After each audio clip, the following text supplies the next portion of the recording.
apologize. Sloan, you can yell anytime you want in my space. So, JB, I got a question for you. What's the question? Do white people have a problem with free speech? Depends on the white person. It depends on the speech. Where's that? What are you basing this question on, Jay? On Jimmy Kimmel and Charlie Kirk. I had no problems with what Jimmy Kimmel said, and I know that's going to trigger some people. I mean, I'm not directing this at you, JP. No, I'm not taking it that way. I don't take things personal on this out, Jay. I'm just saying for me, you asked me the question, so I can only answer for myself. Yes, I have no problems with what he said. I think that we've become a hypersensitive society, and we pick and choose what topics mean something to us. Just my opinion. Okay, I got one more question for you, JP. Do super PACs have a problem with free speech? Once again, my friend, I think that depends on the super PAC. You disagree with that? No, I'm just saying, you know what I'm talking about. Every time I discuss super PACs. Hold on, I want to ask one. All right, let me ask one question to the room, right quick. So Kamala Harris had $73 billion back in her. Donald Trump had $53 billion back in her. Should we know the names of the billionaires backing these people that's running for president? Ain't that what they said? But hold on a second. No, don't bring Frank up, please. Okay, guys. Where are you getting your information, first of all? Well, it's public information. That's not an answer. I said, where did you get it? Not whether it's public or not. From the internet. Well, it's good to know they have donors, because that's not really information. Hold on. So, El, you don't know super PACs exist? I said, where did you get the information that he had 60? Did you say he had 65? No, he had $53 billion back in him. Kamala had $73 billion back in her. And what does that mean, backing her? Sponsoring the campaign. Well, people have a right to donate money. So we don't have a right to know who did it? There are laws of transparency. If you donate to the campaign, that's public information. But if you donate through something else that then gives the money to the campaign, that information is not public. And there are also limits on how much you can donate. So I want to ask you, bro. So do you think, as Americans, we should know who these billionaires are or not? So again, I urge you to check your source on this. Okay. And then go and check out campaign finance law. And then you'll see that people who donate to campaigns are public information. You can get their first and last name. Okay. Thank you, Jay. I'm gonna go check that. Thank you, Jay. I gotta say hello to a few people. I'll come back to you, I promise. I'm gonna say hello to First Lady, and then I'm going to the interpreter and Vesper. First Lady Chi, what an honor to have you in my space. How you doing? Good evening, sir. It's an honor to be here. How are you, JB? I'm good. I'm just a little conflicted on, is free speech still a real thing, or is it real if you run with the narrative that they want you to say? Let's just say I won't comment because I believe that this thing is real, honey. I believe it. Hey, Al Normo. Hey, KP, Uncle KP. What's up, First Lady? How you doing? Good. Yeah, JB, I'm sorry. I don't know. I think this thing is real. It's got wings. You don't think it's real? I think it's very real. I thought, and I'm going to be honest with you, I thought cancel culture was kind of on its deathbed until now. And now you got all these crying Karens, and I would bet probably 70% of them don't even know who Charlie Kirk is, but they're crying because Charlie Kirk was MAGA. Just my opinion. And I know I'm going to get smoked for the things I say tonight. I don't care. We love to say about free speech absolutists and all this other shit. That's such bullshit. Most of these amendments are bullshit. I'm just curious to see which ones they go after next. And I agree with when Jane said it's going to be birthright citizenship. Norm, you want to jump in, and then we'll go to the interpreter. Oh, yeah, thanks. So this started when people got fired for using the wrong pronoun, and when the FBI began to track people down when they went to school board meetings. And Trump is a counterpuncher. He's known for being vengeful. And I know some personal stories about how he exacts revenge. You can go through all the people he's after now. Everybody who did any wrong to him, including John Bolton, by the way, who's being punished for his book. Of course, Letitia James, prosecutor in New York. He's going after the people that went after him, the FBI people that went after him. So when you have something like people being canceled for using the wrong pronouns or whatever indelicate or racist or bad thing that they said, you can now expect there to be a reaction to that. It's blowback. But no, let me ask you a question, right? Yeah. Not just this happened in real life. Is there an expiration date on when we could be when people can actually criticize somebody like Charlie Kirk after after this? I mean, how long do people on their hands lose their jobs, keep their mouth shut? But we live in a freeze country. I'm just curious. What's the name of the short black comedian? He's really short. He's very funny. Kevin Hart. A lot of yeah, Kevin Hart. Thank you. I don't know. At this hour, sometimes I forget some names. Kevin Hart lost his job hosting the Oscars because of some tweet that he made 10 years previously, and he's a comedian.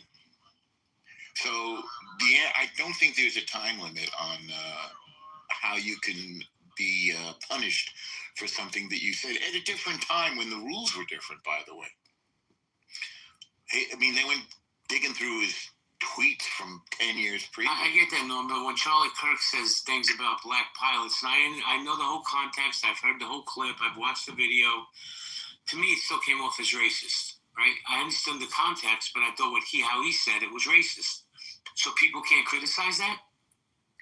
Well, that's not what Kimmel was doing. Kimmel screwed up.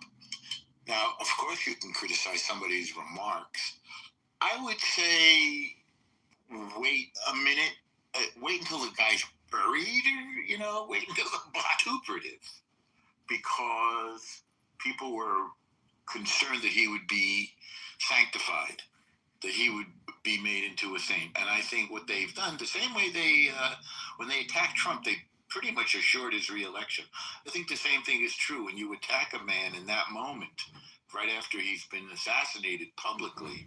I mean, that was a moment of national horror, in my view, going all the way back to the Kennedy assassination. Hey, Norm, can I say something real quick? Yeah. You know what was a national day of horror for me? What? When 3 cops got killed and nobody talks about it. 3 cops got killed yesterday in Pennsylvania. You don't see a single room about those cops being assassinated by some lunatic. Yeah, that's a good point. I think I heard about it on the radio or something, or whatever I was listening to, like Sirius or something. I think I heard about it. Yeah, it's very weird. I don't know enough details about it. So, I mean, the anonymous citizen is never, well, I shouldn't say never, is less likely to get as much attention as somebody like Charlie Kirk, who's a national figure. Well, let me just say this. Charlie Kirk's funeral's on Sunday at a football stadium in Arizona. They're anticipating a crowd of up to 65,000 people at this man's funeral. 65,000. That's insane to me. You would think he was saving lepers and children and puppies in burning buildings. The interpreter, how you doing, the interpreter? Do you know anybody like Charlie Kirk anywhere in the conservative movement? No, I'm not conservative and I don't follow them. But that explains why you don't see how big of a deal he is.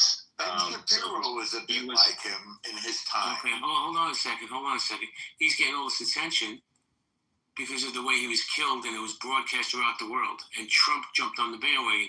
So let me just say this, Justin. I don't know if you're conservative or not, and that's fine. You're welcome in my space. But when the President of the United States comes on the day after Charlie Kirk gets assassinated, murdered, right? And says, I blame the far left lunatics. Don't you think that's a time where he should just shut up and not throw the gasoline on the fire? Okay. No. Justin, I'm going to come back to you because I want to welcome the interpreter. The interpreter, how you doing? Hey, how you doing? How everybody doing this evening? Doing fantastic, sir. Did you want to chime in on the conversation? Yeah, definitely, most definitely. I had an epiphany last night, so I hope people can follow me because it's quite simple. When it comes to he's the prime orchestrator for America right now, according to the narrative, right? So when we think about the processes, procedures, and protocol, people are not comprehending their values. They're understanding them, right?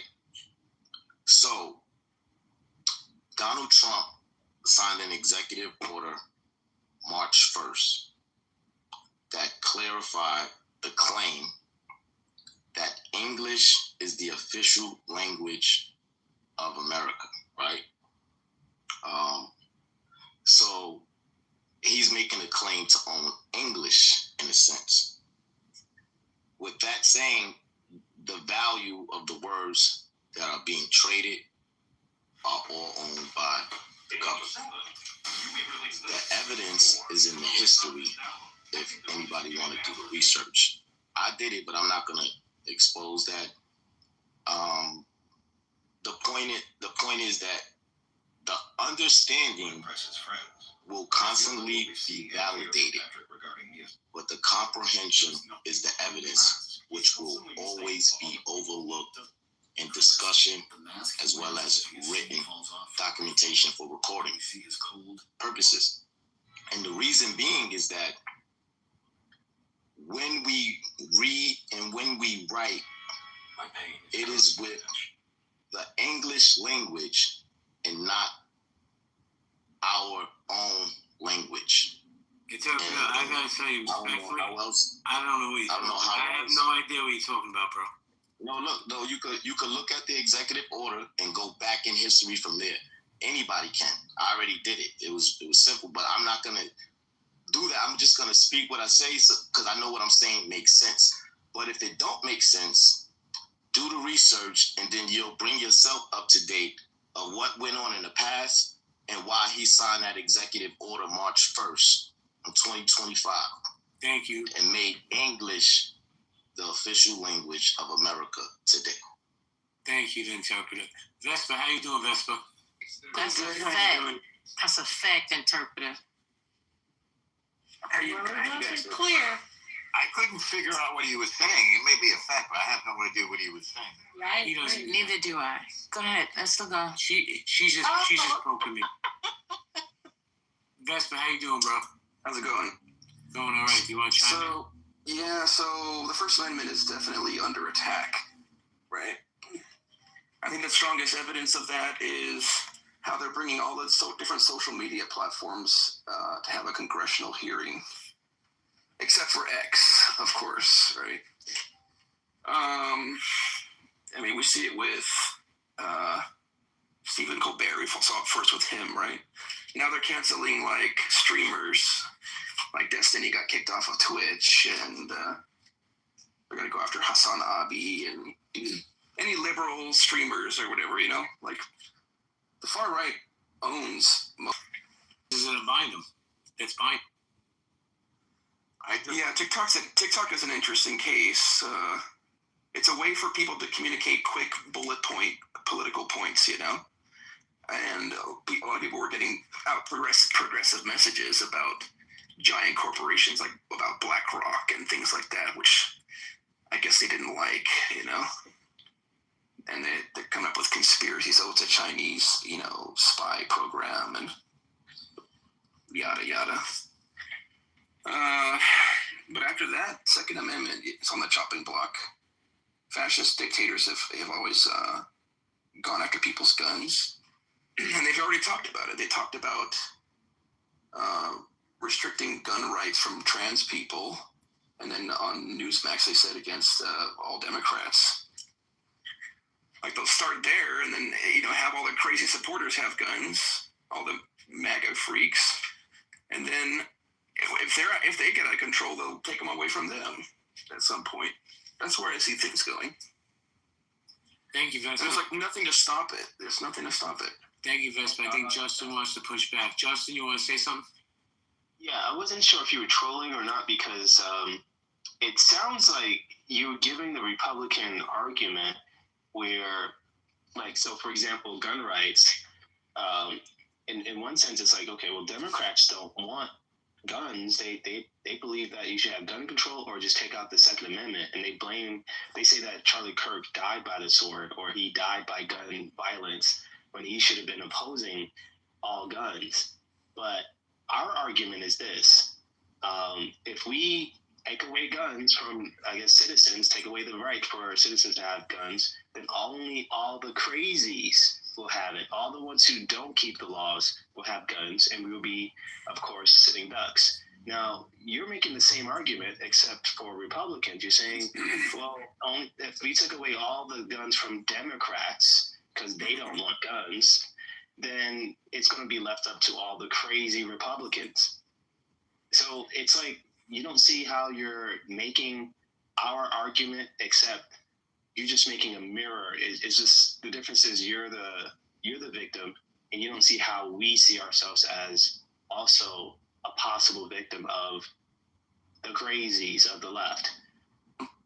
Just let me hold on a second. Vespa, I need you to mute up, please. Oh, okay.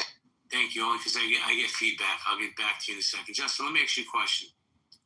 Do you think if Charlie Kirk survives that assassination, he gets shot, but he survives, he'd still be such a big proponent of the Second Amendment? Yeah, of course. Why not? Because he just got shot in the neck. I don't think he'd be a proponent of the Second Amendment. Well, okay, that's like saying a person got shot by the police, therefore we should take away all guns from police. That's not what I'm saying. That's not at all the same. No. Well, it's the same logic because No, it's not. the reasoning. Okay, so the reasoning is that gun violence. There's like a certain amount of people that died because of gun violence, but we also protest police violence and police abuse. They kill us with guns. Should we use the same logic that, hey, if we took away all the police force, or at least took away their weapons, we would save more lives? No, because you're not attributing police and doing something in the line of duty. You can't equate that to someone that decided to go bonkers and kill somebody. It's not the same argument. Right, so you can't equate that to a person who has a gun and is not crazy. You know what I find, and I'm going to be 100%. I'm going to assume you're a conservative from the things you've said, and that's fine. Like I said, that's fine. I don't care.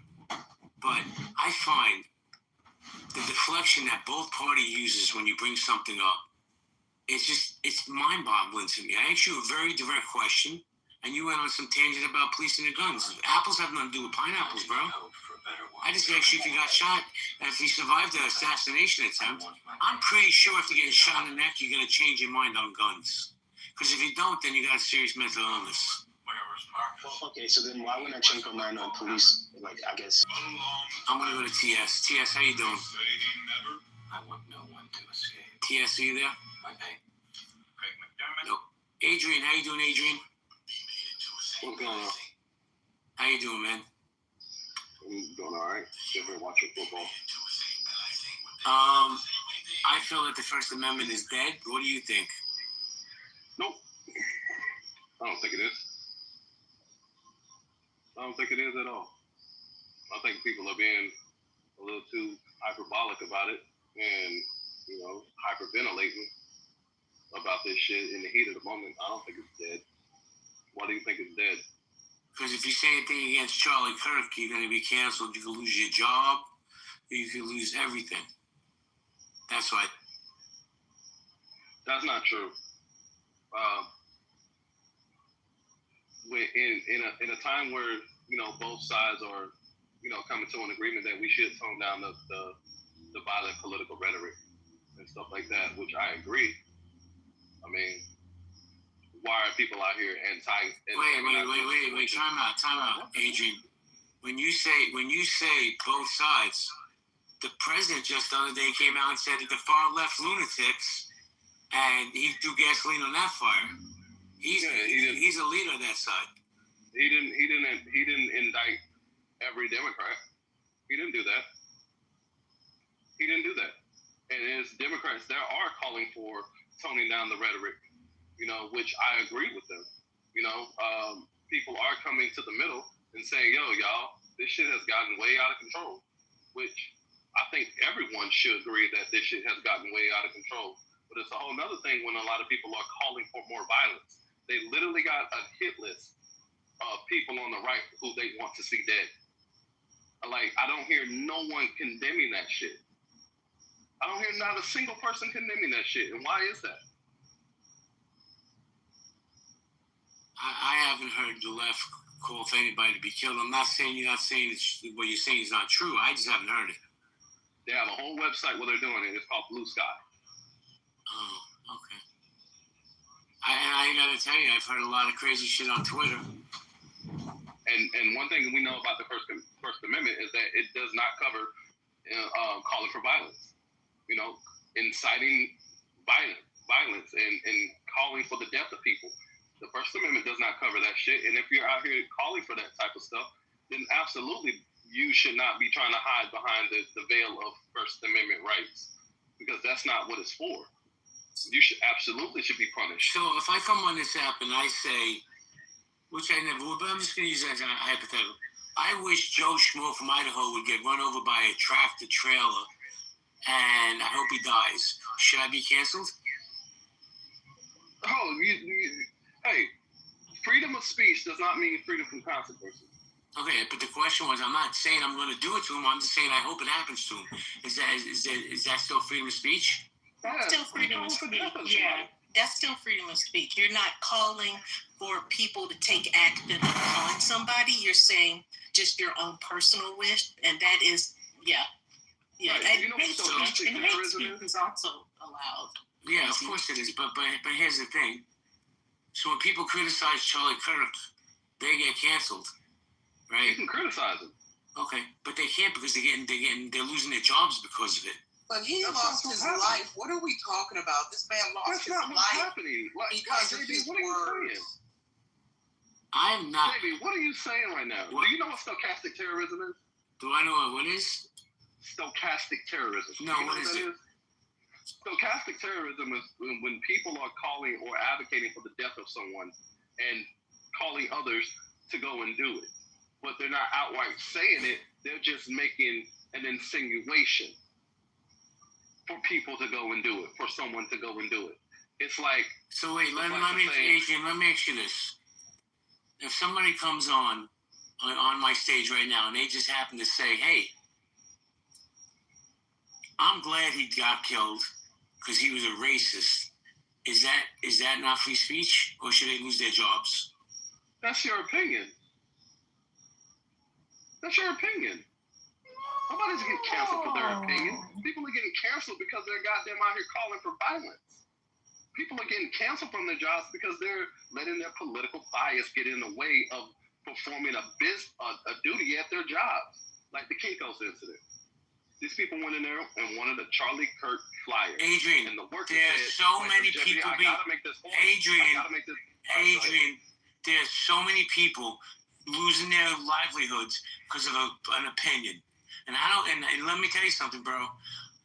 I'm talking about doctors, nurses, school teachers. Now, teachers shouldn't be talking about this to their students, but they should be just as protected as anybody else. And nurses should? Nurses should? If a nurse comes on and says, you know what, I'm glad he got killed. He was a racist. Why should she lose her job? What the hell? What if I come in there and I'm a Trump supporter? I'm worried about my nurse's political bias about who the fuck I voted for. Now she's giving me fucked up ass service. Hell yeah, I think these people, bro, JB, what are we saying right now? Bro, I'm saying you're a hypocrite. That's what I'm saying. I'm not a hypocrite. Wait, I have to interject. I need to interject. I'm not a hypocrite. Adrian, just give me 1 second and I'm going to give you the mic right back. I'm so sorry to interrupt, but I just have to say something. Because I'm really confused by how this conversation is unfolding. Most of everybody on this app, in this room, I'm not going to say everybody on this app, but for the past week, we've been in and out of rooms about Charlie Kirk, where folks have been saying He said this, that, and the other. He was killed over it. Oh, well. He was killed over his words. And now we feel some way because folks are getting fired over. A man lost his life over his words, freedom of speech. And we're feeling some way because people are getting fired over words. Hey, at least they're still alive. Are y'all serious? Like, what's happening? We're offended because people are losing their job and a man lost his life. Like, what's going on? That's the point. Because if I voted for Donald Trump, I should not have to worry about if my nurse have a fucking political bias against the person that I goddamn voted for. And now she's potentially going to harm me. But hold on, Adrian. So God forbid, and I'm being serious, God forbid you had to go to the emergency room tonight, right? They take you over to the emergency room. Are you going to, on that gurney, turn around and say to your doctor, hey, wait a second, before you operate on me, are you Republican? They literally did that shit. They're professionals, bro. JB, they literally did that shit during COVID. They denied people services and life-changing goddamn services, right? Just because they wasn't vaccinated. Wake that part up. What are we talking about here, Jay? What are we talking about, JB? People were denied surgeries because they weren't vaccinated. Man, some people weren't allowed to go to work because they weren't getting vaccinated. Wake it up. JB, I think you're being a hypocrite right now. While you're sitting here calling people not personal decisions, that protocol. A lot of people lost because they didn't want to get vaccinated. Well, let me talk for a minute, Adrian. Then I'll hand the mic back to you. Because you can laugh all you want, and you could be the biggest Trump supporter. I really don't care. But here's the deal. If you really want to have that COVID conversation, the buck stops at President Trump, right? He fucked up this country. He shut us down. He put a lot of things into place that fucked a lot of people up. So, instead of pointing at Biden or Kamala or anybody else, let's start at the top, and that was Donald Trump. We couldn't have had a worse leader at a worse time to lead this country. And that's my opinion. I don't give a shit what anybody says. You want to come with stats and this and that. Donald Trump fucked this country up. And you want to talk about debt? Where are we at in debt now because of Donald Trump, because of COVID? So you couldn't have had a worse person at a worse time to be president. But I'm not going to have that COVID conversation. That's for a different room. All right, let's not have the COVID conversation. But JD, you gotta admit, Donald Trump didn't have COVID his whole entire term. That's a lie. Yes, that's he a lie. did. He had it almost killed. No, he did. It almost killed him. What are you guys talking about? Oh my God, are y'all? You want to bet? Wait, you want to make a bet he had COVID? No, that's not what I'm saying. Wait. Nah, that's not what I'm saying. JB, that's not what I'm saying. Donald Trump had COVID for a year. Biden took over after he gained the presidency. That's what I mean. He had COVID. He physically had the disease. I'm talking about Donald Trump dealt with COVID, Thank the you for pandemic, for a year. Adrian, and Biden took over. Adrian, what are we saying here, y'all? So let me ask you a question, Adrian. Do you think that COVID no longer exists, and that people aren't dying from it anymore? Like, I still see people saying they're getting COVID. So there you go. Perfect. So, like, what's the difference besides that Trump opened everything back up? Hey, that's not the conversation. We're talking about people being politically biased in jobs where they should not be politically biased. Oh, my fault. I thought we were allowed to ask other questions. No. Yeah, that's what we're talking about. I'll stop asking you a question. So wait, because they're a doctor or a lawyer or a nurse, they're not allowed to have any feelings about what goes on in our country? They shouldn't let that affect their job. How is it affecting their job because they made a statement? I literally just gave you an example, JB. If I'm a Trump supporter and I'm coming in for triage, and your ass is a goddamn nurse or a doctor who voted on the left, guess what? They're letting their political bias. What if their political bias comes into goddamn play? Well, that's so much, Adrian, respectfully, Adrian, I like you, man, but there's so much cap in everything you're saying. I don't think a doctor's checking your voter registration card as he's wheeling you into the operating room. And I literally just said people were denied services because they weren't vaccinated. This is how we got here, JB. Why did I not just say that, Rue? Why wouldn't they be, though? Why wouldn't you delay or deny someone care during a deadly disease in a hospital? Think about that. Get out of here. I just know they weren't because they refused the vaccine. They were denied life-saving surgeries. How did y'all miss this whole narrative during COVID? How did y'all miss people talking Because about? they're cherry picking. That's crazy, Adrian. What is going on? They're cherry picking right now, and they hate to be called out on it. They're literally cherry picking the narrative. Wait, you think somebody should be able to spread a deadly disease throughout a hospital? That's not what the conversation is about. You didn't say they had COVID. They were they're not going to answer questions unless it supports their narrative. For not getting the vaccine. It would be like, hey, I need open heart surgery. Did you get the COVID vaccine? No. Well, they could be. Wait a second. They could be asymptomatic carriers. Everybody mute up, please. Oh, this is crazy. Because for anybody to sit here and say that a nurse is not going to perform her duty because you're a Democrat or a Republican is so asinine. I don't even know what the hell you people are talking about. It's ridiculous. Adrian, hold on. Let me finish, man. Because that is so ridiculous. I'm not going back to COVID and what the rules were then. Who established those rules in the first place? That would be Donald Trump. So hold on, please let me finish, Justin. Thank you. But this whole narrative, because some Democratic nurse went on Twitter and said she felt Charlie Kirk was a racist and she didn't give a shit that he died. She should lose her job. What are you guys talking about? Yeah, she should lose her job. I would be scared for my life if I found out, especially people that know me on social media, or let's say she hear in conversation, I'm talking to somebody in my room, and then I admit or say that I'm a Trump supporter or whatever. She could be just in my room, know about that, have a conversation with her friends, and just say, you know what, I'm not going to give him the drug that he needs. You know what, I'm going to just start to, add more of this. You know what, shut the fuck up. Because I don't believe in the Easter Bunny or Santa Claus, any other bullshit. These hypotheticals, okay? So speaking, please mute up, and won my policy, okay? If she got fired for whatever if she said more than that, Bunny, fine. But what I'm saying here is there's other people that have said less than what you're going to say, and they've lost their livelihoods. I don't understand it because we want to play semantics and say, oh, she's a nurse and she's a Democrat, so I'm going to die in a hospital. Come on, we're better than that. But because JB, do you it's not not what know happened. they So died? she worked in a children's ward, and she said that Kirk's kids should have died as well. That's the problem. That becomes the conflict of interest. She openly stated that she thought. So, Bunny, Bunny, basically you're saying freedom of speech is subjective. I'm just so curious. we have to no. So here's the thing: employers can decide what they want their employees to do and or say on social media. These people sign contracts. Like even in the finance world, I know certain levels you're not allowed to have any social media whatsoever.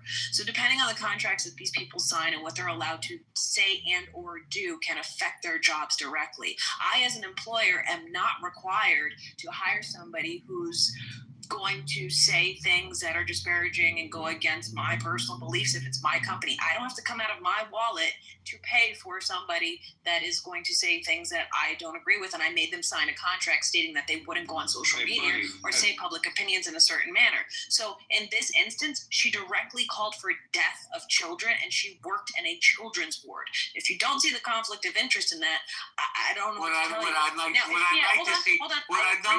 like to see is a link in the chat so I can see what you're talking about. I was looking for it actually right before I came on. I'll try and find it.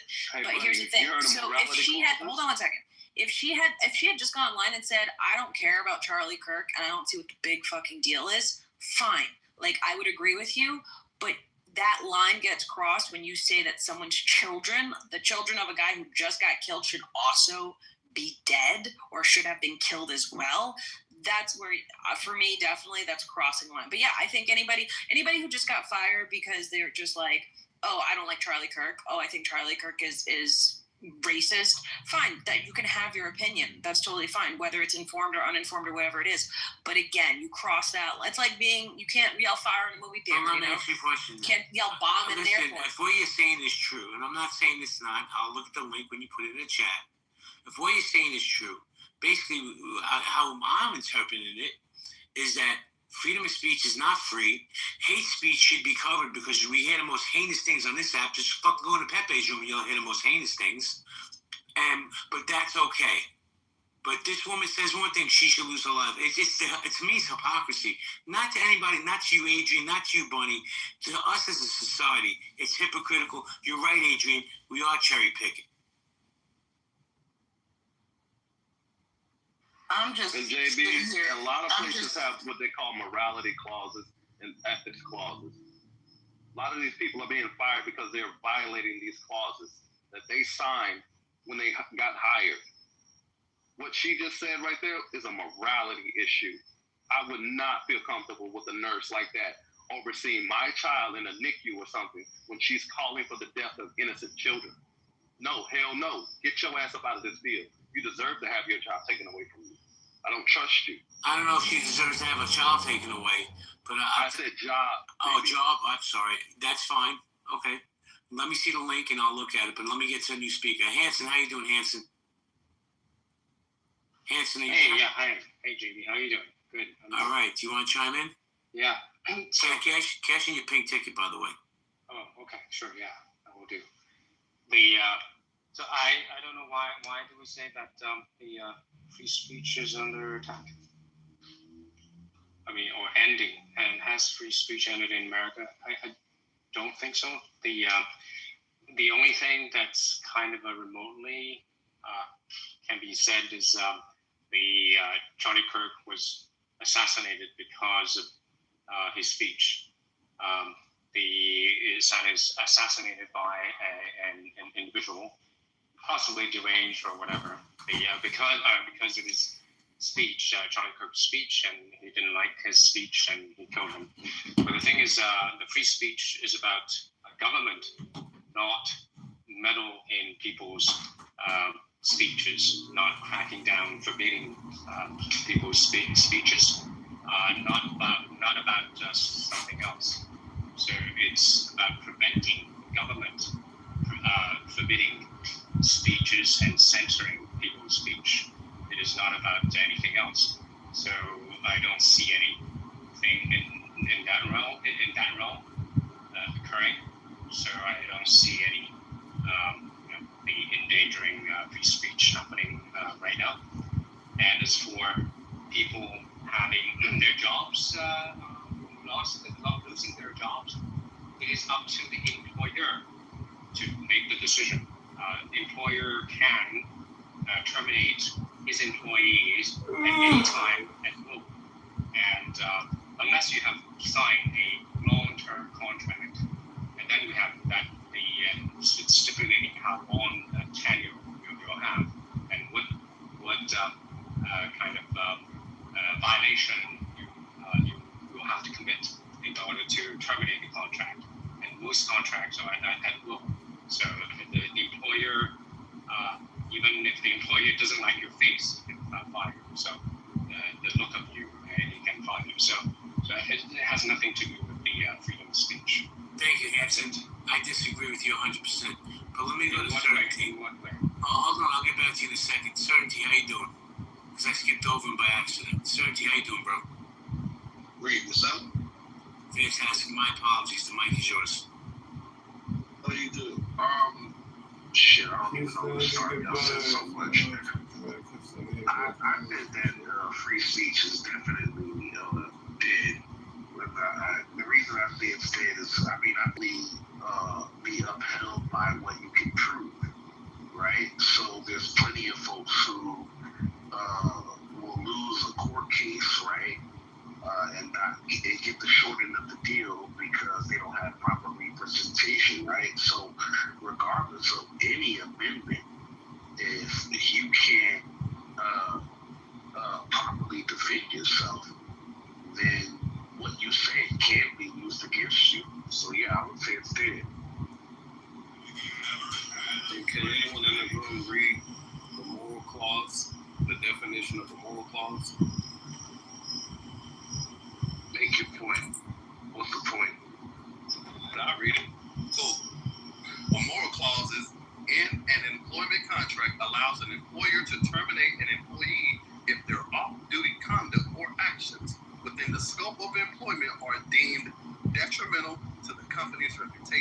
violate established ethical standards.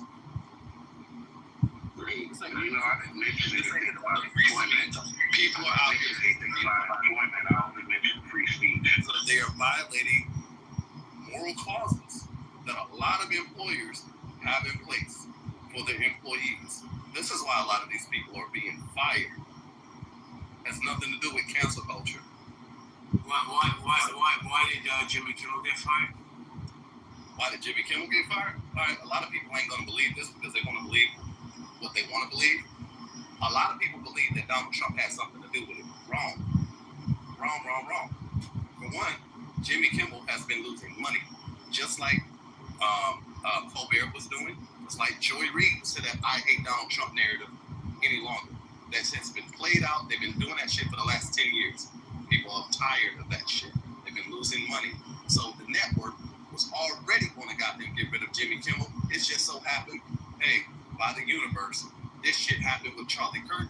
And instead of Jimmy Kimmel taking the high road, he goes out on his platform and still spouts misinformation about the shooter being MAGA. Even though all of this evidence that came out says otherwise, but he still went out there and did this shit. And the FEC got involved, and therefore he lost his goddamn job. He was already on thin ice. This just wait, let me Adrian, hold on, let me get some clarity. What was that? FCC? Is that a federal agency by any chance? Yes, Federal Communications. Yes, that's what FCC stands for. And you don't think Donald Trump made a call to that chairman and said, hey, let's make some moves here? Jimmy Kimmel was already out the door. You guys, did you guys forget? Hold on. So ABC, did you guys forget they lost their defamation lawsuit that was brought forth by Trump? So they already have paid out millions of dollars of the debacle with George Stephanopoulos, whatever the fuck his name is. They already are like their shareholders, everything. They've already been penalized for defamation. The last thing they want is another lawsuit. They already lost the first one. I think they lost two actually, but I know definitely one. So yeah, ABC, they are going to scrutinize who says what down to the letter right now because they already lost a lawsuit. That's really what it boils down to. They lost money. They didn't win. So now they're going to make everybody cross their T's and dot their I's appropriately so they don't face another lawsuit. It's really that fucking simple. Well, that's not the only thing, too, that's going on. There was also a merger that was supposed to happen between ABC and I think it's called Nexstar. Nexstar Tenga. They're like another major broadcasting company. And basically they said that when Jimmy Kimmel made the statement after that, they threatened, the FCC threatened and said to ABC that if they didn't clear it up, that they could make that contract go away. They could make the merger go away. So basically, Jimmy Kimmel is the sacrificial lamb in order to save that merger. That's really why this is happening, to be honest, in my opinion. Nothing to do with free speech. It's just a convenient scapegoat for people saying they want to cherry pick. And I don't understand why Trump is not involved, though. I can't say that because he is in bed with the head of the FCC, and he's the reason why he pushed this decision in order to basically compromise and blackmail ABC and say, listen, either you get rid of Jimmy Kimmel or this merger is going away, and ABC chose the merger. That's what happened. But to say that Trump is not involved at all is ridiculous. He did play a hand in this, for sure. Can I ask people why they're defending a person that Charlie Kirk, that gentleman, Charlie Kirk, I looked him up while y'all was speaking. He has said some vile and horrible stuff, and people who support him, whatever, that's your business or whatever. But at the end of the day, you can't sit here and say things to people. Should somebody lose their life? No, I don't think a man should get killed regardless of what they believe, whether that's political, religious, or etc. That's the first thing I would say. I don't condone somebody losing their life, and I don't condone violence and stuff like that, regardless of someone's political beliefs or other beliefs. So that's the first thing, that I would say. But at the end of the day, there are a lot of protests and things going on across this country. There's one coming up this weekend, some more No Kings protests, another protest coming up across the country, just simply because, one, maybe what has happened, but what Donald Trump has done as the president has not helped a lot of people. A lot of Republicans even are lashing. A lot of Republicans are looking back and saying that this isn't it, and a lot of America is looking back and saying this is not it either. We have to find a better way. Donald Trump is not leading. He's leading us into high prices, leading us into an economy that's not working. Yes, ma'am. You are throwing us all off the topic. Just ran down the motherfucker. I love you, but you are. What is your original point? I'm sorry. Hey, Why are Brock, people defending Jimmy Kimmel? help Tulsi at the DNI read the U.S. Constitution and why her agency is violating U.S. laws. Also show her which programs and projects to dramatically cut funding. Defending Jimmy You think Kimmel. I'm defending him, Adrian? I don't know. Are you? No, I'm defending free speech. Okay, cool. Yeah, but didn't he do blackface? People do that. I'm not aware of that, but I mean, regardless if he did or not, this is bigger than Jimmy Kimmel.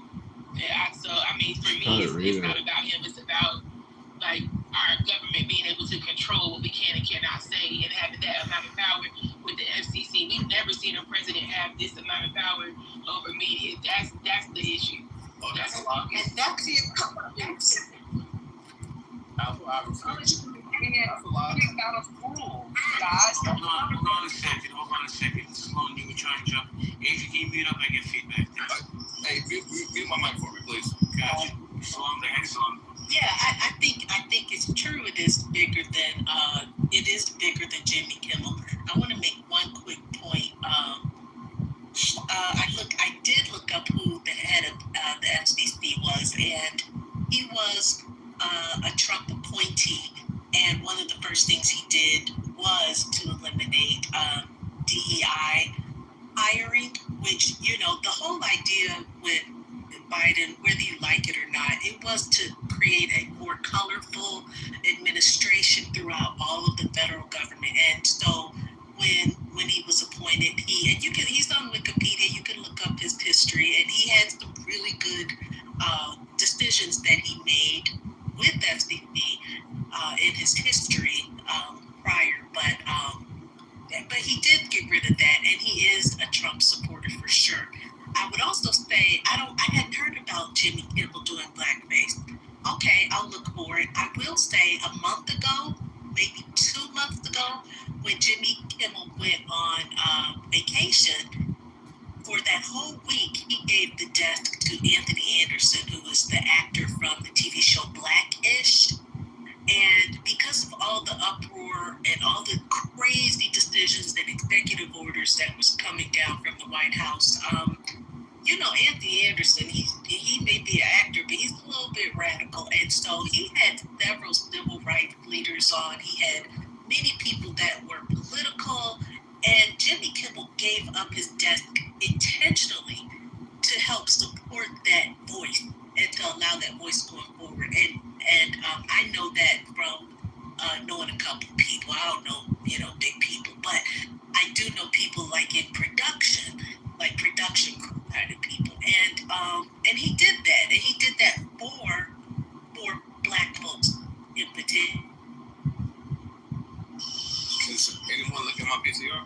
I saw your PTR, and I think it happens with both sides, Adrian. Tell me it doesn't. Stop it, man. No. That's my point. Zuckerberg, who basically gives, excuse my language, ladies, basically gives Trump a hand job every chance he gets. They're all hypocrites. Hold on a second, guys. Hold on, Adrian. Let me get right back to you, because Dope and Howard have been patiently waiting. Dope, how you doing, Dope? I'm alright. Good. You want to chime in? Yo, Kitty, I don't do drugs. Nice try, though. Okay, Dope. Yeah. So this is about Jimmy Kimmel. I think people or just about the free speech in general. So we won't focus on this late night comedian. I think the people that have been getting fired over their comments are not victims of, assaults on free speech, because like Hanson made, I think Hanson's not here anymore. Free speech is a right granted, or not even granted, it's protected by the government, so that no government actions are able to stop you from speaking your mind freely and open to the public. You're not going to be going to jail because you said something that your governor doesn't want you to say. Well, that doesn't change the fact that inflammatory speech or inflammatory remarks made in public can get people to, disassociate from you, and that's just a natural result. Like if the morning after 9/11 someone was making 9/11 jokes and they got fired, no one would be feeling bad for them. Bill Maher actually did that before he had his current night show. I think he had another TV show, and he said something really stupid. He said the people who drove the planes into the World Trade Center had balls and they had courage, essentially, and he got axed because of that. Politically incorrect. What did you say? Politically incorrect was the name of his show. Yeah, politically incorrect, yeah. And he made a politically incorrect statement, which was very killed. So, and I don't think anybody felt bad for him, because that was just a dumb thing to say.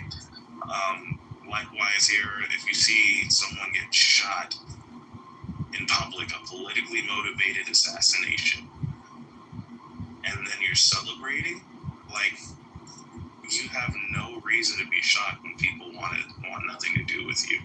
So that's just the reality of the situation. Thank you, Dope. Appreciate your share. Howard, how you doing, Howard? Hey, JB, Sloan, and Nye. Always good to see you guys. Just a couple quick comments, and I'm not at all trying to get too technical, but I definitely, and I guess Hanson is gone, but he was, his point I felt was, he was making a point on employment, but the truth is, employment laws vary from state to state, and there are states that's right to work states, and there's other states that are not. There's also protected classes, could be based on age as an example. And then there's also, certain parts of employment are protected by union laws too that have been collectively bargained. So each situation is going to be different.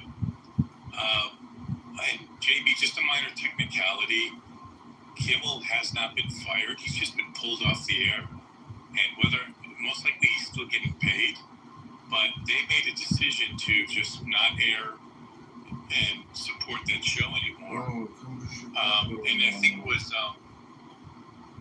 Alpha Glam, your point's also really well taken, that there is a potential acquisition merger that ABC is involved with, and it's not, and it is quite possible the FCC is putting their thumb on the scale. I'm not questioning that, but my understanding is it was also a group of affiliate stations that had the possibility of jeopardizing that deal, that they are so anti-Jimmy Kimmel that they were threatening that that whole deal would fall apart. So you could see there's like a lot of different dimensions to this issue.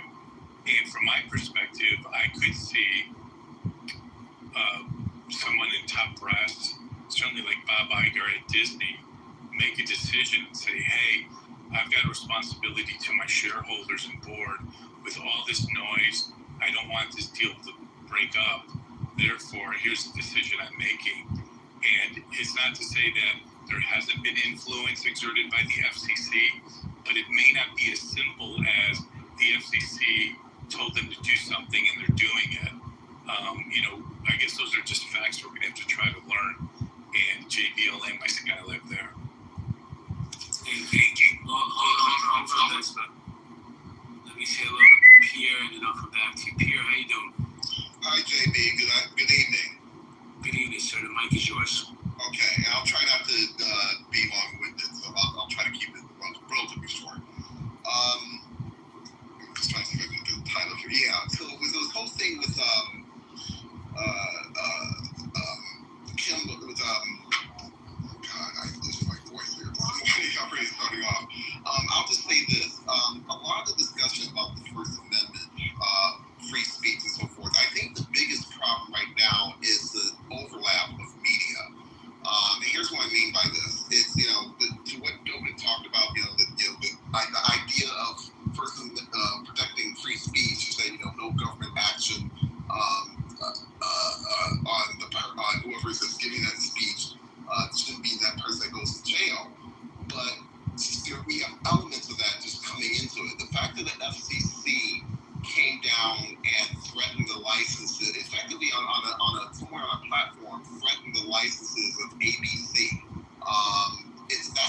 stations that didn't even want to show that show.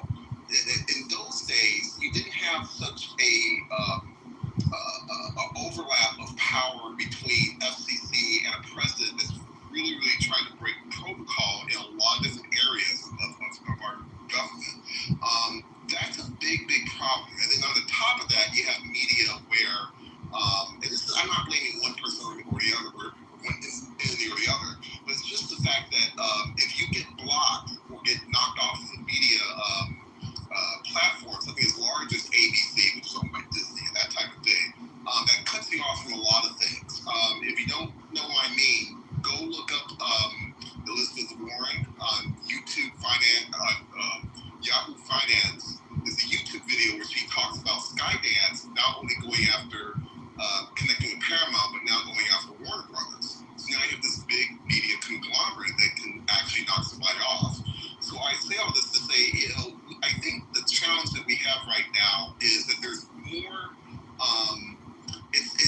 We've gone from a handgun to something like a AK-47 in terms of the types of power and types of range that people can experience in terms of trying to where there's free speech can be questioned. I think we should be worried about that. I think as a nation we really should be worried about. Let me ask you a question, Pierre. Let me ask you a question, Pierre. Go ahead, JD. Do you feel that this is government overreach? Yeah, in a lot of ways, yeah. It's something different when I mean, we've had comedians, be on the edge. In fact, to be honest, that's almost the definition of comedy these days. You are making comments, and what we've never seen is gone from making comments to, and there was a period where people had to apologize for certain things and that type of stuff.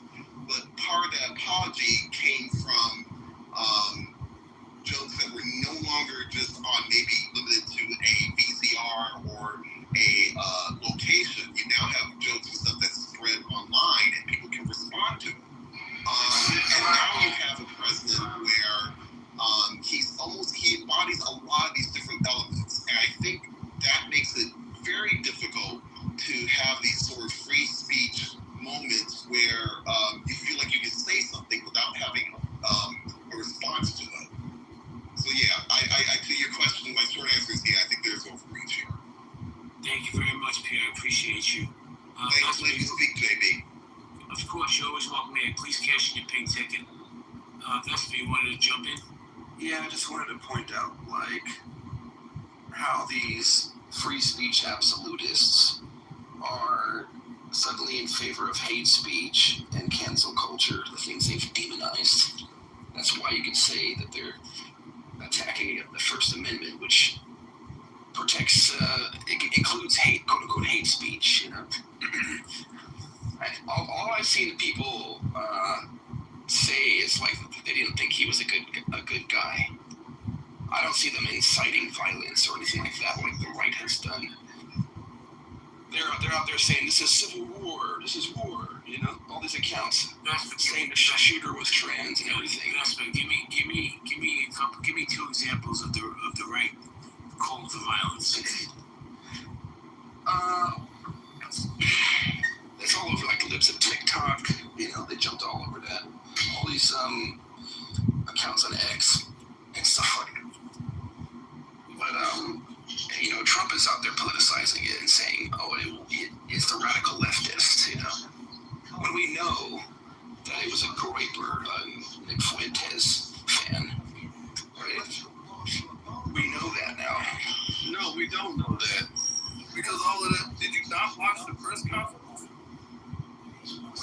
You mean the fake transcript they released? Oh, here we go. Now it's fake. Okay. Yeah, it is. So here's the fake. What the authorities are saying is fake, and what you're saying is real. It's obviously fake. All right, cool. This is a prime example of people spinning their own narratives because it plays in their favor. I mean, y'all. You think they're being forthcoming with the Epstein files? I don't know. Are you being forthcoming? You think we have an honest government with Trump, who's a I don't know you from a can of paint. Why should I trust anything that you say? Let's talk about the Trump administration, lying consistently. And you're not right? I'm not lying. How am I to know that you're not lying? I'm telling you, it looks obviously fake. Because you give me your word? I'm just telling you my impression. You can take it for what it's worth. Exactly. So, what if I say your word don't mean spit, and what you're saying is you're taking statements from the Trump administration as you literally just said he was a gross gospel truth. What you're saying is gospel truth, right? No, I'm just saying that there's reasonable reason to doubt it. There's a good reason to doubt it. People think their words are more valuable than anybody else because they're saying, like, yo, what the hell are we doing right here, y'all? I'm talking about evidence. You don't have any evidence. I don't have evidence that the Trump administration lies repeatedly. JB just asked you for 3 examples, and you couldn't even give 3. It's all over the social media. People calling for Twitter. Calling for violence, calling for war against the civil war. Not the people who was literally cheering that Donald Trump got shot. Cheering when Trump got shot. I think y'all missing that we're asleep the English language. It will not trump authority. Investor, though, you're saying that we can't trust the multitudes. So this guy was clearly left-wing, pro-trans, all that stuff off of it. No. Being pro-trans doesn't make you left-wing. Okay, so he said Charlie. Yeah, it does. No, it doesn't. They're literally. Okay, bro, hold up. He said that Charlie Kirk was spreading hate, and his parents said that he was going in a more left-wing direction in the last year or so. So, what do you think that makes him? You think that makes him? Because he's pro-LGBT or something, right? Yeah. Pro-trans. That's why they said that. You said Charlie Kirk was hateful. Yeah, towards trans people, particularly. Okay, bro, do you think that makes him a groiper? So Nick Fuentes is a bisexual or gay, and he has trans lovers and stuff. Man, get out of here. Get out of here, bro. What is a pro-trans? Yes or no? Yeah. Okay, yeah, you don't know what you're talking about, bro. You just don't know what you're talking about. It's within their group. They're pro-trans. Okay, all right, cool. So, do you think groypers would make a meme saying, "Hey, fascist catch," and then assassinate a right-winger for being quote-unquote fascist? Yeah, it's a reference from the game that they play, Helldivers 2. I think you're just in denial. They literally use games like that to recruit young people. So you think groypers are pro-trans and they are opposed to fascism? Like the Bella Ciao Ciao thing is an anti-fascist song, but they use it ironically in the game. Okay, so what do you think is more likely a pro-trans person hates Charlie Kirk for spreading hate and has been framed as being more left in the last year and calls Charlie Kirk a fascist and chants an anti-fascist and promotes an anti-fascist chant on a bullet to shoot him? Do you think he's more likely left-wing radical or a groyper? He's a groyper. Trump calls the leftist fascists. That makes no sense either. I think you're delusional. You ever heard Trump call the left fascists? I think you're delusional. If you're not, you're gonna find out that I'm right.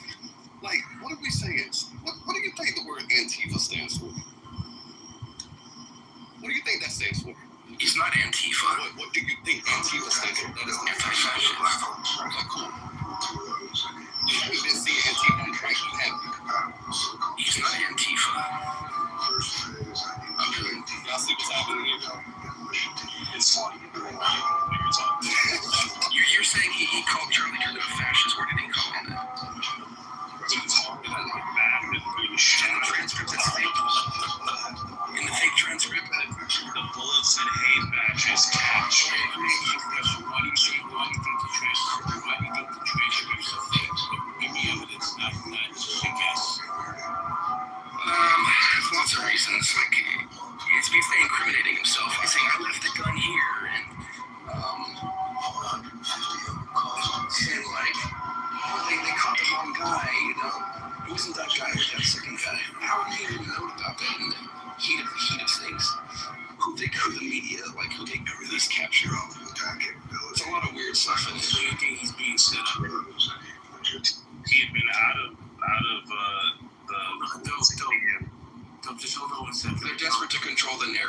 to like win the Wait. midterm elections and stuff. Do you think he was set up? Who set up? The shooter.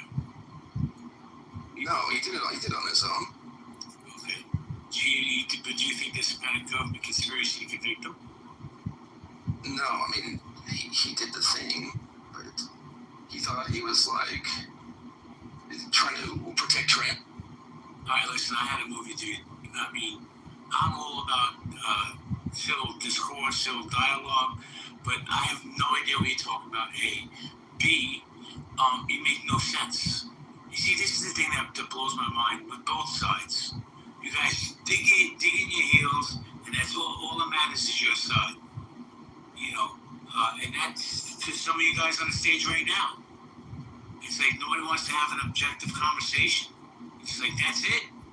I'm a Democrat, so this is the way it works. Oh, that's it. I'm MAGA, Pierre, and that's it. Okay, Pierre, you want to chime in? I just want to say, I sort of get what the gentleman was trying to get at in some ways. There's still pieces of this narrative that, and even from what's being done, I don't think conspiracy necessarily. I just think there's things that just aren't making a lot of sense in some ways. If he was radicalized, they're saying that he was radicalized, for example. They're mentioning Discord and Reddit. Don't get me wrong. If people, there are, I'm not a dark web expert necessarily, but those platforms, you need some level of engagement to get to that. And I'm not sure those were really the best ones necessarily. And you have to also remember, Trump came out at the very beginning and said, okay, this is, we're going to get, there's language that was publicized that said we're going to get this thing, these leftists, basically. And I think what's happening is that I think instead of looking at pieces of what this young man, Tyler, what's the kind of for Tyler, I think there's this sort of, I'm not going to say they're tangential, they're still important because it comes from his family and from his partner, but Tyler also reportedly has been resisting a little bit, and I think there's still pieces to the puzzle of the motive that I think that still needs to be worked out. And I think the gentleman who was up here I think that's really kind of what he was trying to get to. What I think he was trying to get to Pierre respectfully was that his side couldn't have possibly done it. That's what it sounded like to me. I hear you, but that's crazy. What is going on? I'll say this: if this kid was radicalized on Discord, boy, that's not good because you got this racist piece of shit Pepe who has 150,000 followers on Discord, and I can see him being radicalized and doing something stupid. Yeah, but that's just my opinion. Yeah, I hear you. I just think it's the timeline also felt a little short to me. There's something else here, but I'm one of those people that usually I will sit and listen to see what else comes out as well. Because for me, politics is something that goes forward. Everyone has right, what have you, but they're left and right. They're liberal, conservative for a specific topic or area or something of interest. And I'm not quite getting that piece of it from the story, at least not yet. At least just for my. Thank you, dear. So let me answer your question, Vespa. You see my co-host here, Miss Nye, NY? Yeah. She's very patient. She'll go, if you tell her you have evidence that the Easter bunnies exist, she'll go down that rabbit hole with you. I, on the other hand, have very little patience. So I'm just being honest with you. I didn't understand anything you were saying, and it just sounded like you're digging in your heels, and you don't want to hear it doesn't exist, I won't memorize everyone who said everything on X, but I've got a screenshot of it for sure. Hold on, investment. Certainly, go ahead. Hey, quick question. So, you seem like a real reasonable individual to me for the 5 years we've been discussing things on this app. I hear you say a lot that, you're not into going down a rabbit hole and you're not into conspiracy theories. So I have a question for you. Have you heard of MK Ultra before? Yes, and I don't believe in Sasquatch, but go ahead. Okay. The reason I asked you if you've heard of MK Ultra, I'm not going to sit here and quiz you on what it is. I'm sure if you've heard of it, you know what it is.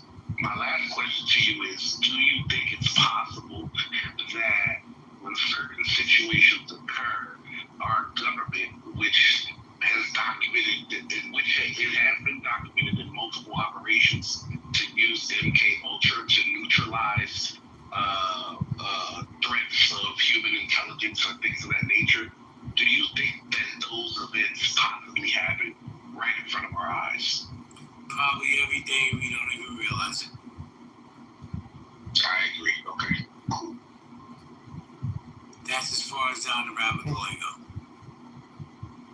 Guys, we're gonna go popcorn style. There's a one mic policy. Just let the person finish, and then you can jump in. Okay, sir. No, I was gonna say same here. Like for me, I just I feel like in the last decade, people have been throwing out that conspiracy theory stuff, and it really keeps people from really like doing the research. And for me, if I can do the research and connect the dots, like I can literally put together the dots. It's not a theory anymore, you know. But if I can't connect, for instance, Antarctica is a block of ice, right? I have no proof other than a few operations and the Antarctic treaty, what the government tells us of anything else. So anything else I say about Antarctica is a damn theory. You know what I mean? Let me tell you something, man. Here's the conspiracies I look into. The latest one is, where are those Epstein files? Why don't they release them? Okay, wake that up, honey. Why don't they release those unredacted in its entirety so we can see what's really going on?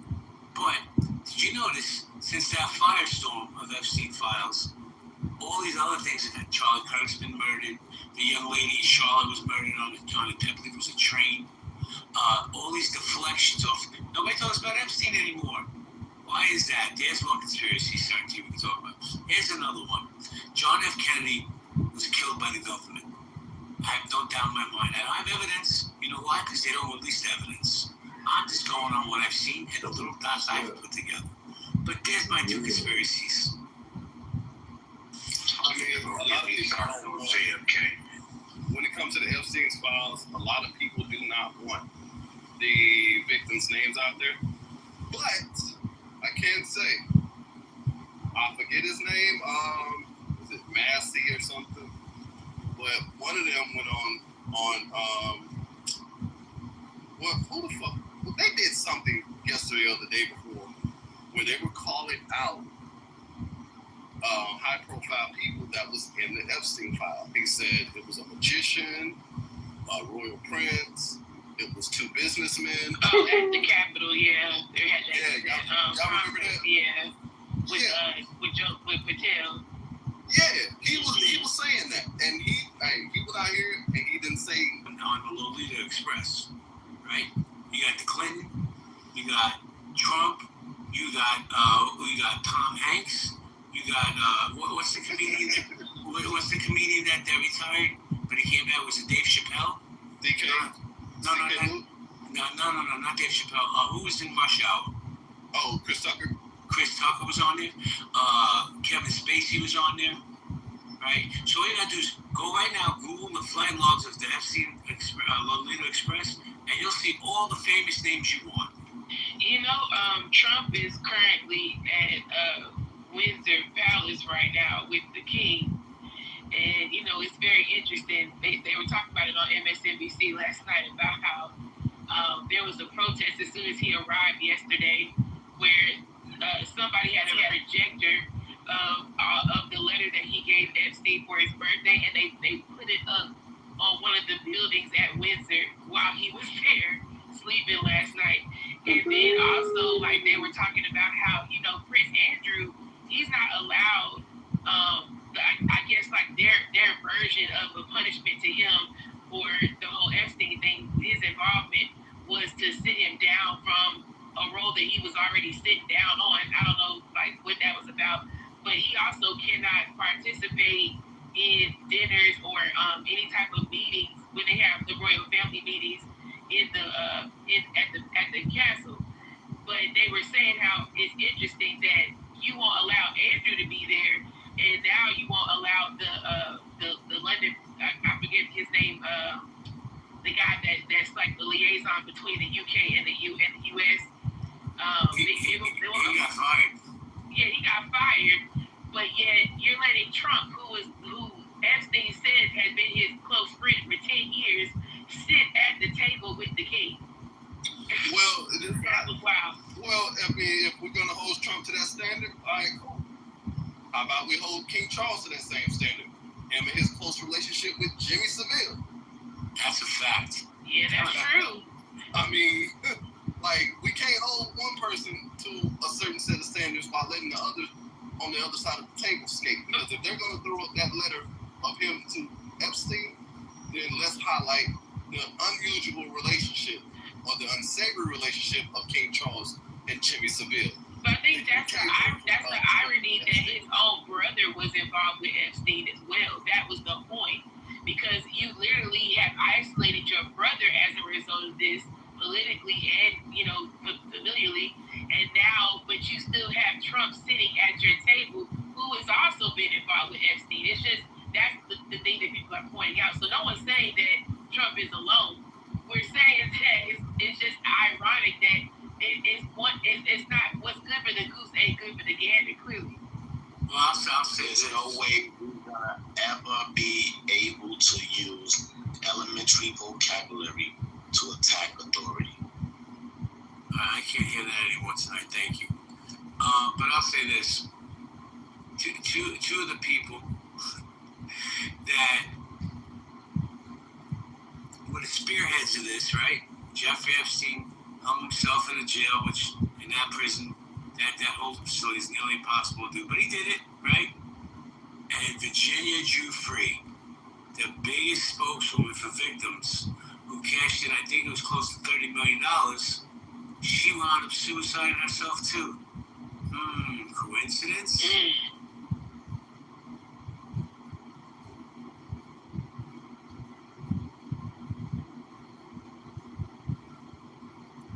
Are you there, Nye?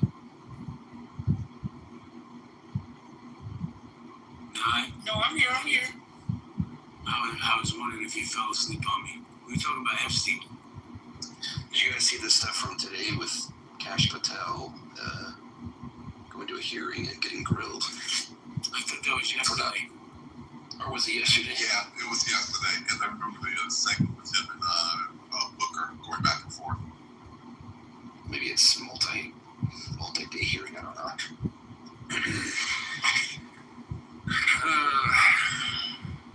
Well, Nye, fast but please meet up. Thank you. Nye, you there? Yes. It's been another great room. I'm out of here like Batman's underwear. It's really been a terrible room. I'm sorry that we had disagreements today. Obviously, it's a waste of time. It was something on social media.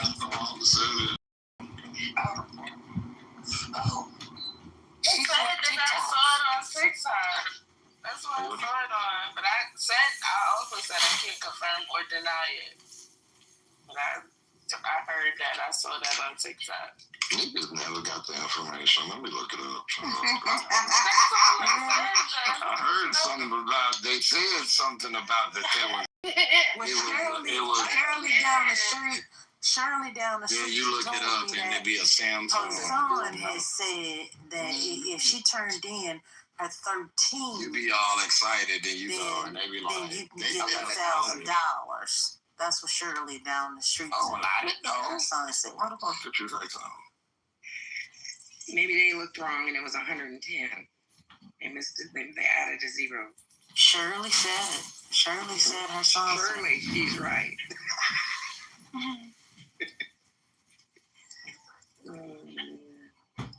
Dude, I've got a freaking 6, 8, 11, 12, and 14 that I'm be turning in. That way I can get a little bit off my next phone. And an iPad Air. I don't see anything else about it, bro.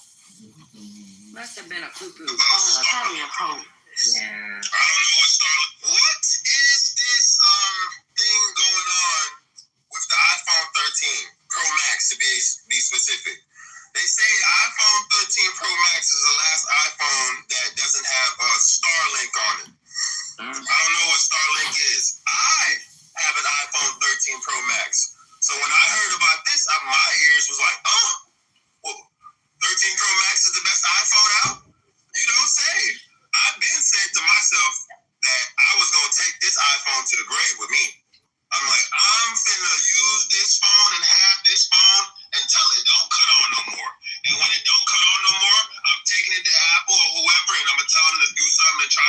to get them to turn it back on.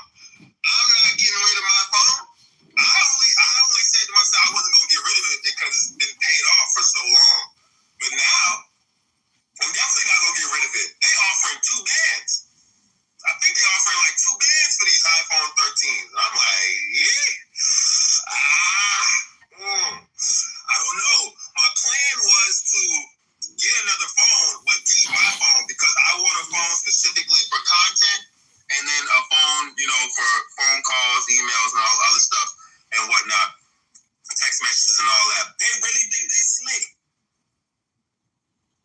Moses believes that's warrior incorrect, number one. Number two, the Old Testament of the Bible is very clear. Daniel 9, there will be an end to sacrifice. Right? Daniel 9 literally predicts this. Daniel 9. Can you get to the part where you said the Jews who have a religion are the synagogue of Satan? Can you get to that? This will all come back down to this, I assure you. I'm not deviating from the topic. Daniel 9 tells them that when the Messiah comes and that the Messiah will die before the second temple is destroyed, there will be an end to sacrifice. Mysteriously, there seems to be only one person that fits that characteristic. But even so, let's say Jesus is the Messiah. Well, he had to have come before the year 70 AD, which is before the second temple was destroyed, and there should be an end of sacrifice after that. I still see rabbinic Jews running around trying to do their weird sacrificial rituals to cope. Why? Because like Dr. Responsible said, their religion is over. Once the Messiah comes, their religion is over. Once the second temple is destroyed, there is no more sacrifice. They're trying to cope with the fact that they know who exactly their Messiah is, but they don't want to acknowledge that. Now, what Moses... Can I add? No, I'm not done. What Moses...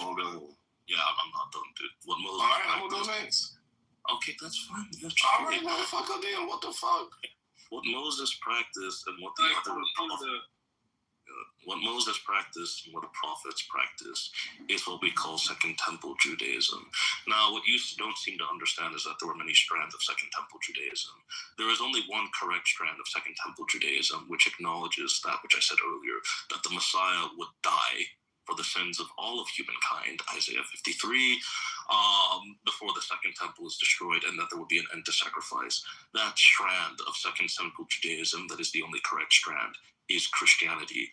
All the other ones are various copes and various heresies that can't wrestle with this idea that the guy that they killed is who their Messiah was. Can I ask you a question, dog? Like, you say Christianity as though... I could just quickly finish this. You can ask. All right, bro. All right, my bad. I'm not gonna. Yeah, he don't like that, so I just need to finish. He's almost done, and then you guys can answer us if you've ever heard this before. Exactly. Now, the cope that the worst of these strands made, i.e. the Pharisees and the Sadducees, is to create what we call today Second Temple Judaism. Now, what does this have to do with why the synagogue of Satan is in fact all rabbinic Jews and not just the Pharisees and Sadducees of today? God does not judge people based on lineage. God does not judge people just on being born one which way or another. God judges people based on beliefs. Now, God, like you mentioned, called the Pharisees and the Sadducees of his day the synagogue of Satan, those who claim that they are Jews, but they are not, for they do lie. Which people today believes in the exact same things, the exact same ideologies, and in fact takes their entire religion. I like how when we're being academic, people don't like to listen, and take their whole religious identity and worldview exactly from the Pharisees and Sadducees of the Pharisees and Sadducees in Jesus Christ's day. Those people today are the rabbinic. Let's make sure that. Wait, don't interrupt him, Pastor. How much time would you say you need? Only 5 seconds. Wait, 5 minutes? you need 5 minutes? No, that's crazy. I said 5 seconds. You're not listening. No. Okay, so is it 5 seconds? You said. I said 5 seconds. Yo, let that nigga. Okay. No, but like, don't do too much. I hear you, bro. He's talking, but we want to be fair.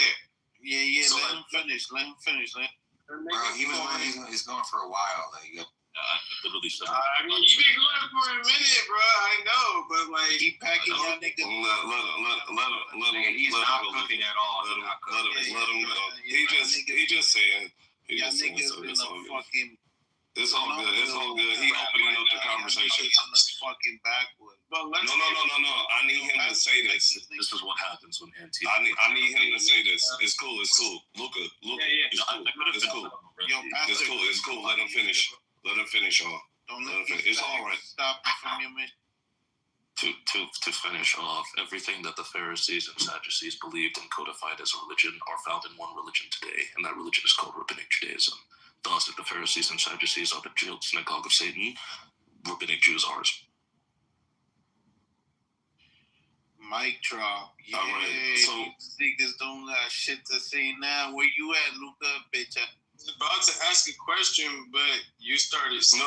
Go ahead and ask your question, because I want to add on to what he was saying. But go ahead. You may have. I was gonna come from a place of criticism. I feel like you may come from a place of like constructive building. Am I wrong, Kendo? Or no? Yeah, you. Well, then let me go. All right. Big lot.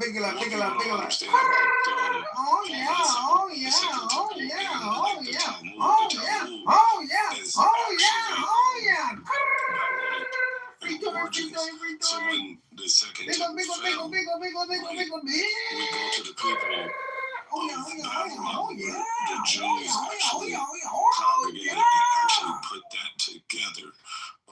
Its origin is not of and so, a lot of what Rab actually was saying was showing that this is a false origin, this Talmud, which a lot of people will label it the synagogue of Satan.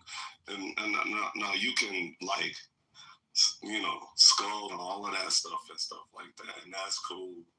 But if we look at the scribes of that time, who actually was pushing for the Romans to destroy the second temple, so that they gain power, that's a whole nother thing. Remember, a lot of this stuff was politics too back in the days, and there were certain people who wanted to see a certain people out of the way so they could gain power and actually use some of these constructs, which Jesus actually preached about how corrupt the temple was, and that corruption only moved. Go ahead. No. I mean, I guess it sounds like you were about to finish. I'm gonna let you. No, I'll finish. The kind of like properly, I just want to say the properly kind of assess what people looked at and what the laws looked at the time for like the Israelites. You would go to the people who were preaching before the downfall. So you will look at Peter and the things that he said, and the Corinthians that he was talking to.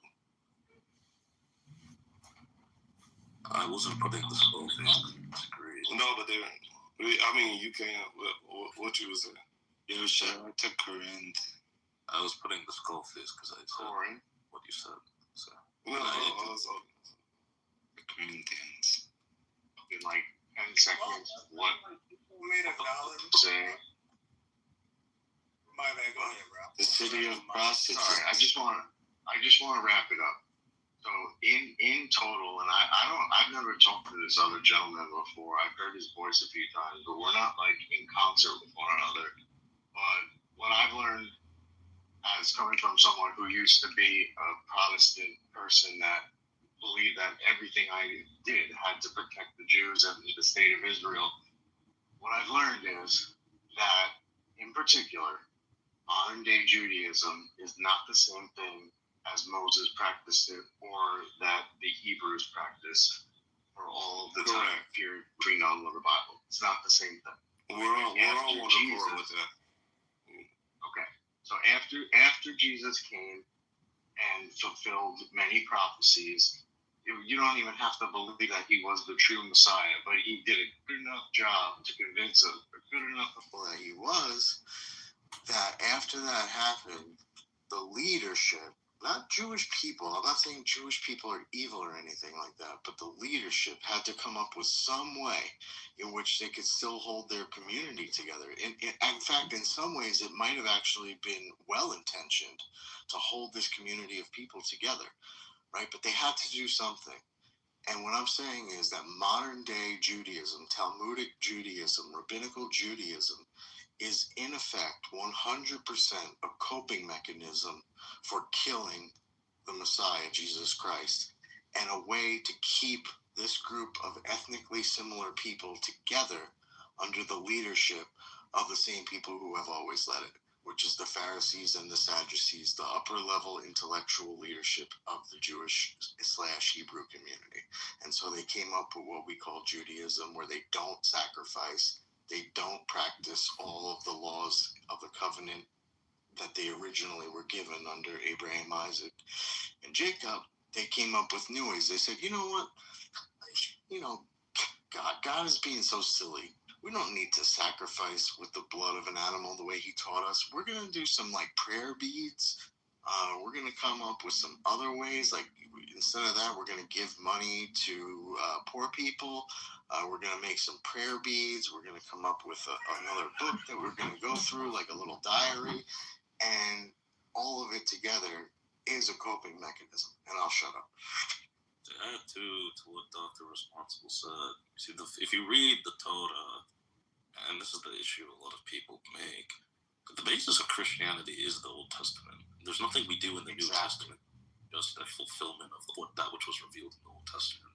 Now, if you read the Torah, you'll understand that the center of true Judaism, i.e. what Moses and the other prophets practiced, right, was the temple. Without the temple, there is no Judaism.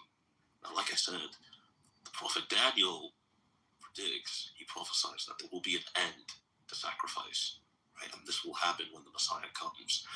The Romans, as God willed it, were very thorough in their destruction of the temple. What did they do? Not only did they destroy the temple, but they also burned the lineages of the priests, right? Now, why is this relevant?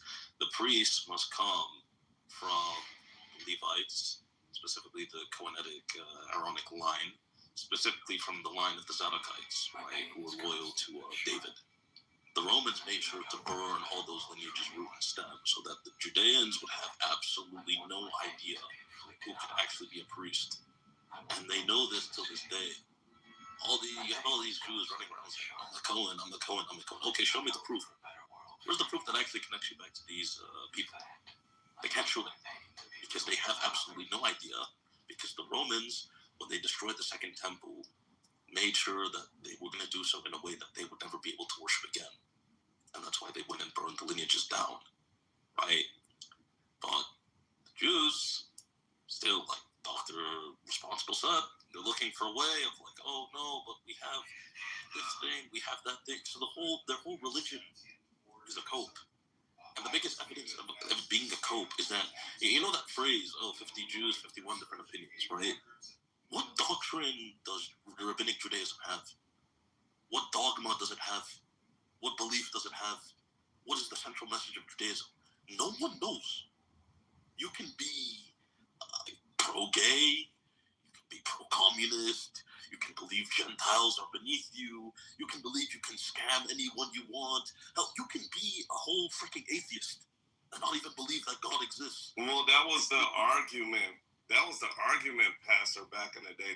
That was the age-old argument that you could be all of these things. That's bound by law. But so here's the thing. Hold on. Let me just say this. Here's the thing. Well, go ahead, because you like the mama. You can believe in literally whatever you want and call yourself a Jew, except the one thing. You cannot believe in the Lord Jesus Christ. You can be a whatever Jew as long as you are not a Christian. You will be considered a Jew. The only central doctrine of that religion is to reject Jesus as your Messiah. Judaism weirdly makes Jesus as central of a figure in their religion as Christianity does, except it's the opposite. The Christian says Jesus is his God. The Jew says believe in anything but that Jesus is your God. That's Judaism in a nutshell. And this is why I say it was created solely, 100%, actually, I will say 85% for two things. One, as a way to cope with the fact that they killed their own Messiah. And number two, to a lesser extent, to make sure that the people that were in power, which are the Pharisees and Sadducees and other intellectuals, could keep their ethnic group together, which they've done successfully. But that's the whole religion. This is the only religion where you can be an atheist and be part of it. It's insane. It's insanity.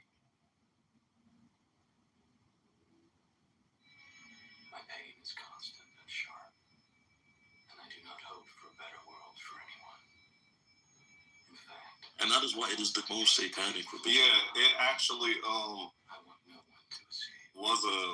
was a countermeasure to the way that the beliefs were being transitioned at the time, because you could look at people like Peter, who was telling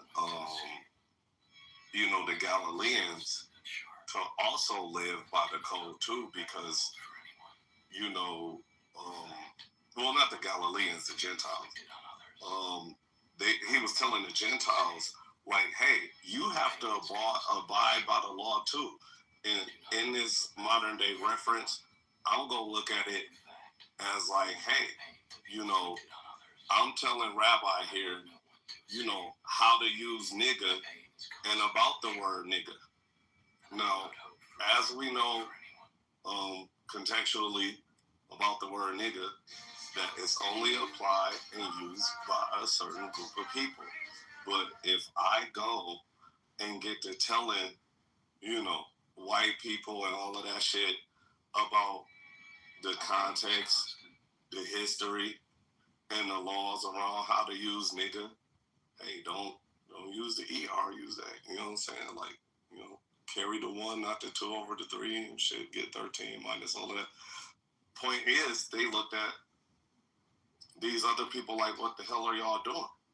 This is where the separation kind of began. So the Talmud was put together to be like, hey, no, those are those set of Jews that are telling these other people we learn from the religion and keep this practice in-house now. These other people can't practice that. Y'all can't say nigga. You know what I'm saying? Y'all can't be out here telling these people that they're abiding by a cultural rule that they're not a part of. To me, it looks the same thing. Historically, and it tracks historically. And I'm not trying to bash on the Jewish people, man. I'm really not. It's just once you realize what this is, it's hard to just shut up and go along with the program. But historically, this is all of the things that the Hebrew people have gotten into trouble for in the past. They are a proud people. The Bible describes them as. They are very much mixed with a huge amount of hubris, where they think that they can figure it out. They will find a way that's better than God. He sends them up to the mountain to get the 10 Commandments. By the time he comes back, they're making a calf. He tells them not to practice false idols. By the time another 30 years goes by, they're making idols out of Asher poles and giving their children to the Lord Baal. Like, this is it's literature. That's the point. Over again to teach you. Yeah. So. Yeah, but when you think about what we're saying about rabbinical Judaism, it completely tracks. This is a people, many of whom are incapable of sitting back and saying, "Yes, Lord, the one who has given us everything, who has defeated our enemies, who has taken us through hunger and famine and removed us from Egypt. We trust what you're going to do." A large portion of those people, for whatever reason, are wholly incapable of doing that. I supplicate. That's why they suffer. I supplicate as you speak. Right. And that is why Thank you. Rabbinic Judaism is the most satanic religion in the world from a Christian perspective, and they're called the children of Satan. From a Christian perspective, God is all good. So all things that are of God, including Jim and his message, are all good. What is sin? Sin is anything that goes against God. Who is the author of sin? Satan, which in Hebrew means the adversary. The adversary of whom? The adversary of God. Now, considering all that, what is more satanic or adversarial to God, shall we say, than a religion that says you can do whatever you want, be whatever you want to be, like whatever you like, believe whatever you want, except that your God is your God? There is literally nothing more satanic than that. Do whatever, be whatever, act however, as long as you prostrate to anything but God is. That is the definition of Satanism, and that is what religion claims that. Rabbinic Judaism is that. It says that you can do whatever you want. Yes. So rules are like the Ten Commandments. That doesn't matter. No, doesn't. Yeah. Can be yes, You're an atheist. So wait. So what are the points of the Ten Commandments? That's the point. In Rabbinic Judaism, the only rule that you can't break is that you can't believe in the Lord Jesus Christ. So Rabbinic Judaism, Dude, what do you want? You. So what you want to hear? Don DeMarco. So anyways, so you're saying that Rabbinic Judaism says, look, just believe in God and everything else is all good? No, I'm saying it says the complete opposite. Believe in anyone but Jesus, and everything else is all. Believe in anything else Yeah.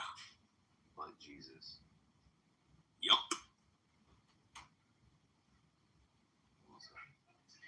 Yo, who just moved me? What the fuck?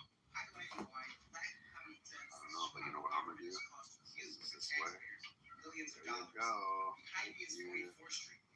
Damn, niggas hating on Kendall? That's great. I don't even know, what is a Rabbinic Jew? What's the difference not in a real Jew or a standard Jew? The only real Jew is the Christian one. The one who follows the Messiah. If you follow the Jewish Messiah, then you are a Christian. So Rabbinic, how do you spell it? RABBINIC. You would just call them colloquially as Jews today.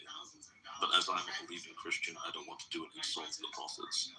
So I call them Rabbinic Jew. Bro, this guy's got LED lights all around his desk. No, I have a simple lamp. He's got a simple lamp. Oh, lantern. Fuck you talking about?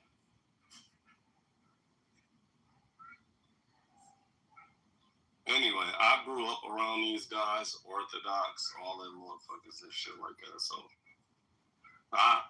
I'm very familiar at what they believe in and the egregious nature of how they contradict even their own culture. Especially when you start bringing in the Kabbalah. And so like those Jews, even then, they can, kind of grift between cultures, seemingly. If you understand the Talmud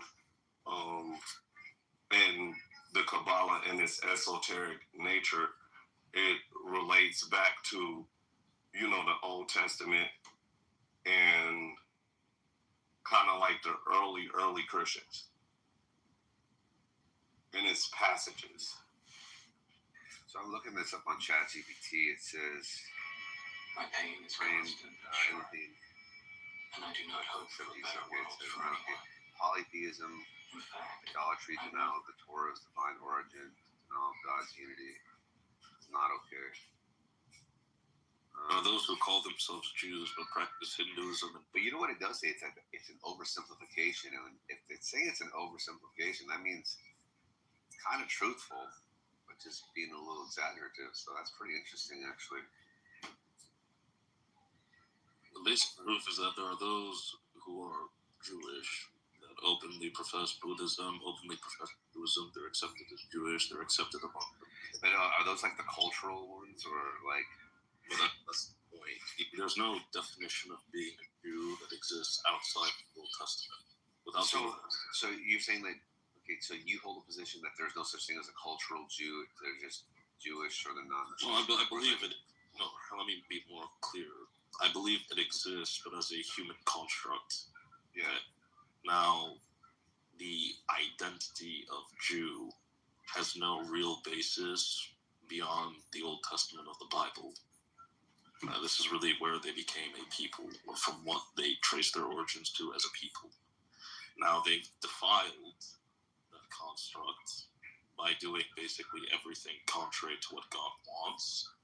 And in their new defiled definition, they've said basically the only thing you can't do with that and maintain yourself as a Jew is to believe in the Lord God Jesus Christ. And this is a modern view, you're saying? I would say it's an old thing, but it's definitely very explicated modern in the modern sense. Hey, Psyche, if you or just to everybody in the room, if you could take away from like this last 1 hour of conversation, just the willingness to go look around and check this out for yourself, like that would be I would feel like I've done a great service along with the other gentlemen, because I did not know this. Somebody told this to me and explained the simple part to me, and then I went and looked it up myself. But it is so moving to understand what's actually going on here. When you're looking, I mean, a lot of the people I recognize in this room really try and global politics, religion, these issues that we discuss in Clubhouse. If this last hour could do anything and just have people take a look, dip their toe into the pool of this particular part of this religion, I mean, that would... You're talking about the claims that the guy's just making? Yes, because I made them as well. You just weren't here, but that the Jews that we look at as Jewish people today are not practicing anything like what Moses, Abraham, Isaac, and Jacob practiced. They're not practicing what Jesus practiced. This is a totally new religion created as a coping mechanism after they killed Jesus. Let me ask you this then. What are there examples in today's society that you would point to say these are the closest people that are acting like the past times? Is there an example that you would point to say this group of people are acting just I guess the Christians, but even they're not acting totally in the old covenant. There's really nobody left that is doing what the Hebrews that you read in the Bible were doing. No one's sacrificing. No one's. But is that like? What about relative? Oh, people are sacrificing. That's not true. Because there's a guy lying on here that seems to be pretty fucking consistent. I mean, as far as what he verbally expressed. Maybe the Hebrew Israelites would be the closest thing. This is just a matter of going to a local synagogue service. No, that's not true, George. There are three examples. Doctor Responsible is correct. Christians are the closest to following it. Why? Because the Old Testament always predicts and prophesizes that there will be a new law, a new covenant, and end to sacrifice. So Christians are the ones who uphold that the most. Yeah, but that's a belief, though. Like upholding the belief is like it's a functional practice. Sometimes work is just cut out for you. So what I'm saying is that like today, like we obviously live different than the past. So like, what about the people? They don't press buttons on elevators or some shit. Isn't there some shit like that? No, but those are all Talmudic laws. Those have nothing to do with the Old Testament. Now, if you want an example, they live perfect lives. His guy is perfect safe. If you want examples of Christians who are culturally Jewish, i.e., okay, I believe in Jesus and all this, I just do things culturally a Jewish way, you'd have to look at the 1st and 2nd century Christianity that was practiced in Judea. Someone like Paul the Apostle, for instance, many Jewish cultural rituals, but acknowledged he only did them out of culture because he was a Jew. You did not have to do them if you were Greek, you did not have to do them if you were Persian, you did not have to do them if you were any other type of culture. Right. So what do you do? What do you practice? I'm Catholic. Okay. Do you consider yourself Christian? Like under the broad umbrella? I didn't hear you. Catholics are Christians. I will some beg to differ. I'll just think where you stand. Okay, so So let me ask you this then: do you think you practice functionally like more of the pastimes, or like are you part of the group that doesn't do it the right way? I'd say my church is the truest and most orthodox and traditional in what Christ just was preaching, doing. So that's like the preaching part. But what about your everyday lifestyle? Like, do you like adhere to like if basically if you brought yourself back to the past, you'd be okay, right? Yes, I would be. So what do you do differently than like other people, like in your, if you don't mind, in your everyday practice of like living, like that you would say follow like your? Okay, I'll give a quick example. So when the law of Christ and the Messiah is established, the Old Testament basically becomes, let's say, the American Constitution. It becomes a cultural framework by which one uses to guide their morale. So things like don't steal, don't murder, don't lie, those are permanent. Now, the specific metrics of, for instance, okay, like, all right, let me give a different example. Something like show respect to your elders. Yeah.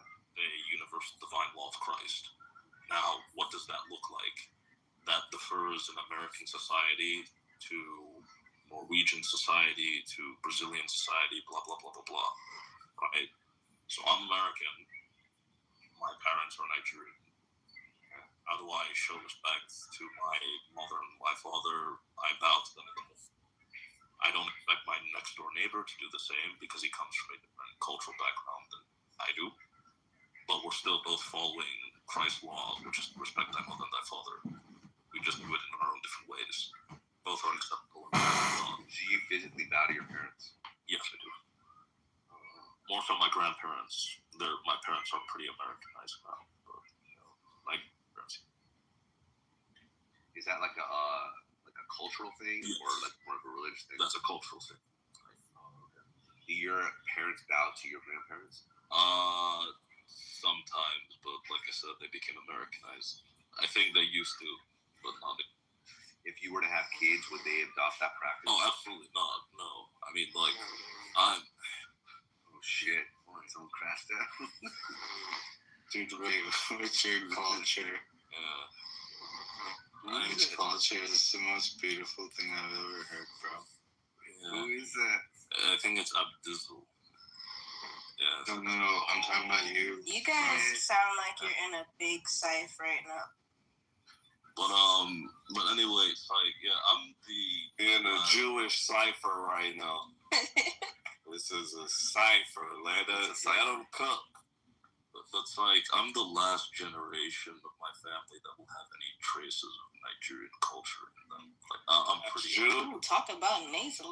I love Nigerian culture then. I doubt you know anything about it. No, hey, this guy can I speak know very little. Hey, he can speak every language. Yoruba? Are you Igbo? Speak. Hey, George, speak the language. Igbo? Talk. Which one? Tell him whatever his language. Yoruba. I'm not Yoruba. What are you? I'm Igbo. Good, go. Go, George. Are you the Hebrew Israelite? No. Magic. Most of us are Catholic. That's what they call.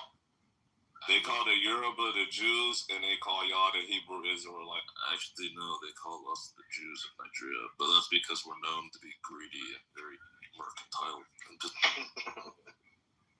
ironic. The Hebrew Israelites aren't all crazy. They're not You all don't crazy. know how much they done stole the innocence of young boys and girls here. They like the Catholics. HI. They stole. I don't know much about them. You're telling me you're from Nigeria. I just know that they know their shit when they argue with people. Oh, no, yeah, like they're... Man, look, I could just say a lot of things. I ain't finna get into that. Because y'all gonna be like, oh, Kendall, he hate black Hebrew Israelites. Then I'm gonna be arguing with Lion for like 6 hours. I ain't finna do that, bro. That's like a normal day, though. Nah, You know, just say I what already you wanna argued say. like a long time ago. Say what you gotta say. Well, I was just Because I've spoken to a lot of them as well, and I don't think that they're 100% crazy. Who was it? Bro, I was just living these normal lives. Oh, actually, I just thought of something. It's like, if you want a group of Christians that culturally is most similar, not in terms of religious belief, like the religious beliefs are constant, but in terms of like cultural practices is most similar to how Second Temple Jews would be, you should actually look up the historians in Iraq and Iran, because they have been, like, their churches are a bit separated from others, so they're the least culturally influenced by either Western cultures or by like Arab Muslim cultures. Like Niger say Palestine. Bro, to come to think about it, you sound like a reverse Louis. And I wish he was here so y'all could give a comparison, right? Because y'all can tell by like the Nigerians speak a certain way, bro. That's crazy, bro. All of y'all niggas. My bad. I had to interrupt you. Cause nigga, hey, bro, you been talking for a while, bro. No. Like, you ever chill the fuck out? You know what I'm saying? On occasion. For Fridays, usually. No. Look, this the nighttime, man. Look, it's the Night King. They minded me tonight. So, look, this is what we doing, bro. Man, welcome, Pastor. Of course, you get to talk. We're going to give you unlimited talk. The unlimited talk ticket. Talk, texting, for the night. Since you've been talking tonight, you've been holding it down and shit like that. You know what I mean? Welcome to the Chill of the Night show where Kendo doesn't say hi back, bitch. I was about to just say hi to your little ass. Don't say hi to nobody. Oh, shit. See, look what y'all did. See, look, I'm blaming Rabbi. He got me in trouble with the women. But what up, Mochi? What up, Violet? What up, everybody? What up, my nigga Shay? Shay Mose in here and shit like that. What did you feel about my comparison with the word nigga and the Talmudic gatekeeping? Pastor, do you feel that that was a fair comparison? That was a pretty fair comparison. Truth is, Judaism is neither an ethnicity nor is it a religion. It's a cult at this point. It's a practice. No, it's a cult. No, it's a practice. The Jews. I discovered a rich tribe of them here. They're all white people who hit hills in the park, and they pray to Buddha and meditate, and they're Jews, bro. But that's why they stay in the Jewish community here. But that's why I say it's a cult, because like, I mean, we can show it's not an ethnicity. Yeah, it's a cult of justice. Yeah, because, you know, giving 3-year-olds herpes in New York is just... No, that's not what's happening. Oh, that's not what's happening, yeah. That's not the thing. Hold on. Let's hear first. It's intellect. It's about intellect. It's about studying human behavior and being stewards of civilization. Like, I don't know why I've been here the past few months. Like, it's all clear as day. Like, I'm just, like, too reluctant for the big reveal. But it's just, like, Judaism is about being adults. It's about being responsible. Yeah, George, but you could have... Hold on. Wait. Don't jump him. He's speaking for the first time tonight. Welcome, Persis. What's your, like, clear opinion as far as when it comes to like representing your point, and can you source some real data, like some real live events that show support your point? You should have went to Thumbtack. I paid for all that. Yeah, I did too. I got to get packed up and everything. They wanted $2,500 to pick my stuff. I'm sorry. For 3 minutes? Yeah, that's all the crap that I did. Oh my gosh.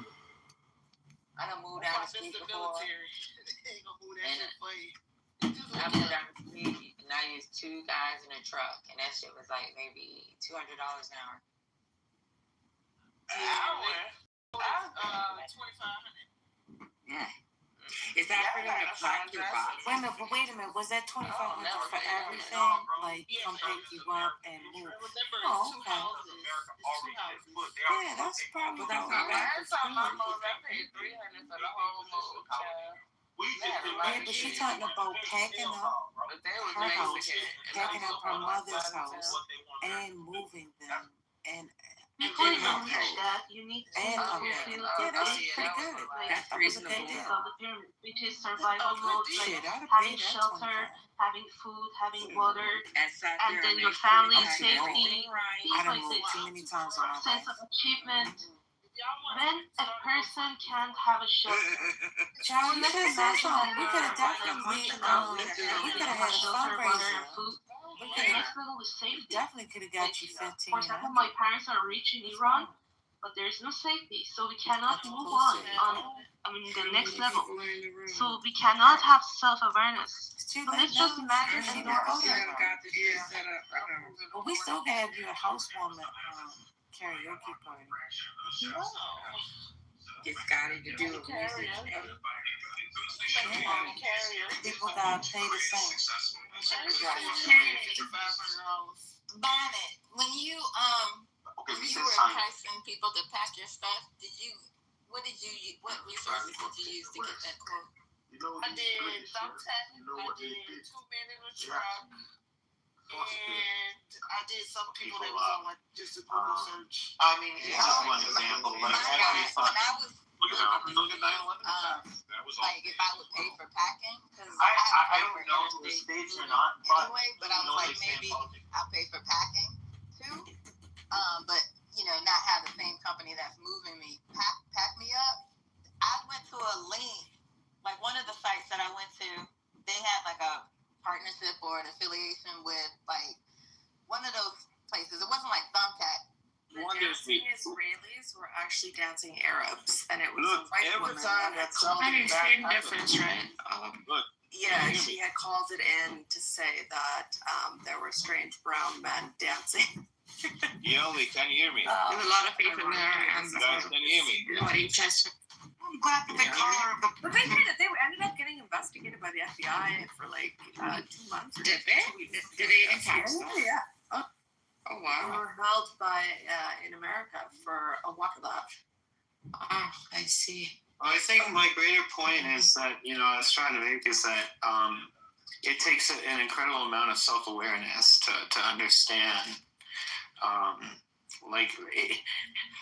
the brain doesn't come with a fucking, like a manual, right? Like a fucking, like how to operate your brain, right? And maybe with fucking AI, maybe we can develop that.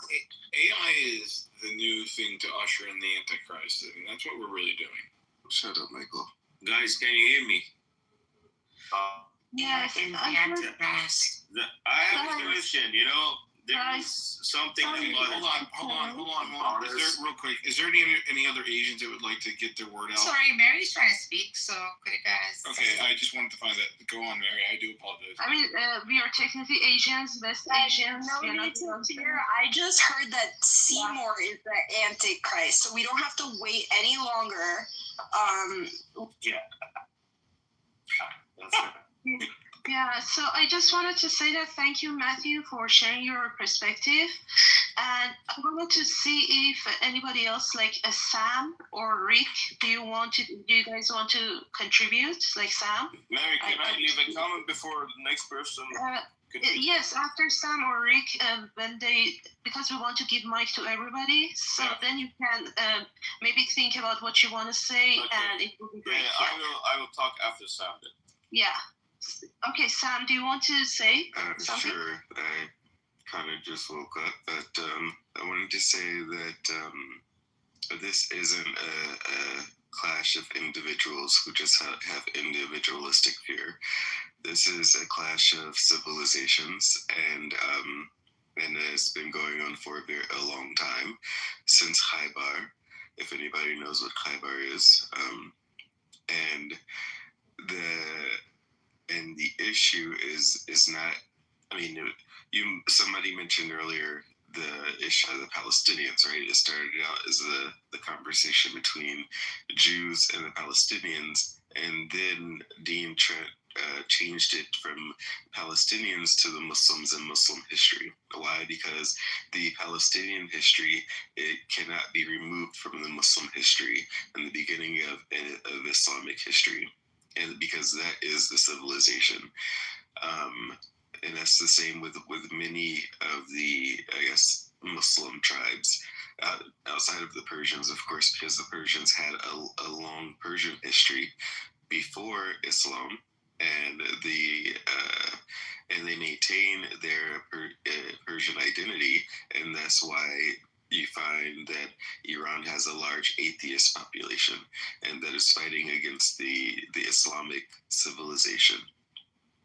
Yeah, but if you try to come to our land and Do you have any data or link to share to prove your receipts, please? Oh God, John. Sorry, I have to move him. The Persians just became Muslims. Yeah. I said the Persians just became Muslims. They got conquered and had to convert, pay tax and stuff, or get killed or something. It was and the Arabs, they gathered all our teachers and also scientists in a big banquet, and they said we want to celebrate, and then they murdered them all. And the reason for that, they wanted to completely destroy the Persian language and history. The people who had the knowledge, they were killed there, but not all. So our families kept our books and our teaching in secret, and they taught our children until this day. So that's how we preserve our history. The other thing is that the Persian Empire was so huge and vast that the Arabs didn't have enough time to eliminate our culture and our language. I mean, they could easily do it to Egypt and other countries they conquered because they were small. Iran and Persia were so huge, they didn't have enough time. And there were Iranians doing riots, gathering of military, and fought the Arabs. So, but I wouldn't call it celebrate. So the thing is that the Arabs, I mean, our capital was Teaspoon, which is a city that was burned down to the ground. It's at 20 kilometers away from Baghdad. Okay, that was our capital. And you see, Iraq is a new country. There's nothing Persian about Iraq anymore, although it was our capital. It was like the New York of the United States, our capital, and it got destroyed. Yeah, and nobody when speaks. we go there, we're going to celebrate. But I wouldn't call it celebrate. I wouldn't do that. We're not there yet. That's the issue. And the thing is that there's also something that the brother says about Jews and Israel. Every time that some big shit happens in the world, they say the word Israel. They say 9/11, it was the plan of the Jews. They all evacuated this building. There was not one single Jew on that day. Then they say, okay, the 7th of October, it was planned by the Israeli government so they can have excuse to attack Gaza. All of these, every time something like that happens, they say it was the Jews. And Charlie Kirch's, I read it on the X and other platforms that the Jews, or I don't know, someone from their side, they offered him $150 million or something like that, which is there's no fact check about that. This is just like rumors. They say the Jews killed him because he had anti-Israeli ideologies, or he didn't talk in their favor. Every time something happens, they want to stick it to the Jews. And I understand it. I mean, these are the Arab buds and these blacks and these Black Lives Matters and the Antifas, they're active. They have over 100,000 personnel, No, call it what you want to call it. No. They fool the internet with disinformation. I want to say, first of all, thank you for your perspective. And I want to, we want to give mic to everybody. So, Rick, AK, and Vefan, do you guys want to contribute? Rick, you have joined for a long time, so I guess you will be the first. Me? Oh, shit. What's the topic? It's on top of the room. You can read it. What do you think? What's your perspective? I don't know. I was in here earlier, and there was some dude who was just spewing a bunch of BS. I had to leave. There was some take your pick. You see the title? He means Dean. The guy's name was Dean. Dean. Yeah. I did. So what do you think, Rick, about the bullshit? I kicked him out. Wait, who'd you kick out? Dean? Oh, you did? Yes, I did. Oh, I thought he just left. Yeah, he's a complete psychopath. No, no, I don't want to be around. So, Rick, you said that you heard some bullshit. What do you think about that? It's just he seemed like he was doing some tequila. I don't. I support Israel, but like I don't really get involved in any of the back and forth fighting online. But yeah, I support Israel.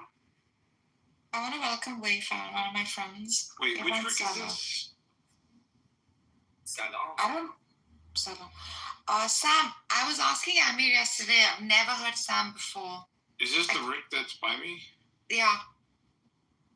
I'm glad you spoke, bro. I thought you didn't exist to be here with Sam. It's your birthday. It's your birthday. Happy birthday. Ticket. Yeah, double dip. Yeah, Amir especially hates me. You're not special if Amir hates you, okay? They're never you're special. You're special, but not that reason. No, Luca's the only special in the room right now. Nargis, by the way, what was wrong with you singing love songs from Elton John to this terror supporter? I was singing from Barth to Amir because they fight with each other 24 hours. I was thinking to myself, well, what's wrong with her? She's singing love songs to this terrorist. 24 hours they fight. So I from Barth to Amir. Oh my God! That you sang Elton John like to them? Yes, honey. It's a very emotional. What song? I sang "Sorry Seems to Be the Hard." Then you fight each other 24 hours. Oh my God! They were like, they're just shocked. I'm looking after Rick, please. No. I'm sorry. First AK or Wayfan, then we can have repeated talkers. So AK or Wayfan, which one of you want to talk? Like Wayfan, I think he was very active in the chat. Or AK, if you want, you can go first. Mary, I like that idea though. We should use that little term. We can call them repeated talkers. Someone you don't like, you just say, sorry, repeated talker. You'll have to wait. Yeah. You ain't no repeated talker. Look at you. Fifi, come up here. You boy. So my question would be, so if you see something like that, how can you say those people, like specifically speaking of like the ones that are the religious? I don't know much about that. You don't know much about that? It was on the news last year. I'm not gonna make that was a really big story. What, baby carriages? What? You never seen that, but you're a Jew? Isn't that suspicious? Yeah, this is crazy. I heard about that recently. I heard things about that when that was happening. George, are you sober? Carriages. Yeah. What, bro? What?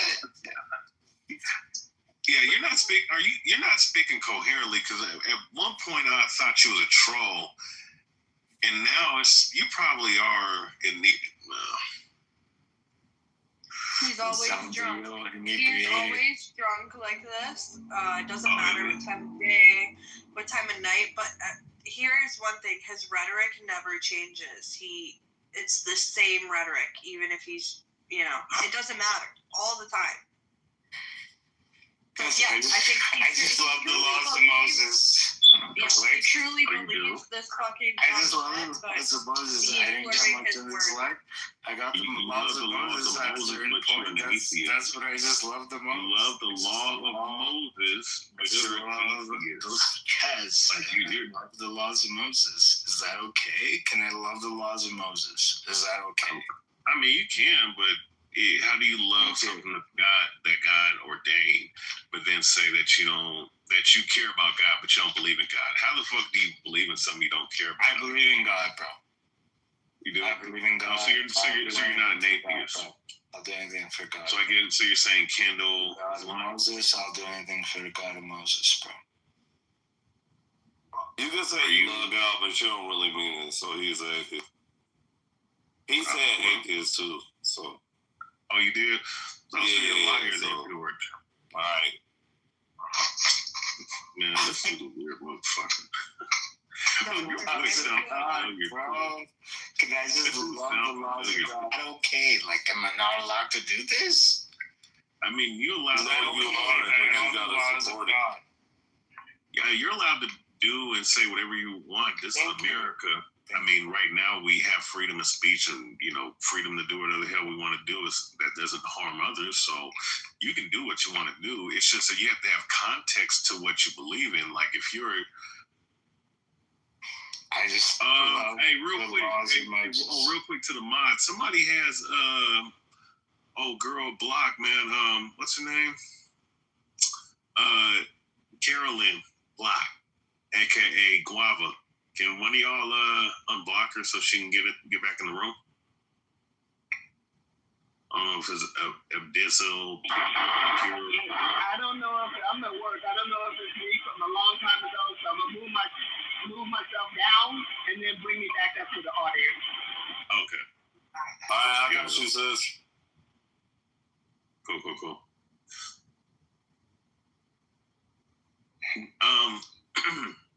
Okay, so yeah.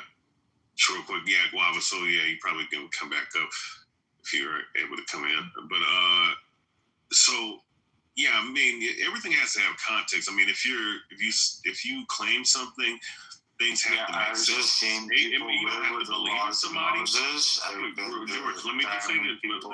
Let me just establish some regulation, right? Just when it comes to believing something, you don't have to believe in what people believe in, right? But things have to make sense as to why you believe what you believe in. So if you are an atheist, how can you be somebody that loves God? Because I love his law. Who the fuck got me blocked? I think it was Pure. It was me from a long time ago. I'm finna undo it. Love is law. Wait, George, you know what you're quoting? You're quoting Alistair Crowley. So you really don't love God. Read back to those. Who am I quoting? The law is love. You just quoted Alistair Crowley. That's what he says. Oh, Alistair Crowley. Okay, you up here next to me. Read your back channels, bro. Isn't that the guy from Satanism? Yeah, this motherfucker wrote the book 777. Oh my God, did I just quote Alistair? Yeah, you literally said the whole Crowley? Because I said you literally quoted law? Yes. Oh shit. I mean, you can love God or love Christ, which I don't know if you believe in Christ, by keeping what they say, by loving the law that they say. But when you make the phrase "law is love," that means that the law is whatever you want to do. It's the Alistair Crowley principle of do what thou will. Like the hashtag line from Nike. The Saturnalian fucking quote known as Nike. Just do it. I mean, that's where those phrases come from. That dude was very instrumental in bringing a lot of the ideology into this country, or really all around the world. So, yeah, I mean, George, I don't know, man. I don't think you believe in God like you say. like Kendall was saying. I think you're. My bad. Yeah. I don't know if you're playing games. I'm just a Saturnalian God, then. Yeah, what can I say? Yeah, just like Saturnalian. That's the reason why the Jews wear all black. They wear all. I'm Saturnalian, isn't it? Their God is the Warren God. I'm rather Saturnalian, isn't it? Yeah, you can joke around all you want to, boy.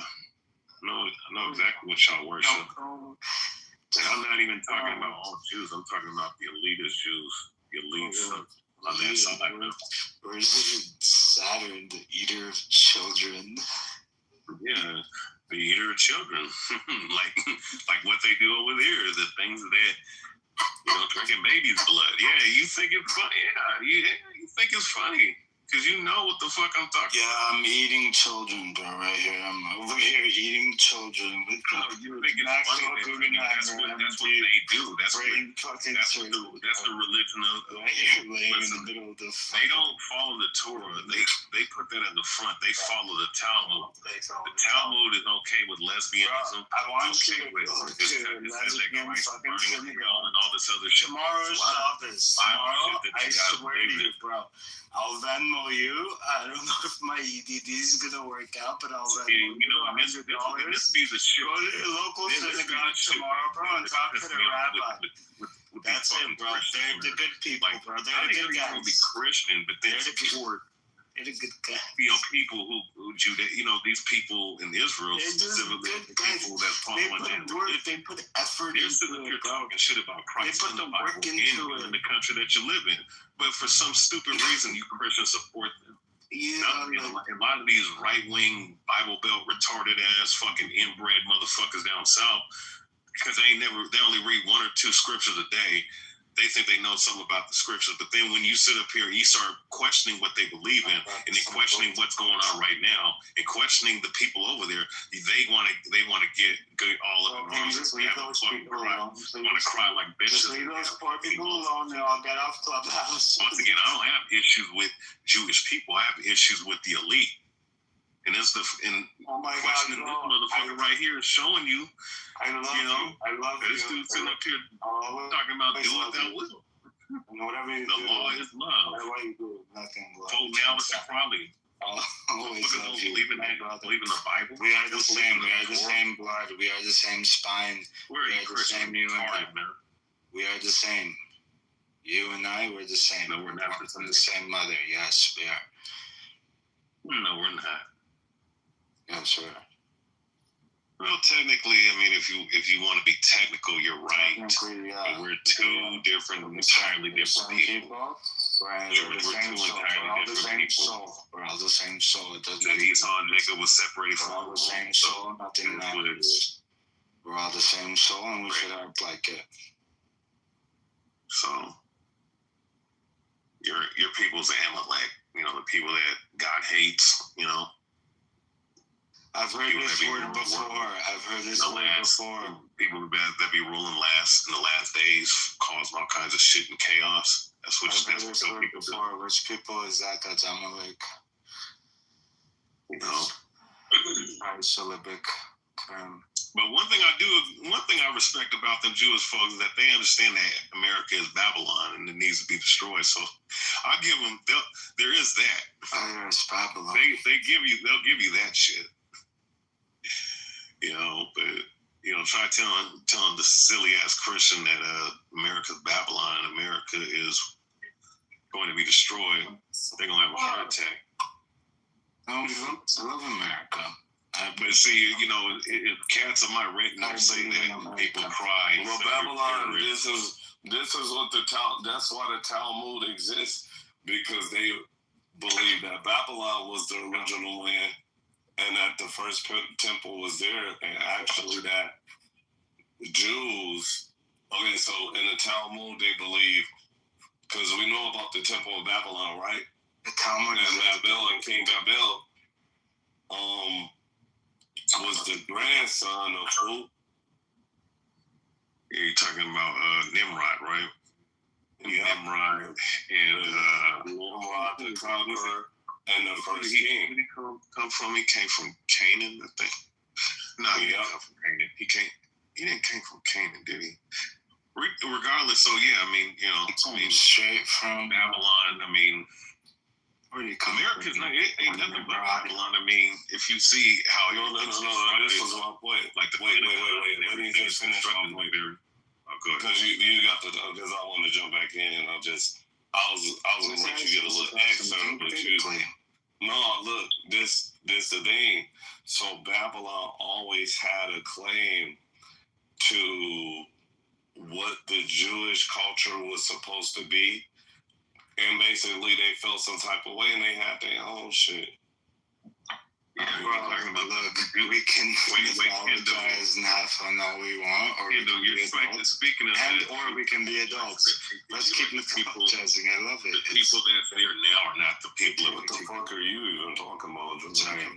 Saying anything. Yeah, George, you might be inebriated. If you know, to have a discussion with you is kind of hard right now, man. But I'm gonna be on mute. Yeah, do that. But yeah, Kendall, I mean, but you're speaking of like the Jews of antiquity and the Israelites of antiquity, right? So yeah, those people, which, you know, I would say that they're niggas, they're pretty much niggas like you and me and whatnot. But outside of that, the point is that, you know, like if you're dealing with the Talmud, like you had people of the rabbinical priests that ended up writing the Talmud and putting a lot of heresies because they went off the teachings of Babylon.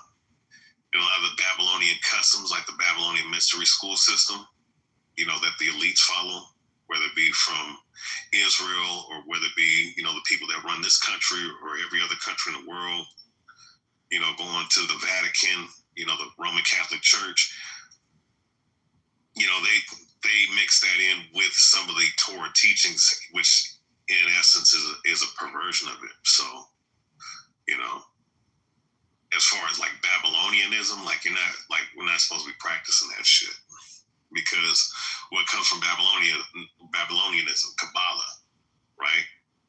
Something that these Jews practice. They practice probably the highest form of witchcraft, which goes into numerology manipulation with gematria, okay? Or gematria, I guess that's how you say it. Also, too, blood sacrifices and shit. You know, that's what they do, man.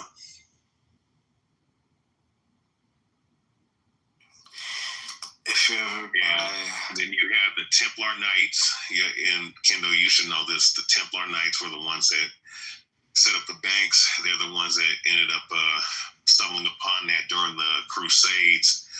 Stumbled upon a lot of those artifacts, and they started to practice a lot of the stuff from Babylon, and they got killed for it.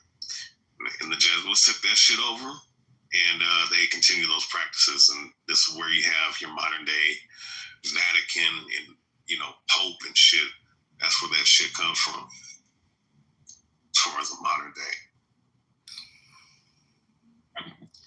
If you ever buy kosher chicken heart, it's so salty because they try and get all the blood out.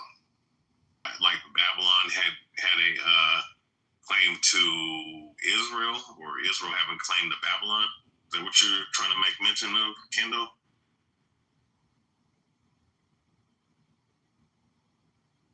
Are you just gonna sit up here and you're gonna sit up here and say that and then just run away? Like, come on, Kendall, bro. There's a reason why around this time this room ends up dead, because all you mods be asleep, man. Damn near. Shit, man.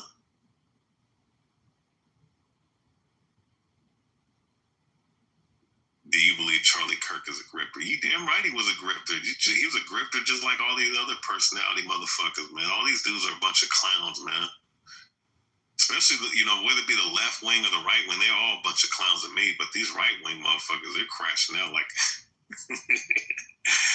they're bugging the fuck out there. This broad Candace Owens, man, this bitch is funny, man. You know, but yeah, Charlie Kirk was a propagandist. You know what I'm saying? He said a lot of hateful things to a lot of different demographics. He has some certain things that are pertinent that he did say that you can agree with if you know, but that's part of being a propagandist. You mix truth with lies, and a lot of the shit that he brings up as far as numbers when it comes to like black people or other ethnic groups of people, a lot of these numbers have no context. A lot of these stats that he brings up have no context and they're arbitrary. So, you know, it's really just to fit the conservative narrative and shit, man.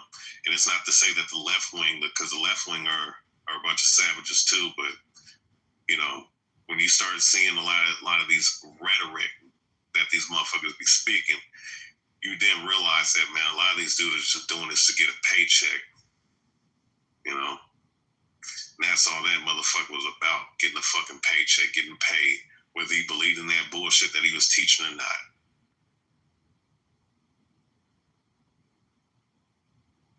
So,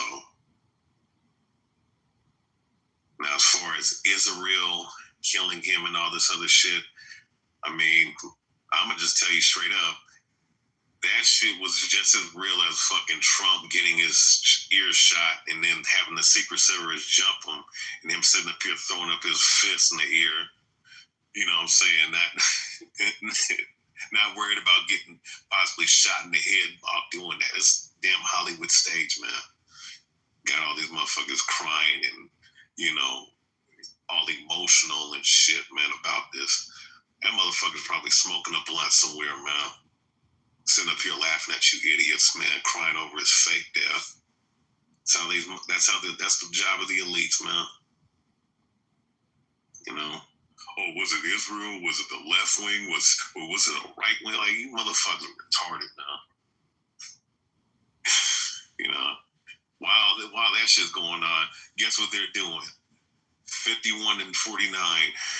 Was it the Senate? The House or the Senate, they voted against fucking Epstein. You know what I'm saying? The Epstein file being released. Even that's a distraction because, yeah, all the motherfuckers probably on that island doing God knows what to them kids. You know what I mean? They'll release it when they feel like releasing it. Then, here it is, they're using, like, you know, puppets like Jimmy Kimmel, sitting up here canceling him to show you that, listen, if you talk about anything about this Charlie Kirk thing, we're gonna cancel your ass, man. You know, like motherfuckers can't wake up and smell the coffee, man. Don't see what time it is, man. They're trying to take your civil rights, trying to take, you know, what you're supposed to have as a human being away from you because they want to control you. They got billions of dollars, millions of yachts, hundreds of cars, but they can't have enough. They want to have your fucking soul. They want to own you, man. It's bad enough you're a debt slave, paying taxes that you shouldn't be paying and shit. Barely fucking struggling. You can have multiple businesses all you want to. If they want to cut your fucking your line of avenue of revenue, they'll do it in a heartbeat. So I don't know. I just don't get emotional with this shit. I just laugh at these motherfuckers that do. The problem is that you have a lot of people that are out here that are emotionally inclined with people they have no clue who their allegiance is a part of, man. So, anybody's listening, you could smoke that in your fucking pipe, man. You know what I mean? But hey, honestly though, any one of you fucking mods fucking awake, man? I'm telling you, this is the reason why your rooms be dead, because you guys fall asleep on the phone. It's like I am, but I'm at work. You gotta wait for me to get to my lunch break. Oh, okay. I'm awake, motherfucker. Do shit but agree with you anyway, though. So. Okay, no, I just had to wake something up, man. You know, I don't want to sit up here and go on a diatribe. I actually want one of these cocksuckers up in the bottom. You know what I'm saying? And don't take it personal. I'm one of my who. I don't know. I'm gonna invite. I mean, if you want to argue, I'll bring Ella. Ella want to argue. Don't take it fucking personal. I just feel like hey, you ain't never been cooked by a white woman. Yeah, so you met L. I cooked a white woman. She a white woman. Bro, all right, bro. Anyway, L, how you doing? Hey, my bad, I'm in the back here. You know what I mean? Shit. Some black ass. So anyway, what up? Howdy. How are ya? We good. You ain't gotta do all that soul street shit over here. Take your hair down, like. Yeah, I know what's going on. Anyway, you and George like done, bro. Man, I've been So done. we I've can been get talking shit, nigga. Like I was doing that because nobody was talking. all right. I passed you. I gave you the alley oop, and you kept the ball ever since. Like, shut your black ass up. Shut the fuck up. Egghead ass. Old leg back here. But we send one up to L. How you doing tonight, L? What's good, everyone? I just woke up and heard you guys talking, so I thought I'd come.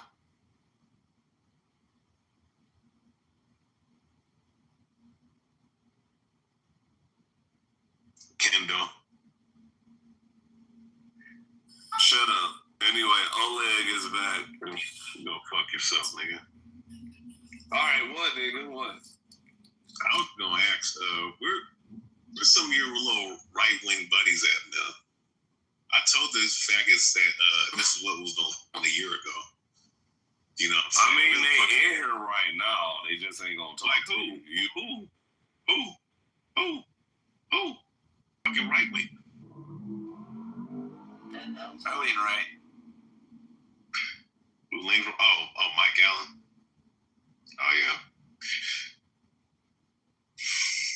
And then he lit. No, never mind, man. Oh, there you go.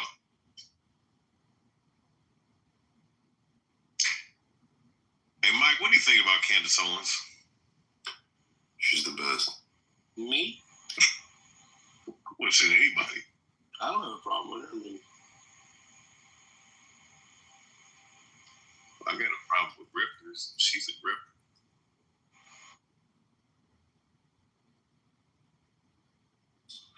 Seems like everybody's being labeled as a grifter lately. yeah, just don't listen to her. No, I mean, I don't. Every person on the left is a grifter. They're all grifters. Every single person in politics is a grifter. They tell you what you want to hear to get elected. So we can point at one side or the other side. Every fucking person on TV, every person on white collar, all grifters. I could agree with that. I will say, so when there's a person on the left that moves away from it and makes non-popular stances, I mean, you gotta kind of respect him. Yeah, I'll give Fetterman all the credit in the world. The man, and he's a Democrat. He calls up a Republican governor, or the Republican governor calls him. They start calling shows and say, we want to come on and talk together. And the first one to say, we'll do it, was Fox News. And they get on there, and guess who's the biggest voice of saying, stop saying Nazi, stop saying fascist, stop saying Hitler. Nobody should be doing it unless you don't know who they are. You don't understand what Nazi is. You don't understand what fascism is if you're saying it. He's saying it's bullshit, but yet he's the most sound person on the freaking left. Bro, I love Fetterman, bro. No, I mean, I would say I love him, but like, yeah, he's the one that had the stroke and he's all crazy in the beginning, but now it's like one that's, it's like, guys, what the fuck are we doing right now? Well, I loved what he said when they were doing the when they had the appointments coming in, you know, and he was told, do not sit down and talk with him. And he goes, that's not the way it works. I have to vote on him. I'm going to sit down and talk with him. Not once, sometimes twice, and some 3 times. And he got backlash for it. But you know what? We need more people with the balls that he's got to tell the party that they're with, kiss my ass. I'm going to sit down and talk to these people because that's what I got put in office to do. Because in a state like Pennsylvania, you ain't going to stay in a position very long if you just go hardcore. Pennsylvania ain't going to last. Manchin, why did he make it where he did? Because he wasn't a dumbass who's just going to stick to party lines. The man saved us probably $3 trillion in debt. How much in inflation by telling the Democrats, I'm not voting for some $6 trillion stimulus bill. Got them all the way down to $3 trillion. Thank you, Joe Manchin. Thank you for saving all our asses.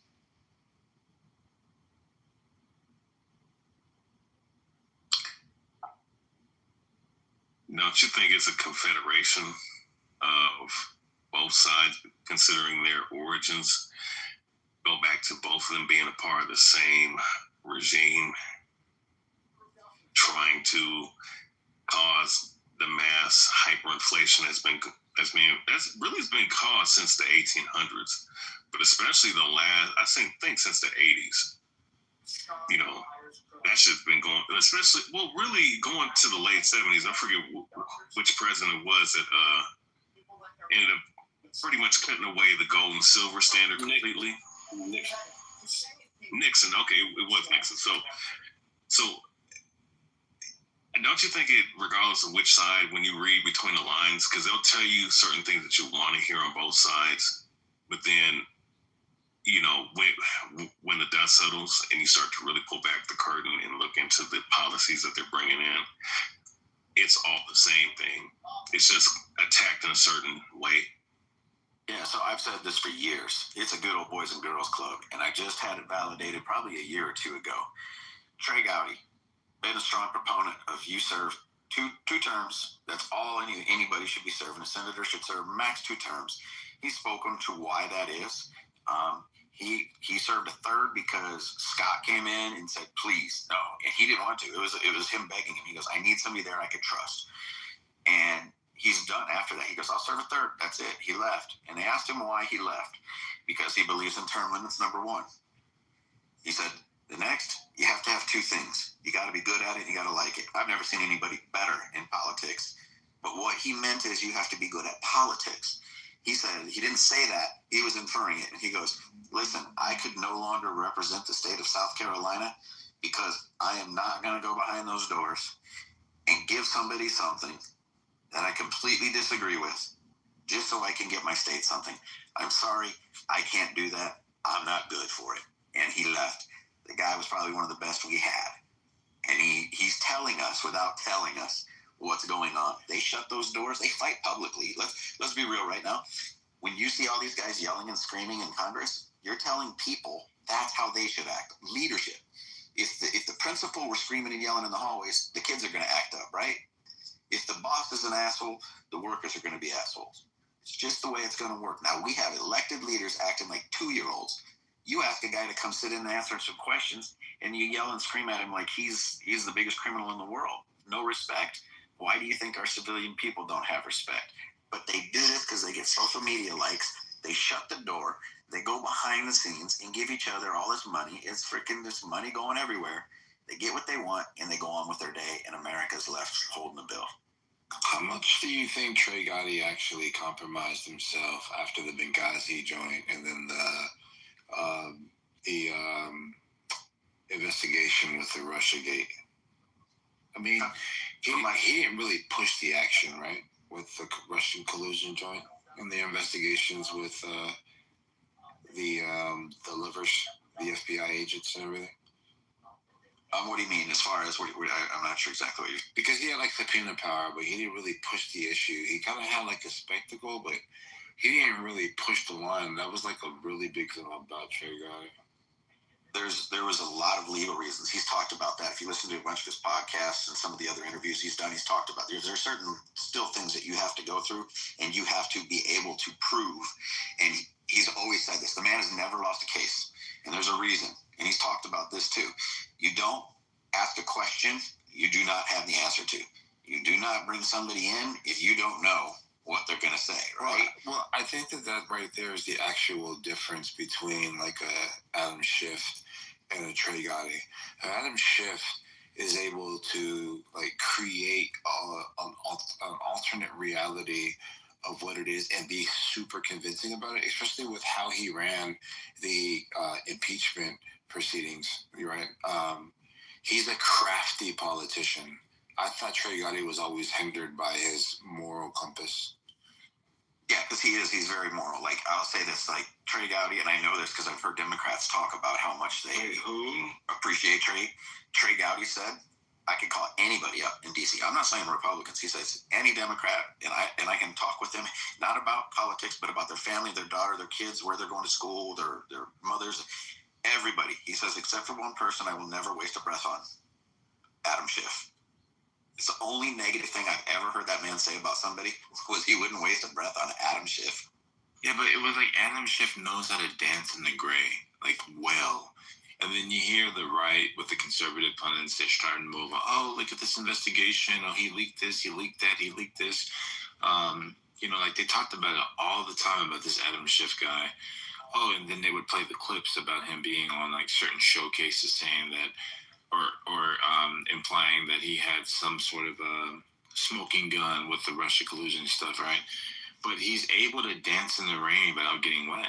And it's crazy, like, how the right talks about him, but nothing has actually happened to him. And I'm like, damn, I just seen his back and forth with Kesh Patel. Like, he's, like, in his face. I'm like, damn, you guys got to get this guy pretty soon. Yeah, but no one takes him seriously, bro. No one takes a guy seriously. Oh, no, they take him serious. No, the people have. Yeah, people have listened and believe. There's Democrats that still believe Russiagate was really, I mean, it was real. Bro, they listened to him so much that he became a senator. Yeah, but I mean, Maxine Waters is a senator. What does that mean?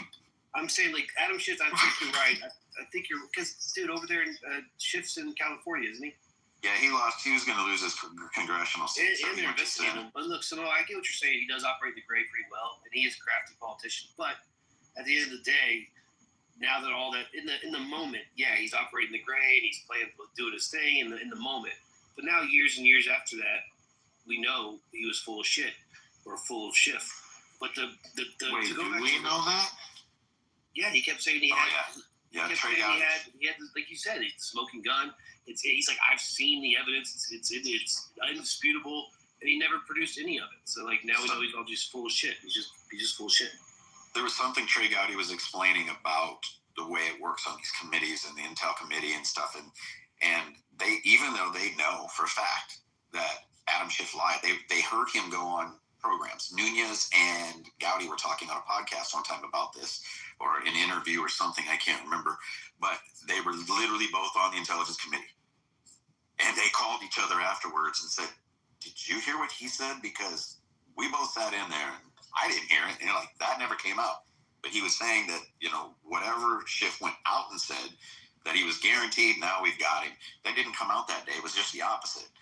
But he was peddling it. Well, he's protected by all of the bullshit of being in these committees and the Intel committee side. And this is where I think politics needs a severe change. Somebody needs to come to the public and there needs to start being repercussions. We, the people, need to start demanding that because these politicians aren't held to a higher standard. Show me the politicians that get sexual assault charges and pay a dime out of their pocket, but the taxpayers pay the tab. How many of them go to jail? They don't. They settle it before they leave office because if they stay in office, we, the taxpayers, pay the settlement. That's not being held to a higher standard. That's being held to a lower standard. As you or I would have it, we would lose everything we got or be in jail. These guys lie, cheat, and steal, and there's no accountability. And until we as people can start holding a politician, I'm sorry, but if you say something, it was on a CNN, or it wasn't CNN, it was like maybe CNBC or MSNBC, and the host said, what are your thoughts about hearing this? He glossed right over it and started to say what he wanted to say. You have one of your people.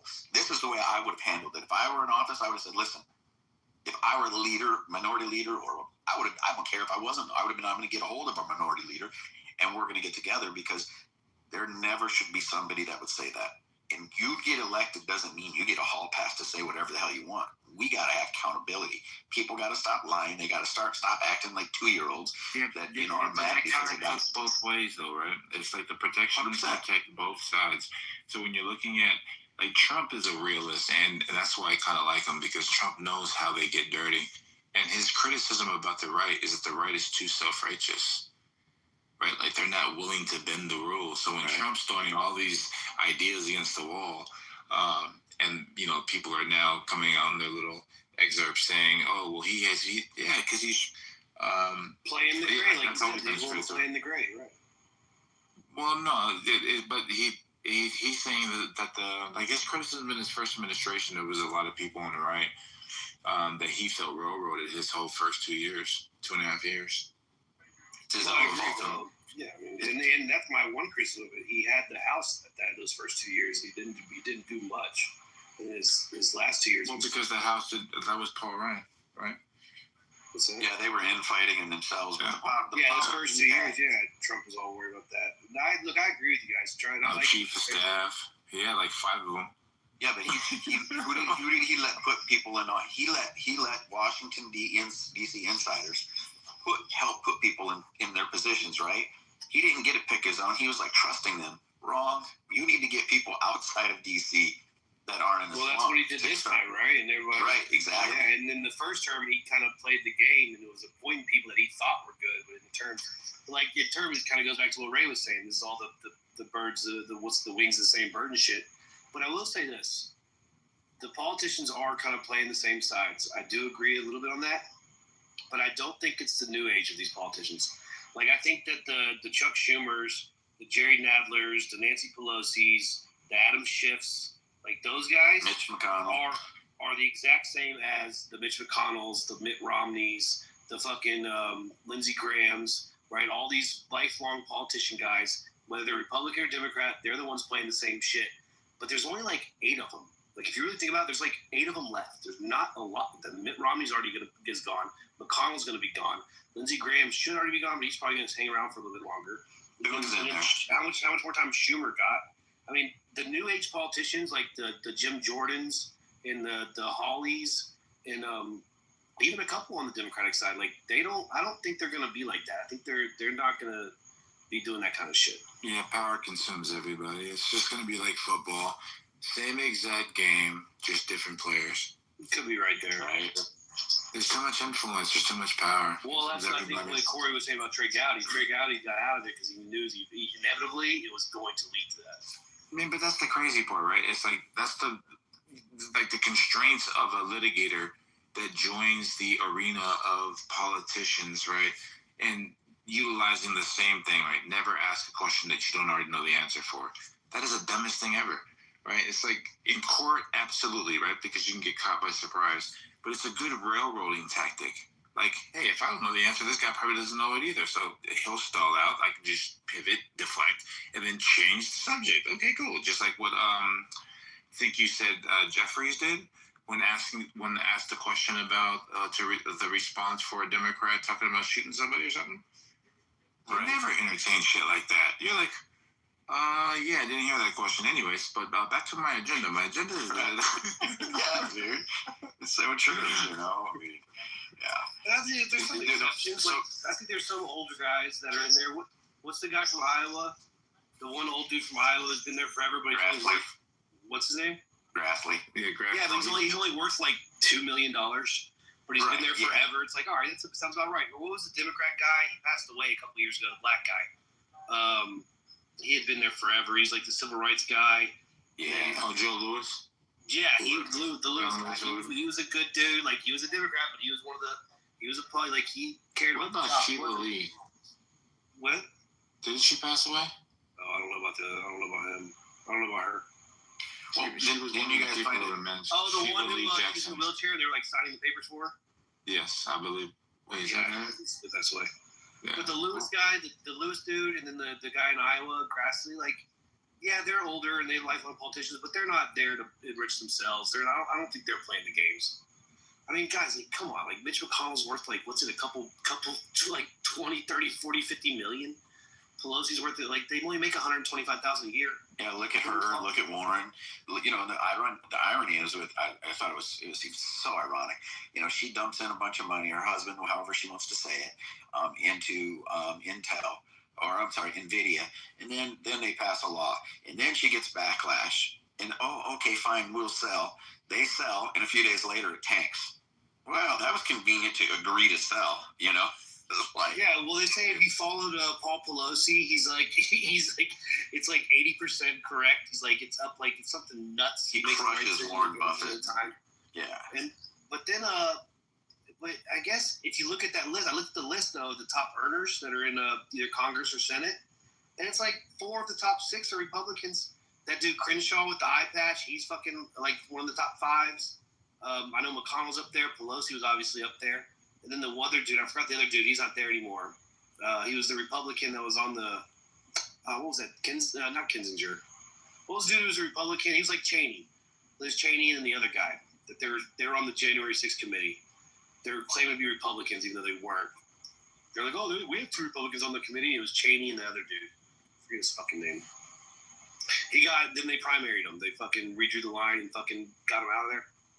Well, you know, we gotta be real serious about figuring out what's going on with this auto pin stuff. Only as far as the pardons go, because I'll tell you what, Kinzinger, when you bitch for years about preemptive pardons, meaning that we're in a monarch or whatever. Freaking what was it that Schumer said something to that effect, and then wait a minute, you said that about Trump, but then your guy was the one that did the preemptive pardons, and then now you've got, but they're saying that there's some other things that they think the FBI have on him, so that won't be included in a preemptive pardon. So, I mean, I hope it's true. I mean, I don't hope it's true if it's not true. If he's the criminal we think he is, I hope it's true. I don't want an innocent man being slammed behind bars. I don't care if it is Adam Schiff, you know what I mean? But if that man is guilty of some of the things I think he is, yeah, I want to see that guy go. But he's not the only one. I'd love to start seeing him hang all these guys. Let's start following the money. Let's start seeing where it is, Democrat and Republican. Let's see where the money came from and start chasing that down. And it sounds like the FBI is doing that. You think so? Yeah, but a lot of these people have investments. They're all blind trust. These people are smart people with resources and networking. You don't have to do anything nefarious for you to be able to make a massive amount of money. They just happen to be in the know. You know what I'm saying? So, but that's illegal. It's still insider trading. People go to jail for it. I don't know about that. So insider trading is like if you're trying to add like some sort of a criminal, like, hey, this guy's insider trading because he heard through the hallways that this was going to merge here and there. Okay, good luck proving that. What the hell?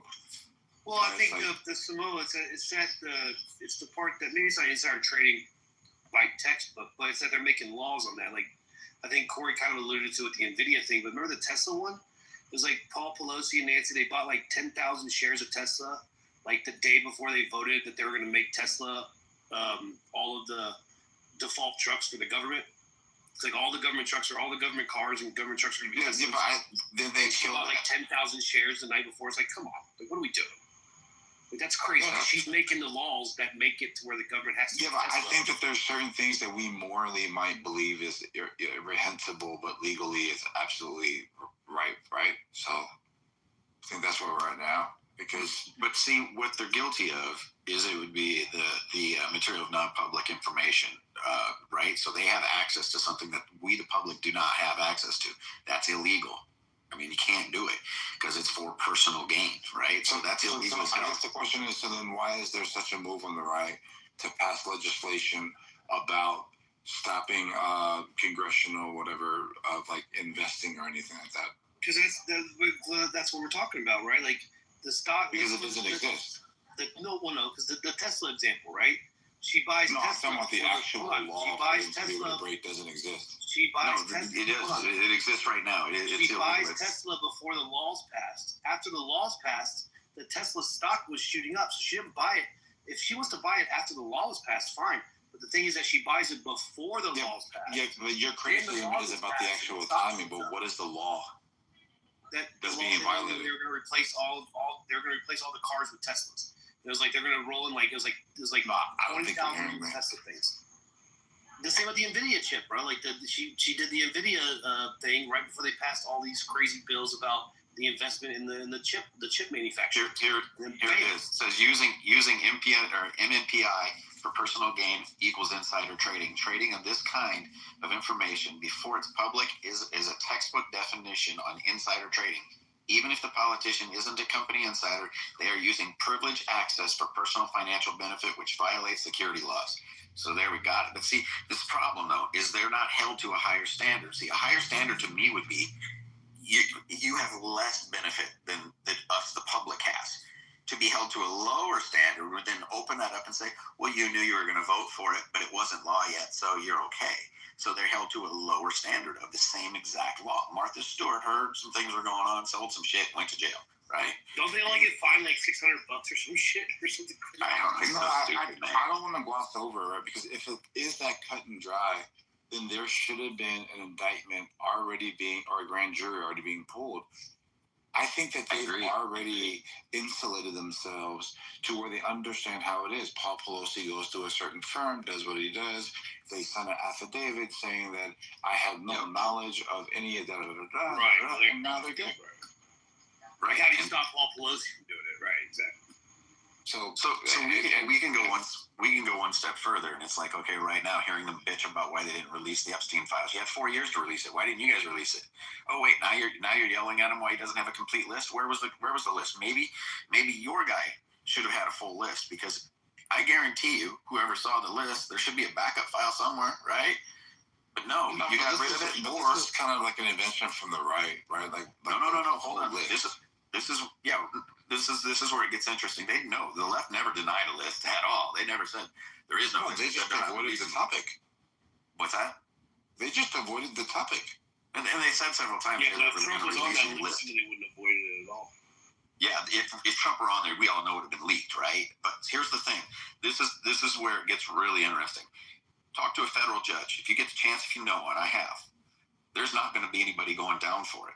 Go ahead and release the list. You know what you just did? You opened up the United States government, whoever releases that list, to massive. Every single person on that list has massive amounts of money and power, which gives them one hell of a legal team, and every one of them can sue for defamation.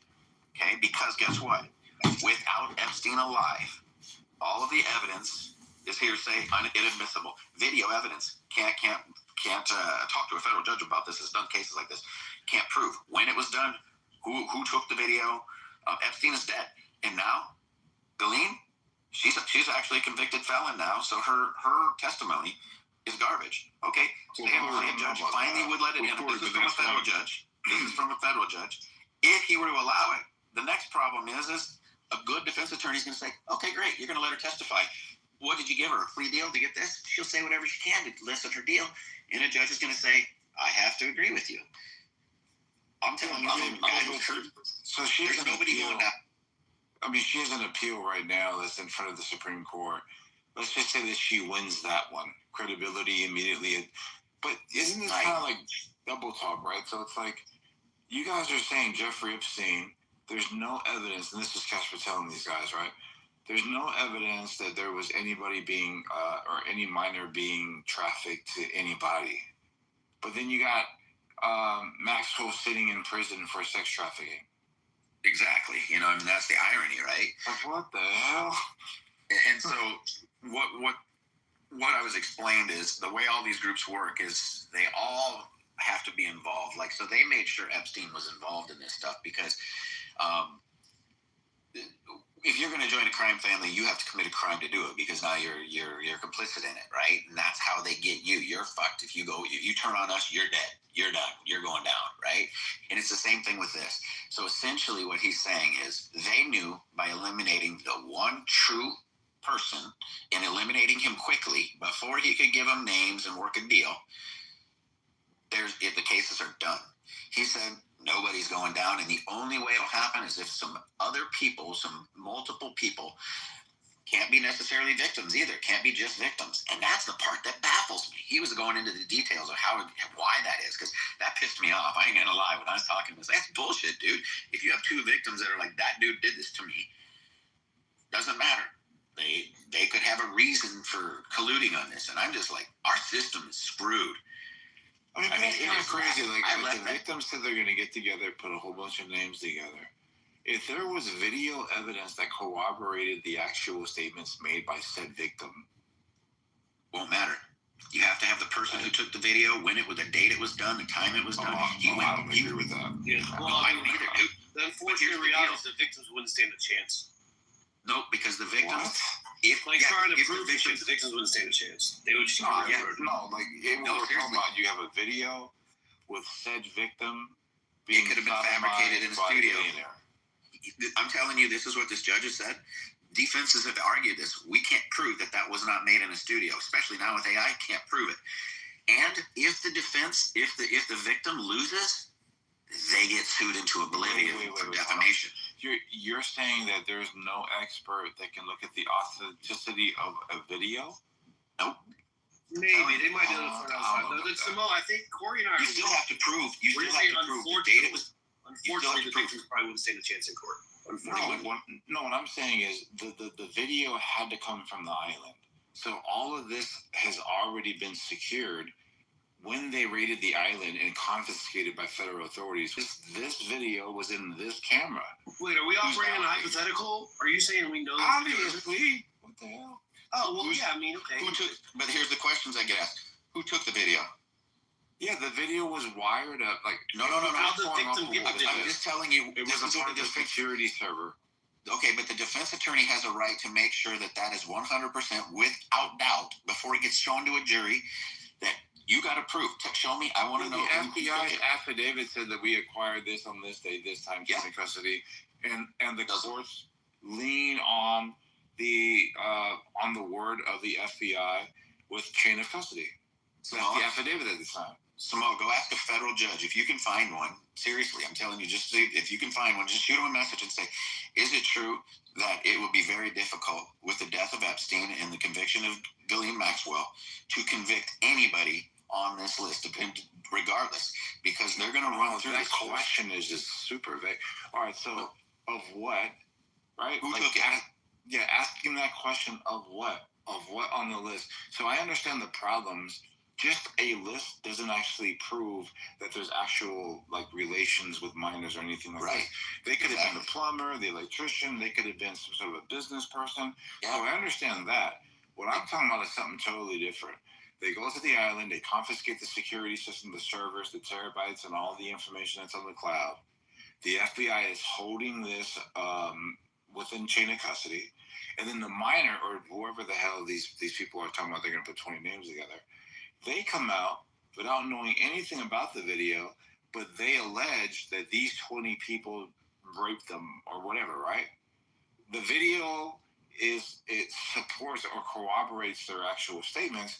Their lawyers can actually subpoena the FBI for the video. It would help the FBI tremendously. I agree with that. It would help their case. But there's no video, and we're just saying it's an uphill. No, there's video. They're climbing an uphill battle. Cash Patel said there's massive amount of videos. What do you mean? They're just all victims being victimized. Porn. Shit like that. And that's the reason why he said in the hearing he wouldn't release them, because it's just going to, right? That's basically revealing the identity of the victims. But they have the video. You have to properly authenticate it, and you got to do it with the rights of, because you got to remember, whoever is a defendant has rights too. Absolutely. And if you fail, if the government fails to convict that man, he's got a defamation lawsuit, and that's where the trouble comes in. No, that's not true. Yeah, it is true. No, I'm just telling you. I talked to a federal judge. No. You and I aren't talking about the same thing, Corey. So, what you asked questions about, I totally understand why the judge went where the judge went. If there is a list without any context, and you release that list because of the association near Jeffrey Epstein and the polarizing figure that he was, people would automatically assume that these people happen to be a part of the sex trafficking ring. And for that, the government could be sued for defamation, right? Well, and that's what you're saying, right? All right, never mind. I'm sorry. I'm reading up on the legal terms of what would be admissible. Sorry. Corey's saying if they charge them and they end up not proving it, then they're going to be subject to. No. So Samoa, here's what you have to understand. That's what I think Corey's saying. Samoa, here's what I'm going to tell you. I didn't go in there and say, okay, hey, how about this? How about this? How about this? I didn't. I said, tell me this. What are the odds that there's going to be a conviction on anybody if there's an Epstein list that comes out? Okay, this is a guy who practiced law, who gets paid. See, we're not talking about the same thing. No, listen. I just said, what are the odds? He went through verbatim every single reason that he does not believe as a federal judge there's going to be a damn thing done. And the reason, and he went through it because on cases that he sits in, he's watched these things all get destroyed. I don't think he's listening to me anymore. What are you trying to say? I'm just telling you that this is what somebody says. I think Samoa's saying if there's a victim statement plus video evidence, Hold on, man. Come on. I'm saying that what you're saying makes absolute sense. I offered a alternative scenario on how the videos that we're taking on the island could be used once subpoenaed by victims releasing names, not the government releasing the quote-unquote list, But all these quote unquote victims that are saying that they're going to put out 20 names and have their own civil lawsuits, right? Right. So okay, we can do that. They could do that. But again, right. I just want you to know that you and I aren't talking about the same thing. I agree with what your federal judge said, right? Because you just throwing out names out there of billionaires is reckless. Right. So, but what I'm telling you is, as soon as a victim, why do you think the victims haven't done it to this point? Because I guarantee you that they've said, "I know who raped me. I want to do it." And what do you think that they just announced? Like they just got legal representation. It was like 3 or 4 of them, right? Yeah, it's about 3 days ago. Yeah, so we'll see where this goes. I mean, I hope, trust me, there's nobody who wants to see these bastards go down more than I do. And I'm telling you, I was not a happy camper because I didn't try to spin it and say, well, what about when they do this? What about when they do that? And he told me all the ways a good defense attorney is going. Look, we've got people on videotape that good defense attorneys get fucking plea bargains on. It doesn't matter. All you got to do is find some way to, proof of video evidence. You got to prove that it has never been tampered with. So it could have been tampered with before the FBI got it. So these are the little things that you got to worry about, And this is when he was telling me, I was pissed, like viciously, like trying to come at it from all the different angles. And you're just like, these motherfuckers, they knew by killing Epstein and getting Ghislaine Maxwell prosecuted quickly and quietly. Notice that case wasn't really tried in the public at all. Get her out of the way. Now she's a felon. I hope she wins her appeal.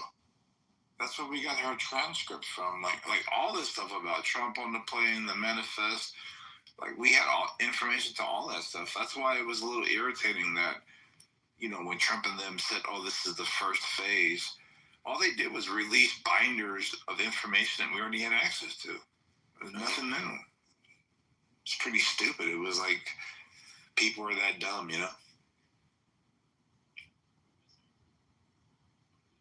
He's a showman. Trump is a showman. He said, give him whatever it is. Feed the narrative, right? Yeah, he's also a criminal. A guy with 34 felonies. A guy who... that's crap. A larger wealth transfer in human history. He's also a Jesuit. He's also...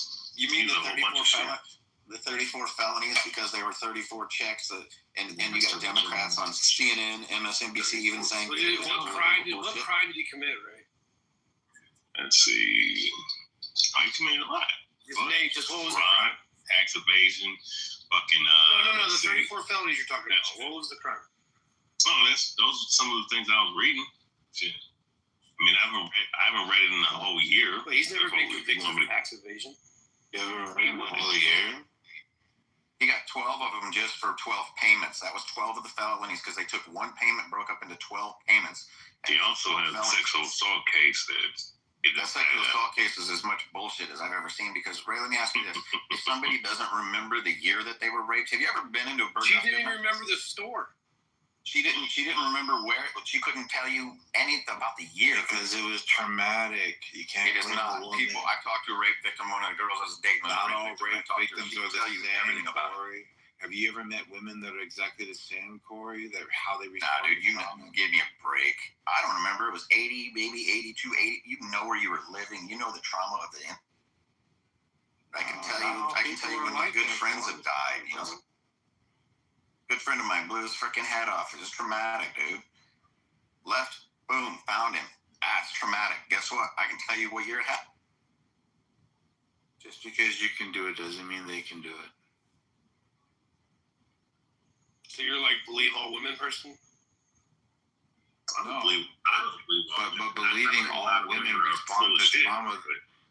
But believing all women respond to trauma the same way is kind of as asinine as believing that Donald Trump colluded with the Russians. No, that's not what we're saying. We're saying if you're going to bring a charge as serious as what she was claiming, you would think you'd be able to at least remember some details of it.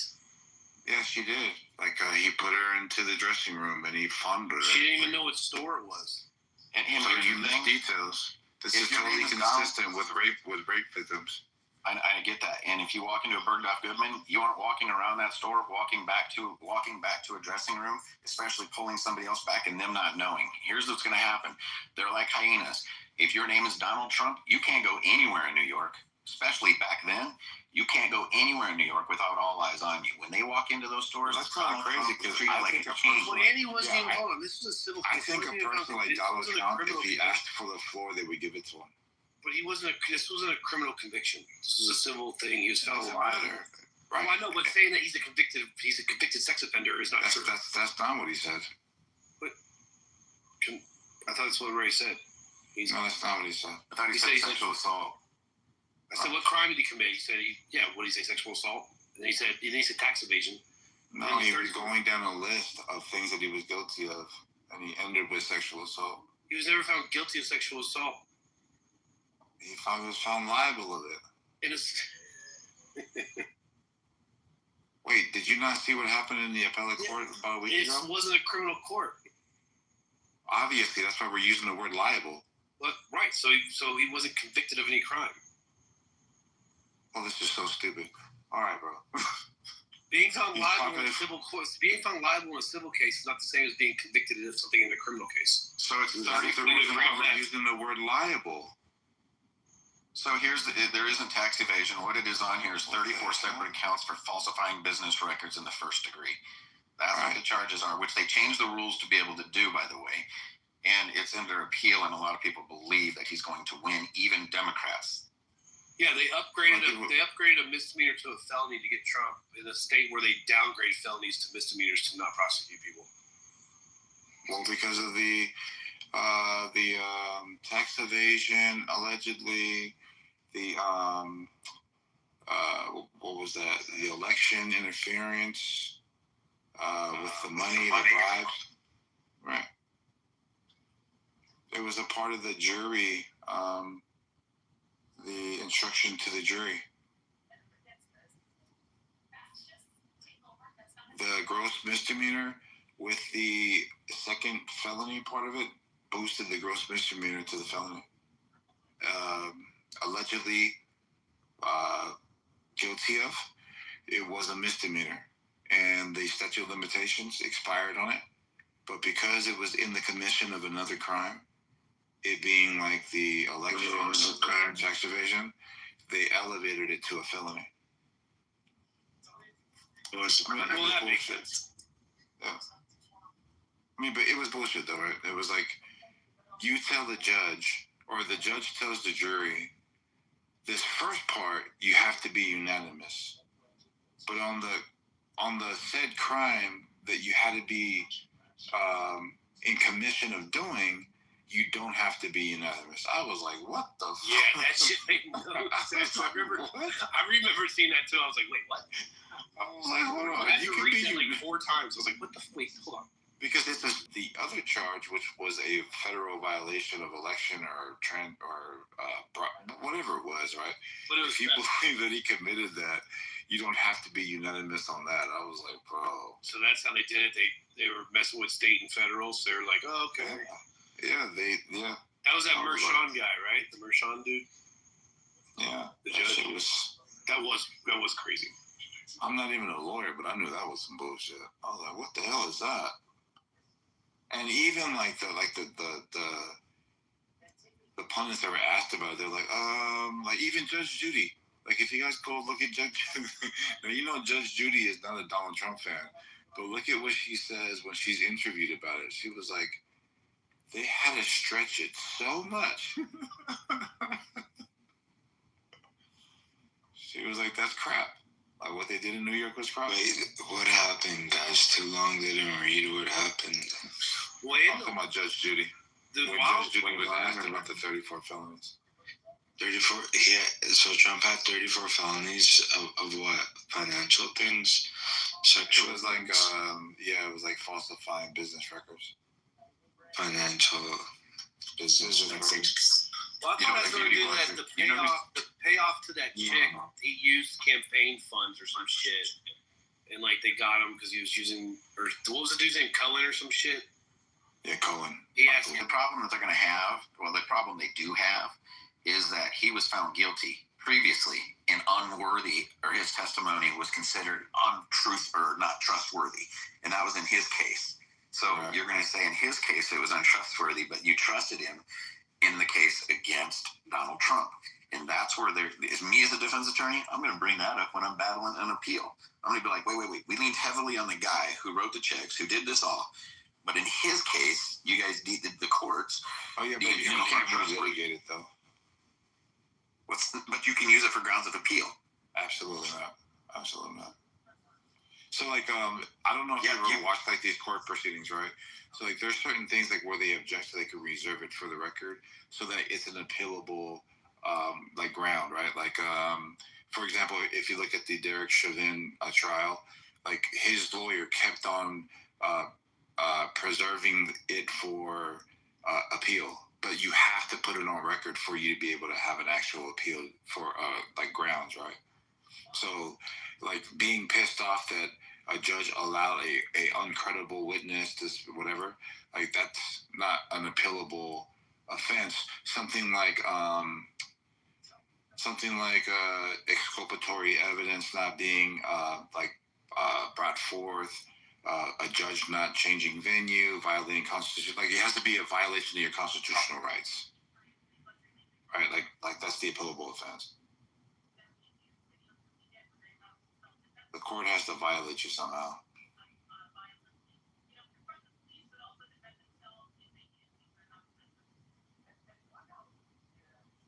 The wild one was when they went after him for the Mar-a-Lago thing, or I guess it was fraud. That he was overpricing his properties or whatever. Dude, when she was like the Letitia James lady, she's like, he was saying that Mar-a-Lago was worth this and this. She's like, Mar-a-Lago's only worth like $14 million. Dude, there's a newspaper article of Mar-a-Lago in the year, I think it was 1920, and it was sold for $20 million in 1920. I mean, she's saying it's only worth $14 million now. And then the crazy part about that one is they tried him for that in a certain circuit. There was a particular circuit in New York to where if you appeal it, you have to pay the entire fine up front in order to appeal in the first place. So they hit him with that $400 million fine, and they knew he was going to appeal it. But what they were trying to do to him is, because they know he's not liquid with $400 million, he's going to have to sell some of his assets in order to even appeal in the first place. And they knew they weren't going to win the appeal, but they didn't care. They tried it in that particular circuit, slapped him with a $400 million fine because he would have to pay it up front, which means he'd have to sell some of his shit. But remember, the fine got knocked down to the 100-something million, so he ended up paying that, and now he's in the appeal. He's going to win the appeal. But they didn't care about that. No, he already won the appeal. They cared about getting the $400 million from him, which was fucking so fucked up, bro. And remember all the banks?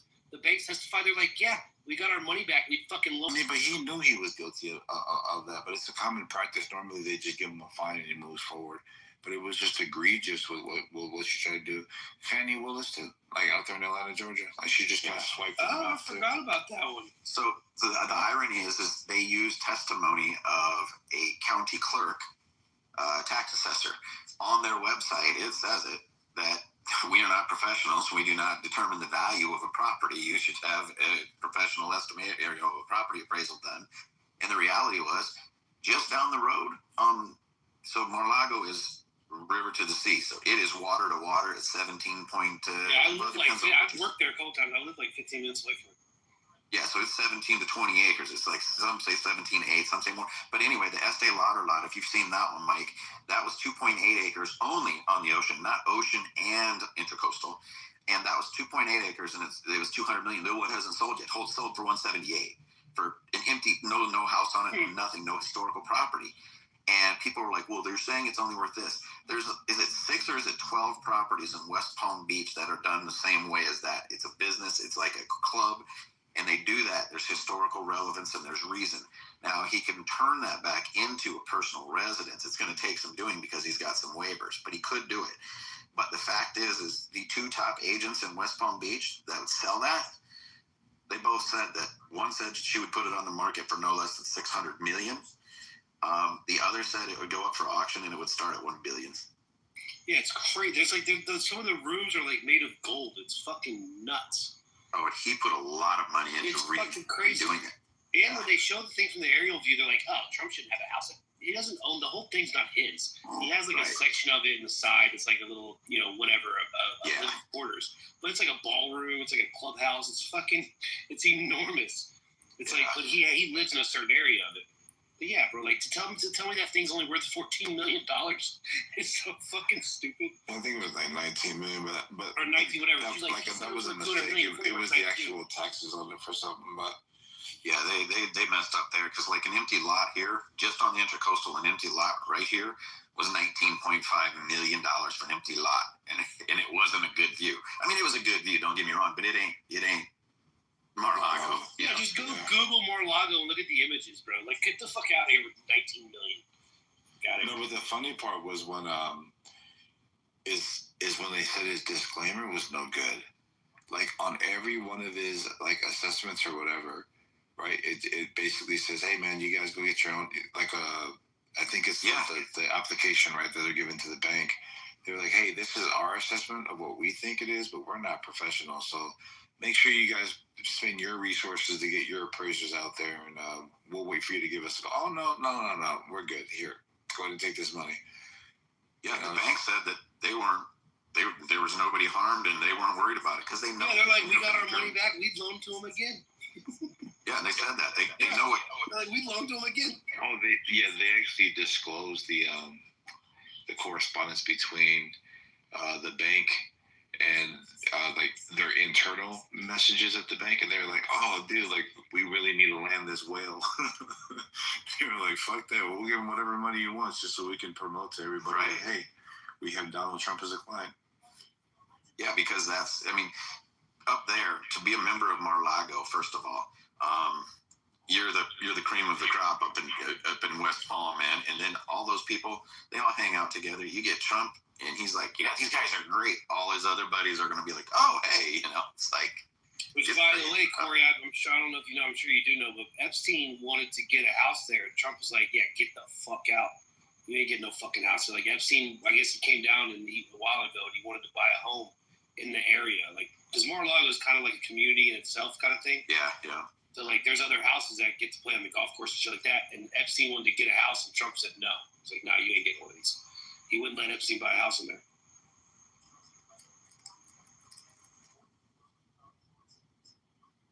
Mar-a-Lago is, dude, what a dumb thing for us to have sold. I mean, I know that the maintenance and stuff was high, but shit, dude. Hell, just to drive past the place, and I mean, the whole fucking place it's just nuts. It's like you can just be driving. It's like, bam, there it is. Like, whoa, holy shit! You don't even realize you're next to it. I tell people, if you get the chance, go drive around that neighborhood. Just go drive up and down the roads and some of the way the way they're like 20-foot hedges and they're trimmed perfect. It's like you're watching something made out of a movie. There ain't a thing out of place. The trees are perfectly circular and then it's flat on the bottom. 5 different types of grass cut at different lengths. It's just like these people spend some money on just having their stuff landscaped. It's so freaking cool, bro. Like the houses that are facing the ocean, and you're driving down the road, and then like they're not technically on the ocean. It's their front door, then it's their gates, obviously driveways. And there's a road, and then on the right side of you, or depending on which way you're going, there's like these little cabins where it's the private beach access. And they actually they walk under the road. Yeah, they got tunnels. Get to their private beach access. Like, they have their own little private tunnel. Like, that's like money. It is. It's crazy. Like, there's money down here, and there's a lot of there's a lot of billionaires that live around here. I mean, I'm not going to name them, but I'm going to tell you, like, been in their houses, and it's a different caliber up there, man. It's like here, okay, you got a really cool house and stuff, but yeah, it's okay landscape, but it's not manicured, and it's not the class of West Palm Beach. Yeah, it really is. It's crazy. And some of them, it's only their fucking summer homes. It's fucking crazy. It's nuts. Most of these guys, you see these houses they're in, it's like, I'll just say this, one that a friend built, the neighbors were, let's just say, some of the bigger names and some of the big names and some retail stuff.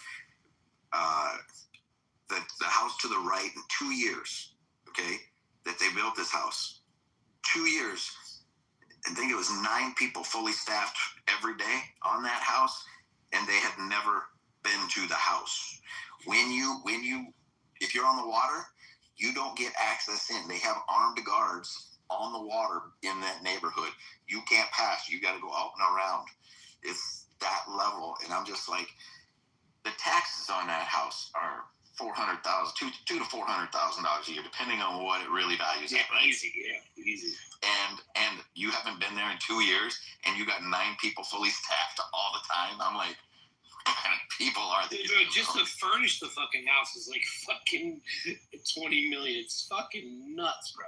Dude, I learned when I got down here, when they say rich people don't pay their fair share, I was like, there's people that got 3 condos in the same building here. And I'm not talking like a $500,000 condo. We're talking a $4.5 million, a $2.9 million, and a $3.2 million.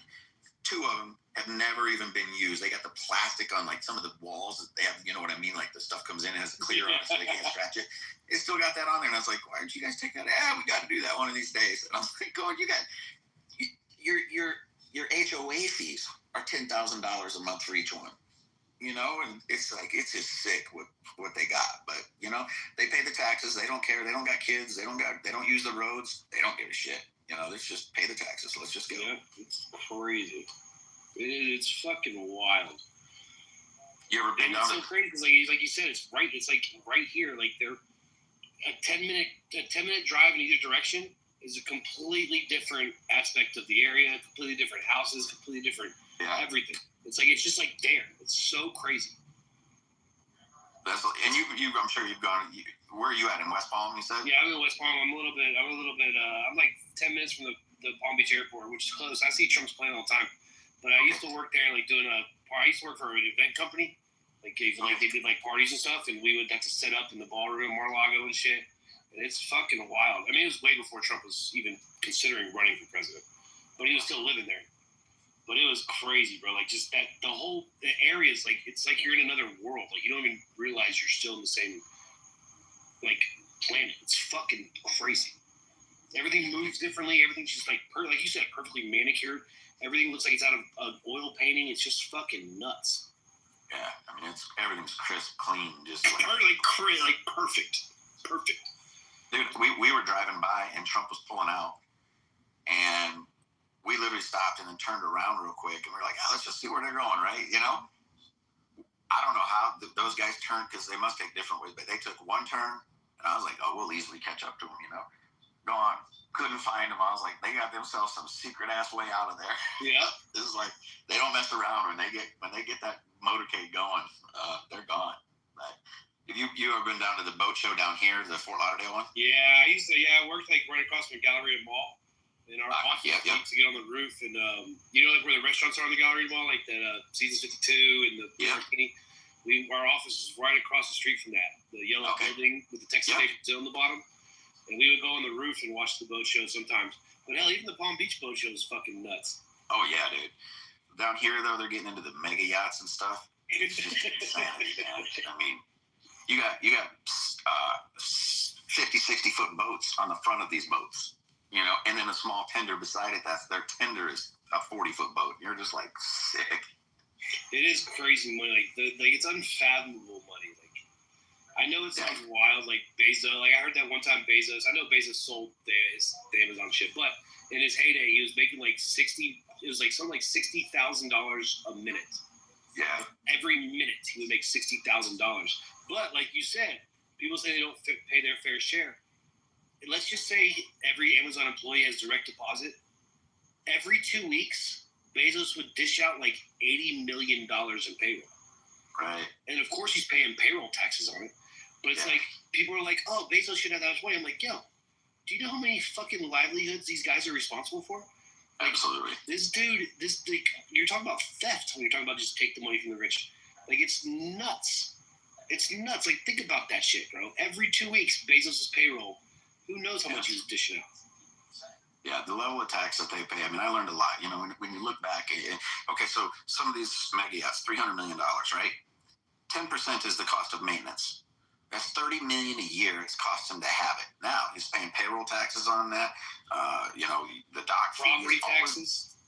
I mean, you just name all the shit that they've got, and it's all they don't care. You know, it's that boat just sits there, but he's employing you know, and those you got anywhere from 8 to 18 staff, depending on what, you know, but they're full time. Captains, engineers, you know, the deckhands. It's like, and they're at a beck and call. I know a lot of these people in this industry, and it's like, wow, the amount of money spent. I know for a fact, a good friend of mine's a captain on one. In that boat, in a year and almost 2 years, going on 2 years, I think the end of this year, not once has the owner been on the boat. We've gone out. Shut the fuck up, seriously?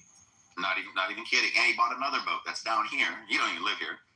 And we take the boat out because he has to. Like one time, they're like, "Hey, our fuel bill isn't very high. Are you getting it out?" He goes, "Yeah, I get out. I just take it for the runs that we got to do to get our hours in for testing." And he's like, "Take it out a little bit more." You know, it's like going, "Good God, bro, that's crazy." But you know, I mean, I know these guys. They want, when they do want to use it, they want to be able to fly in, land, and then like my boat looks like it's in primo shape and ready to go. You know. But, you know, the people that they employ, these boats always have something being fixed on them. The people that they're employing, the stuff that it does for, and you know this, in West Palm, same thing. Here, the marine industry, the yachts, like Fort Lauderdale, the largest yacht show in the world, you know? Yeah, the boat storage areas, I mean, everything. The marine, all, it's a big industry. It's huge. Yeah. The boat shit's nuts. That shit is. You're right. What's that one saying? Like the best days when you, or the second best days when you get the boat. The best days when you sell it or whatever. Yeah. Yep. Yeah. The money, you know, you're so.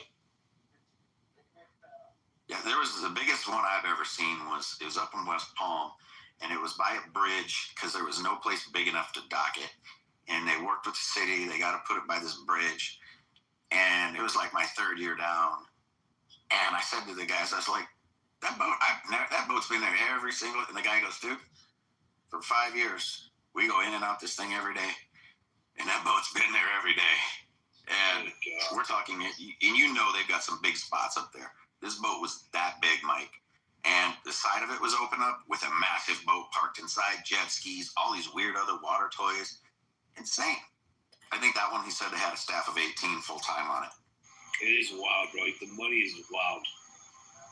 Even the billions and billions, like, to us, you know, it's like, okay, yeah, we know how much, like, it's like unfathomable money.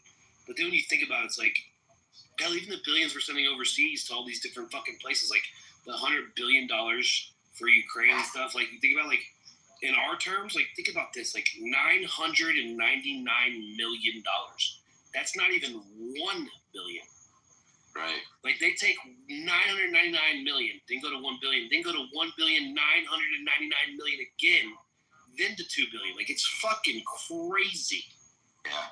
Like, and that's why, you know, so you heard about the time when the Ukrainian official's wife was caught crossing the border. She had like 25 million in American cash. I can't remember how many million in euro and then what other currencies. And I'm just like, okay, so do you think that's the only one that was skimming money, or do you think she's just the only one that got caught? Like, we know we should not be sending cash, number one. We'll give you resources, you know, weapons. We'll do that. But we should not be sending them guys cash because you know that money's disappearing. Well, yeah, what was so wild with the Ukraine shit is, like, it's like a known thing that Ukraine is one of the most corrupt governments in the fucking world. Like, everyone knows this. Like, it's not even like a secret. Like, we all know it. And it's like, what are we doing right now? Like, what's going on? A friend of mine, his family is a prominent family over there, right? But he's here. When all this started, this dude's big, like 6'7", 260s, muscle, just a typical, like, Ivan Drago, you know? And, like, I've never seen a fight go more than one punch when that guy gets into it. And I asked him, I said, "You going back over?" He's like, "Fuck no." I was like, "What? Why? I'm so proud Ukrainian." He goes, and he told me, "The place is so corrupt." He goes, "No." He told me a story that Vitaly Klitschko, the boxer, he's the mayor of Kiev. They were having problems with their waste management, right? So they get an American company, agree to come over there. They spend the money, spend the time, the resources, everything, get ready to start business. They're ready to go. And all of a sudden they get told that Vitale wants $25 million. And they're like, excuse me, what? And they try to explain to him, says, because he's saying, no, I need $25 million before you guys can start. He's just like, we've already gotten everything licensed and we're ready to go. I don't know where this is coming from. He goes, no, he wanted it for himself. So he was wanting basically a kickback. And the guy goes, listen, we don't make enough money to pay you $25 million. We're not going to make enough money in 10 years to pay you $25 million. And he's like, then you don't work. And so they had to literally shut down all the operations over there because you either pay Klitschko or you don't do business in Kiev. And I'm like, this is the level of corruption that country has. And we want to know why they're such a shithole. Yep. Hell, same with California.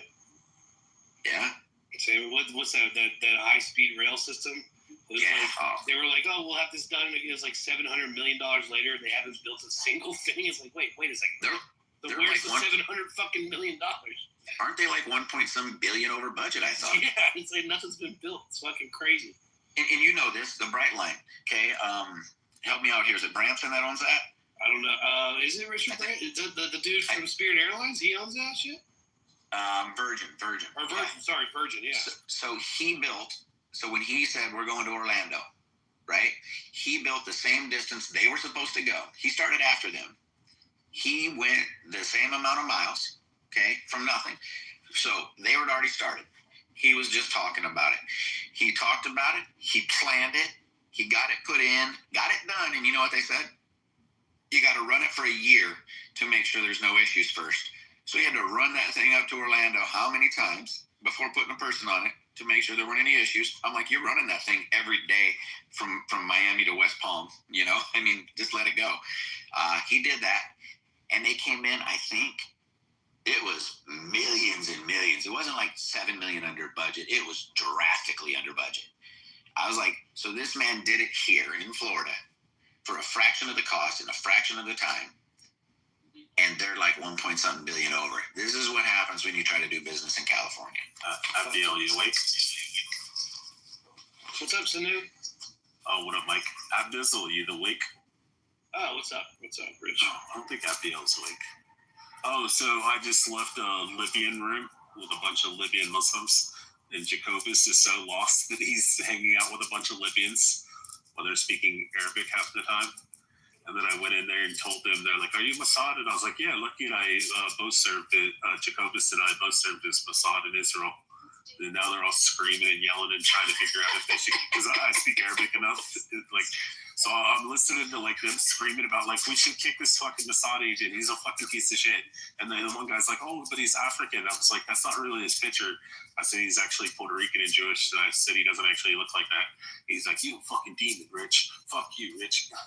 That's a So, hey, right before I jumped on here, did you guys hear the quote about what happened? So, first things first, I had to laugh because I saw when Jimmy Kimmel made fun of Tucker Carlson for mutually departing ways, and he's like, let's be real, you got fired, and he started mocking him about, and they called it a beautiful something or other. I got the link. I should post it in here. But it's Jimmy mocking the fact that, Tucker said something and got fired. And then Jimmy went as far as to make a skit with his, the Mexican guy that he brings out about Jimmy getting fired. And it's like, so here, the left wants to be angry about Jimmy getting cut because of something he said, but here's Jimmy making fun of Tucker getting cut over something he said. Oh, yeah, and then you guys wanted to, impeach Trump over something he tweeted, and it's funny, but tonight when I got on, here's what happened. It's finally been out. They told Jimmy to go back on and apologize, and Jimmy said no. They said, you need to apologize. We need to see your monologue. The monologue was called hot. So hot, they said, we're not putting you on the air. He was not backing down. He was going to double down on the rhetoric. And so they told him, we're not putting you on air. And that's when all of ABC pulled in. Yeah, and I heard they're trying to make him make a donation or some shit too.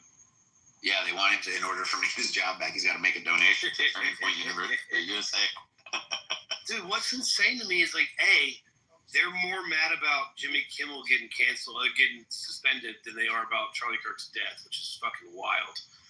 And then secondly, this shit is not, they all keep saying, oh, it's infringing on our free speech. They're taking away our free speech. No one's fucking arresting anybody. The First Amendment provides you to say whatever you want without being arrested or put in jail. No one's getting fucking arrested. You can say whatever the fuck you want. The people that tweeted out the dumb shit and then got fired, they can still go tweet out shit. They didn't lose their Twitter account. But like to think that you're not that the company has to be beholden to like no matter what you say is crazy. Like if you go cuss your boss out in front of the office, you're gonna get fired. Gina Carano got fired from Disney from the show Star Wars because of fucking her or what she said. Roseanne Barr was fucking killed off that. Remember the reboot of the Roseanne show, The Connors? They kicked her off. They fired her, which was ABC, and then they killed her in the show by a drug overdose. Like they fired them for what they said. You're not like no one's taking away your free speech rights, but the company doesn't have they don't have to employ you. Like this is nuts. Jimmy's fans, when he announced that Tucker was fired for what he'd said, they all started cheering. So this is the hypocrisy. You guys cheered when somebody else had it done. And this is the funny thing, because it's like, people are like, well, this is just payback. Yeah. By deplatforming a president, by deplatforming doctors who were giving, actually, we find out now, the right information. Yeah. And so much so you had, Zuckerberg come out and say, no, they told us take it down, anything. Well, what if it's true? Yeah, we're not going to do that. No, you're going to do that. You know, I mean, when he's coming out, and not just in front of Congress, but he talked to Joe Rogan about it. And people are like, well, make fun of Elon for buying Twitter. He could have fought it, and he could have proved a lot of those accounts were bots, but he found out that they were deleting shit, and he says, screw it, I'll pay the $20-some billion to get the extra information. And I was like, guys, look what he did find. Imagine what they were deleting first. Yep.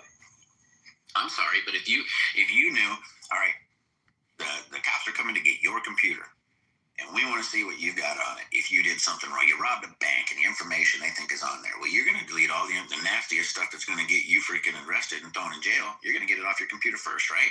You know that's what they were deleting. And so it's like people are just dumb. You know, I mean, look at how many, the Dems were all going to leave, but you still got the Krasenstein bros and all these other people that were paid shills, that JoJo or whoever she is, and they're constantly still bitching. I was like, I told them, they were talking stuff one night, and I was like, you ain't going anywhere. You're irrelevant anywhere else. You need Twitter, you know? Right, exactly. That's the irony of the whole fucking thing. It's like they're going to bitch about it, and they got to go on that stuff. Dude, the shit with the COVID stuff was insane. I mean, doctors were getting discredited. There was military members that were getting dishonorably discharged for something that they ended up being correct about. It was nuts what was going on. Yeah, we got into it. Marshall was trying to defend it. This other guy was trying to say, that first of all, okay, this guy Ian, I don't know if you know who he is or what, but he was trying to say, I know Charlie Kirk. Charlie Kirk did a thing called the Black Leadership Summit. He brought 750 some black people to the White House. On that, out of all the people who helped pay for that, one black person donated $20,000, right? And everybody's calling him a racist. So white people paid for 750 some people, so he's not a racist. Let's go there right away, number one. But number two, this guy goes, you can imagine there's 750 some people there.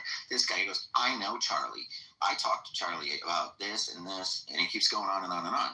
And I was like, so you think you know Charlie because you had probably a 4-minute conversation with him, and now you think you can come on here and start identifying him as whatever you want to identify him as now.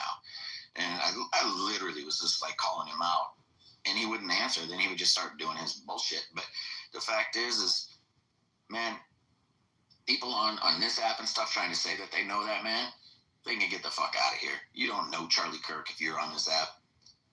Yeah, the more I listen to people talk about it in the recent couple of hours, since last Thursday or whatever, when they were talking about it, all I kept thinking in my head is like, wow, you've never listened to a single thing he said.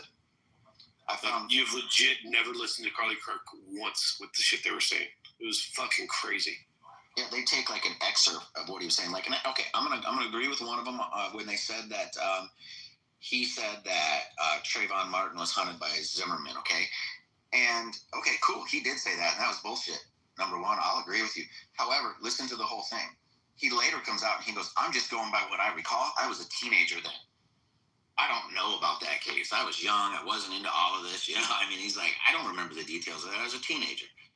He goes, but from what I recall, he was acquitted by, the jury of his peers, blah, blah, blah. Yeah. But you were wrong, Charlie, but you admitted that you didn't know the details of the case, right? Get it. The DEI thing about the pilot. Okay, listen to the whole context of what this man says. What he said many, many times already was, hey, if you're hiring somebody and you've got these practices that are DEI hires, it makes you start to wonder when you're getting onto the plane, is he qualified, right? That he could have said he or she, could have done that. Didn't have to say black, I get it, but he was using it as a narrative of saying, like, wait a minute, was Kamala the most qualified? Absolutely not. And we know that because we know before he was elected, he says, I'm going to put in a black female as my president. You just downplayed her as being worthy by saying that it doesn't matter. I'm putting one of those in. Same with the Supreme Court justice. That was the worst one. Yeah, don't say it. How about you just say, I'm going to pick the best? Right. If you would have nominated Ketanji Brown Jackson, she still would have been the first black Supreme Court justice or first black woman on Supreme Court justice, bro. You didn't have to say, I'm going to nominate a black woman. You could have just nominated her. You devalued it. Still would have ended up being the first black woman, bro. Like, they're the ones that are doing this, and that's what Charlie was saying. Yeah, you devalued her accomplishment by saying, I'm requiring that it's this. No, just say, if it's me, I'm going to pick the best available. It doesn't matter what's in my head. Yeah. I'm just going to say, I'm going to pick the best available. And now when you pick her, we believe that's who you think is the best available. Right. I like how he always argued me off. He always argued it when, and by the way, everyone's like, why was he talking about black people? It was like, well, if you watch the fucking video, it's a black person asking him the question. So, I mean, what's he supposed to do there? But the way he always explained it is that, and again, Charlie was a sports fan, right? He's a Chicago Bears fan. He's a sports fan.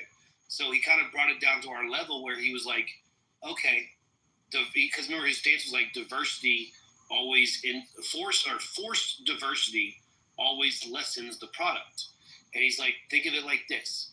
Imagine if basketball, because the country is 60% white, imagine if every basketball team, every NBA team had to have like 6 white guys on the team and 2 white guys had to be on the court at all times. He's like, wouldn't that make the NBA less good? Wouldn't that make the product worse? And everyone's like, well, yeah. It's like, well, okay then. So forced diversity makes the product worse. The best people should be in the job. And if there was never a thing as affirmative action, if there was never a thing as DEI, we would never even question it, because if the pilot's there, it doesn't matter what he looks like. He's qualified for the job. The fact that you're telling us it has, remember the flight people? They were like, oh, it's too white. The fuck does that mean? I want the best pilot with the most hours, with the most log shit, the best pilot flying. I don't give a fuck what he looks like. Yeah. It's crazy. The most egregious one, Corey, was I think it was either the New York Post lady or the Wall Street Journal. I think it was Wall Street Journal. But she tweeted out a quote of Charlie Kirk, and she ended up getting fired. And they're like, oh, you're going to fire her for actually, like, all she did was quote Charlie Kirk. And you go look at the quote she posted. This is the sickest one. I swear to God, it was so disgusting. The quote she posted was this. It said, quote, black women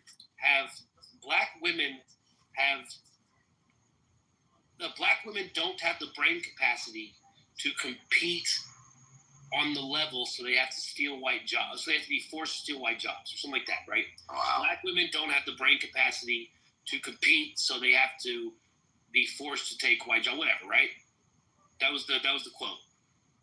The main part was black women don't have the brain capacity to compete, and that's where everyone got crazy. Then you go look up the quote, bro, and the actual quote, this was so disgusting. The actual quote was this. Charlie Kirk said this: the problem with affirmative action in DEI is that it makes people believe that black women don't have the brain capacity to compete. And she clipped it just at the part where it said black women, and she tweeted out, quote, black women don't have the brain capacity to compete, end quote, Charlie Kirk. Right. It's like, you fucking liar. And they're like, oh, she shouldn't get fired. Yeah, the fuck she should. She's misquoting someone to make them seem racist. That's 100% a fireable offense for a journalist. 100%. Yeah. Well, and what I think what needs to happen from now on, though, is whether it's on the news, everything should say this is an opinion piece. If it's not factual, if it's wrong and you report it, you should be fined for it or removed from your job. And here's why: there's zero accountability. They pass a lot of bullshit. Let's be real. I mean, the Russia stuff, it was a lie. They're saying they didn't say that now. Well, unfortunately, there's a whole montage going around of you guys for like 7 minutes of you guys, and that's not all of them, saying that Russia hacked the election. No, the impeachment cost $30 million. Yeah, well, in the Russiagate cost more than that. The Russia thing, they said I heard $45 million, but it was how many years? The whole thing was a scam. They knew it was a lie. But get this: the New York case, which only lasted 6 months, maybe, was $45 million. And you're going to tell me one that had the FBI, that had, raids, all the stuff that they did. You're going to tell me that was only $45 million? Get the fuck out of here. We know that was. If the other one was only six months and cost 45. You know that one was $200 million, and they lost, right? The shit that they do, they need to start holding these people accountable because they purposely clip things, they purposely say things wrong because they have no accountability. I can tell you that the industry I'm in, our lawyers went and talked to CNN, an editor from CNN, and said, "Hey, this quote's completely wrong. This is a lie." And the response was, "I know. I tried to change it when I found out, but my editor told me, no, it'll work great for clickbait." Wow. Yep. I was like, and there's zero repercussions. You're literally lying to the American people by putting this false information out to them, causing a panic in the markets. Okay? You could scare somebody into either selling their home or other things, because they're in fear of what the media is putting out there. And there's no accountability. I'm sorry, same thing. People panicked. It was all panic about the tariffs, right? It was bullshit. My ex-girlfriend, I don't know, it was probably about 6 months ago. Actually, wait, no. It was, not even 6 months ago. Maybe it was 3 months ago. We were sitting out, her brother-in-law was going off about Trump because of the tariffs, and he lost 30% or 40% of his retirement, so he pulled out a bunch of stuff, and I told him, I was like, why'd you do that? Like, it's going to come back. No, they say it's this. I said, listen, they said that before. I said, did you pull out when it dropped under Biden? No. I said, there was a bigger drop under Biden, but you didn't pull out because the media didn't panic you. Now, you pulled out, and I said, you know what's going to happen? I said, mark my words, in a matter of months, it's going to be higher than ever. And guess what? It is. And now what did you force? If he did it, you know how many millions of Americans did the same thing, panicked. Yep. So they took their money out. They lost 30 to 40% of their retirement. They pulled it out, put it somewhere safe. And now they watched it all come back up. And now they're still 30 to 40% down. And who bought that? BlackRock, probably, everybody else out there with money. It was literally just a scam to scare the American people. And it was bullshit. CNBC and MSNBC both had people on talking about it, and a guy on the economy, and told them, you guys got it all wrong. You guys all missed this. They haven't been right about anything. Right. Nothing. I mean, I got into it with Marshall on here about the tariffs. My brother works for the government, this, that. He says it's bullshit. And I was like, you're missing the point of what a tariff is. Well, it's a tax to the people. So is a tax on business. If you tax a business, I said, you're taxing the people, because if I have a business and you raise my taxes 30%, I have to raise my prices 30% because I know what I want for my profit margin. I'm carrying risk. If I don't have money, guess what? When I have downtimes, I have to fire my entire staff because I can't work. Now the business closes doors and done. I have to have money to keep employed my people through slow times or a lawsuit or whatever comes up. You have to have profits. If you don't, you're going to go bankrupt the first time there's any kind of dip in the market. So I said, listen, you put tariffs on. It's to balance the field. Yeah, but it just raises the price. Exactly. Because when we send a Jeep Wrangler, now this is when I did the study or the report on this. I think it's a charity. And if you're going to buy an American car, you're going to pay us 43% tax. This is the point I told him. We want to make sure when they build you a cheap refrigerator, you're going to pay more in taxes, which makes you lean to want to buy the American-made refrigerator. Oh, it's heavier gauge steel. It's got a better motor. It lasts longer. You buy the American-made. Get what you pay for. What's that? you get what you pay for. Right. And if anybody knows anything, look into a buy local like the economic impact of buy local. It's like with $1 is a tenfold dollar in the community, because I pay you $1, right? You get your $1 and you go buy your groceries. You go buy a pop. That $1 goes there. That $1 goes to the gas station. The gas station has paid his employee, and he's paid this and he paid that. So now 6 people get a portion of it. But that $1 maybe gets broke up. But that $1 is tenfold. It turns into $10 in the economy. And now it's getting, that $10 or that $1 that turns 10 times, it's taxed each time. And I was like, I asked him, I said, so do you know what the market share of manufacturing is? It's insignificant. I said, no, it's pretty significant. So then he was trying to come up with, it's only 11%.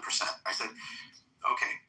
So then I said, look up what the highest industry is. So he looks it up, and whatever he says, services. That's not the way it's broke down. You don't lump everything that's a service industry into one. So I did it. Accounting, legal, this, that, the other, was 20-some%, but there was like 6 or 7 industries in that. But everything else was right around the same as manufacturing.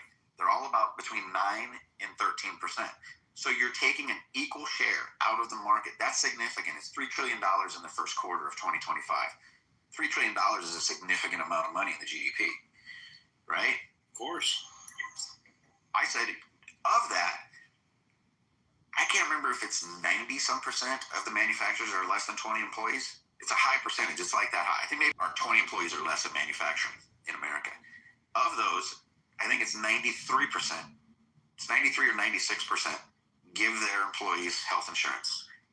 I was like, tell me America shouldn't be doing manufacturing. There you go. Well, we can't do it here. I said, well, I'm gonna prove you wrong, because BMW America is the largest BMW manufacturing facility in the world, and it's a fraction of the been in business a fraction of the time as Germany. And now moving their chip, they already got a chip factory here, and they're talking about moving their transmissions here. So tell me again how Germany can manufacture in America, but America can't. Yeah, that's the part that people I think missed about it. And that's why I love Trump. He attacks these things like the country's a business. We have a debt, we have a GDP, right? We have stuff that operate. I know it's not technically a business, but it runs like a business. And I want a businessman running it. And like basically Trump's idea was this, like, if you're going to manufacture overseas, because he can't compete with overseas manufacturing. He can't do it. It's cheaper. It just is what it is. So he's like, well, okay, if you're going to manufacture overseas and then bring it back and sell it to Americans, I'm going to tax the fuck out of you. So you might as well fucking manufacture it here. Hello? And then you manufacture the shit here, and now everything kind of changes. And then it's like, wait a second. Trump was the first one to kind of point out that we don't need these other countries. They need us. As we go, they go. That's how this whole thing works. And the China shit was the best. Did you saw the videos of the manufacturer in China? They're like, what the fuck am I supposed to do now? They had all this stuff. They didn't know what to do. The employees weren't working. They had all these products. They were selling their shit for like 10 cents on the dollar. It was nuts. They tried to go to Europe, and Europe said... Right. And it's like, guys, are y'all not understanding this shit? And like you said about the health insurance, this is what people are missing. And that's when everyone's like, oh, the tax cuts for the rich, tax cuts for the rich. Yo, these people are employing people. If you let's say you have 30 workers, and then let's say you end up hiring another 30 workers, and every one of those 60 workers now gets health insurance, they should get a tax cut because they're providing their workers with proper health insurance. Why not give them a tax cut? That means that there's 30 more people that are getting proper insurance. Now, if the company wants to hire a bunch of people, like Walmart kind of fucked around with this a lot. You know, there's always a bunch of people working at Walmart because Walmart's whole shtick is that they don't really have any full-time employees. Everyone's a part-time employee. Yeah. So there's so many fucking people walking around Walmart because they're all part-time, so Walmart doesn't have to deal with the health insurance thing. They're all like, oh, well, they're just part-time employees. And it's like, well, fuck you, Walmart. Start making them full-time, give them all proper health insurance, and we'll give you some tax cuts. That's how this whole thing should work. The people that are providing jobs should get benefits. They're providing jobs. And then you force them to give proper health insurance. When you get money back, build another warehouse, hire more people. Don't just put it in your pocket and we'll give you a tax break. If you put it in your pocket, go fuck yourself. It's like, that's what Trump kind of understands, like he gets it. Yeah, and I'm going to tell you that I didn't understand the costs at all until I'm a GM and I'm sitting down and we're going through the numbers and stuff. And we always would present to our employees, look at this is what we've got. This is the cost. This is your contribution. Here's what we contribute. So before we went to our people, I looked at the owner and I said, what are we doing here? And he goes, what do you mean? I was like, I know for a fact I can buy insurance. Now, this was before Obamacare. I said, I can buy insurance for my son and myself. And it was like for $400, right? A month. I was like, I'm contributing 200 and whatever, and you're contributing like 800. And he goes, yeah, I know, it's expensive. He goes, they nail us. And I said, but why don't we just write a bonus check for whatever it is? Because mine, since it was two of us, it was the same as a family. So I could have been married with another kid. I had the family rate. Now, I didn't have, so I just happened to have to pay the same rate. But that's what it was. So it was like, let's just say it would have been $500 it would have cost me. We've got $1,000 between the two of us that we're paying. I could keep my own $200, not have to contribute. You could pay me half of what you're paying and pay for my health insurance. So send me a check for $400. You save $400. I save $200. We save $600. He looks, he goes, I've already checked into it. I had my attorneys look at it, and it's illegal. I can't do that. I was like, what the fuck? Are you kidding? Yeah. Why can't a business owner say, I will write a check for you. Go get your own insurance. Now, it might be different now. I don't know. But to me, that's the kind of shit that we need to change in America, There was companies out in California couldn't afford health insurance anymore, so they were literally like their employees. I can't remember how long they were there. I think they put in $10,000 to start for the ones who had been there a long time. They couldn't do that for everybody, but then I think it was like $2,000 or $2,500 a year that they added to their HSA account. And then what happened was these guys started to all have a significant amount in their HSA account, so they started dropping or raising their deductible, right? And they were showing how great it worked, because if you've got $20,000 in your HSA account, you can have a $5,000 deductible. That doesn't kill you at all. And now you're paying such a small premium that your HSA account's got you, your health insurance is awesome. And I loved it, and it's just like, we look at the market. And in the money market, have you seen these marketplace insurance companies like Liberty and what's the other one? It's a faith-based one. I can't remember the name right now. But you go into a market. So, let's just say that, I don't know, let's just use Boca. It's a small, we'll just use it. It's not, they don't go by city, but let's just say it's like that. Okay, everybody in Boca's in a market. You all pay in, and you pay it. Your name is on the account, but they're also somebody who can write a check from your account, the insurance company, right? So your premiums go into this account, okay? And then all of a sudden, Mike's going to have a surgery. They send a note out. The Christian ones, they send actually a letter or email out to everybody, and they say, hey, Mike's going to be having knee surgery, say a prayer for him, blah, blah, blah. We will let you know what we're taking out of your account to cover Mike's expenses. Mike gets done with the surgery. They get a bill. The bill says $42,000. They call him up and said, listen, we'll pay cash. We'll give you $26,000 today. Done. Now, they just saved the insurance $18,000, right? And now everybody takes $50 out of their account, and it goes to pay for Mike's surgery. You see? And so it keeps people responsible, saying, I don't want to go in for stupid things, because the less I use it, the lower my premium stays, Right. And it's been in business for 30-some years, and they've never failed to pay a bill. And I was like, do you think we have a solution? Why hasn't our government said, wait, why is this working so well? How about we do that with people? Yeah, it's too logical. Exactly. If you get the chance, read the book Fair Tax, or even just look it up on the internet. Try to listen to Congressman Linder talk about it, dude. It'll shock you. They eliminate the IRS. There's no need for it because there's no taxes. And all taxes are at point of sale. So you have the Department of Revenue already doing that, right? So the Department of Revenue is collecting. There's no income tax. There's no April 15th anymore. You take home every dime you get. The entire tax code is 33 pages long. They went to every Fortune 500 company that left the U.S. Every one of them said, enact the fair tax. We cease doing operations overseas and everything comes back. But the congressman said they'll never vote for it because it takes power away from congressmen. They can't make money and they don't have power without tax incentives. There you go. Yeah, I went to high school in Boca. In Boca? Yeah, I went to high school in Boca. Okay. Nice area too. What's that? So that's a nice area too. Yeah, it's cool. Yeah, it's a little uppity. I mean, I was in West Boca. East Boca is like the rich. I was in West Boca. Yeah, they're a little that area, that West Palm, and they're both a little bit. I mean, we got our areas here too. You get the Las Olas area here, and they're kind of that same thing. But this whole all along the beach here, that. Oh yeah. You get up to Hillsborough Mile, they got like cameras. Like if you drive up there, they got cameras, and as soon as you drive past one of the cameras, it automatically reads your license plates and stuff. That's crazy.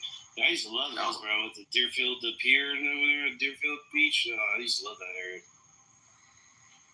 Yeah, Deerfield Beach shit. Yeah, to me, it's just like, dude, that's getting a little excessive. But it keeps crime out of here. Get out of here, Yeah, that's it. They're just going crazy, overstepping.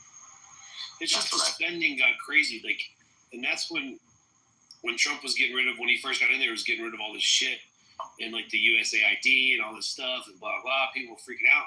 It's like, when the fat gets trimmed, the pigs squeal, and it kind of started realizing like, whoa.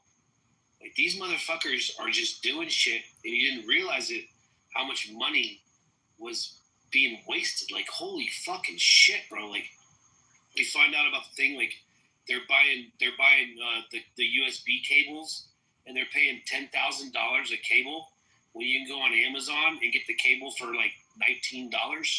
The exact same cable for $19. And the government's paying 10 G's. And then you think of, like, all these government offices. So it's like, wait a second. If they have an office building with like 200 people working it, every single one of those computers needs one of those USB cables, and they were charging $10,000 for it, and they were still getting it for $19. It's not like they were actually paying for a $10,000 cable. Right. They were buying the $19 cable, but they were allocated $10,000 per cable. It's like, wait a second. So who the fuck got all this fucking money? I mean, it's nuts. Well, that's like the immigration. Where's it going? Right. What was that? Wasn't an immigration center in Houston that was been getting how much a month? 60,000. It was more than that. And it wasn't even open. It's like, dude, I completely missed the boat on starting a nonprofit. Oh, bro, these nonprofits is insane. These government contracts, and then they don't ever do anything.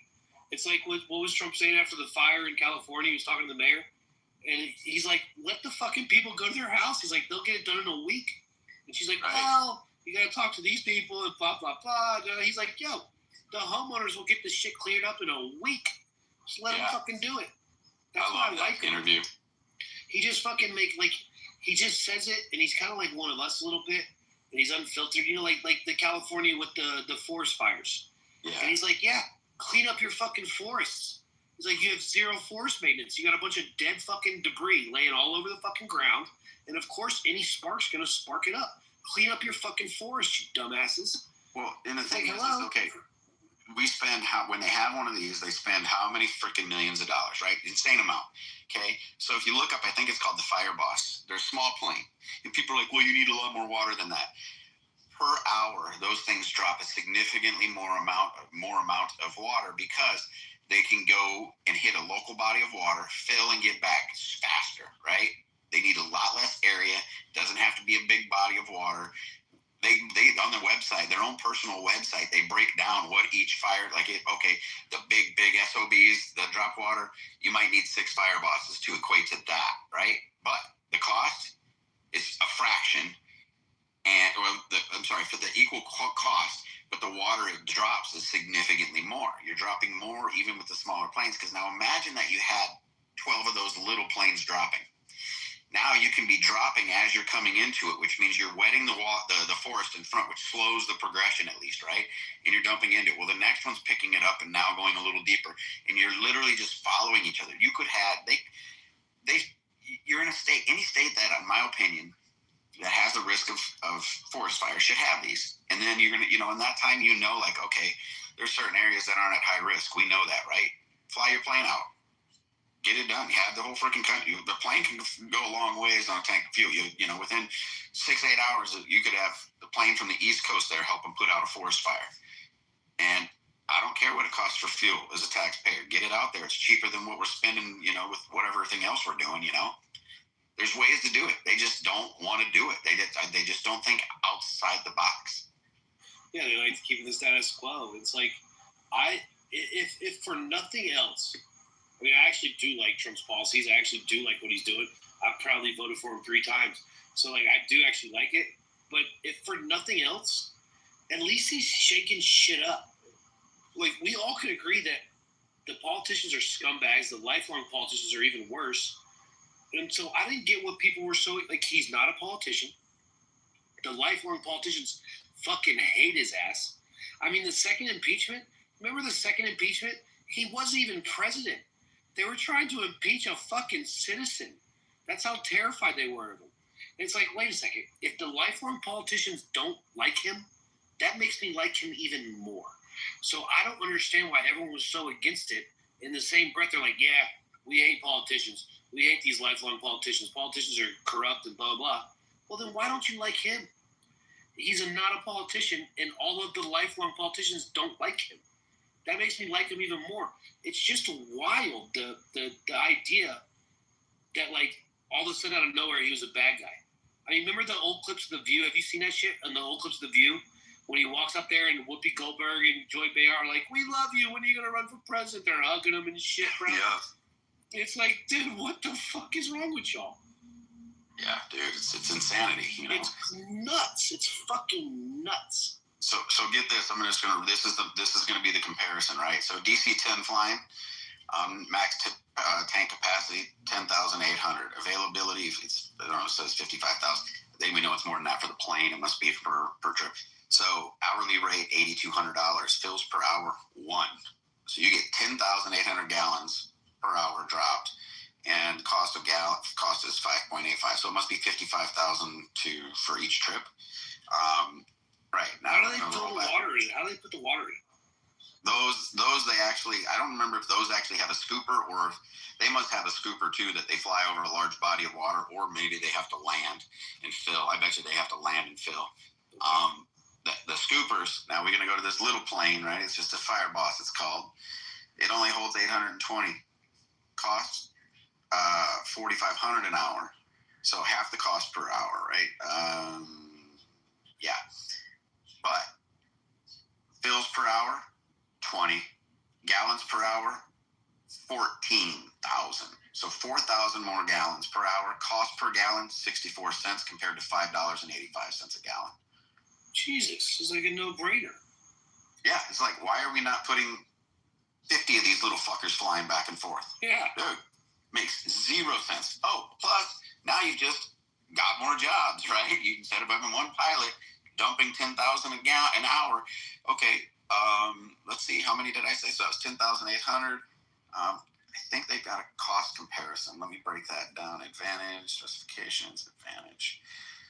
Thought they had a picture of how many planes it took for each one. Yeah, and by the time they get back, that 10,000 gallons is dried up. Right, so that's my point, yeah. I mean, it just... Instead of, like you're saying, it's almost like my idea, like, when people are, back in the old days, they were doing buckets of water, there's like a line of people, they're just handing the water, handing the buckets.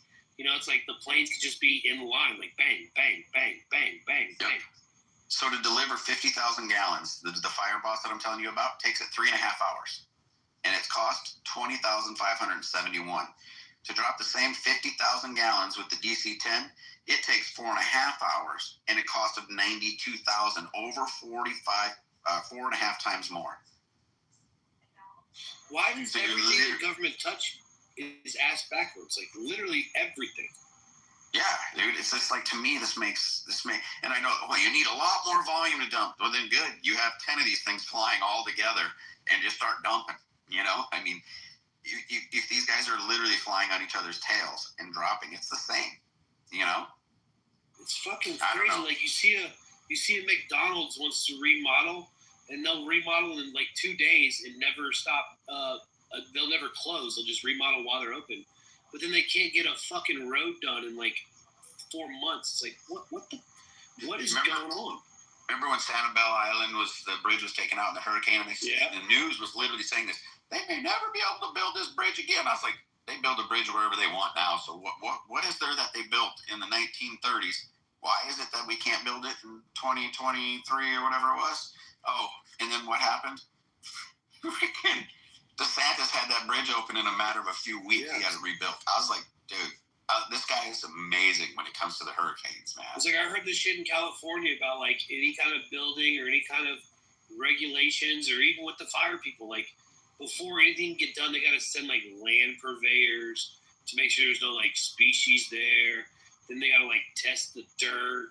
And they got to take all these samples.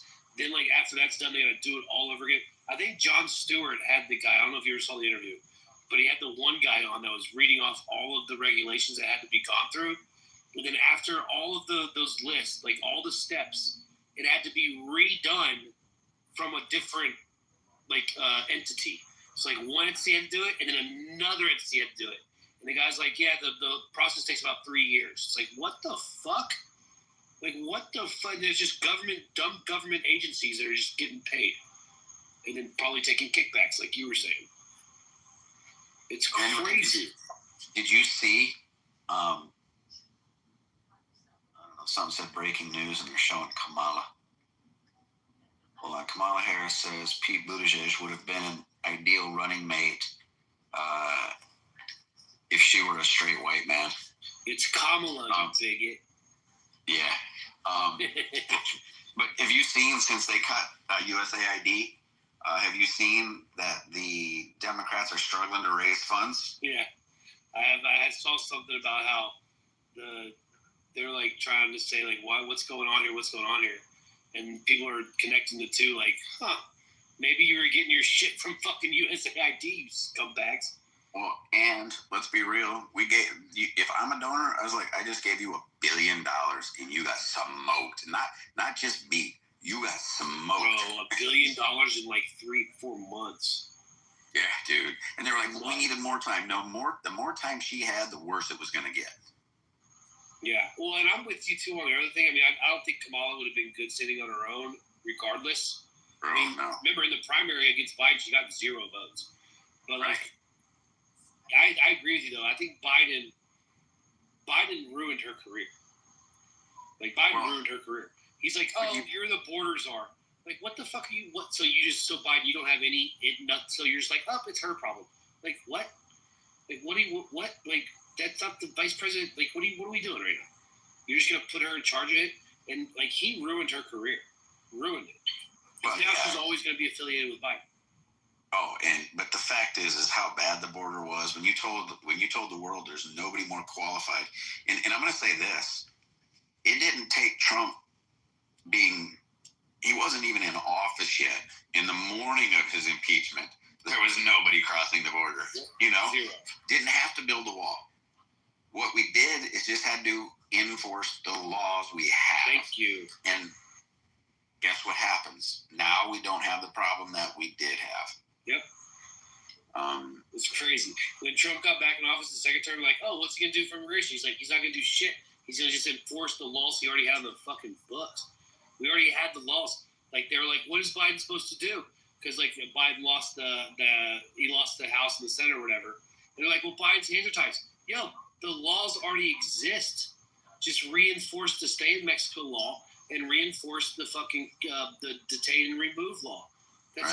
That's it. We already had the laws, you fucking idiots. Right. Listen to this. Democrats' main fundraising committee is losing big donors and so cash-strapped that its officials have discussed borrowing money just to keep the lights on, with one source spilling to the Post that if things don't turn around before 2026 midterms, the party is fucked.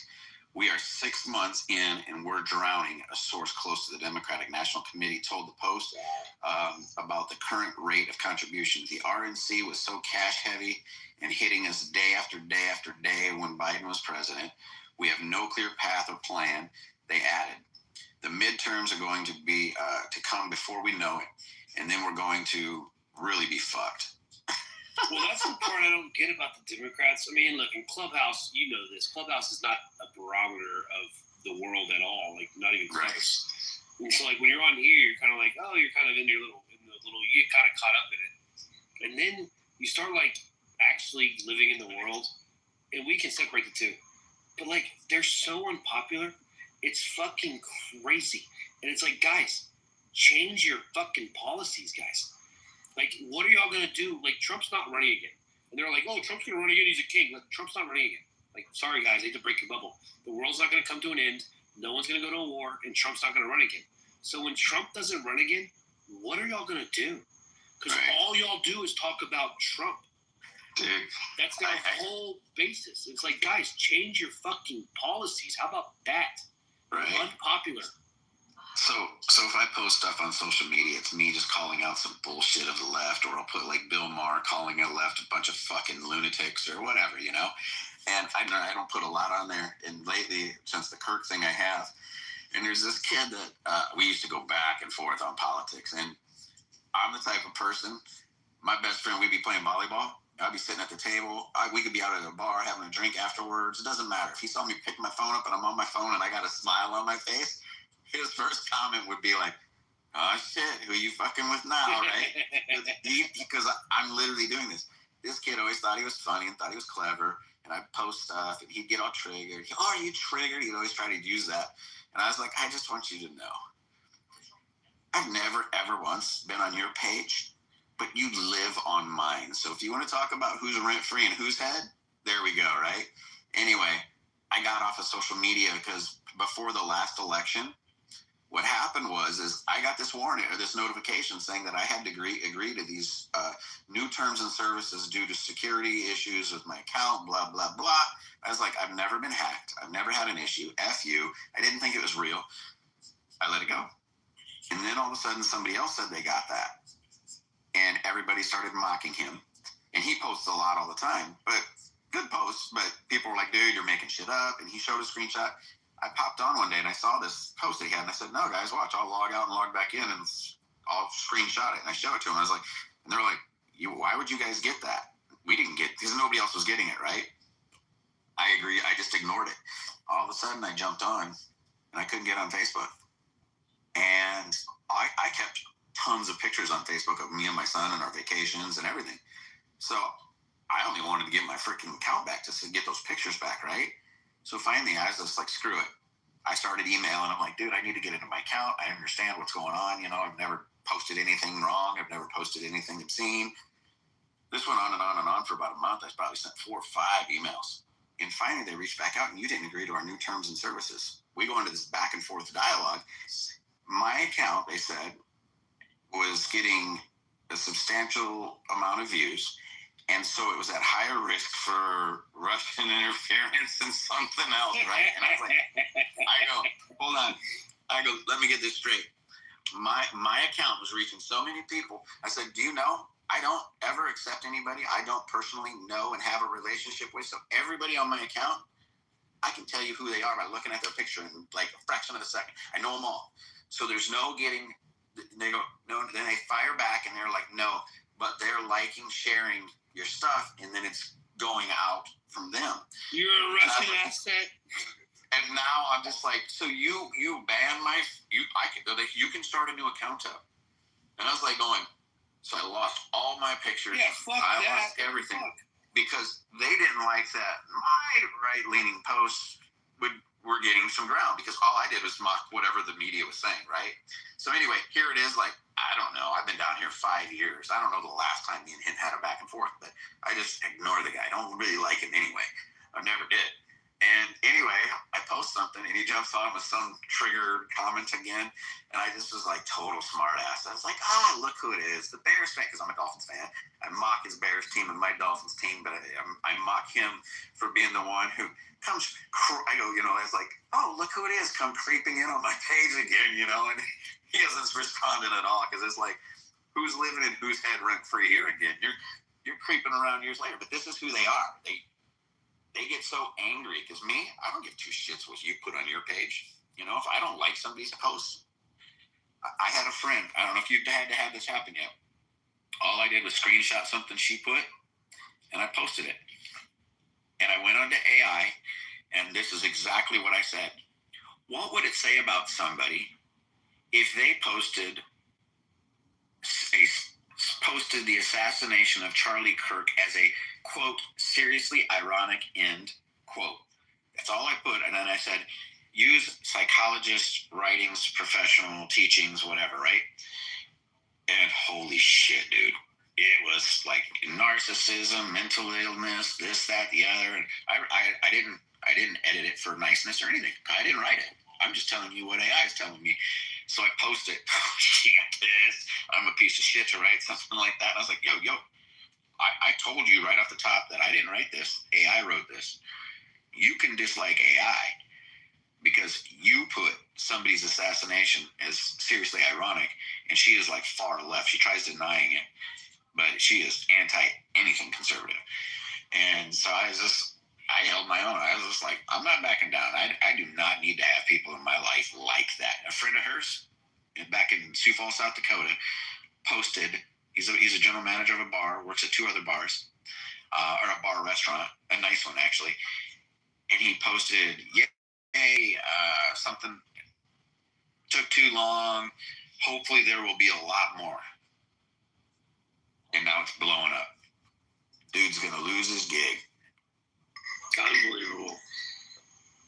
And this side of the left does things. Like, it's almost kind of like awkwardly genius, right? Like annoyingly ingenious. I don't think they realize they're doing it. But they have this built-in thing where now they're like, oh, what? So I'm not required to mourn somebody. It's like, yeah, you don't have to mourn them. But you're also not required to talk bad about them right after the shit happens. Like, why don't you just not say anything? Like, well, we can have our opinion. It's like, well, yeah, you can have your opinion. But if your company doesn't like it and they fire you, or in that guy's case, he's going to lose some gigs over it, that they have every right to do that. It's like they don't even understand how this whole thing is working, right? Like, people are getting canceled now. They should be allowed to say whatever they want to say. It's like, well, yeah. So was Charlie Kirk. Should have been allowed to say whatever he wanted to say too. The dude got killed for opinions, and you guys were celebrating it. Like, what the fuck is wrong with you? You're the last. Oh, Mike Allen. What's up, Kendo? Oh, fuck you. Yeah, fuck you. I didn't want you to be the last animal. No, I wanted somebody else to be the last animal. Why the fuck can't I be the last animal? Because they challenged me tonight. But Corey is an atheist. Corey, are you there? Yeah, I'm definitely not an atheist. All right, but Mike Allen is better than you. So you need to be like Shawn Michaels versus like Eddie Guerrero. You weak ass bitch. Eddie Guerrero. I like doing this. You're Eddie Guerrero. Shut the fuck up, Mike Allen. Eddie Shut Guerrero the fuck up, best bitch. wrestling match of all time. Look, you dodged me, and we could have had an incredible, like, WrestleMania, bro. Who? And you, bitch. Yeah, you and me, bitch. Hey, bitch. No, bitch. Eddie Guerrero. You're fat. Mom debating white logic because you love me, bitch. You didn't want to fight me. Well, that makes sense. I'm Shawn Michaels. What, you gonna give me some Sweet Chin music? Yeah, bitch. I would have gave you Sweet Chin music, but we love each other. It's all good. Shawn Michaels wasn't a solid wrestler, though. We gotta admit it. Corey had somebody else other than Mike that wanted to fight him. Who's the best pure wrestler? And Mike Allen, you're not equipped to fight him. You want to like fuck with him on like some Grand Rapture Godzilla shit. And don't do it. No, bitch. No, bitch. Shut up, bitch. Like, why the fuck you want to like argue against that? I'm not sure what I'm not. All right, well then argue against me. See, this is where we get to fighting. All right, shut up. Anyway, that's a good point. Actually, fair enough. It is. I just looked up. They had rankings and they had Undertaker. All right, bitch. No, that doesn't mean that you get to like fight with all of the wrestling skills, not microphone skills, not all that kind of pure wrestling. Bret Hart's number one. No. He is. I don't know. He was terrible on the mic. He was horrible on the mic. There was a couple that were pretty damn. But he's not as big as like Heartbreak Sean, the Heartbreak Kid. All right. I'm not a huge fan. All right. So you're not. Why not? Because I didn't think Shawn Michaels. I mean, look. First of all, his special was just a kick to the chin, which obviously was ridiculous. And then he was kind of all. I mean, think about it. Like, the only memorable match is the one with Bret Hart with the great screw job. But Shawn Michaels kind of, what was he? And then he always tried to get into all these different factions. He was playing all these different sides. Wait a minute. No. Shawn Michaels was a Big Daddy Sexy. And that's Diesel. I'll give you, is he better than Ravishing Rick Rude? Come on now. Yes, he is. We're talking sexy, Big bro. Daddy There's only Sexy. one we're talking about. It's Ravishing Rick Rude. Excuse me, Kevin Nash. Remember when Rick Rude? Remember when he had the picture of Miss Elizabeth right on his junk? Okay, that was Shawn Michaels. No, it was Ravishing Rick Rude. Remember he used to go in the middle of the ring and fucking. No, Shawn Michaels did the same thing. Well, he stole from him. Hey, bitch. By the way, you know who's the secret genius of the whole 80s and 90s wrestling? Ravishing Rick Rude or Shawn Michaels? You know who I'm taking? Shawn Michaels. Okay. I'll give you that. So he was the E-Dub champion into the Attitude Era. When The Rock came. Stone Cold, fuck that. Stone Cold's the Attitude Era. No, Stone Cold versus The Rock. You said Stone Cold? The Attitude Era didn't even have a fucking villain. McMahon had to be the villain because there was such. No. I like Austin better, but Stone Cold was the shit, bro. What's that? Stone Cold was the shit. Dude, that was so badass. I mean, Bro, Stone Cold was the shit, bro. He cracked the beers and poured beers all over his face. Fuck yeah. Throw him out in the crowd, It's like. And you remember The Rock? If y'all remember when The Rock started out, as like this Hawaiian fucking weirdo. Yeah. He's like Rocky something, because his dad was a wrestler. The Rock's dad was a professional wrestler. Dude, I was just looking at the most wins and like Kofi Kingston is on there. Like I haven't watched that shit for I don't know. Oh yeah, I haven't seen it. I stopped watching actually with the Attitude Era. The Monday Night Wars when I finally stopped watching. But what I was saying. The whole genius behind the 80s and 90s heyday of WWF and into all that shit was Jake the Snake Roberts. If anyone knows it, yeah. Jake the Snake used to write all the matches. He did. No, he didn't. Not Jason. Not Jake the Snake.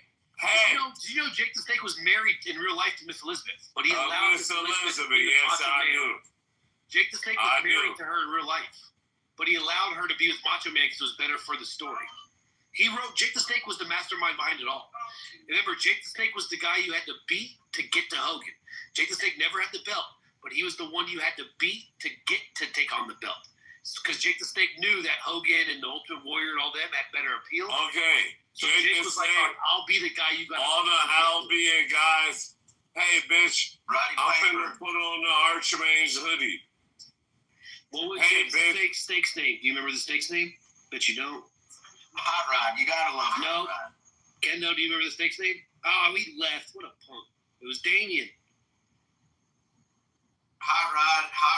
Ric Flair. You got to go back to those. Roddy Piper You know? was the shit.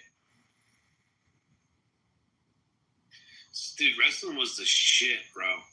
Like, people don't realize how, like, wrestling was the shit back then. Dude, I can't believe how big it is still. Like, I haven't watched it. Yeah, there's no wrestling now. Like, I haven't watched it forever. I agree, but there's no, it's all microphone, it's all show. There's like barely, the matches take like 5-10 minutes. That's it. It's all like theatrics.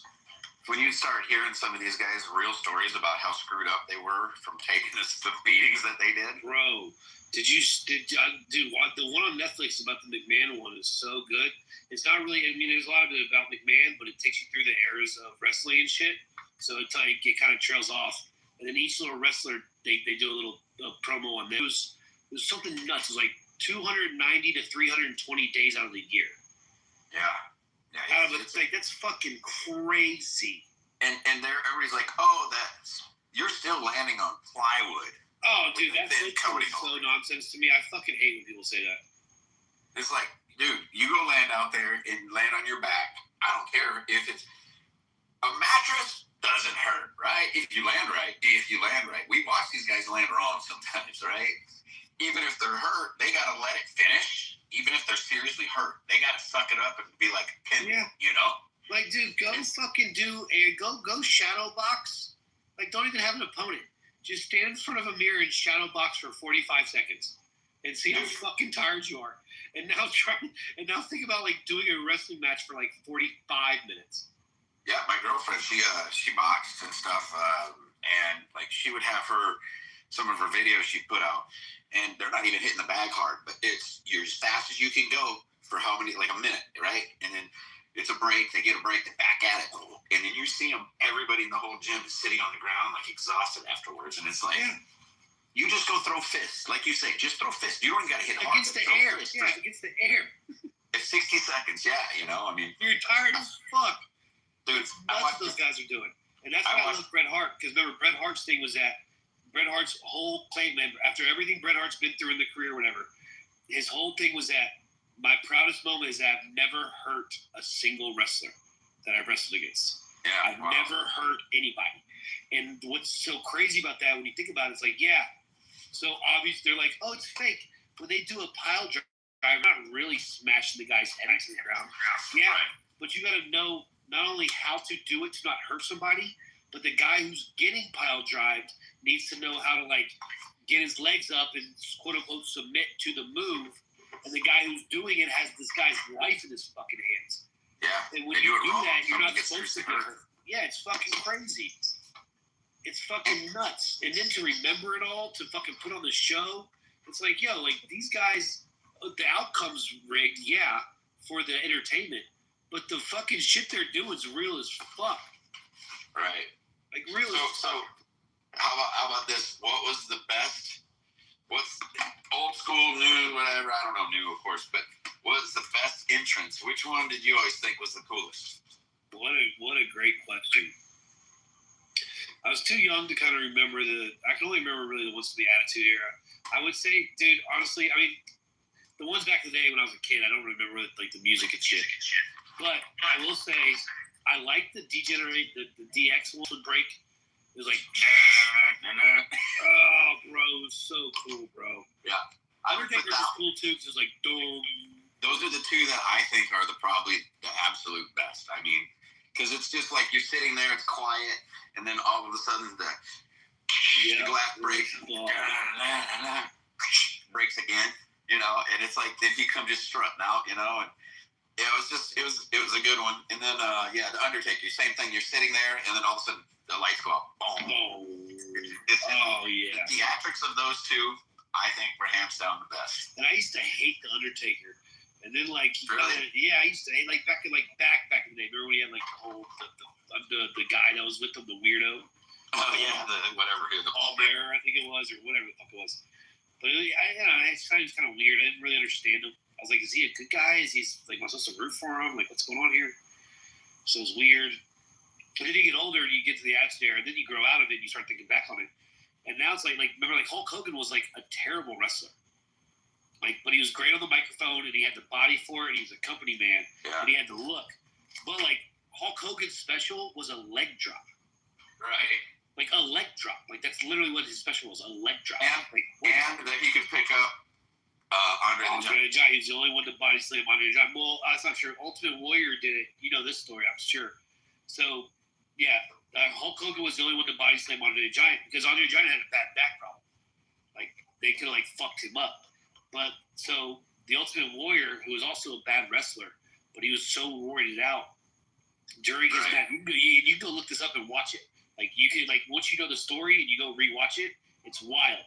So, like, the Warrior was wrestling Andre the Giant, and no one's supposed to body slam Andre the Giant. Actually, Hulk Hogan wasn't supposed to do it either, but in the match, Andre the Giant tells him, he's like, do it, body slam me. And he's like, are you sure? He's like, yeah, and he does it. But then in the Ultimate Warriors match with Andre the Giant, the Warrior gets so fucking lost in the match, he's fucking roided out. He picks up Andre the Giant and body slams him out of fucking nowhere. And Andre the Giant gets up, and you go watch it, bro. Andre the Giant gets up, pushes him back into the corner, and punches him in the face twice. Bam, bam. Hits him as hard as he can right in the fucking face. And he's like, yo, you don't fucking slam me, bro.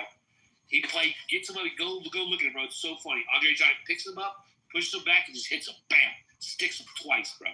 It was fucking awesome. He's like, and the Ultimate Warrior was getting the interview. He's like, yeah, I fucked up. I shouldn't have body slammed him. Dude, they had I don't remember who it was sitting next to Andre the Giant. It's like a big dude, and they were drinking a beer or something. And the beer looked like a small something beers in an hour or some crazy shit. It was like 12 bottles. He would drink like 12 bottles of wine. Yeah, like 12 bottles. What a monster! Yeah, that shit was so good, man. Back then, man, I was like, you had to call your local cable company to get the pay-per-view, and then like you have to get a bunch of your friends, everybody pitch in, and if you couldn't get it, it fucking sucked. Oh, bro, those guys were larger than life, bro. You want to laugh? Go watch some of the old Macho Bands like promos.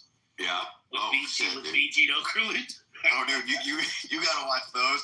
Especially if you've ever been out having drinks. The funniest shit to watch are old WWE interviews like that, like you say, with Mean Gene. Oh God, bro! Ric Flair.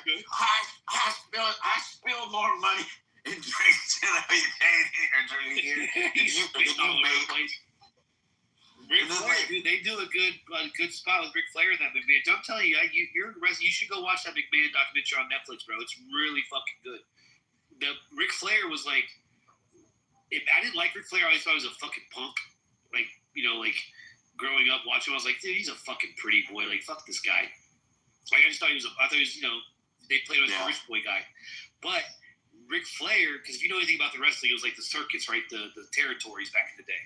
Yeah. And they had all these territories, and Ric Flair was part of the one territory. And then what they would do is, when WWF started, because McMahon and his father had a certain territory, but they started this WWF thing, and they went around to all the territories, and they were grabbing all the talent, and they were just paying them more. So they grabbed all the talent, and Ric Flair always stayed true to his territory.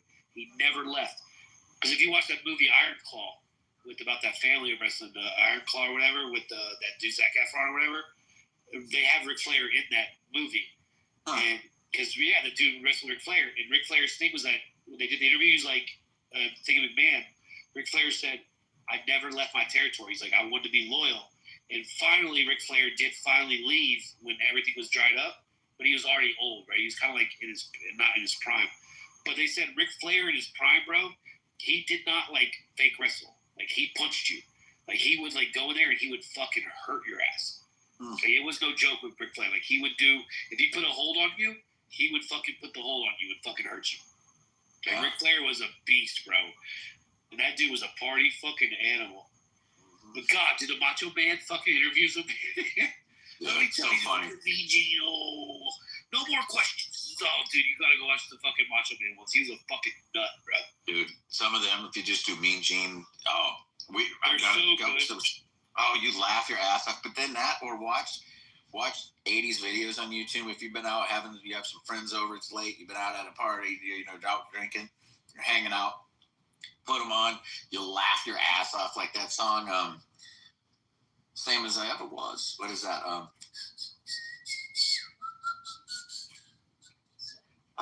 Men Without Hats math is it? The same as I ever was. You know what I'm talking about? Same as I ever was. It's like, dude, you'll laugh your ass off at the old 1980s videos. I mean, well, yeah, because when we were kids, we were listening to them, we didn't get it, and now listening back to the shit as adults, the jokes were there, we just weren't picking up on them. Oh, and how poor the videos are. I mean, oh yeah, so bad. At the time they were the shit, and like I tell them sometimes, like I'm like, yo, because now my youngest daughter's only 7, so sometimes I'll put Shrek on, right, or put one of the movies on that my older kids watched when they first came out, and you know how Shrek is like one of those things that's for kids and adults, and the adult jokes are in the movie, the kids don't really pick up on it, but there's also kid jokes, and now like when my oldest daughter would watch Shrek, she's like laughing about the adult jokes now. Adults, we pick up on things we weren't picking up on back then.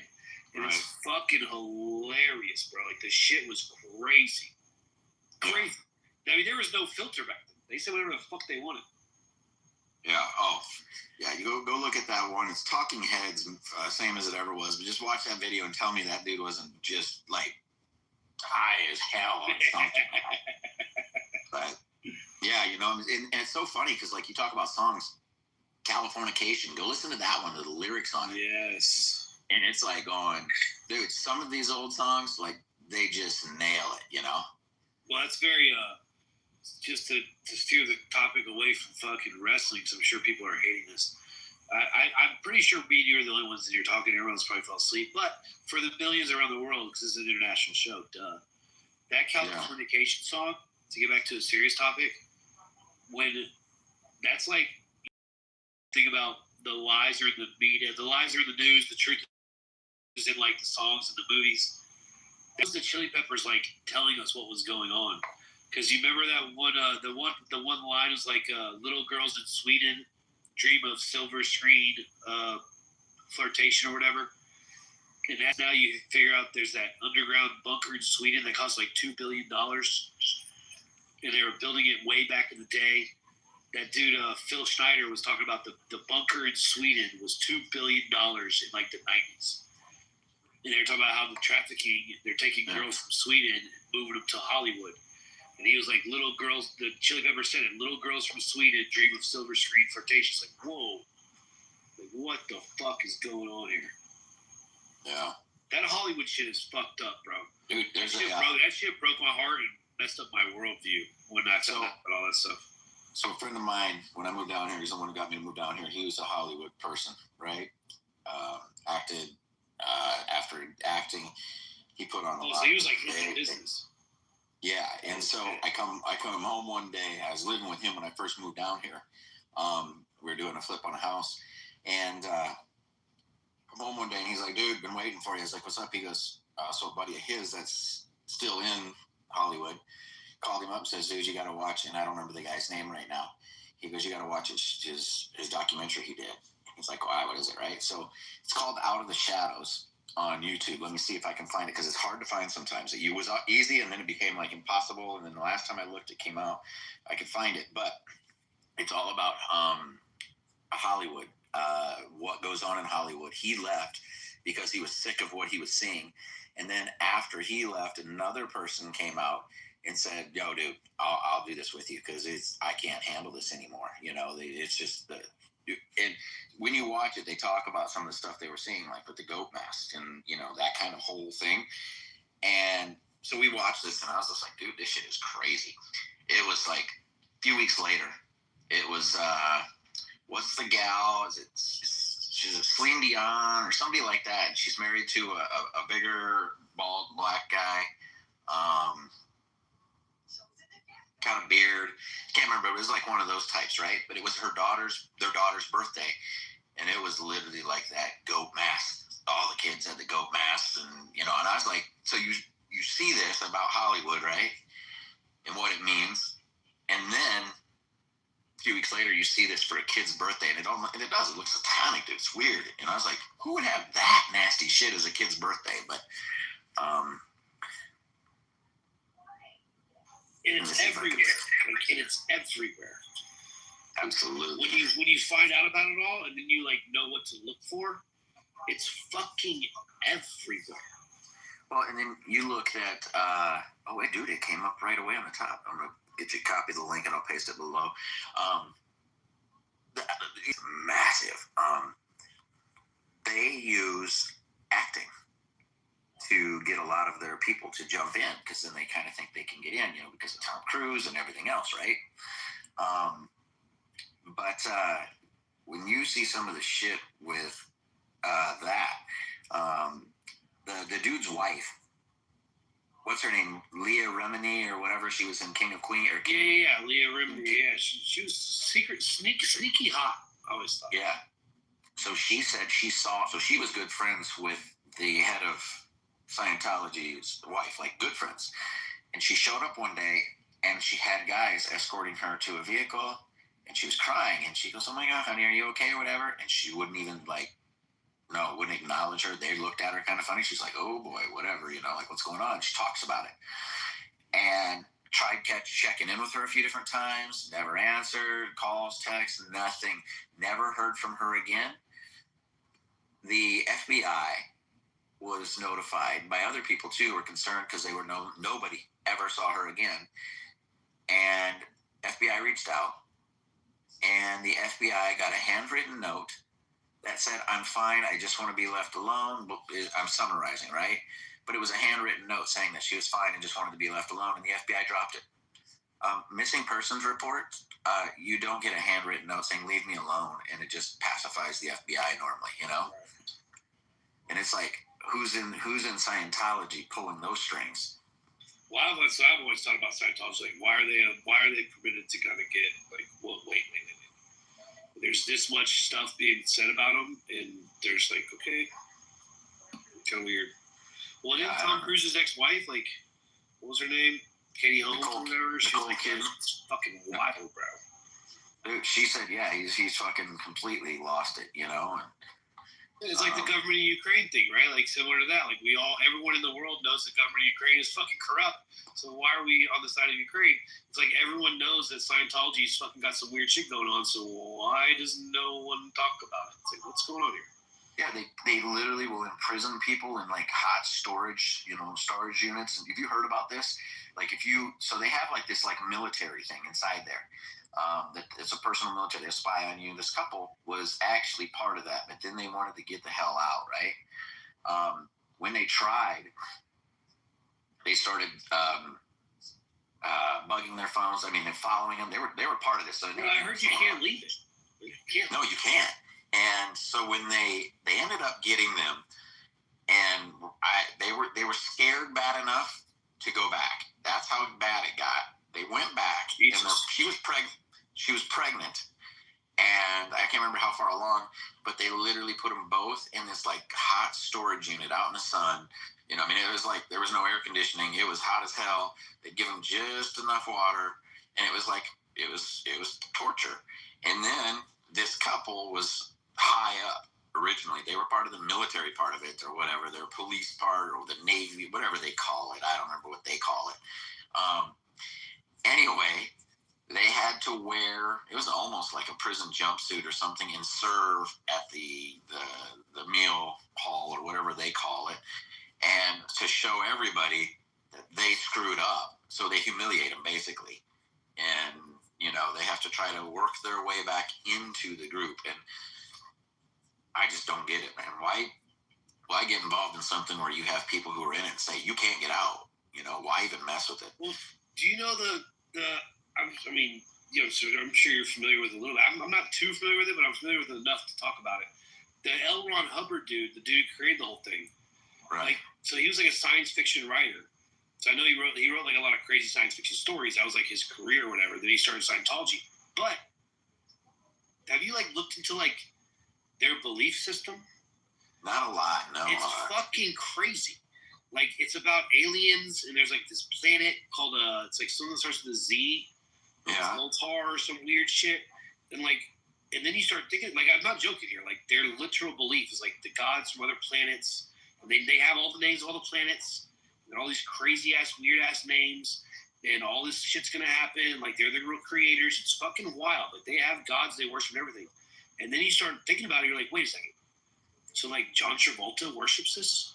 It's like Tom Cruise worships this. It's like if someone's like some major movie star came out and was like, yeah, I worship aliens from this other planet, we'd be like, yeah, it's fucking wild. But like everyone's like just okay with this. Like I'm not joking, bro. Like no, I know. You know how the Mormons thing is that like, dude, the dude walked with God. Joseph Smith like met this fucking alien and like this is the promised land and blah blah blah. And the Mormons like this shit's all wild and crazy. Scientology, their belief is nuts.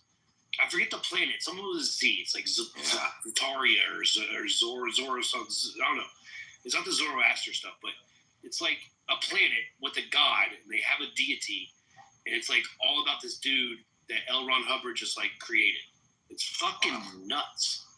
And they have such a pool. Like, what's going on here? Right. No, it's crazy. Like, so the other night I was at the gym and I stepped out. I think I was on here, and I stepped out onto the balcony outside the gym, and I'm up on an 8th floor, right? And this is a good sized building, a big complex, and you got a big pool area. So I would say I'm probably. It's a football field away, probably damn near to where this guy is, right? But I got my earbuds in, so noise canceling plus the people talking. And I thought I'm hearing somebody yell. So I was like, kind of trying to focus, and finally I pull one out. Do you hear me? And I was like, what the hell's going on, right? This guy's like, hey, can you hear me? And I was like, who are you talking to? And he goes, you. And I was like, okay, what, right? There's a lightning storm. I was like, yeah, no shit, dude, right? Like, what are you on? Wait, who's doing this reenactment right now? Why are you doing this? Yeah, right? So, anyway, he's doing this. This is a really bad story. But this motherfucker is talking about portals opening in the sky and all this shit, right? And there's ships coming through them. So, I go back to lifting. This dude comes up to the gym and asks if he can show me the video. And I'm like, sure, dude, whatever. He shows me like 3 videos he took out there. And I was like, okay, that's some weird shit. Not even lying. There was some weird shit flying around. And it's not a plane. It wasn't like a helicopter. It was pretty cool. But I'm still like, dude, weird shit. I'm not yelling at people who want to show off this stuff. Portals is dope. They say the Native Americans had portals. Well, that's the weird thing, right, Megatron? Like, how do we know this crazy dude that Corey talked to is wrong? It's like, no, that's what I mean. Like, just like the movie, Americans had portals, bro. They said we went back into the conspiracy theorists, bro. Yeah, like the crazy conspiracy theorists in the beginning of all the movies, they always end up being right. Right? The psycho, even in that movie Little Nicky with Adam Sandler. You seen that movie Little Nicky with Adam Sandler? Where the blind fucking preacher guy, he sees Nicky's like, you make the Lord very, very nervous. And everyone thinks he's a crazy blind guy, but in reality, he's sensing the devil's son. It's like the crazy. How do we know they're not wrong?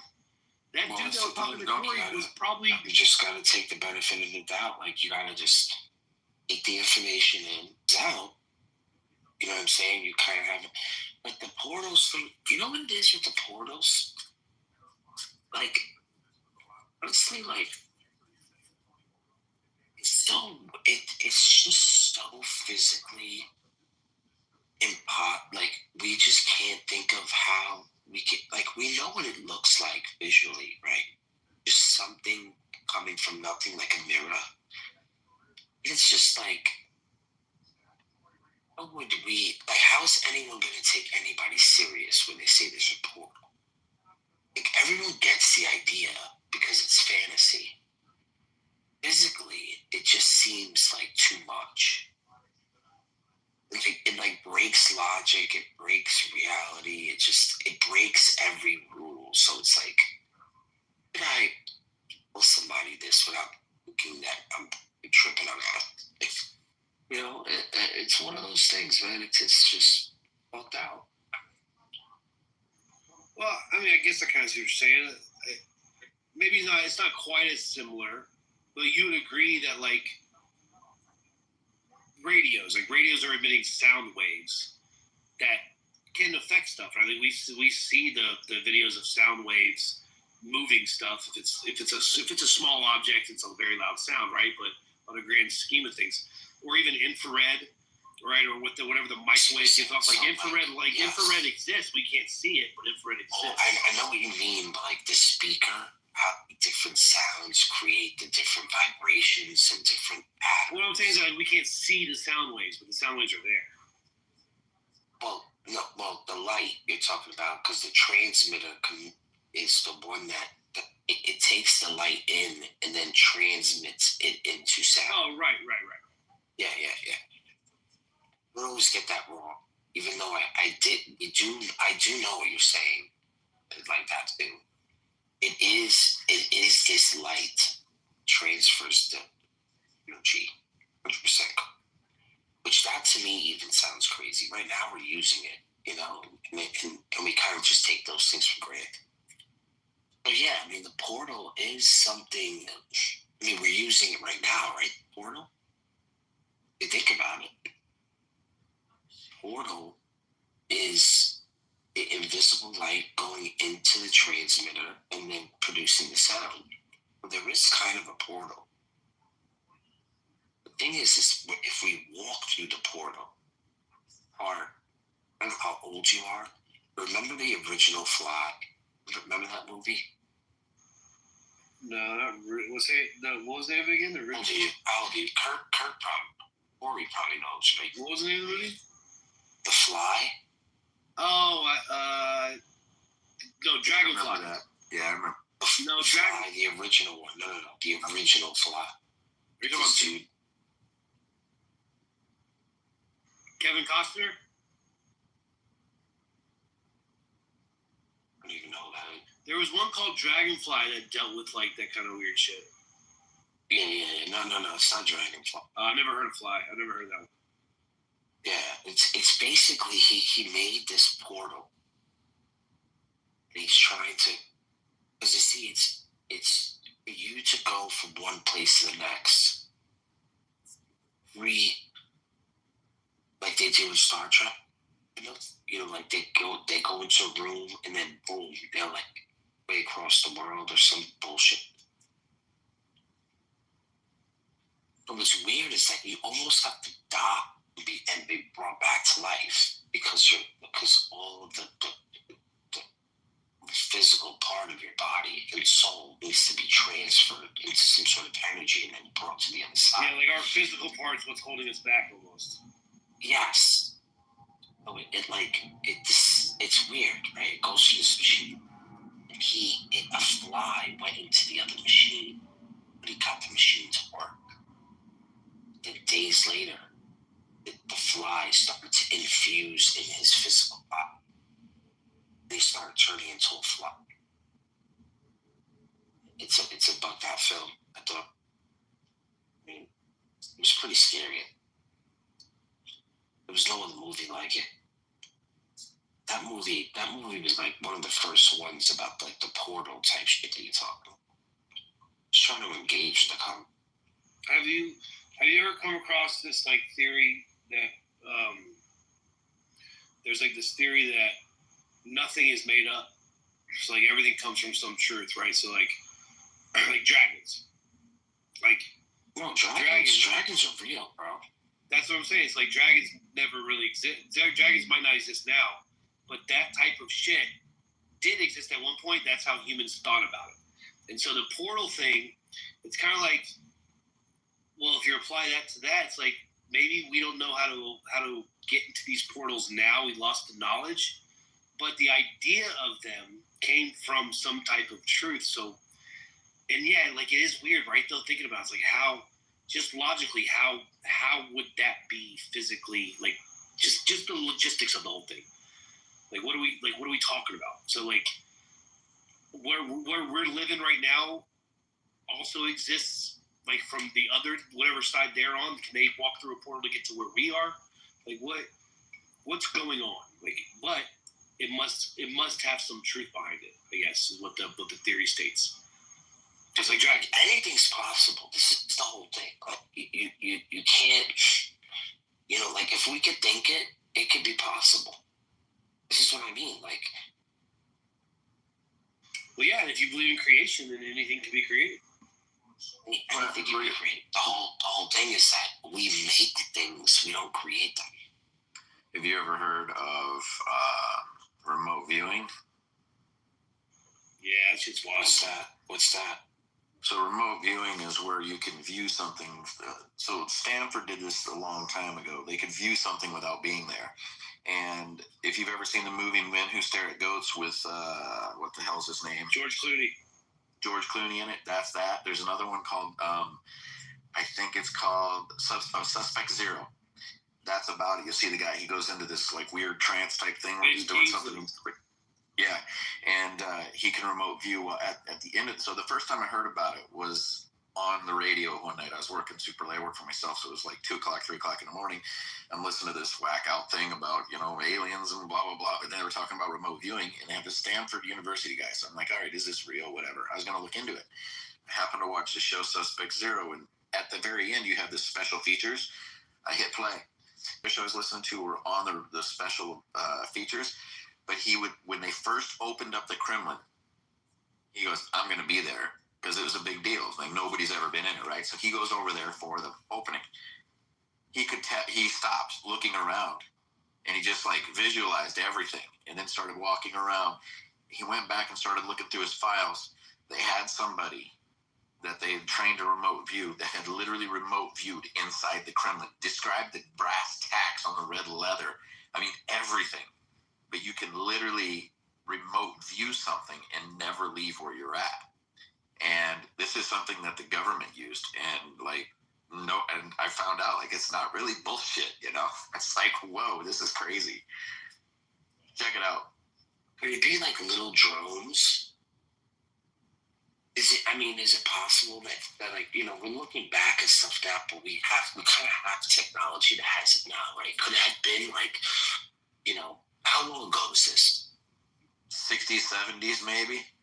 That's what I mean. So could there have been, then, the spyware that we have today that we could buy on Amazon? This is what I mean. Some people have this technology, really early on. We have philosophers, what's his name? Hillary Putnam. Hillary Putnam is one of the greatest philosophers of our time. I'm talking just so forward. 1972, 1973, he's talking about AI. He's talking about AI at a level that if you watch this video, it's one of his, he starts talking about learning, and he's using a Turing machine as an example. He's saying that he can take one action, a human, identically use a machine to do that very act. Now just think of welding. We can weld human, we could train a machine with an articulating arm to do the same weld. Now we're doing this at an uncanny rate. We don't have this machine getting tired. This machine doesn't feel pain. This machine doesn't breathe in any of the welds. So now we have a articulating welding machine doing welding isomorphic in the way a human does it, but now at an uncanny level. And this is what he's talking about, even though he debunked himself.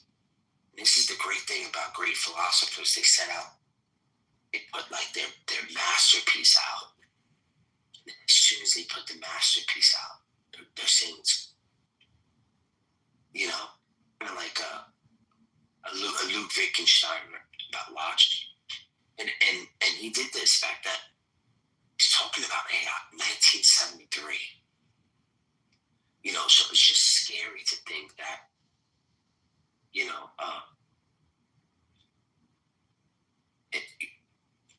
much has developed since then. Yeah, we've almost it's gone. It's like outpaced its logic almost. It's kind of wild. Yeah, and I agree with you. I think we're Android level now. We're at comic book level now. It's ridiculous, Yeah, and I do agree with you. I think that they've had this shit. What the public gets is the leftovers from what they've been using this whole time, right? When we first got iPhones, they had iPhones, but they finally were like, okay, now we got something better. We'll give them to the public. and make our money off it. And I'll give you no more evidence than this. Do y'all remember that story recently when AI first got big? And there was that story where the AI was trying to hire humans to get past the CAPTCHA thing. You know, like on the computers, the whole, prove you're not a robot thing. Yeah, dude, that was impressive. Yeah, do you remember that story where the AI was trying to hire humans to get past the CAPTCHA? It did hire.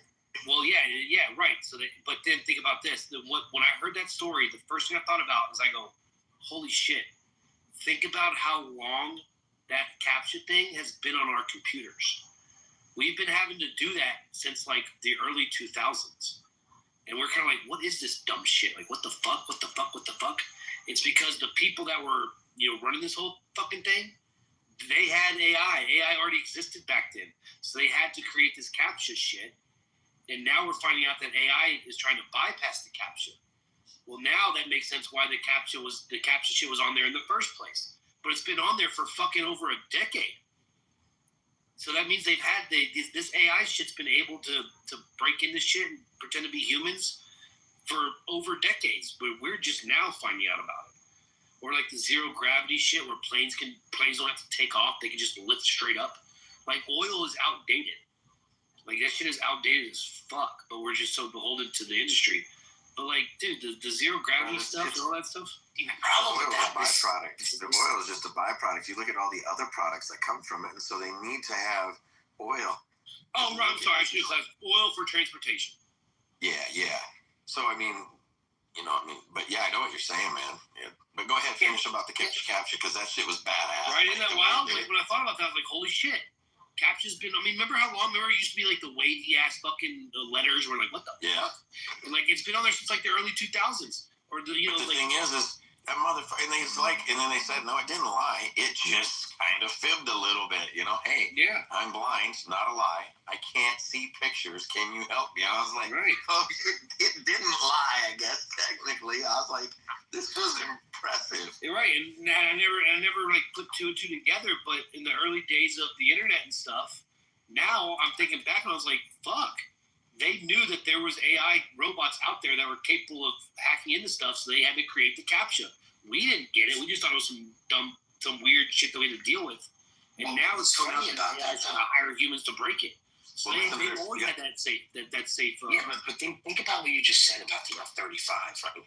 How it just lifts, right, and then it just goes. And to me, that is an amazing feat, right? But our best pilots in the world flying 16s, F-15s, F-18s. So we can't get rid of the fleet of 16s when they are the superior plane that a human can actually fly. We have the most research and development in the F-17, the F-18, the F-16. You know what I mean? Like this is the most, even though it's from the 70s, or it's, it's not what you call like one of those SIGs, right? But it's the one of the most sophisticated like fighter planes. But in other words, even though the F-22, the F-35, you know what I mean, in a dogfight, the F-35 is going to lose. Even though it's the most sophisticated because of the stealthiness.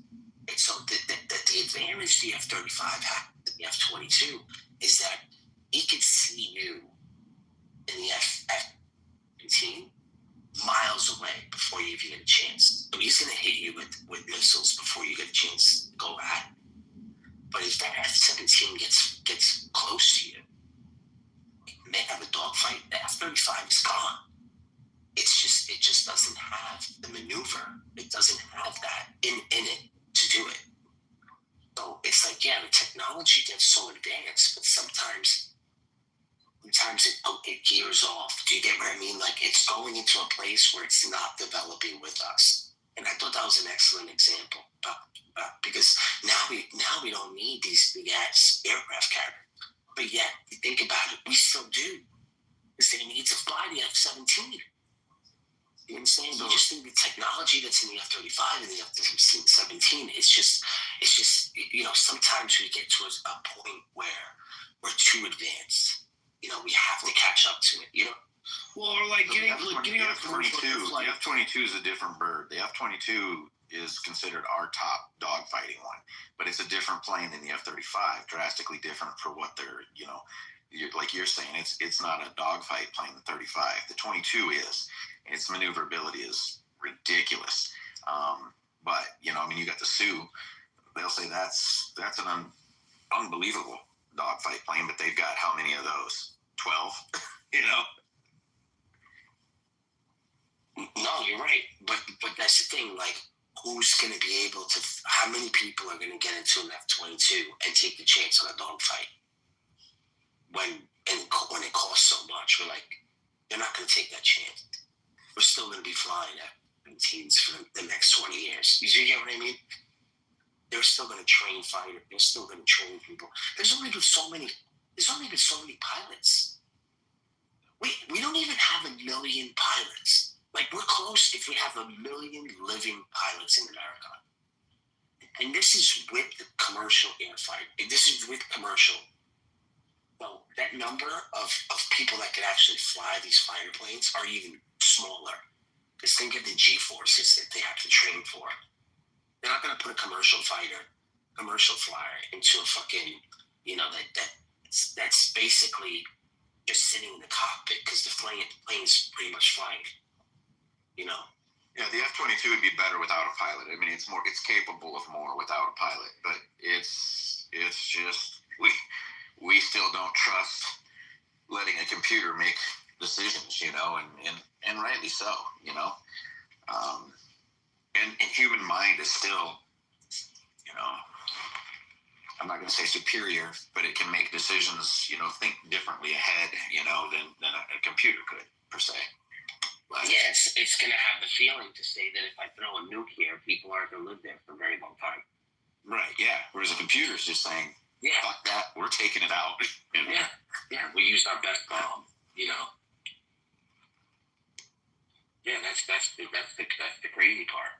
I mean, a lot of these little smaller ships, if you notice, like even the one that when we shot down the that balloon, the boat that was coming in from Venezuela. Yeah, that was done with a drone, and the drone is a small, it's like a smaller plane, even though it looks like a small Honda, like the size of a small Honda when you're looking at it. Obviously, it's got wings, but it's getting off of these smaller aircraft carriers, right? Kind of like helicopter carriers, and they're using the old technology with the laser, right? The laser stays attached to the target. The missile is going. And then the laser hit the missile. So now it's doing all these things by itself so it can follow. That's how accurate this thing is. But now it's on a plane where there's a pilot, but he's not on the plane anymore. And he's going off of these smaller aircraft carriers. So it's just becoming more and more efficient as we go along. Did you see the F-47 literally flies with a flock of drones? It's unbelievable. Yeah. Oh, it's like somebody's going to mess with an F-47, and it's like, dude, he's got 6 drones rolling with him, and they're not small. They're not even the drones like this. They're literally like fighter drones, I'm like, damn. Yeah. And they're using AI. But yet they will use AI so they can actually, instead of just saying, oh, we need to attack, it can strategize for the best way, using the 6 of them to attack and then still defend, and it's incredible. The technology. That's the part that's crazy. Because then, did you see AI is doing AI is basically making war plans. Yeah, and being able to react in unison to best not only win a situation but establish for another. If there's other planes and. Dude, did you ever see the one? It was like it's like a future weapons thing, and they were showing drones, and they literally have like a C-130, and it opens up the back, and it's like 25,000 of these little drones fly out of it, right? And they're trained. You can train them in different ways, or not train them, but you can have them react in different ways. So you can have them all act independently. So 25,000 little drones who go do a job. If you want to take out people, they say basically when one drone hits the forehead of somebody, it literally just fly right in. When it hits, impacts, it's like a bullet goes into their head, right? Or they can take these things and they swarm them. And they can either use them so as they hit a certain speed, it's like a bunch of bullets to plow its way through, and then more can go through then the hole, and then continue to look for things, or they could hit as one, and it'd be like a bomb going off. And I was like, dude, warfare is gonna be crazy. Well, have you seen those drones in Ukraine, though? Yeah, the Ukraine is gotten with the landlines. Do you see that they have like mile-long landlines, like the Ethernet wire, whatever it's called? What is it called again that they're using out there? The wires that they can't be jammed. You know what I'm talking about, right? The Ukraine war. No, I haven't kept up with it. Oh my God, they're using these fiber optic cables. You guys see there's fields of fiber optic cable, like fields of it. Strands. You have to, if you see this video, you're like, what? And they're flying. They use a landline, but they can't detect a drone. It's hardwired. Like, think of a web. Think of a flying web. It follows a specific route over the lines. So think of this thing going a mile or 2 miles, just strand back to a base where someone's getting the information to fly it. But like, let's just say I'm tracking you, I'll wrap myself around a tree. You don't see, but you don't drive over. You get what I mean? And then sneak right behind you. But you're never going to detect it because it's not on a moat. It's on a hard line. So I'm surprised you haven't seen this. No, so the one story that I have heard, and this is from personal experience, somebody I know very well, met him through our church. He was trying to change his life around and then slipped back up. But he went to a casino, and where he dropped his ball, where he got picked up. He was at a casino, and or actually it was later, but he gets arrested. Bottom line, right? They're in there. They have this big book. They're playing bad cop, good cop, and he's like, "Fuck you guys, you're bullshit, right?" And finally, they were like, "I'm gonna open this book, but I'm gonna tell you, you're gonna tell me everything, right?" And he's like, "Whatever." And all of a sudden, he opens the book and shows them a picture, and he's like, "Holy shit, how'd you get that picture?" Because he goes, "Every time I get out of the car," he told me this. He goes, "Dude, every time I get out of the car, I'm looking everywhere. I'm looking for drones. This is in rural Iowa that this happened, right?" And he's like, "There is nothing." But he goes to this casino. He goes, "They got a picture from me from looks like 5 feet away, not zoom. It's 5 feet away is what it looks like." He goes, I get out of my car. I'm gonna have a cigarette before I go inside, and I hear somebody say, "Hey, you want to see my tits?" So I was like, "Yeah." And then all of a sudden, he goes, this big black guy comes and looks around the corner of the car, the van, and he goes, "Oh, dude, sorry, I thought she was talking to me. I apologize." He goes, "No, you want to see him? Come here, right?" So these two are talking. And so they're like, "Who the fuck is that?" And they're screaming at him about this black guy. "How do you know him?" Or whatever. They knew who he was, but they were trying to get him to spill. He goes, "Listen, dude." And he goes, "You're going to love this." And he goes, "My wife's going to find out now." So he tells her. And then finally he goes, "I'll tell you everything you want to know. But I need to know how in the hell you got these pictures. Just be honest with me." They go, "We'll tell you." He proceeds to tell them everything. His connection was directly one of the kingpins down in Mexico. He rolled. He didn't care. He knows he can never go after him. They aren't going to go after this guy. He's in jail now. But they told him, he goes, "No, that's not a Zoom. We didn't do that with a camera. We did that with a drone." And he's like, "Really? From freaking way up there, you got that picture?" And he goes, that thing was within 15 feet of you." And he's like calling bullshit. And he goes, "That thing's so small." He goes, "That thing was within 15 feet of you and got that picture." He goes, "Dude, that's crystal clear." He goes, "We were that close." And he goes, "I never heard it." And he goes, "You won't hear it." And so if they're using that to catch drug dealers, what do you think our government has?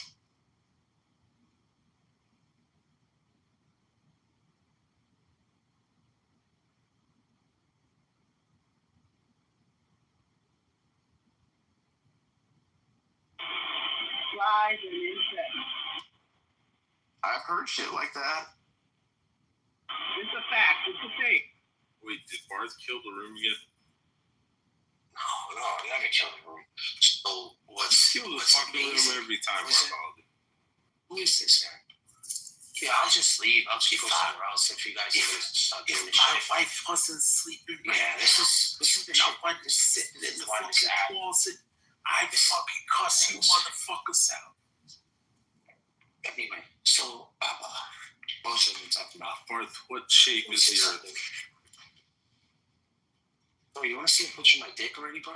I'll send you a picture of my dick, do you believe in thermonuclear weapons exist? Thermonuclear weapons. Thermonuclear weapons. Do you believe in? I don't know what. Do you believe in? Do you believe in thermonuclear weapons? I don't know what that is. Do you believe in nukes? I believe that nukes very expensive to produce and to upkeep. Do you believe they exist? I believe they did exist at a certain point in time. You don't believe they exist today with intercontinental ballistic missiles? No, I don't think they do. No. Corey, just remember that every time you want to engage. They're too expensive. They're too expensive to maintain. Barth, you're just really talking about big ass. Mike, hold on. Barth, what shape is the Earth? It's round, bro. I don't know why you're always asking these questions, man. This shit gets old, bro. The ice wall. It's just the same three things, man. Ice wall. About the ice wall. The Earth is flat. Yeah, I'm just gonna look for another. Because remember you said, I don't know if the Earth is spherical because.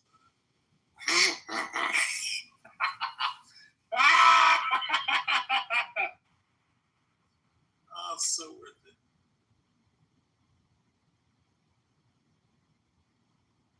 What up, androgynous?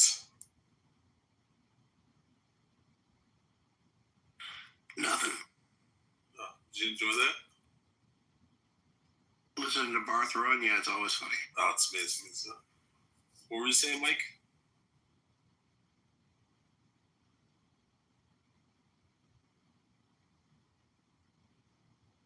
I don't remember. George Michaels.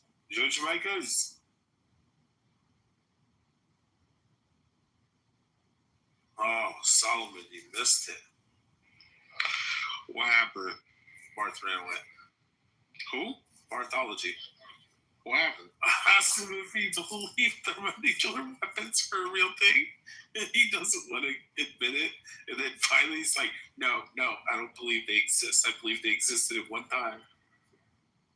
Wait, what doesn't exist? Barth doesn't believe in thermonuclear weapons because he said he's never seen them. Why wouldn't he also believe in thermo? I know, exactly.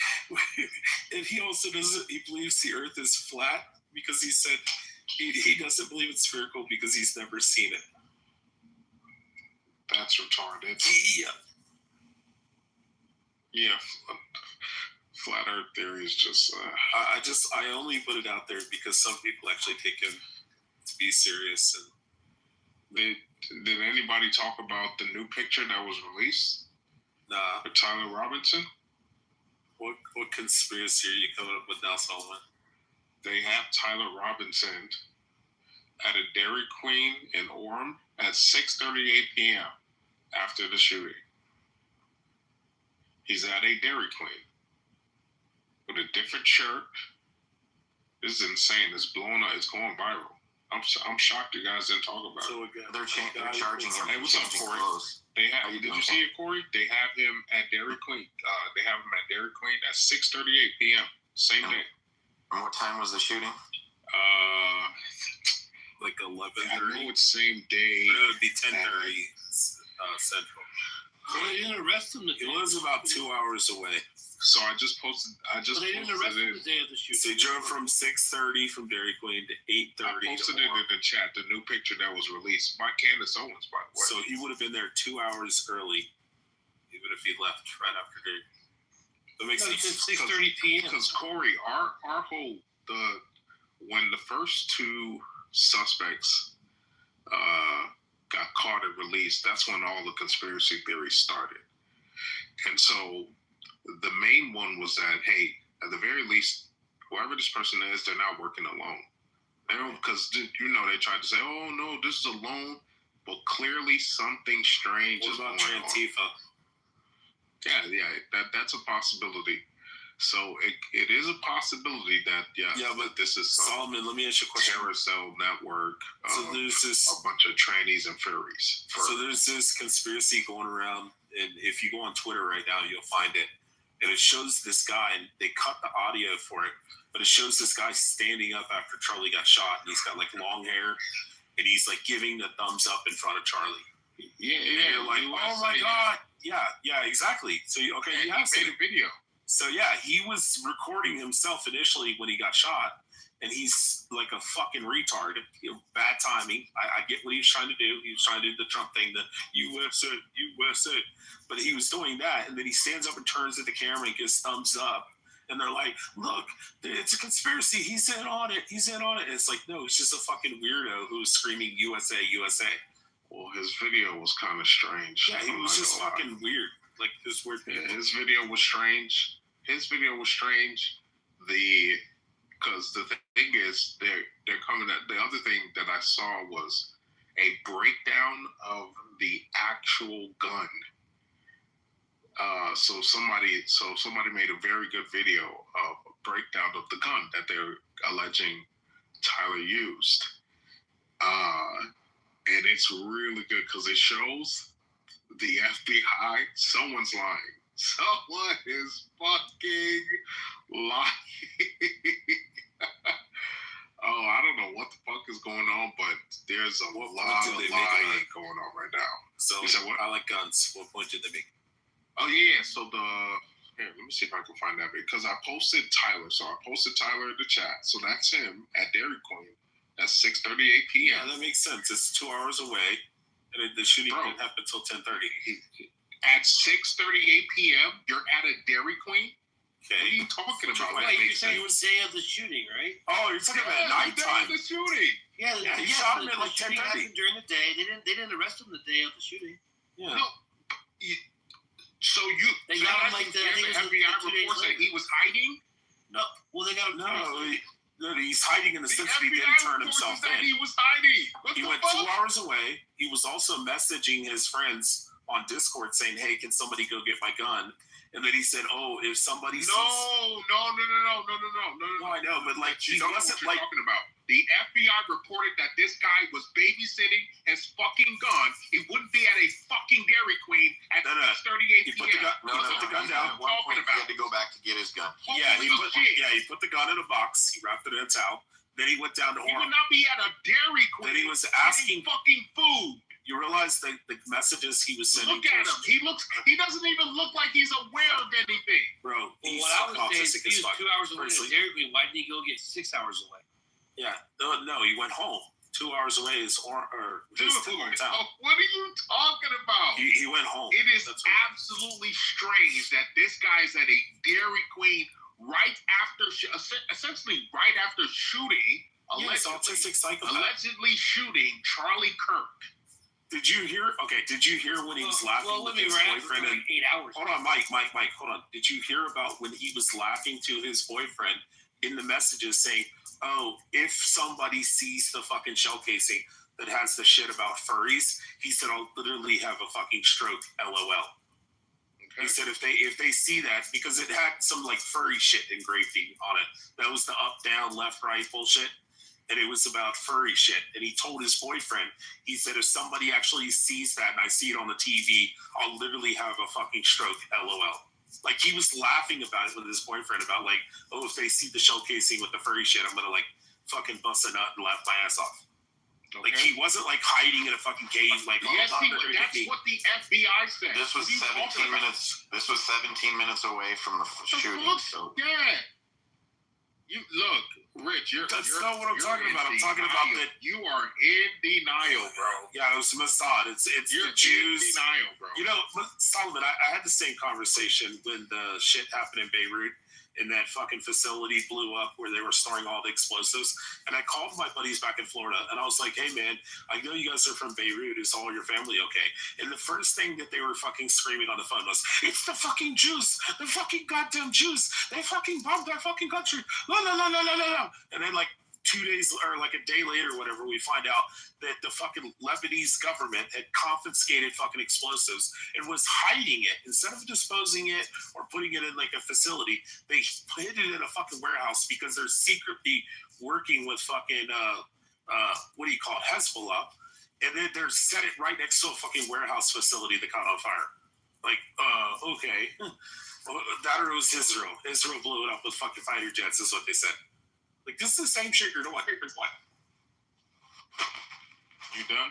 Yeah, just tell us how everything's orchestrated by the Jews. So my account, Frank's account, Sam Samoa's account, Androgynous' account. We're all Mossad agents. We're all here to get you. You're not here to get me. Shit. No, you better watch out. You're spreading the truth about us. We might show up in the middle of the night, you know? Anyways, like I said, anybody can look at the actual evidence. There's very strange shit going on here. It's clear to see. The FBI is lying to us.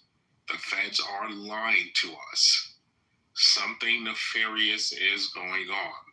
Is that Mossad or this trans terrorist? We'll find out. But I think it's fucking retarded to think this kid acted alone. Something is going on.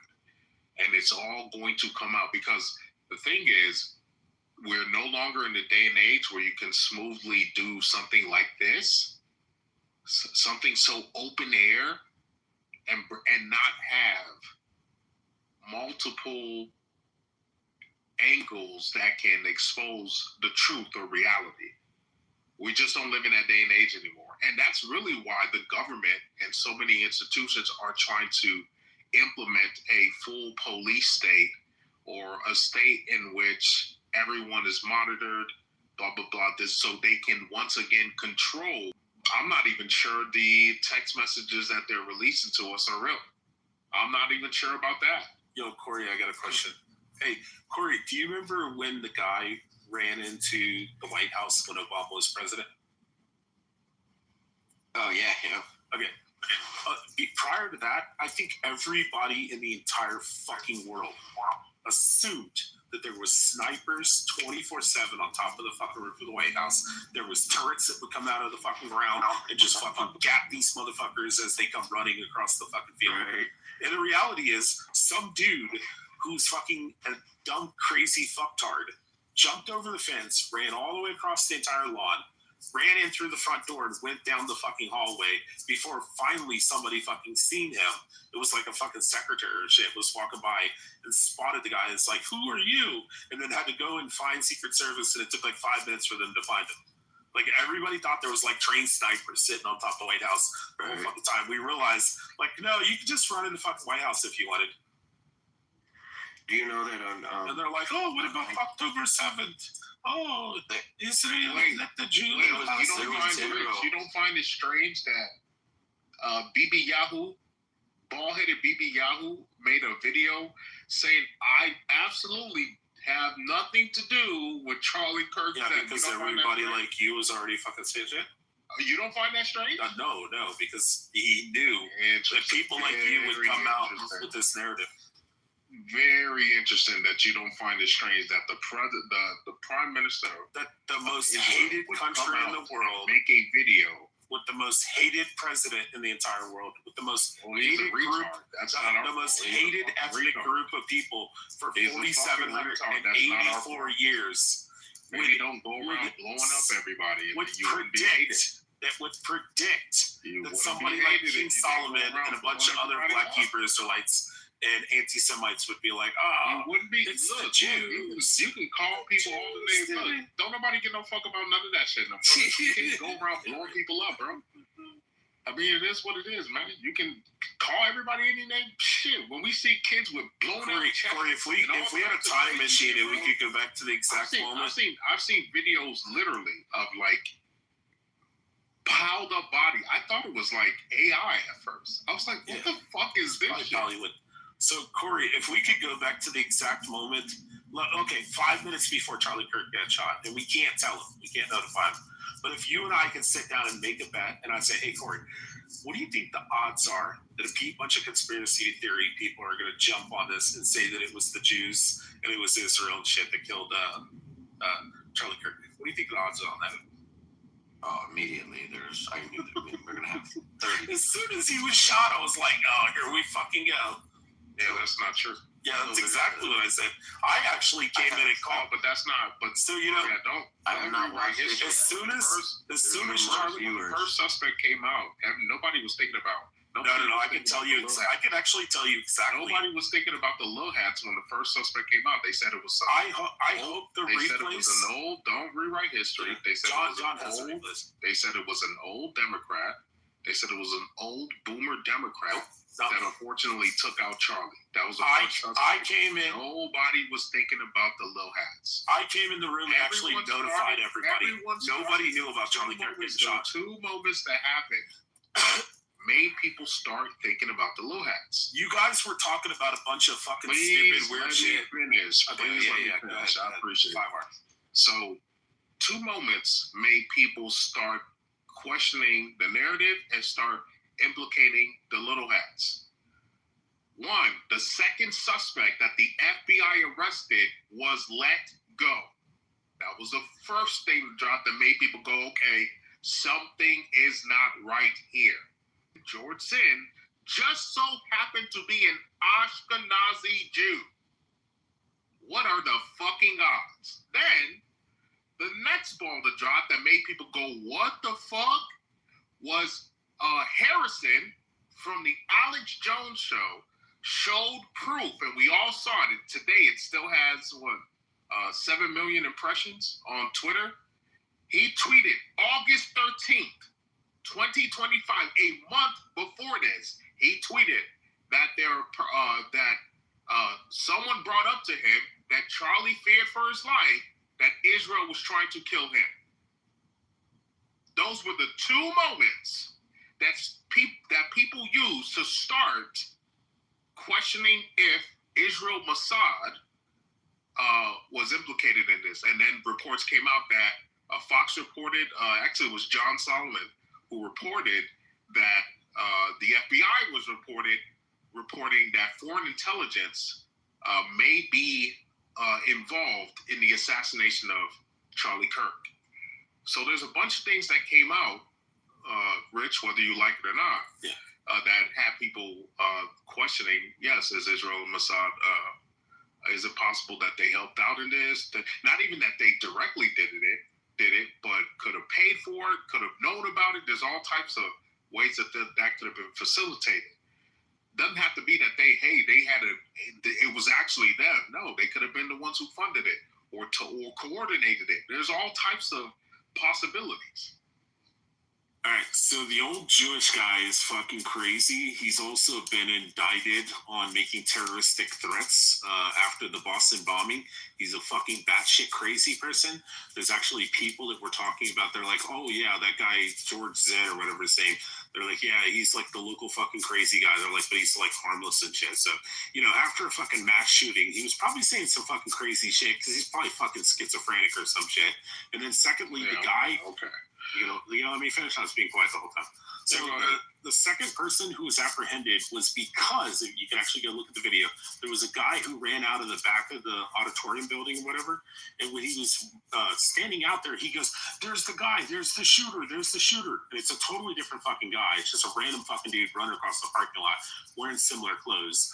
And they ended up apprehending that guy on the basis that the person who was videotaping was saying, there's the shooter, that's the guy.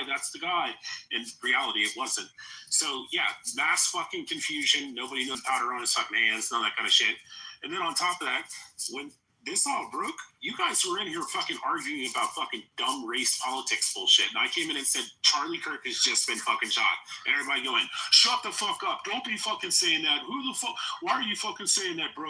What the fuck? And then everybody's like, oh my God, I just fucking looked it up. It's fucking real. And then I went on to say that I guarantee this kid grew up in a very fucking conservative household because they're like, it's like 200 yards, bro. Nobody can make that shot. And I'm like, you guys don't have fucking guns. Well, the fucking 30-06, I said, I guarantee it's not a 5.56 because the hole that it left in his neck was the size of a fucking tangerine. It's a larger caliber rifle, probably 30-30 or 30-06. I said, I guarantee that it's a fucking kid who grew up fucking, hunting and fishing and shooting and shit, and then got fucking radicalized and is probably part of the LGBT shit. And they're like, you can't fucking say that. It's probably fucking a Republican who fucking don't like him. Maybe he's a neo-Nazi. Maybe he's a Nick Fuentes guy. And I said, no, it's guaranteed it's going to be a fucking libtard who got indoctrinated through university and is probably fucking gay and shit. And they're like, no. Like, I called this shit the second it happened. Yeah, again, we were saying the same thing. Like, what are you talking about? I even told Coco. No, you weren't. You were screaming it was Mossad agents. Oh, this is a professional hit. This isn't an amateur hit. What are you talking about? Before we knew, bro, you don't know what you're talking about. I'm talking immediately when it happened, like 10, 15 minutes afterwards. I'm the one that broke the shit to chillism. When we knew, sir, that the first or second suspect was not. Do you want to watch the video of the guy? I warned Coco. Coco, you know Coco. I warned Coco. You better hope it is not a fucking alphabet that they find, because if they do, this is the beginning of the end for all of them. You went on a 24-hour rant about how it was Mossad agents and how this was a professional. That was later, retard. This wasn't an amateur shit. It was a 200-yard shot. You were the one that people saying a 200-yard shot. Dummy, that was later.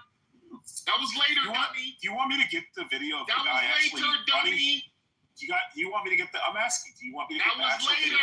Do you not know what guy that means? Who ran out of the back of the auditorium and said, "Oh, look, there goes the shooter." When it first happened, there was an entire maybe 4 or 5 hours where we didn't give no fuck about the little hat. Solomon, what are you talking about? Let me ask you is when we started when the shit started coming out. Like Harrison's tweet is still up.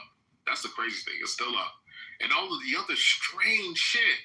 That's when we started talking about Israel and Mossad. Not the first 4 to 5 hours, dude. Real quick question. Do you know how many people were initially investigated after the Atlanta bombing? My dad was actually there at the Atlanta bombing. No, I don't know. Maybe you'll say that's a Mossad thing, but, initially there was like fucking 20 people that were brought in for questioning. And they were all released. And then they tried to pin it on the fucking security guard, who was the police or the security guard. And they tried to make him the Paul Blart. Oh, he tried to save the day and shit. And then they fucking excoriated him for like fucking months. And then they finally caught the fucking real guy. And the actual guy who was the security guard ended up dying of a massive ischemic heart attack. So, like, the reality is, when this shit happens, everybody, including you, would be standing there going, I see the guy running away, and he's in all black. That's him. Did you see him he had the mask on? That was the guy. And then they go pick him up, and they're like, oh, shit, this isn't the guy. Like, they picked up 2 people. I'm amazed that they didn't pick up fucking 30 people. Okay. But you're like, two people. And one was a guy who was schizophrenic, crazy guy at the fucking rally, an old Jewish guy. It's like 75, 80 years old. He's like fucking schizophrenic, which everybody said, yeah, he's like the simple fucking, crazy guy that just fucking rambles and talks to himself. Like, yeah, a crazy guy. Yeah, he just so happens to be.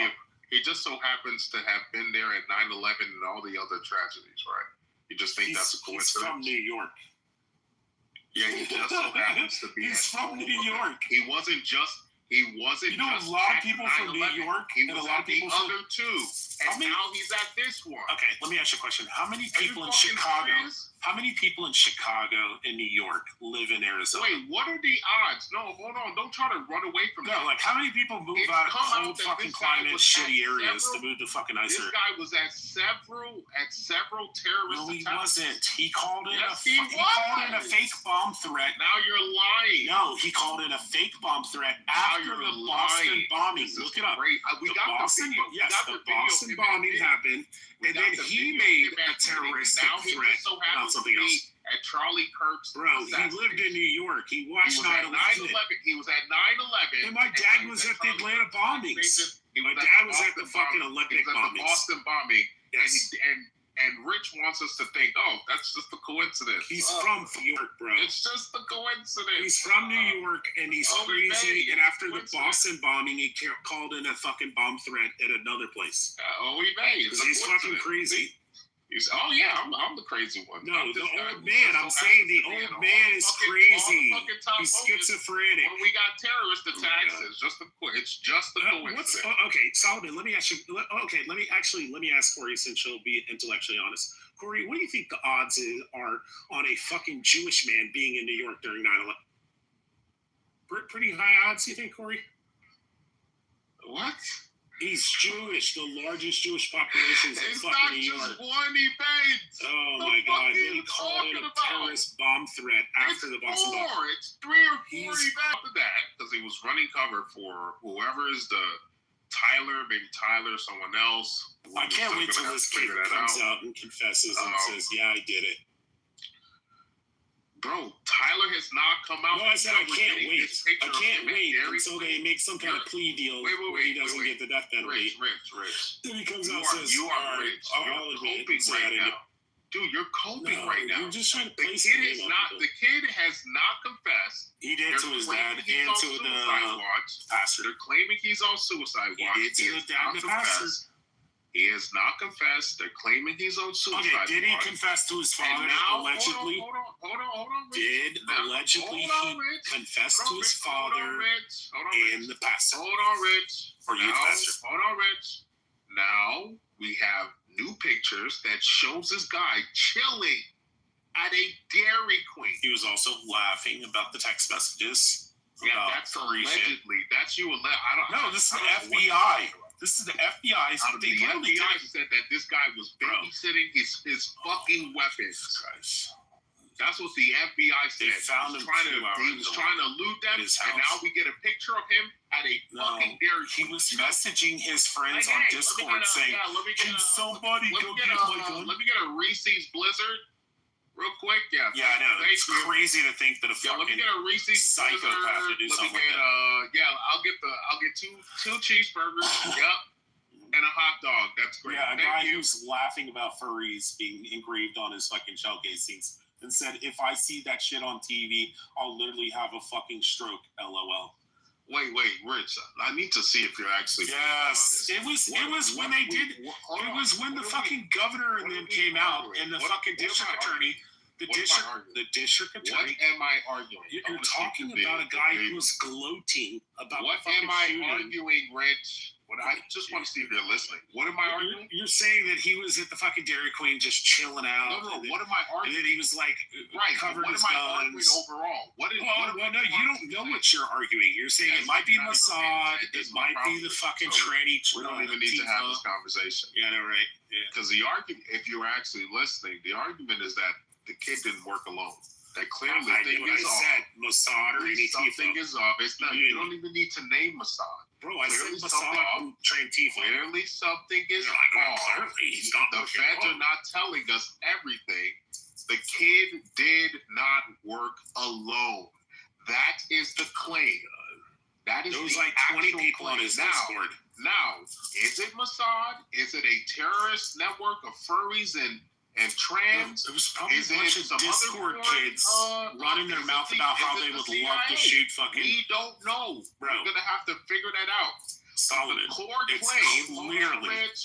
clearly a Discord with 20 fucking weird kids talking shit about how they would love to kill fucking Charlie Kirk. Rich, stop interrupting. And then one went.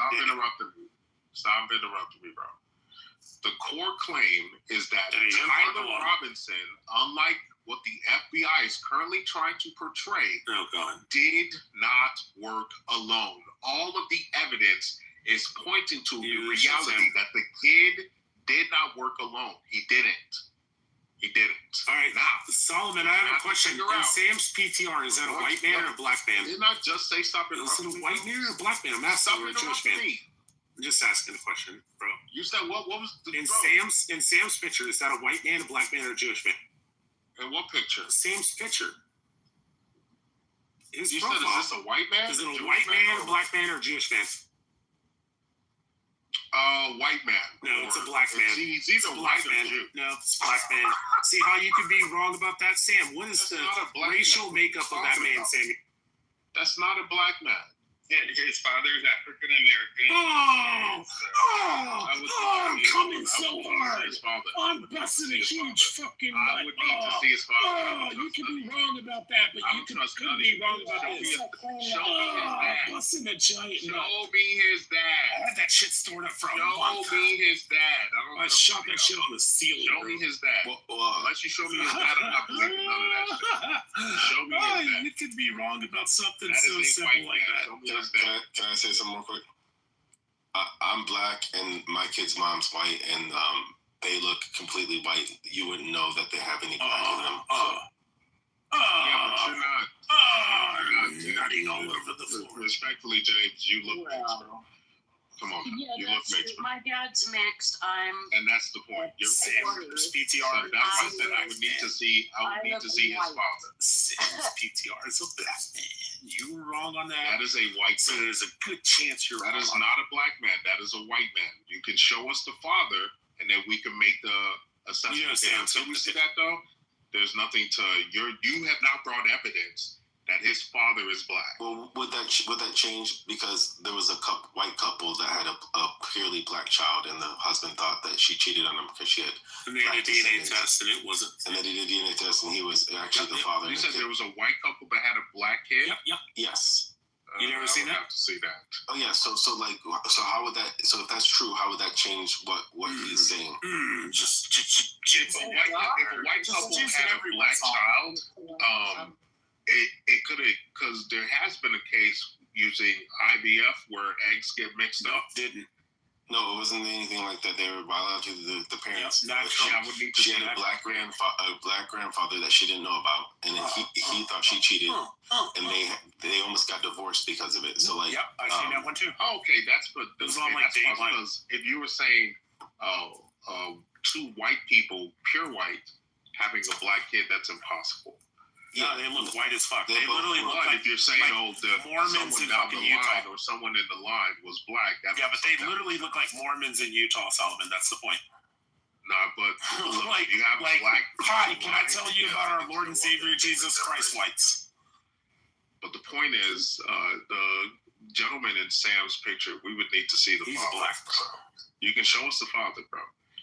Show us the father, show us the mother, and then we'll believe you. Until then, I have no reason to believe his father was black, or at least not black like me. Oh, you can't tell those high mixed like James and the bell pepper and nose. James. I'm not saying you're not black, but Solomon, did you actually click on the picture? You look like someone who has white and black. Well, I am mixed. There's nothing wrong with that. My dad's black, my mom's white. Yeah. So Solomon, did you take a chance? Solomon, hold on. Did you take a chance? Who has white in you. Solomon, did you take a chance to click on Sam's PTR and actually zoom in on it? It's a U.S. government considered him black. Yeah, I know. If you actually click on the photo and zoom in, you can see his bell pepper nose. And you can see his high cheekbones. You still haven't showed us the father. What the fuck are you talking about? You keep trying to go off this picture. Show us the father. But yeah, so that's the claim. The claim is that Sam, wasn't that guy classified as black under Jim Crow? Tyler did not work alone. That's the claim. Samuel, wasn't that guy That's classified as wild. black? Oh, he was. He was classified as black under Jim Crow because his father is black.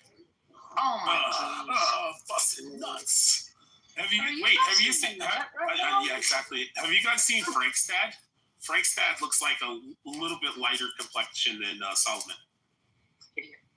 Frank's dad is black as fuck, but his mom is white as fuck. So I'm coming in a little You bit get a late. fucking white man. I'm coming in a little bit late, so I'm just wondering why we are talking about race in the first place. Solomon believes that the Charlie Kirk shooter didn't work alone, and it's probably Trantifa, probably not Trantifa, more likely Mossad and Bibi Netanyahu, because supposedly Charlie Kirk threw like six fucking how did they say it? Like 6-person relayed information that a friend of a friend of a friend who knows Charlie Kirk's fucking hairdresser said that Charlie Kirk's fucking was worried that Mossad was trying to kill him. Mossad Mossad, who's known to do assassinations across the world, who's known to run pedophile rings. So, James, my point of showing this was why are you running showing Solomon that Sam's PTR, which I knew was a black man, for Mossad? If Solomon could be wrong and say that's a white man, but it's actually a black man, weird. He could be wrong about It's that. very weird. He could also be wrong when about I this. hear apparently Americans run interference for known terrorists who do abhorrent things around the world. Absolutely disgusting things around the world. And you are running interference for that. Abhorrent with a B. That is not crazy. That is insane. That you are literally defending. Hey, I also corrected Sam, and Sam is a Jew, and I corrected him in the other room when he used the word racially unambiguous. Nothing to do. It's actually racially ambiguous. That means nothing. It's black. Anyway, so yeah, that's James. So I corrected Sam, and Sam's a fellow Jew. Nobody cares about race. So I don't know why he brought up race. See, you're saying I'm defending Mossad, but I also corrected a fellow Jew. You're defending Mossad, which is as an American, it's weird. Why? What, that I don't attribute everything to Mossad like you?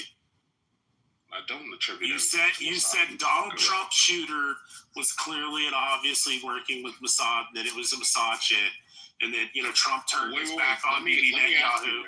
And now it's this guy turned his back on Charlie Kirk, turned his back on Bibi Netanyahu, bounced off of his Kevlar vest and then went up into his neck. That's what they're saying. You can clearly watch. You can see when Charlie Kirk's leaning forward. You can see the outline of the Kevlar vest. I'm saying a lot. You can see the level 3A. You can see the 3A fucking Kevlar vest underneath his t-shirt when he's leaning forward and it's printing. And then you could see when the Kevlar vest actually jumps upwards where it's hit. You can actually see the indentation where this has nothing to do with this. Has nothing. So you're wrong about that too. You said, this has nothing to do with shoot him in the head. Working alone with other people.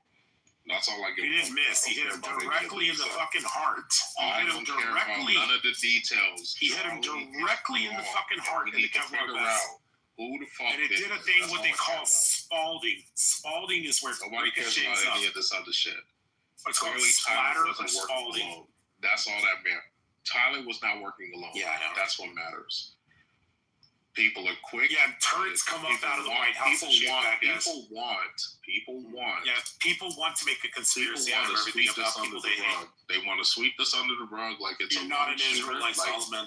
Like it's happened throughout history. People want to sweep this under the rug like it's a lone shooter, but we know that that's not the case.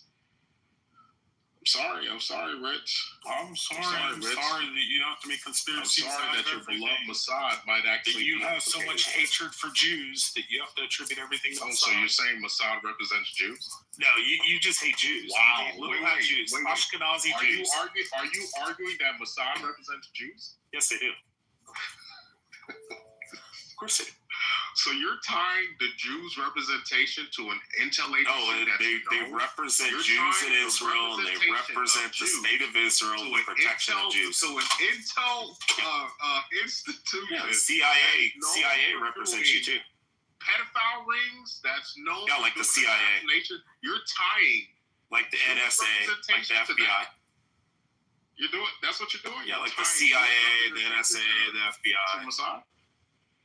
The Legionnaires. I mean, all these fucking groups do shit. Very interesting. And you know what's so crazy? Now I understand why actual Jews shy away from you. Because what you just did is highly destructive and toxic. Why would you ever tie saying that Jewish Mossad has done bad things to Mossad? That makes Mossad does bad things. Sense. Your team Mossad's done terrible things. The fuck? Why would you ever tie? Just like what? That's like me. Okay, let me ask you a question. Do you believe that the CIA has done bad things? That's like me saying the CIA represents what fucking retard. The CIA does represent you on a global fucking. They do represent you globally. This is insanity, bro. Wait, you don't like the Chinese controlling all the cobalt in Africa? You don't think that there's fucking agents over there working on that? You don't like that? What are you talking about? Fucking Chinese. Oh, okay. What are you talking about? You think I like CCP? No, the CIA is actively.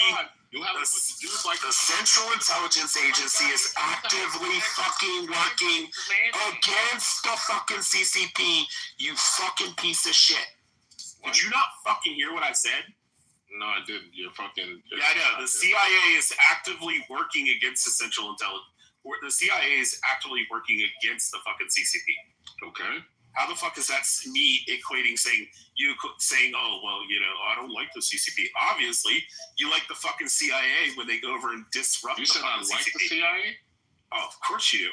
No, I don't. Why are you? Oh my god, Rich, we're done. You don't like when the CIA works in our best interest? You're just a retard, bro. You can't. You get too emotional about these conversations. I know. You get way too emotional. Because you don't listen. That's your problem.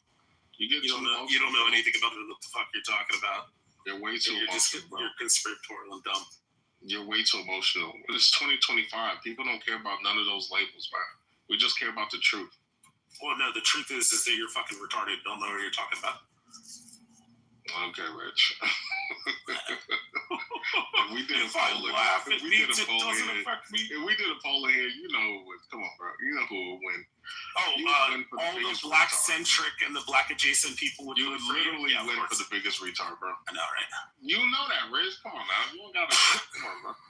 You know you're the biggest retard in here. There's nothing wrong with that. Just own that shit.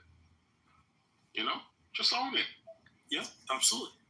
So I'm just trying to understand. So are we saying that people believe the CIA isn't working against the CCP? So that's what. No. They are working. Yeah. They are working. But he doesn't like it when they do that. Obviously, the CIA is working against the CCP, but the CIA itself is also nefarious, and we know that for a fact. Yeah, the CIA which is exactly what I said about Mossad. No, you said Mossad represents Jews, which is highly. That is retarded. They do. Bro. That is the whole point of Mossad is to protect fucking Jews in Israel and around the world. That is literally retarded to tie the representation and identity to an agency like Mossad. That's not what I did. That is exactly what you. No, I said that they represent. They represent their stated goal and objective. You said is to represent Jews. Yes, if you criticize Mossad, no, that's not what the fuck I said. Representation just means that you're standing for. You're protecting. You're doing something for. Let me ask you straight. If one criticizes Mossad, are they criticizing Jews? Yep. No. That's not what I'm saying. I said that you hate Jews and you attribute everything to Mossad because you tried to villain. No, that's not double talk. It's not double talk. It's exactly what I said. I said you fucking hate little hat Jews and you attribute everything bad to Mossad. You said, do you think that Mossad represents Jews? Of course they do. That's their stated goal. This is why. Their stated goal is to protect Jews. Rich, this is Sam, do you not agree? Rich. This is why you all have lost so much, much clout, so much support over the last 5 years. Yeah, we're still winning the war. Doesn't matter. And it's only going to get worse because you don't realize these sneaky. Oh, Sam, you didn't realize it. Solomon's raving anti-Semite. Yeah, that doesn't work anymore. I'm still gonna criticize Mossad. And those little hat fucking Jews that orchestrate all the global events and cause all the fucking bad things in the world. It's those fucking evil synagogue of Satan, demon worshiping, baby sucking dick fucking Jews. Those fucking little hat Jews. That's Solomon. Okay, then that sound accurate. So you think just yelling anti-Semitic you just hate somebody Jews from being that was my whole point. You hate Jews of a foreign government? You think that's what's going to happen? No, it's not. You're not separating it out like, oh, I have a problem with the state of Israel or Mossad. You have stated yourself so that lying. you hate lying. little hat Jews. You think lying. You call them the synagogue of Satan. You call them demon worshippers, and you say that they're the fucking worst fucking scum on earth. That's what you say. You call them the little hat Jews. When I say, hey, Solomon, this guy's Ashkenazi, you go, oh, he's a little hat Jew? Oh, fucking demons. Yeah, you're just lying now, which is okay. Wait, Solomon, do you think that little hat Jews are the synagogue of Satan, the ones that don't accept Christ? No, what are you talking about? Do you think that little hat Ashkenazi rabbinic Jews are part of the synagogue of Satan? No. You're a fucking liar. You said this so many times on stage that the ones, Rich, I'm not saying that the Jews who believe in Jesus aren't this. I'm not saying they're part of the synagogue of Satan, but the ones, the rabbinic fucking Jews, the rabbinic fucking Talmudic fucking Jews, those are the synagogue of Satan, bro. I think you hear things in your head. If Ryan was here, he would want to disagree with me, but he would agree with me and say, yes, it's those fucking kikes, those little hat fucking Jews. Okay, so and that's exactly what Solomon says. He would agree 100% with what I'm saying. Why are you lying on me, though? I'm not lying on you. Yes, you are. You've said this a million times on stage. You're a liar. Okay, I didn't say it a million times. What are you talking about? You're just lying. And that's my problem. Like I said, that's why you guys lost so much support over the last 5 years. Such a dirty like these tactics they're terrible. You guys are so toxic. I didn't realize you guys are fucking toxic. And now you're saying Mossad represents Jews. This is insanity. Let's ask Sam. Let's ask Sam if he thinks Mossad represents Jews in the sense that they defend them. Sam, do you think Mossad represents the Jewish people? Sam, you there? I don't know if he's there. No, he probably fell asleep because you were boring. Nah, you've been the one talking, bro. So you're clearly the bored one. Look, Rich. You just gotta realize it's 2025, bro. Oh, he said he's in the store right now. All that shit from 40 years ago doesn't work anymore, man. Separation of synagogue and state is coming. The United States and Israel's relationship is toxic. It's not working for Americans, and there needs to be a breakup. Sorry, it is what it is. It's coming. Can't stop it. It is what it is. You don't have a right to American resources. Israel has a right to exist, but they got to exist by their own accord. They have to exist by their own, ways and resources, which they can. How much money do you want to put in escrow that'll never happen? What do you mean by never happen? It's not going to happen. Not in our lifetime. What do you mean by that, though? Like that there's not going to be a separation where the United States turns their back completely on Israel. I didn't say turn. That's what you're saying. You're saying that they're not going to. That they're not going to stop funding Israel. Yeah, the funding will stop. Yes, it's definitely going to stop. The next generation will make sure of it. You're clearly not paying attention. Yeah, I know the 80 million people that follow Charlie Kirk that are going to be voters someday. 80 million globally, 30 million in the United States. Were you not paying attention to the shift that was happening? Yes, I can. Oh, you do not know what's coming, bro. It's bad. It's bad. You are, look, Rich, I can't lie to you, bro. I know. You got your head dug in the sand, and you do not realize what's coming. You really don't, bro. Israel has like 5 to 7 years max before the political winds completely changes the relationship between our two countries. How much you want to lock in escrow, Solomon? Americans want. How much you want to lock in escrow for 7 years? Americans, bro. And it is what it is. Israel is a rich state. They have a lot of money and resources. They should be able to defend themselves. Dodging that question, aren't you, Solomon? Dodge what question? I said, how much you want to lock in escrow on the 7 years? I'm not locking any. Come on, let's lock that bet in. Don't cause it. I'm not locking anyone. Yeah, you ain't locking shit like that. I'm not locking anyone in for a bet like that. The reality is, Rich, you have to come to grips. I got 1.96 million, and I can actually prove it. So, is changing, bro. I'm just saying, we can lock some money in escrow for 7 years. I can come back here. You can't 2032. All people collect my motherfucking money for wanting their own country and their own resources to go to their own country, man. Okay, we'll see. Like none of that stuff works anymore, bro. We'll see, Kazi. It is what it is, bro. None of that stuff works anymore, man. So don't be mad. Don't be mad about it. Just, embrace it. Israel is a rich country. Now you're just trying to hide and cover because you don't want everybody to realize. Yeah, I was just going to say, do you think a two-state solution would actually work? No, I don't. I don't think Israel and this retard, don't listen to this retard. So, James, I don't think a two-state solution would work, if I'm being honest. I think either Israel needs to be Israel, which is fine to me. It's just don't ship your problems to Western countries, which they're known to do. They do support NGOs that ship Muslims and others to Western countries. So that needs to stop. Or if Israel cannot, because the reality, James, is that unlike the claim, Israel has not made the world safer for Jews. That country has objectively not made the world safer for Jews. They've made it even more dangerous.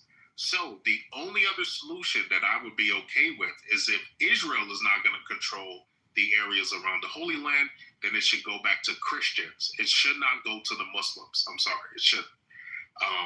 That's just how I feel.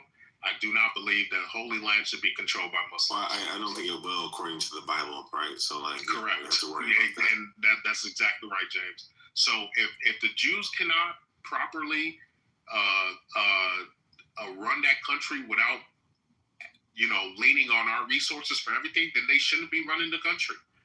So it's either they figure it out independently on their own, which I'm okay with. I have no problem with that. Survive as a country on your own. If you cannot do it and you rely on our resources, then we as Americans and as Christians, we should be in control of the Holy Land, as we were before the fucking retards in England, made all that shit happen.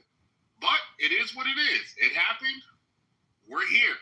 So it's either the Jews control it. If they can't do it by themselves, then Americans and Christians or Christendom in general should come in and control it ourselves. That's what I feel about it, James. Well, I think part of the problem though is a lot of Christians don't pay attention to the Bible, and they don't understand that we're supposed to be protecting Jerusalem, the land, but they look at the Jewish people and still think that Jews are the still chosen people. But the Bible is very specific. It says there's no Jew outwardly, only Jew inwardly. Correct. Right. So all those who believe in Jesus are amen. James, so they don't understand that. And even Charlie Kirk said that he thinks that the Jews are going to ethnically cleanse Gaza. Yeah. Right? So and that's exactly what they're doing. That's exactly, and look, James, I'm an honest person, man. Israel has a right to exist. They do. And they're no different than any other country that has come into existence. All countries have fought bloody wars and bloody back and forth to be established. So my parents came from Nigeria. I consider myself American, and I would fight for this country to be here. I'm not originally from here, but now that this is my country, I'll fight for, So I would be a hypocrite if I said, the Jews in the Middle East, whether you believe they're originally from there or not, they can't fight for their country or fight to be there. That is not my business, if I'm being honest with you, Jay. It's not. But like you rightly pointed out, we as Christians, we kind of messed up because, and it's really because of the heresy, which I think you were sort of alluded to, which is dispensationalism, which has overtaken, well, not anymore, but I grew up in a time when dispensationalism was the name of the game, where you even hear politicians like Ted Cruz, and I'm glad Tucker Carlson called him out. He embarrassed him. Ted Cruz embarrassed himself in that interview with Tucker Carlson, where he was trying to espouse a lot of dispensationalist views. And so, I'm glad more and more of us are waking up, because I'm still an evangelical, but I'm a reformed evangelical. I've reformed away from dispensationalism, and many evangelicals are reforming away from dispensationalism, especially the younger kids. The younger kids, none of them believe in any of this dispensationalist stuff where modern day Israel is the quote unquote Israel in the Bible. They've thrown that out. That doesn't mean anything to them. So that's a very good thing. But it still has a presence in the older generation. Although it is dying out there too, we can see movements away, and that's what I was trying to say to Rich, because I don't think a lot of people are paying attention to the changes in American Christianity. American Christianity is moving away from dispensationalism, where we look at modern day Israel as the Israel of the Bible. People are moving away from that view, which is a bloodline, and then there's spiritual Israel. No, Israel is not a bloodline. Oh my God, fucking dumb. Israel is not a bloodline. And if it was a bloodline, it's not your people's bloodline. I can tell you that for sure. The Khazar theory. It's definitely not your people's bloodline. I can tell you that for sure. Well, to be honest with you, it doesn't really matter whose bloodline. I agree with you, James. Right? Yeah. So, James, that's not the argument. The ideal is that there is a physical Israel.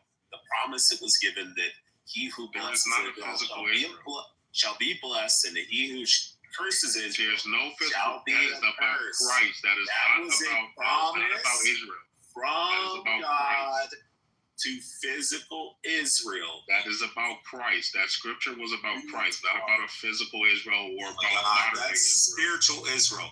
There's a difference between physical and spiritual Israel. Are Christ followers? Is a group of people that still exists today that was given a promise by Hashem. And that was not your people. Even if that was the case, that is not a promise saying, anyone who curses you shall be accursed, and anyone who blesses you shall be a blessed. Again, Israel is not stated in Did he give a fucking timeline for that? Stated in that the next 2,000 years or next 500 years? Bring up the scripture. Israel is not stated. That anyone who comes against Israel shall be accursed. Israel is not stated. Why are you making shit up? That does not mean. Why are you making shit up, Rich? Why are you making shit up? I'm not saying that You're adding to the scripture that which is not there. I am not saying that Jews who do not accept Christ will enter the kingdom of heaven. I'm not saying that. I'm saying that every Jew must come to Christ and confess their sins, turn away from their sins, and accept Christ, and that it is by faith alone. I'm accepting that and saying that, but I'm also saying yes, and that's all Christians. There was also a physical promise given to Israel that anyone who curses Israel shall be accursed. So remember that, Solomon, when you fucking Israelite. You have yet to bring up the scripture. Now wait, you've yet, because I know that scripture. I know Israel is not there. I know it's not there. It's a misinterpretation, and you know it. That's why it's dying out. That's why it's dying out, James. For 2,000 years, Christendom. That's the beauty of this. Christendom. We have 2,000 years of history. We have 2,000 years of history. You telling me this modern day heresy that only has less than 200 years? I'm not saying that. I'm saying that if they do not accept Christ, they will not enter the kingdom of heaven. That's why me, as a physical Jew, halakhically Jewish, who accept Christ, that's the only way I enter the kingdom of heaven. It had nothing to do with halakha. It had nothing to do with fucking keeping, all that halakha, shalakha, all that halakha, had nothing to do with any of that. It had everything to do with accepting Christ. The halakha, shalakha, all that shit means nothing, bro. That shit means damn nothing. You're a West African Nigerian and you're the real Israelite, right, Solomon? Biblically accurate, I would say. Yeah, there you go, James. That's all you need to know. He's stealing from the Igbos, from the fucking. I'm still a Igbos. The Igbos who claim that they're Israelites. Igbos. You know what's so crazy? James? The scriptures, the Old Testament. Yeah, but you know what they literally. did do? Hold on, Rich. See all the historical evidence? Rich. I'm not. Oh wow! Let's bring these people to Israel because they have evidence. Anyways, so you know what's so interesting, James? When it comes to the Old Testament clearly lays out that the Israelites who went into slavery mixed with Hamites for more than 400 years. More than 400 years. And the interesting thing about Egypt back then is that Egypt didn't have the borders that it has today. You know, the state of Egypt has its modern day borders. But the ancient Egypt borders extended into Sudan, further west of Sudan, and down towards Ethiopia. That was the ancient borders for Egypt back then. And so when you look at that map, clearly it bleeds into Western Africa, and then it bleeds down towards Southern Africa. So it's very interesting that, and then, you know, the Israelites were slaves. So if they were mixing, which we know they were, they would be mixing with the lowest class of Hamites, which all were, you know, African black, and then other colors also. And the scripture says it. They came out a mixed multitude, which is okay. Not all Israelites were black, but the main ones, yes, they were. And so when they, you know, it is what it is. People can go read their scriptures and they'll see that the scriptures clearly lays out that they were mixing with Hamites. There's a reason why Solomon called himself black in the Songs of Solomon. So, yeah. Yeah. But outside of that, James, all of that doesn't matter. I agree with you. All of that doesn't matter. Yeah. Christ followers are God's chosen people alone.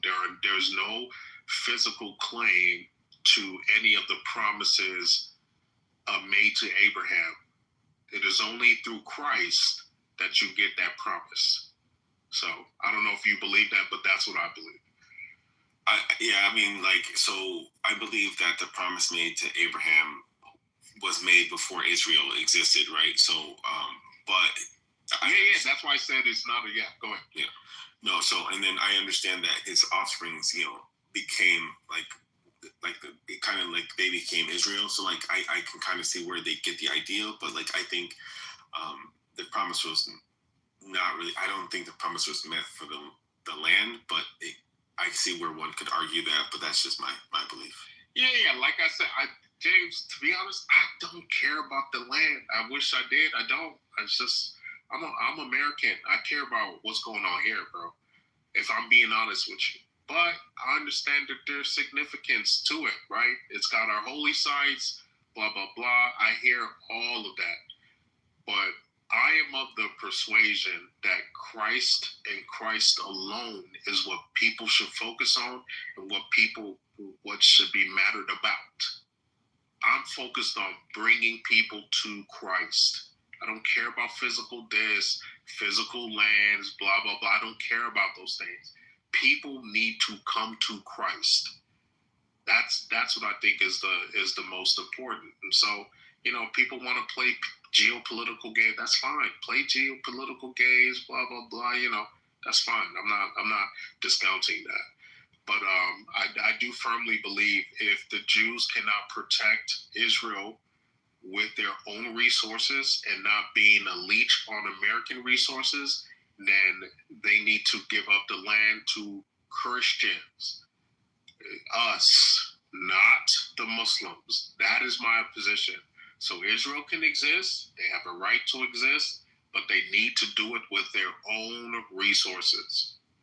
I think that's fair. So I think that's a fair position. Let me bring Rich back up.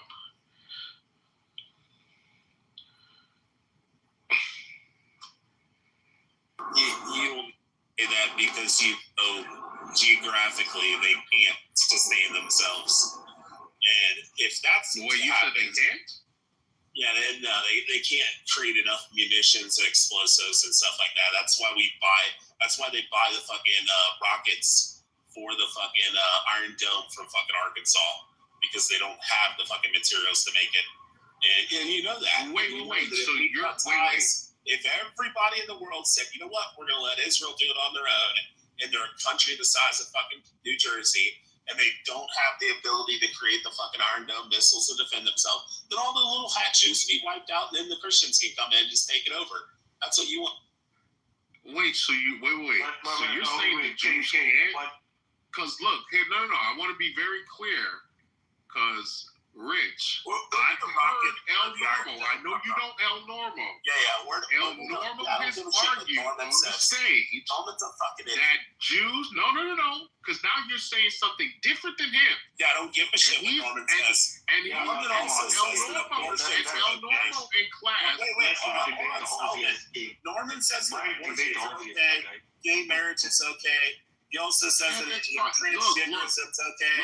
I don't agree with any of that. I don't agree with any of the other shit that Norman said.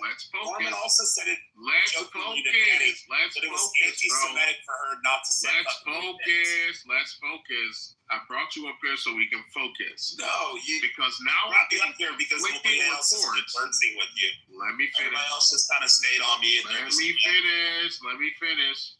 Because now I'm getting conflicting reports. Yeah, I know. It's amazing that all Jews aren't I'm going to have to move you down again if you keep interrupting me. Yeah, kick me out, kick me down the audience. Yes, I'm going to if you keep interrupting me. I'm not gonna talk to yourself. So everybody else is. Anyways, so it's very interesting, James, that I'm now getting two conflicting reports from the Lil Hat Brigade. We're just going to call the Jews the Lil Hat Brigade. Because Rich is claiming that Israel cannot sustain itself without other countries' resources, particularly us, America. But if you hear the top super Jew on this app, because he's argued for Israel, blah, blah, blah, this and that, he informed me that Israel absolutely could sustain itself and doesn't need anybody. That they're the ones that they're good. They can, if they wanted to, they can build everything they need. They have this, they have that. They barely get resources from us. Israel can survive on its own, right? That's what I'm hearing from people like El Normo. And then now Rich is saying, no. Israel cannot survive on its own without getting resources from America. So it's kind of interesting that you get these sort of, two viewpoints where some are saying, oh yeah, Israel can survive on its own. And then some are saying, no, Israel cannot survive on its own. What's up, man? I personally think they can survive. Wait, say it again, James, and then you can go, Sam. What'd you say, James? I just said personally, I think they could survive. They're a very powerful country, and that's what I thought. That's what I thought. I thought they have a lot of resources. They make a lot of money. They have super technology. They can survive on their own. They don't need our resources. Go ahead, Sam. What do you say, Sam? Yeah, I'm saying that no country actually survived on its own, right? All countries work in coalitions. No country is. I agree with you, but we don't give China $3 billion in welfare every year, right? We don't give, whatever other resources that America gives to Israel. We do not give that to other countries.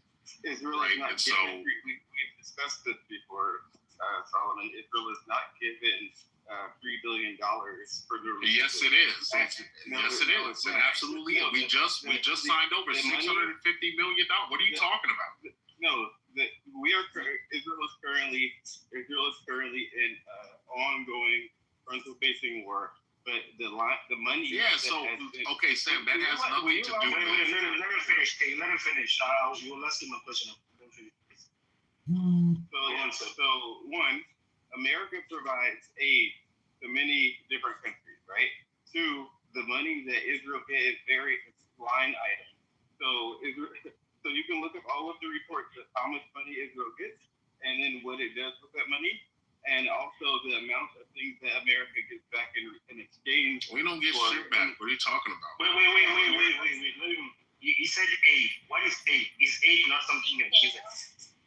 It's not a loan. If it's aid, then it's not a loan. But that means you're given that. No, you're right. Listening to like America. You just said aid. You said aid just now. Why don't you fucking listen? All right, calm down now. I'm listening. I'm out in public and I'm cussing at people because you don't. You don't gotta get angry though. We're just having a conversation. You're right. I'm not even fighting. It's not taking over me.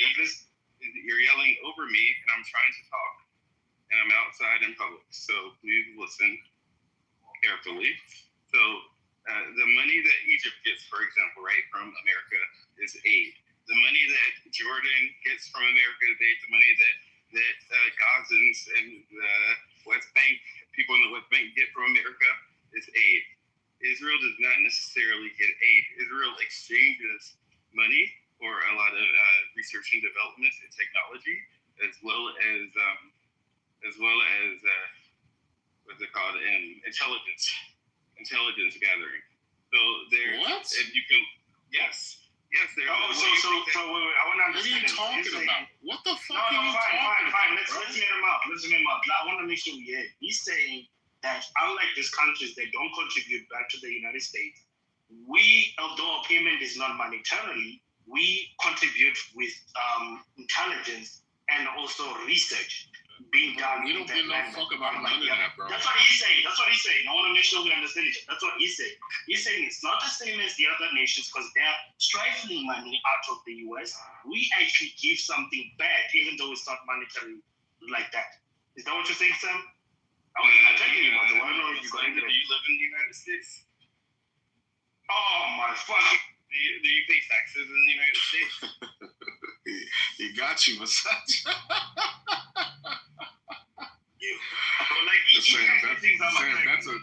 That's a terrible objection. That's a terrible objection. Let me say this.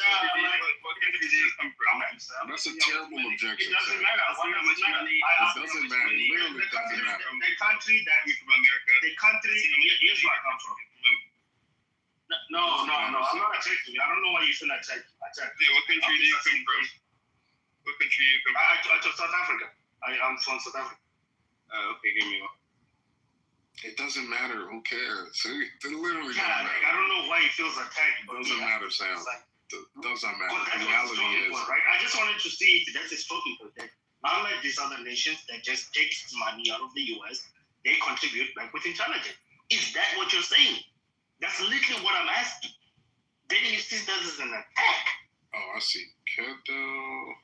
Well, so the reality, Sam, is that the reality is, however you want to paint it, which you have a right to do, but I think you're playing games. That's fine, fair enough. But the reality is, Americans perceive that their investment, that is the reality. You can paint it however you want. That is the reality on the ground. Americans want all of their resources to stop going to countries abroad. Period. I don't care if it's Egypt, Jordan, Borden, Forden, Lorden, Shiborden, right? All of that money needs to reside in America until all of our cities look better, all of our kids are educated, everything is going right here first, and we don't have a shit ton of debt. Then we can start talking about, let's hand out aid here, let's hand out a couple bucks here, blah, blah, blah. And the relationship will be properly reciprocated, right? Not just these vague, we give you guys intelligence, when it's really just you guys spying on us, right? Let's be honest. Your Mossad agency is the devil of the weapon, is the weapon of the devil, right? That's your Mossad agency if you connect yourself to them. So given all that, Sam, my thing is, a lot of you need to just come to grips with the reality that the relationship between America and Israel, as it is now, will likely be over in the next 10 to 15 years. That's being generous. That's being extremely generous. All this, we're just going to hand you out $3.8 billion every year for the next 10 years, because that conversation is coming up, I think, next year, because next year is the last year. Greater likelihood that Nigeria will be recolonized by the British. Now what? Likelihood of what? Huh? You said I didn't hear what you said. Then Israel and America breaking up. Oh, you guys are not paying attention. So I'm not saying it's going to happen overnight. I didn't say that, because I think that's what you're kind of trying to allude to. I know the relationship to you seems very solid, but you're not paying attention, and I can tell. AIPAC is losing every day, is losing more and more clout with Americans, and in the next election cycles, people are going to start, and you'll see it, Sam. So I'm telling you something that you can measure.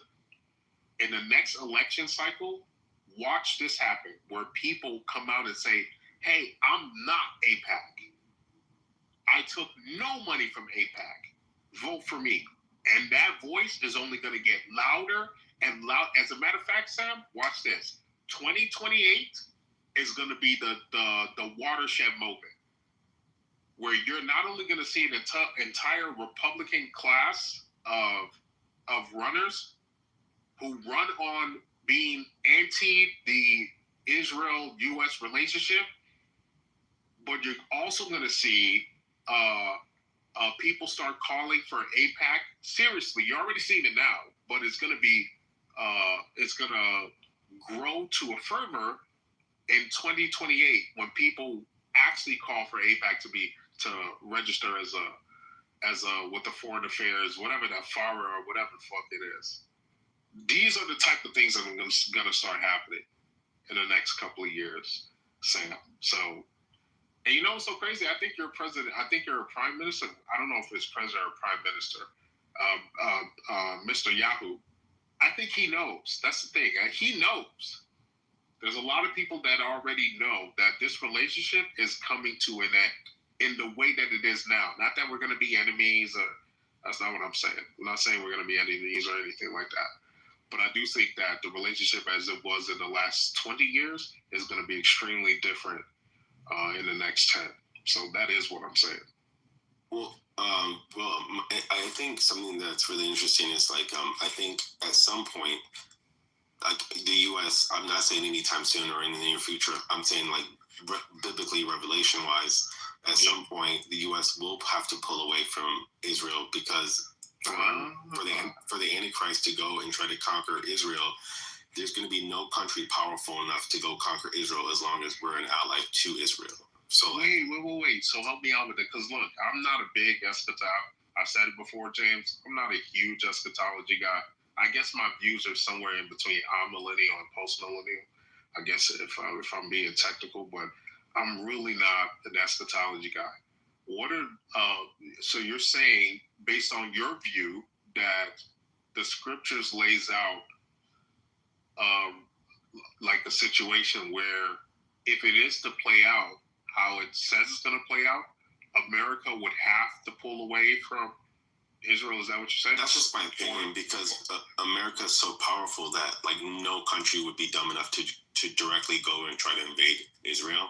Because unless we weren't their ally, because if we're their ally, then any country that would try to go do that would be immediately destroyed. So exactly. And so what I would ask you is, what is the scripture that you would use to justify that view?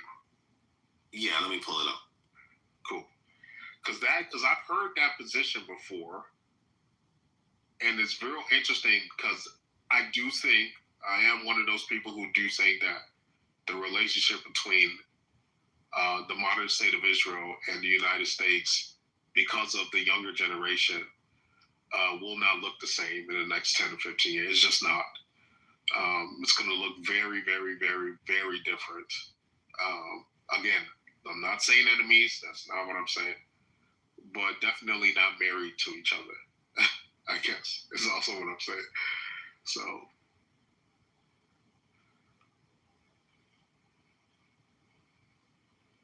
Hey, what's up, Alaska? I see you, Alaska. See Alex up here. Good morning.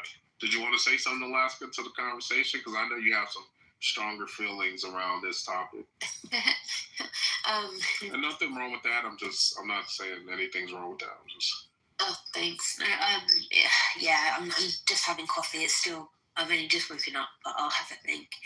But yeah, I'm very much free Palestine all day. Just catching up with Yeah, for sure. I know that you're saying for sure.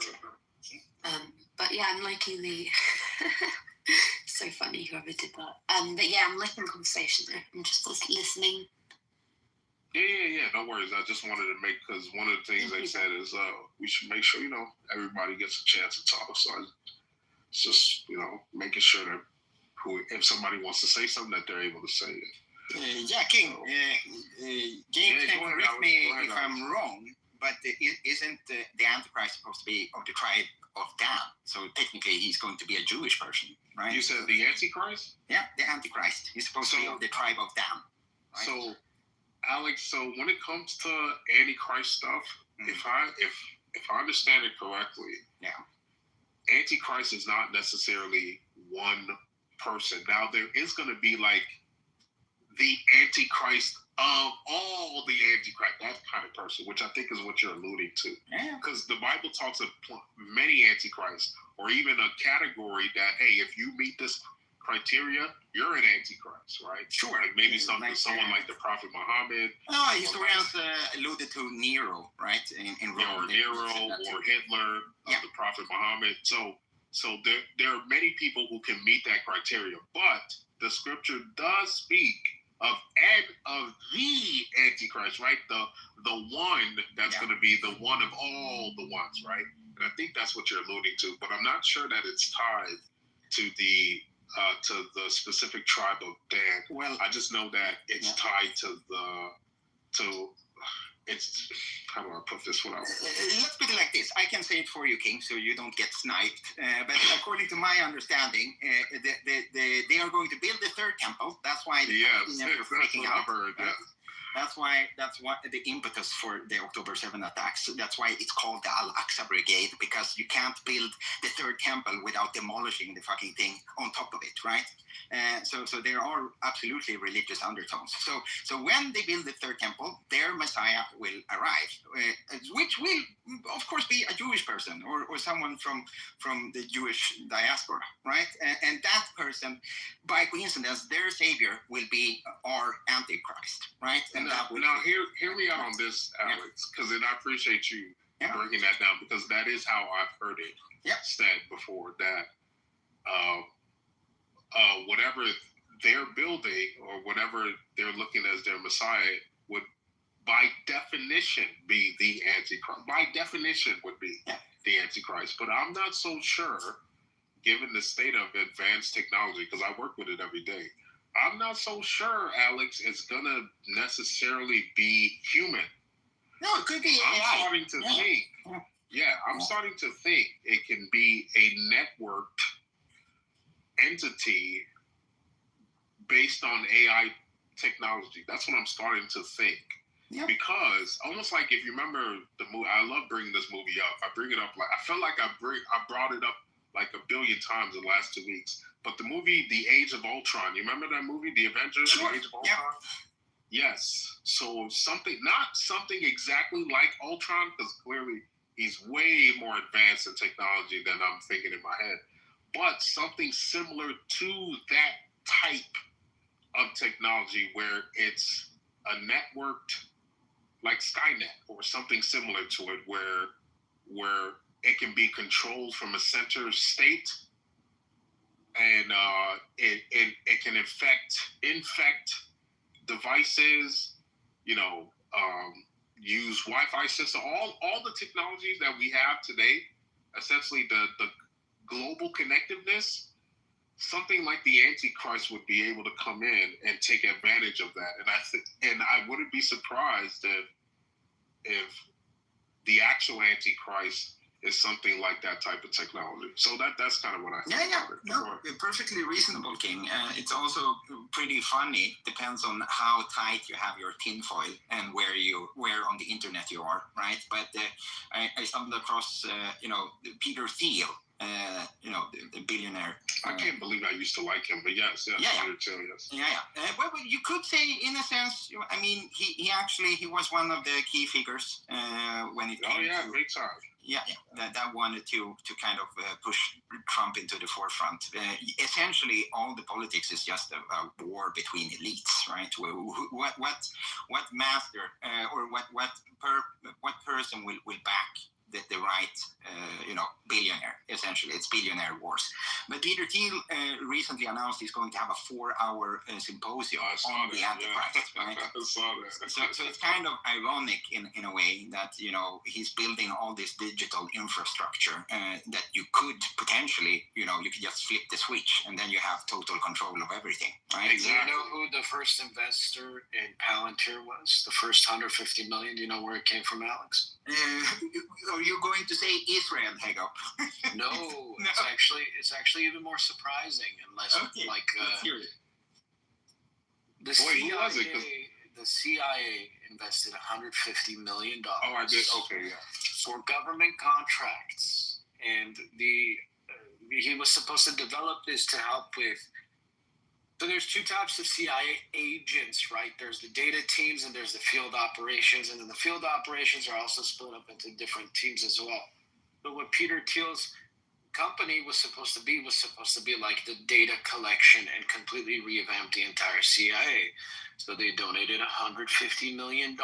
Not donated, but funded Thiel $150 million. It was the first dollar essentially he ever raised. And then it went commercial a little bit later. So even from its inception, it's been a government-controlled and funded program. Sure, but Thiel's a character.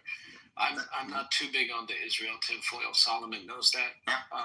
I just find it funny that they make the argument that they give us intelligence, the intelligence that we went to fucking a war in Iraq for. Right, it's insane. What the fuck? You give us technology? It's also pretty nuanced, guys, right? It all depends on your outlook.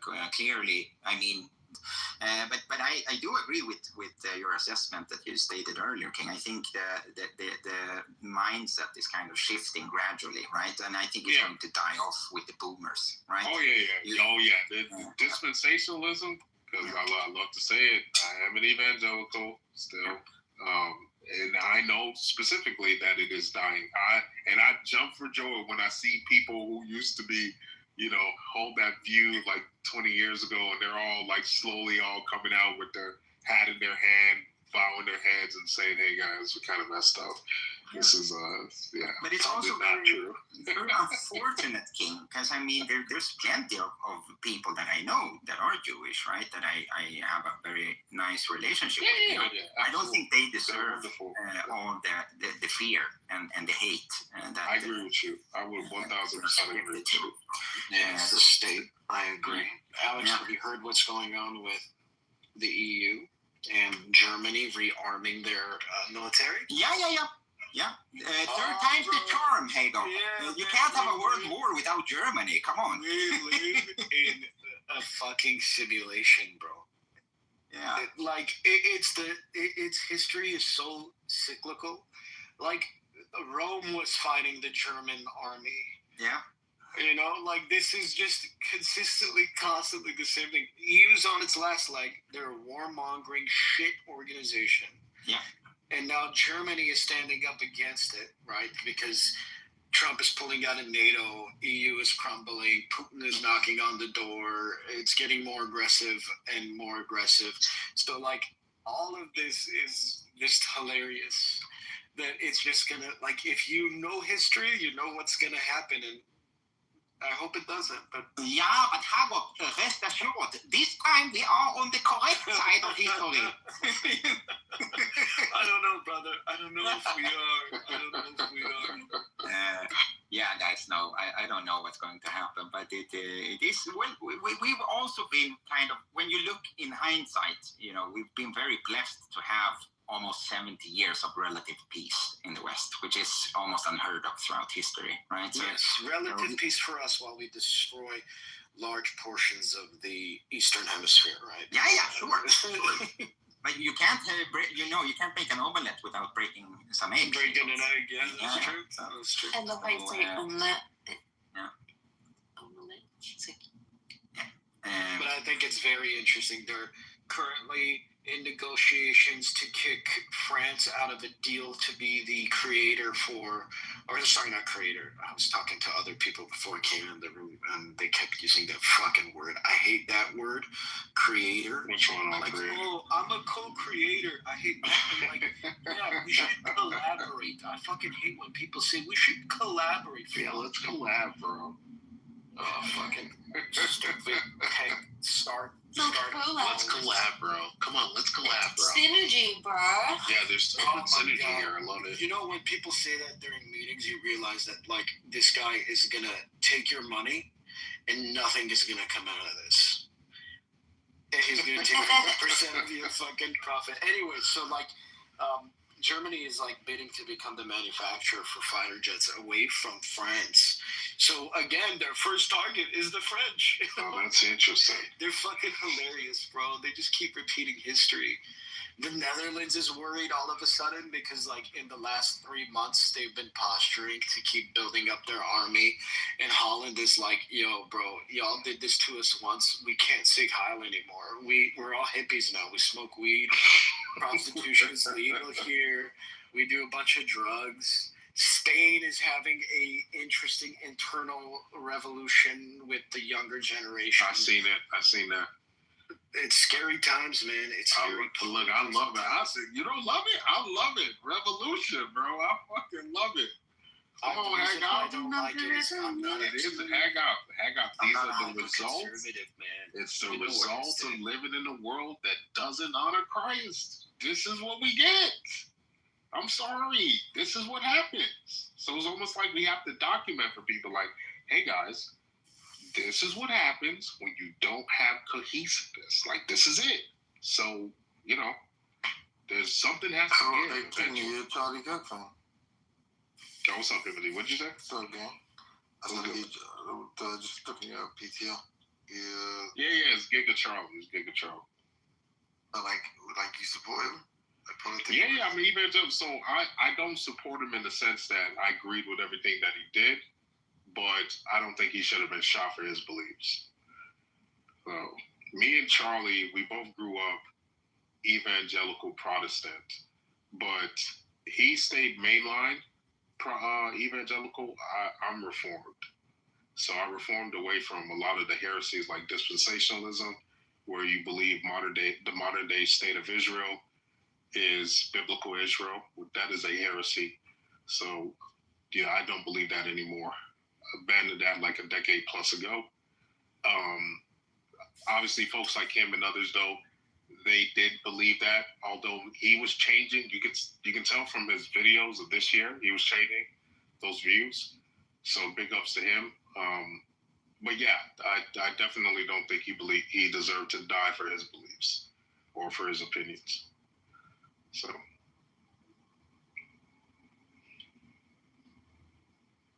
Timothy, you were a Man U fan, right? How do you say that, like, past tense? Oh, because you guys are, what, 14th right now? Wow. 14th or 15th in the league. That's so disrespectful.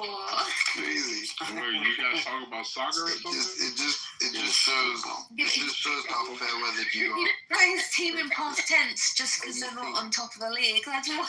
You gotta understand, right? When you grow up in the U.S. and you support a team that's not Manchester United or Liverpool, a lot of the fans here, and most of those fans ended up becoming City fans when they became citizens when City got that Arab money. So, like, they lost.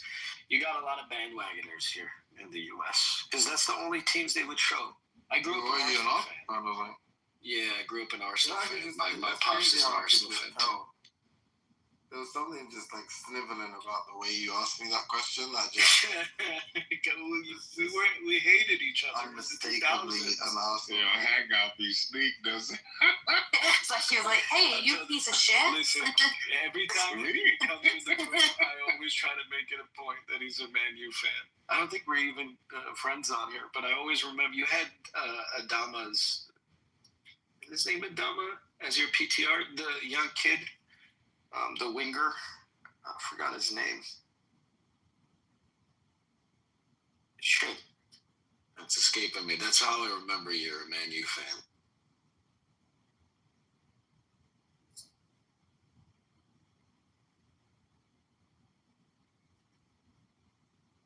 would be silent too if we just lost 3-0 to Man City. I guess. See, that is so clinical. Well, Alaska is invested in this. I'm shocked. Alaska, what do you know about this? No, I do really like the pageantry and the competition of it, but so you pay attention to all of it? Yeah, kind of. I'm definitely more into football than soccer. But You're more into American football than you are football? yeah. Oh, for real? How does that happen?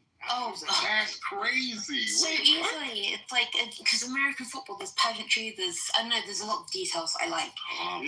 So I've grown up with a lot of angry football fans who so much pageantry. Wait, that's crazy. EFL, man. What are you talking about? I'm gonna give you a name. Most of it. Wait, what's your favorite team? Who in the NFL? Yeah. See, this is the thing, because at first, you're going to be mean to me. No. What is it? Because I was Patriots at first, this was years back, because Julian Edelman. Because, from before. Because of Julian Edelman. He was so pretty. And lovely. It was great. He was so adorable. And also the WNBA, Connecticut Suns. Yeah, that's Alaska. That's very interesting. I would have never guessed that you. Now here's a funny thing. When I went to Sweden, not Sweden, my bad. When I went to Switzerland a couple years back, visiting some friends, taking care of some business. It was during the time of the Super Bowl was like a week after the week I actually went.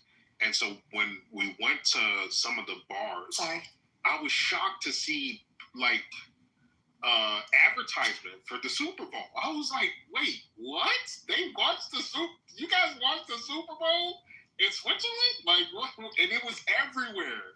And people were like, yeah, we're gonna watch it. I was kind of shocked that people like the NFL. It's so much fun. It's from like 2 a.m. to like 6 a.m. or something. Yeah, something like that. So much fun. It's aired for free in the UK, and even still. Do you follow it? Nah, I mean, I don't like hate it or anything.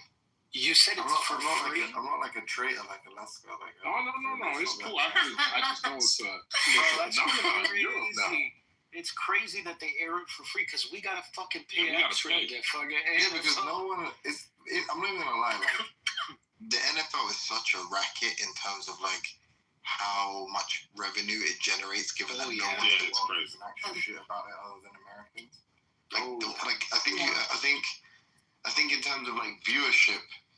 Well, sorry, not viewership. In terms of like ad revenue, I forget exactly but like it generates more. Like the Super Bowl generates more than like the World Cup final. It's insane. When literally like not only does no one but Americans care about it, most Americans don't even fucking understand what's going on. It's like It's really, really funny to watch in England. Like I usually watch it on an American stream because when you watch it on the UK streams, there's like one guy who understands the sport and then the other guys are clearly like ex-rugby people or whatever. It's really fun. That's how we feel about soccer here. We have Alexi Lawless, who was a shitbag of a player who was a defender for the U.S. national team, explaining soccer to us. The guy wouldn't make it. He wouldn't be able to walk on any current college team. Now, thankfully, not so much thanks to Trump, but at least like all his predecessors, Biden, so on. There's like enough Mexicans in America to really appreciate football, you know? Bro, we have a very interesting ultra culture. Like we have like an interesting fan culture here too. Like LAFC here in Los Angeles has like traveling fans. It used to only be 2 teams that actually people gave a shit about. It was them, the Seattle Sounders. It was the Galaxy before those. Seattle Sounders and Columbus were the only 3 teams people gave a shit about. Oh, I love mascots. Sorry. Yeah, we have mascots for the football teams too. Yeah, but they don't do cool stuff though. Come on. No, they don't. They don't do flips and stuff or fight. The basketball mascots are the best. Oh yes. But Oh, we what's have his this name? problem. Rizzy? I love him. Is it?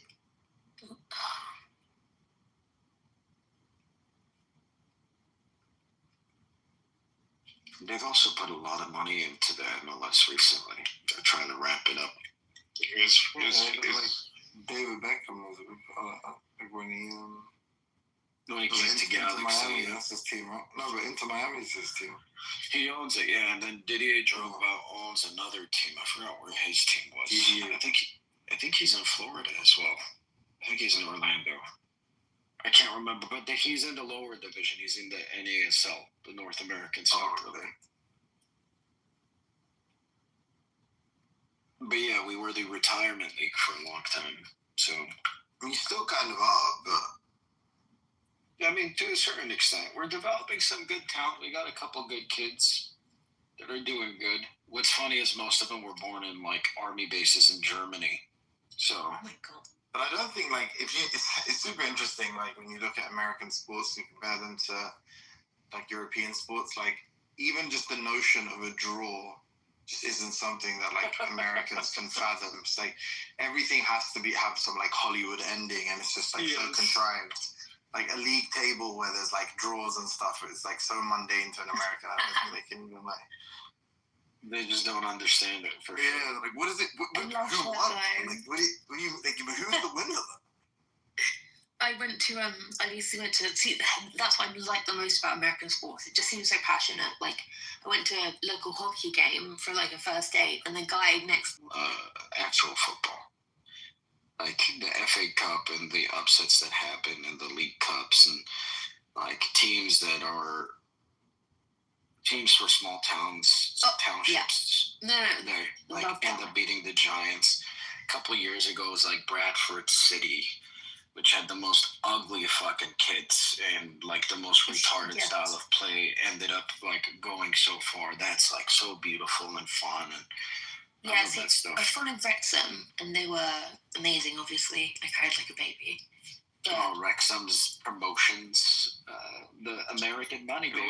What's the guy? Ryan Reynolds, right? Ryan Reynolds and the other actor. How dare you put some respect on Rob's name? But like Luton was a cool story too, right? Luton had 4 promotions in a row. Ipswich was the same. They had 4 promotions in a row. Yeah, they also have like a really famous former hooligan. You know, Tommy Robinson used to be like a Luton Town. Oh, he's a Luton Town guy? That's not surprising. Sorry, don't worry. I thought you said something else. Don't worry. Well, you thought he was a player. You know, I thought you said a player's name, and then you said he used to be a football hooligan. And I was like, oh, that's very cool that he changed. But no, I didn't. You would expect him to be a Millwall fan, right? Millwall had the worst hooligans. No, they stab people all the time. Tommy Robinson is still a football hooligan, I think. They say that. But I don't know. I mean, look, there's a lot of debate. There's no like consensus among football hooligans who like the most violent are. But I think Chelsea definitely has the crown for a time. Sorry, I'm just imagining if they had like a league table of just dickheads. Yeah. Well, we do know this. If there was a global league table, England would be a top. I mean, number 1 of course. Of course. Well, no, actually, that's debatable. Have you ever seen Turkish fans? The thing is that all these people do this shit. Cities down, bro. Yeah, but all these people do this shit about all these different ultras, and obviously Britain, we inspired a lot of hooliganism around Europe, like in the 80s and stuff. But in terms of like, but who's got the best away record? I mean, it's the UK. I can respect that. Yeah. That's why they did that thing, like 100 Americans versus 100 Brits or something. And like, I think the consensus from all the LLMs was that like, obviously the English would win. It's like not even close. Okay, Matthew, aren't you like boycotting chillism? Just kind of realized you were here yesterday and today. It's because the Nathan's not here. I see. Funny enough, it's actually not. I think he came in yesterday or whatever, but I don't know, you know, something my stance somewhat. Ooh, why are you boycotting? Wait, so sorry, so you're saying like you kind of committed to something and now you're like bitching out at that. Is that what you're saying? If it's his decision, I'm saying that I'm saying that in exactly so many words, yeah. Right. I'm glad we clarified.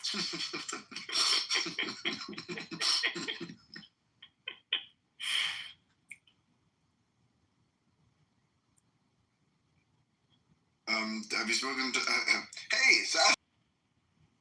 I'd be curious to hear what you guys think. Empathy and Sasha.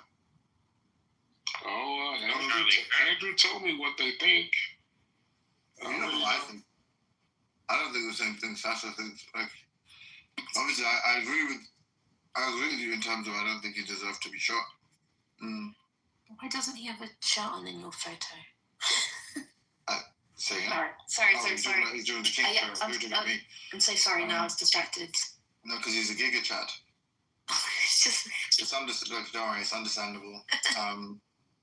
But yeah, I don't think he should be murdered. I mean, I think probably all things considered, he's probably a bad guy. Pardon? Well, he wasn't murdered. Okay, I think he was murdered and by an alleged shooter. By the way, I was running the allegedly yesterday, but it didn't really catch on, and no one really got triggered. But yeah, correct people. That's like the. No, I did correct people. Probably like twice. It's like no one bit on it. But yeah, I think I personally think it's murder. I don't think he should have been killed for his political opinions. I think his political opinions, by and large, are abhorrent. Not a good guy, and I'm not really that sympathetic towards him or his wife, let's say, or definitely not his supporters, but probably his children. Yeah, that's about it, really. I don't have too many thoughts. I didn't think about much in life, so I guess that probably extends to his death. Yeah, I hear that. That's reasonable for somebody who, if you believed his political opinions were, because I've even heard people try to say his political opinions were close to violence, which to me I disagree with. But yeah, if you didn't like him, then I think your position is a good one. My problem is those who like LARP as neo-Nazis on the left side, or who LARP as people who want to be terrorists or act like they want some sort of civil war. You know, that type of expression, or almost like they live here in Chicago, where it's like, yeah, fuck the ops. It's good that he got shot in front of his kids, that type of stuff. I'm like, he didn't get shot in front of his kids. His daughter was right there. Yeah. No, she was not. Yes, she was. She was right I heard she was. Yeah, you're a fucking. She was, and she ran towards him. No, that's. She ran towards him. All right, find me a source confirming that there are no. That his daughter ran towards him. That his family was there. Yeah, sure. His daughter counts as his family. His daughter ran towards him. Yeah, so that was the report. Give the source. So give the source. I don't use it. I don't have the source right on me. But that was the report. That his daughter ran towards him. Yeah, that's bullshit. That was widely reported. Are you saying that wasn't widely reported? No, it was not widely reported. It was widely claimed. Yes, it was. That was widely reported. No, Why are you lying? It wasn't. It was reported by one. It was reported by one news outlet. That was widely reported. Oh my god, you're such a fucking monkey. Like, look, it was reported by one news. And then when I start cooking you, people are gonna start. But you're not cooking, right? You're just fucking over talking and being a fucking ape. Right, and then when I ask you to provide a source, you're not able. You're too confused to talk to me crazy. You're too confused to talk to me crazy, sir. You're too confused to talk to me crazy. To, like, insults. You're too confused to talk to me crazy, bro. You're way too confused. You need to focus on making it to 40. Don't talk to me. You need to focus on making it to 40 years old. I mean, thank you. Go on, Alaska. I'm so sorry. Because I thought it was true actually as well, and I just looked up and I found this article talking about where the rumors came from, and that there's no source for it. But I could be wrong. I mean, just like what I thought it was real. One senator said it, then one news outlet reported based on it, and then there was just no further confirmation. And then there were zero photos of his family. No further confirmation? What does that mean? Like Trump Are you repeated fucking it. stupid? Are you fucking I'm putting it in the gorilla? No further confirmation. I'm gonna What put do you it in think the that chat. means? Like, which word are you struggling with? You Are fucking you saying that it's absolutely impossible to be true? Is that what you're claiming now? Do you want me to explain to you what no further confirmation means? Why are you saying? Why are you acting like it is impossible that his daughter ran towards him? I'm not acting like it's Okay, then impossible. I'm shut the just fuck acting up like it's about it false. then. Holy shit! Such a You're fucking acting like ape. it's impossible that his daughter ran towards him. No, Sasha, come on. Like, why did you say like it's clearly not impossible? I don't know. Right. At least metaphysically it's possible. No, but anyway, it's just like there are no photos of his family at the event. There's a quote from his wife, like explaining to their daughter, the one that actually has like some like language capacity, the death of the guy. And then also, it's just like, why the fuck would they be there? Like, his kids are 1 and 3, and he's like debating people. The misinformation spreads like, you know, like. It's like also like, are you fucking retarded? Like, what do you mean his kid ran towards? Like, there are videos. The kid doesn't appear there, and then also, what the fuck would the mom be doing that? Like a 3-year-old at a campus where there's just like fucking like hundreds of people. Like, okay, yeah, she probably needs to look after the 3-year-old all the time. But then, like somebody is like shooting someone, and she's like, "Oh, kiddo, run off to your daddy, protect him." That's the next book. You're such a fucking monkey. I did see it repeated though as well. Like I only just looked it up and was like, "Oh, that's wrong." I can't argue with somebody who's confused. I just can't do it. Sasha, come on. You did say it was impossible. You're confused. But Solomon, you just clearly You're just confused, bro. You're confused. You just clearly. I know you're hurt, bro. I know you're hurt. You're hurt because your movement is about to get marginalized, rightfully so, and you guys are going to be classified as mentally ill. Yes, you should come to grips with that. Notice how the fucking gorillas. You should come to grips, on the actual sir. You should come to grips. You should come to grips with that. We should actually, I think just Trump but saying Alaska, you should come to grips with that. You should come to grips with that. Calm down, gorilla. You should come to grips with that. Hey, monkey. All of you are going to be in psych wards in the next 5 to 7 years. 90% of you will be in psych wards. Can you quiet down for a second? 90% of you will be in psych wards. Hey, monkey, Put money on it. I'll put 20K on it right now. 90% of you will be in psych wards. Wait, let's do one more time. Then probably I'll be in a psych ward by the time I have to pay you. That's not a very good bet. We can do escrow. We can put it in escrow right now. We can put it in escrow right now. Alright, send 20K to him. You know how to use blockchain? Uh-huh. We can put it in escrow right now. Alright. Anyway, Alaska, do you think... You broke. I already know you broke. I know you don't got money, so it's okay. Anyway, Alaska, do you think King has anything to confirm his Damas story? Or is he just like, bereft of any sources? And now he is just he's like... so hurt about... Why are you so hurt about this, Sasha? Why are you so hurt? Tell me. How am I hurt? I'm just asking about the topic. Why are you so hurt? You're not even American. Why are you hurt? I'm just talking about the topic, you fucking ape. I don't understand. You're so hurt. Why are you so hurt? I'm so confused. Why are you hurt? Trump's response saying he's going to ban. Where did Charlie hurt? Show me on the doll where Charlie hurt you, Sasha. Charlie. Show me on the doll. Where did Charlie hurt you, Sasha? Charlie bit me. That really hurt, Charlie. Charlie bit me. Charlie bit me. That's what you sound like right now. Trump's response saying he's going to ban some left-wing groups is really scary. Fucking retard. True, huh? You kidding me with that? Yeah, it was good, buddy. It was good. So you have TikTok, right? No, I don't use TikTok. No. Oh, okay. So maybe for security purposes. Just look up Tyler Robinson, Candace Owen. Yo, dog, I just saw this shit. This shit boggled my head. You saw head. the picture? You talking about the picture? Yeah, the picture him in a It's been store. going viral. Oh, Yeah, it's been going viral, right? It's crazy. But like, no, the weird thing is, then I looked at Nick Fuentes' page, and he's not talking about this. He's a retard. Nick is a fucking dummy. Candace Owen and Uncle Tom and whatnot. Nick is a fucking retard, bro.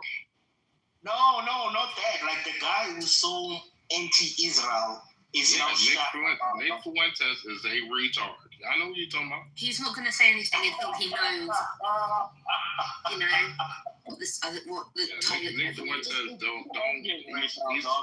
That's the crazy thing, King. It's too obvious now because the Nick Fuentes thing is the shocking of all. It's like you spend this whole time pretending that you hate a certain organization, talking about leftists and rightists and whatnot, and then the one proof that everyone is talking about, you just shot and not talking about. He's clearly compromised himself. The one who talks the most about Israel is not saying no comment, no Israel. Like everybody's just concentrating on the blacks, why the blacks are shit, and it's almost like. I hear you. That's exactly right. Nick Fuentes is a fucking retard. He's another one of these grifters. He's a grifter. What if a lot of these videos about Charlie Kirk saying all these controversial things? I'm just saying, what if they're being pumped up actually by like Israel, right? So that everybody looks at all the noise and forgets the proof. I don't know. I'm just really speculating at this point. It's like, because these videos are very getting famous, and it's almost like they're being pushed heavily to like, obviously, you will have black clubhouse talking about, he was a racist, I'm glad he died or whatnot. And no one really looks into, did the guy really do it? What happened during the day, and why was that even possible if the guy had paid so many people for security? You know, it's like that one thing just glasses off. And then you have the guy who's saying, I shot him. Why would some random guy... George Zinn. Why? Like, all these things, and I didn't think about it. I'm telling you. You know they have video of him claiming to be at the 9/11 event and the Boston bomber event and some other events too. What are the odds, right? What are the odds one guy's at all those events? But even if this is true, the bigger question now I have is, why would they want to do this to him?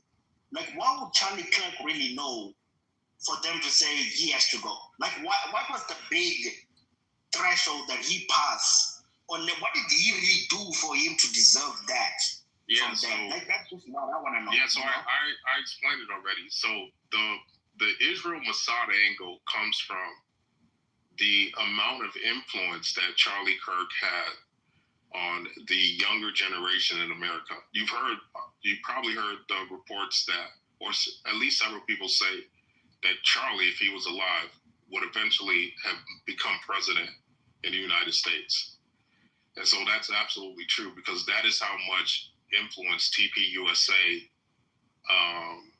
currently has built. And then if you project that out into the next 10 to 15 years, it's not, it's not beyond the pale that he definitely, or at least could have become president of the United States. He certainly helped Donald Trump in a big way. TPUSA absolutely helped Donald Trump get reelected. So with that foundation, right? You see that foundation so far? Yeah. Okay, now picture this. Charlie Kirk builds this platform, this TPUSA platform that is clearly has the air of the younger generation and even some of the older generation.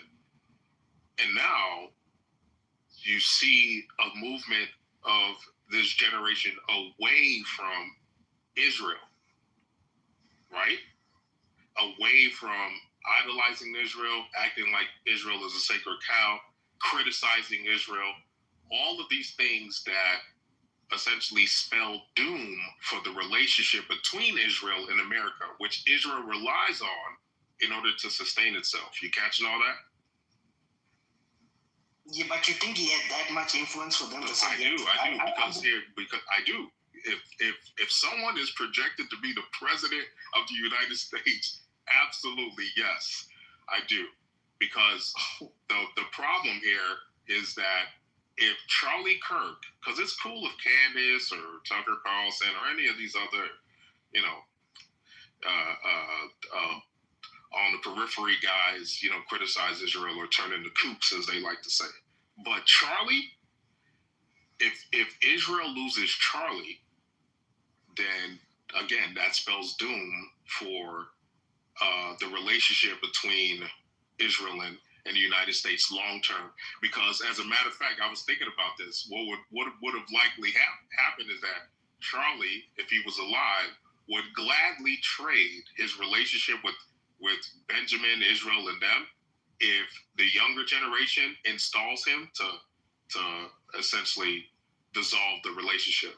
So, hey, you give me power, I'll implement all the shit you guys want. Y'all want all this crazy shit? Get rid of that. And, you know, Charlie would have 1,000% done all of it eventually. And he was even signaling that. You can go watch all of his interviews. Watch all his interviews over the last 6 months. And you can clearly see that he was moving away from Israel. He was moving away from Israel can do no wrong. He was moving away from Benjamin Netanyahu can't be criticized. He was moving away from all of those things. So again, that is a big problem when all your donors are Jewish, all of your money comes from big Jewish, you know, institutions. And I know you saw the report, and everybody's reporting it now, that Benjamin Netanyahu offered him $150 million cash. He turned it down. You seen that report? Yeah, I seen it. I seen it on Twitter. Though. So when you add all these things up, Masada, a country like Israel with Mossad makes a cold calculation. Is it better for us to run the risk that Charlie Kirk turns against us and becomes our biggest enemy and guarantees dissolvement of our relationship? Or can we take him out now, turn him into the biggest martyr, and implement our agenda using that narrative?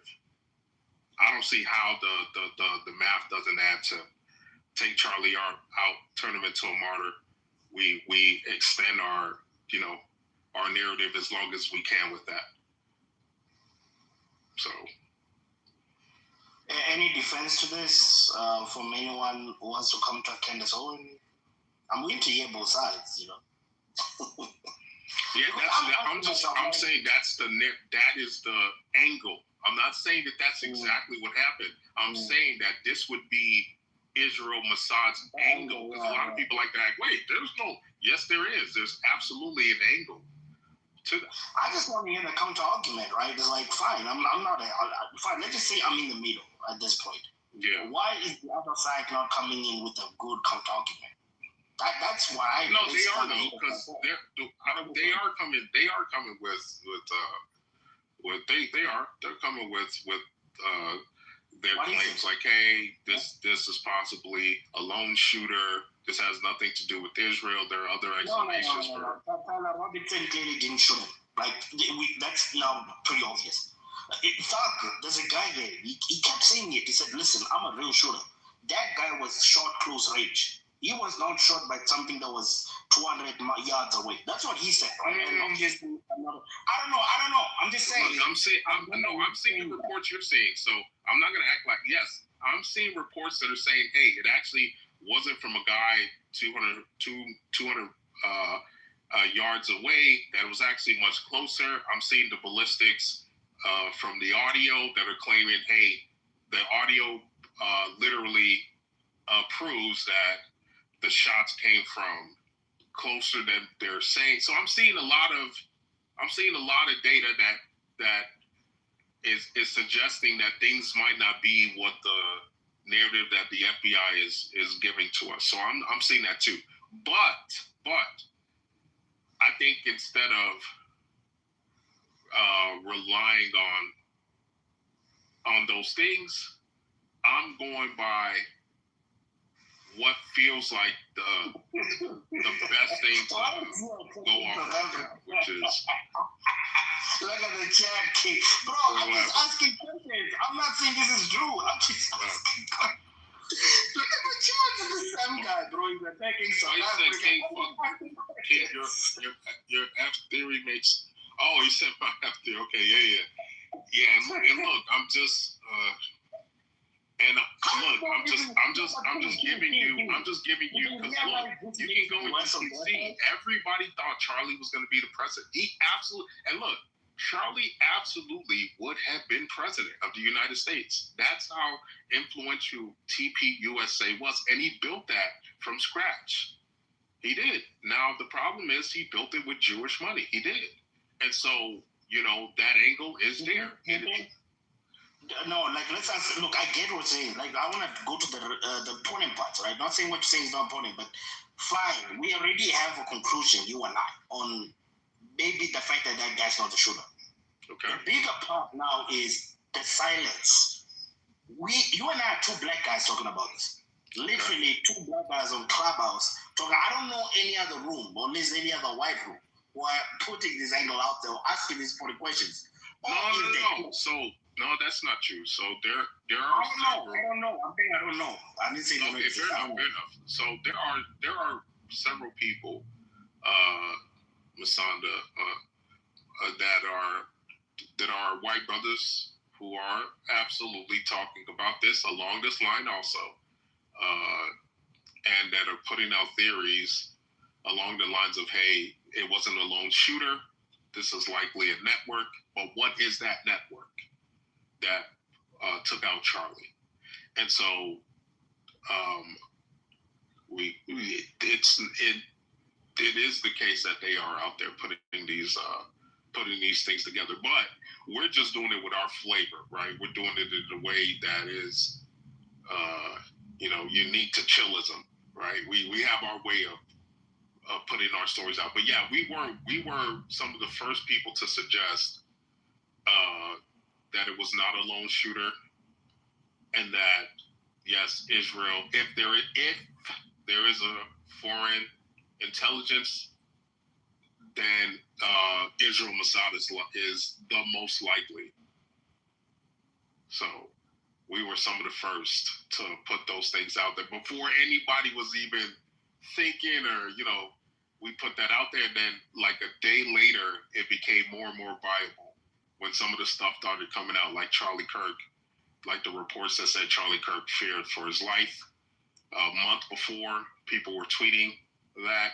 It was very strange that there was a track that came out called Charlie Kirk Dead at 31. That was released a month ago. There was the book that was released 3 days before Charlie died. The Charlie shot at whatever event. It was on Amazon. A lot of weird shit that's on it that would make one think this is definitely not a lone shooter, that this is a network of deranged and sick people that took Charlie out. So RP to him. So I just want the Jews to understand, I'm not looking this shit up. I'm not an investigator. This shit is just coming on my page. Now, I want you guys to think about this. Average Musanda, fine, African AIDS, African Musanda, is finding this on his page. What do you think the average person, remember, none of us are doing an investigation. This shit is just in our faces with all the evidence, and most of us, I don't know about all, are not getting the counter argument. We're not getting your side of saying, well, this, and this. All we're saying is, or at least I can conclude that Tyler Robinson wasn't the shooter. I don't know about the Israel, whatever, but definitely he was not. The timestamps are not making any sense unless they're lying about those photos. That's the only part who claims they care about Charlie Kirk not making those arguments. That's what I want to hear. If you claim you like him so much, like, to me, like he's someone you want to use as a martyr or an image. It's all about how you can use him instead of how you can defend him and his death. That's how I'm hearing it. I don't know about any other Americans, and I would expect them to, maybe raise their hands up and wanna, come with their counter arguments. I'm not picking a side, King. I'm an atheist, like I said. I'm an atheist. I'm not picking a side. You know what I'm saying? Like, I just want to hear the sides at this point. Because, you know, it's I mean, this is scary, man. This is really scary. Look, it is scary. I would hope, Masanda, as an atheist, you would reconsider your atheism, because life is too short to be playing around with, that this subject matter. As you can see, anybody can lose their life at any moment, But that's a different conversation. I think that people are naturally scared because, and this is kind of what I was alluding to with the Nick kid. Everybody has a big pumped up chest when nobody's coming after you or when you don't feel like you can die. But when you finally realize what death is, what it actually is, and that your life can be taken, most people wither away. Most people will give in. There's only select few people in human history that stand up in the face of death. It's not an easy thing to do. Most people will fucking fold. They'll absolutely fold. So, RP Charlie, I do think we're gonna get the actual story because this is too big and too sloppy. Because you know what I'm even thinking now, Masanda? It could be the case that Tyler Robinson was one of many people in the audience that could have taken that shot. And so it could be the case that he was up there ready to take the shot. I'm not saying that this happened. I'm saying that this could explain why he's running down the top of the building and doesn't look like he has any of the weapons that they claim he has. It doesn't look like he has any of the weapons he claimed he has, but somebody else took the shot. And then also, I don't know if you saw the picture that was released today, if that's what you were talking about, where he's at that Dairy Queen. Did you see that? Look, Kendra's point is that he wasn't even there at this point, brother. Yeah.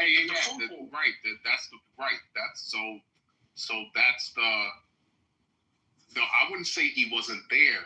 Instead, I would say he was one of many people that could have taken that shot and didn't, but somebody else did. So he escaped thinking, okay, I'm good because I didn't take the shot. So they're going to obviously say whoever did take the shot in the audience or wherever, they're going to focus on that person. But the rumor started immediately that whoever took the shot was at the top of the building. So regardless, everybody was focused on what the fuck was going on the top of the building. So now you got this kid who thinks, oh, I'm good. Now he's the face of everyone in terms of, hey, we got to find this person. So he's chilling at Dairy Queen, eating his ice cream, doing all types of other shit, not even thinking anything's wrong, only to wake up, only to realize, holy shit, they're looking for me. You see where I'm coming from? But can you confirm with your eyes that the guy with the American flag on his chest does look like Tyler Robinson? I don't think that I cannot confirm that. I cannot confirm that because the enhanced picture that they're using is AI. Shooter too. I'm not even saying that guy shot him. I'm saying you could be right, but Tyler Robinson. Remember, I think the grandmother was saying he wasn't the shooter. I think there was a story where the grandmother said it's not him, whatever. And then later on, you had the father saying, look, we have him with a pastor, which is weird. You call a pastor to show your son doesn't run away, right? But fine, let's just go with that. And then you're a sheriff and you confronted him because they look the same for some reason. And none of us can really see the resemblance, but apparently the parents can see the guy on the photo and their son looking the same. But I mean, it's things like that with like, the more you pile it up, is like, like the more lies they say, the worse it becomes. He broke the rifle down and they put it together, they put it in the woods. gets worse. It gets worse every time they explain it. You know what I mean? I don't know if they even showed. Do they even have a photo of the show? I think I've seen a photo. Is there still a photo or something? Oh, which one of who? No, of the gun, of the rifle they used. Is there a photo? Yeah. So somebody did. Let me see if I can from find the it. FBI. Somebody did a breakdown. Somebody did a breakdown of the actual gun that they claim that Tyler broke down. So somebody did a full breakdown on camera. I'll get it for you because I was just watching it like an hour ago. Somebody did a full breakdown to show it's impossible that the kid did it in the time frame that they're claiming that he did. It's just not possible. Oh, don't tell me I didn't fucking. Come on, man. Come on. Shit. Hold on. Let me see if I bookmarked it.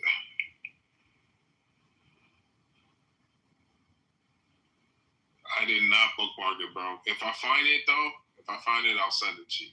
But yeah, the guy did a full breakdown of the actual gun and what they said he did to the gun, and showed that given the time frame of him moving off the building, that is almost impossible that he did it within that time frame, given the adrenaline and the precision that you need to break the gun down. That didn't happen. And then they said he reassembled it, and that just didn't happen, bro. Just didn't happen, man. So there's a lot that's just not straightforward about this case. But I do think it's going to get solved because it was too sloppy. It's way too sloppy. So.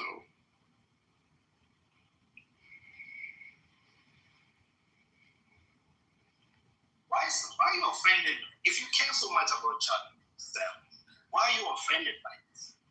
Fine. Offended by what? You're offended by this. If you're such an American, remember in the question he asked me prior to me going to the store, where do you live? Sam was just being petty. Sam was being petty. I don't know why he did that. He's being petty. No, but why? If that's the case, if he's a true American and loves America so much, I would think he would want the truth. Another country? That's what I'm saying. Are you loyal to another country? Are you not loyal to America? Do you not think America is the country you should be loyal to? America first, as the quotation says. It's not even enough. It needs to be America only. Period. And yes, it's a legitimate question for everyone. Who has your loyalty? Is it America? Is it somebody else? If it's somebody else, then that's a problem. That is a fucking problem. That's across the board. And we have too many people representing America who don't have America first or America only. I'm sorry, that's a problem, bro. So, but it's going to change. It's definitely changing already. It's just going to accelerate as time moves on. But, yeah, man. Just the way it is. That's just the way it is. But yeah, I do think this case is going to get solved, despite the FBI and the feds trying to cover a lot of this stuff up. And I would not be surprised if Israel and Mossad are implemented or implicated in some way, shape, or form.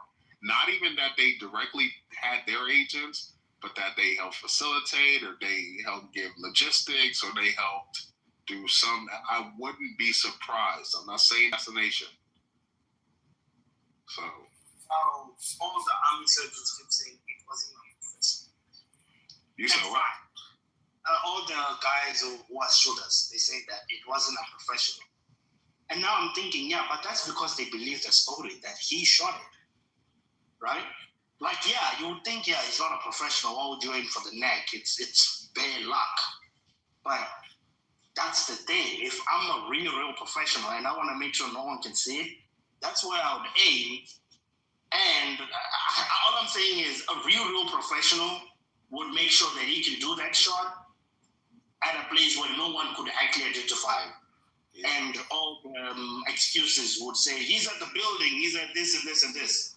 That's what I really think. And he would say, let me shoot him. Maybe I really targeted the neck so that it does look messy. It doesn't look professional. You know what I mean? It's like that thing they said in that movie, the closer you look, the less you see. You know? Yeah. I would shoot him there if I was good, so that you think it's not a professional. Because all these army agents and all these people I trained and sent to the army, I told them to shoot at the head or heart. If you shoot at the neck, you're not good. I'm just saying, like, it's a talking point where if it constantly being said, it makes you think like. It's almost like these armies are like, they're just reciting something they heard from the instructor. It doesn't necessarily mean that it's true. You know, shooting is a shooting at the end of the day. You know? Yeah, absolutely. And I'm not saying it was a professional. I wouldn't be shocked if it was, but you don't need a professional to still have a lousy or you know, a very amateur way of going about trying to take Charlie out. Because the thing is, let's assume that Israel and Mossad are implicated in this in some way, shape, or form. The reason they would do something this sloppy is because they're desperate themselves. Charlie is gaining steam in a way that is just full steam ahead. He's got everything going. The tide is turning. He's making these. It's like it's now or never. We got to do this now, right? You see what I'm trying to say, Wasabi? What about the angle of this Charlie Clerk video being pushed? What do you think about that angle? Like they're being pushed and they're selecting those. Because who would say? I mean, I get people say videos, but you would think those videos would have been way more famous before. Those ones that are insulting like pilots, the. Beyonce's a Dia. I'm saying all these videos that are heavily being pumped, right? You would think that that's also another disguise or derailment to make you focus on that.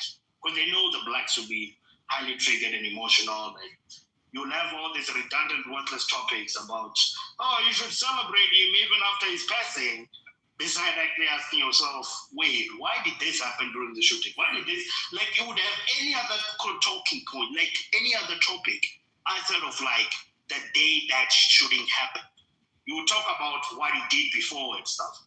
I don't know. I'm just trying to really think about that. You know, like maybe this whole thing, it's a way to ensure, because they know how triggered black people are. They can easily be influenced by.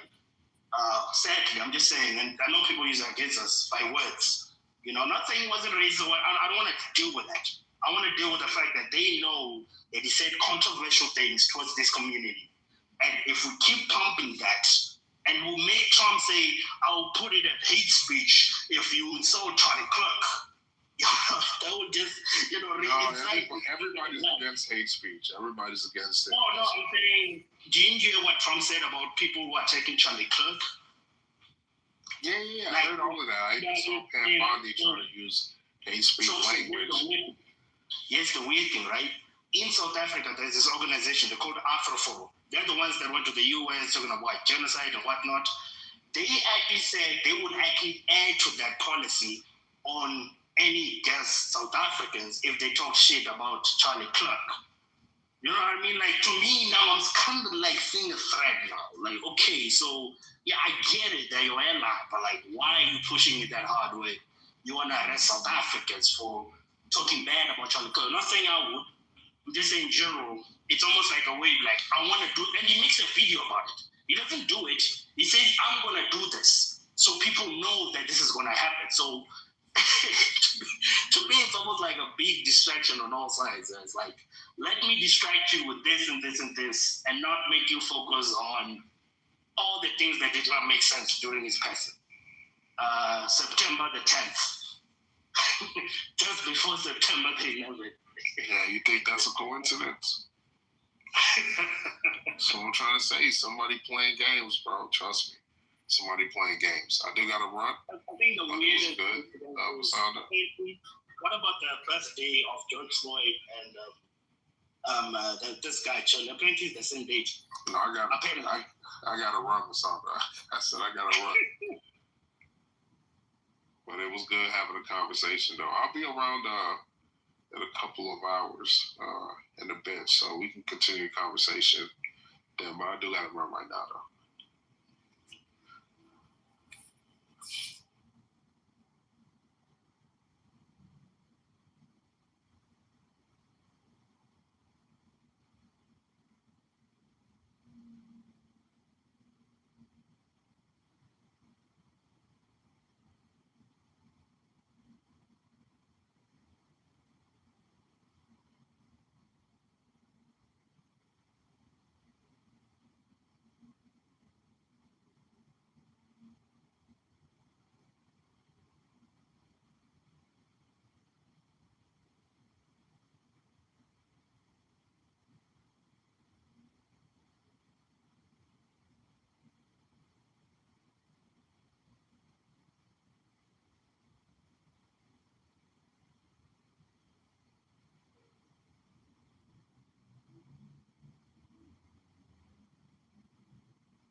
is not good.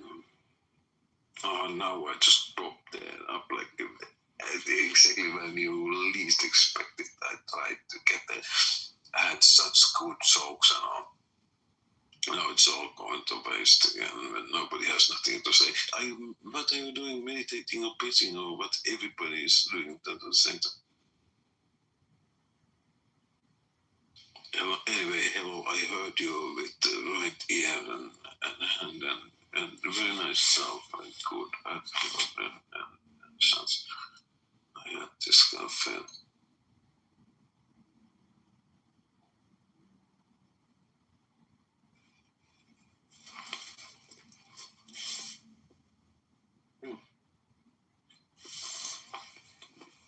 Would you like some coffee or tea, perhaps?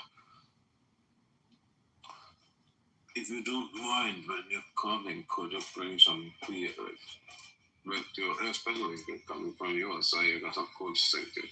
Bring some real safe like that. There's no point bringing something like I got a lot of school or something. Bring home first. Half in the border and half in Atlantic battles. Like, 1.5 years, fucking stout, fucking 16.5%, that kind of stuff.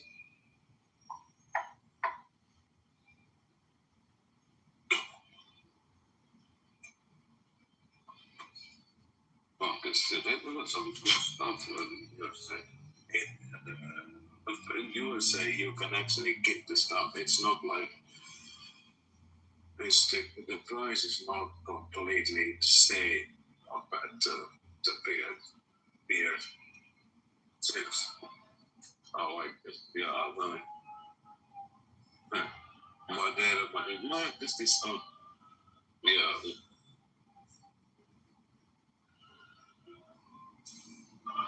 I think it's kind of like a lot of coffee and hot whiskey. It's stuck in.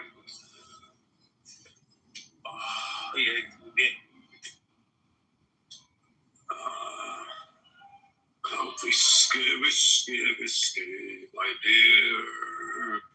So much better than beer. Yeah, but it's the different thing. It's the different thing. Sipping or something.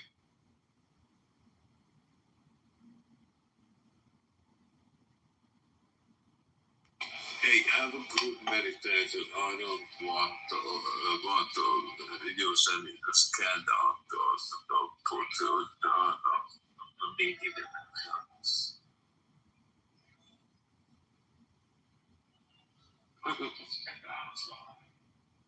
Oh, look.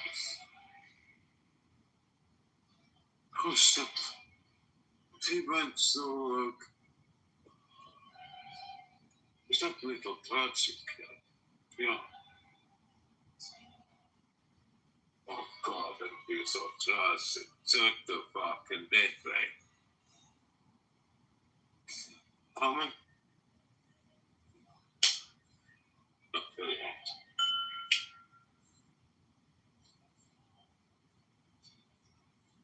Banking your mini makes sense of smell, but not how.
Happy meditations.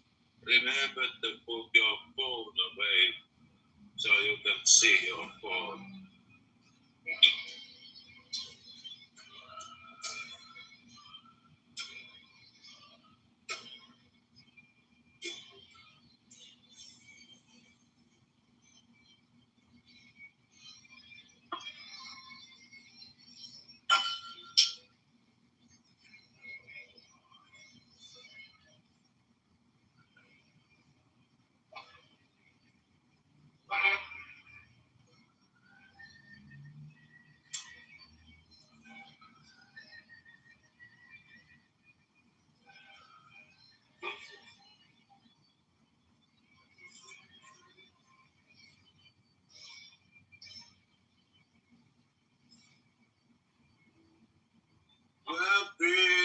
Vamping.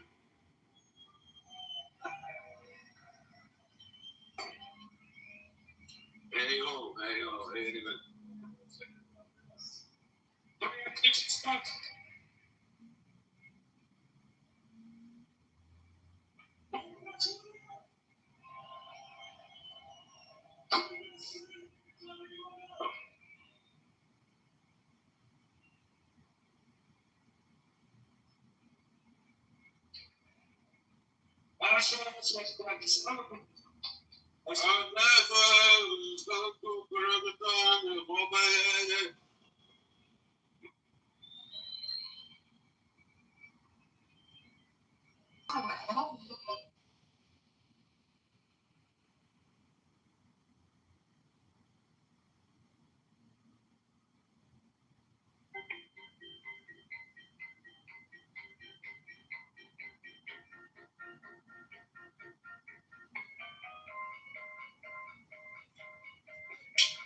Yes, hello.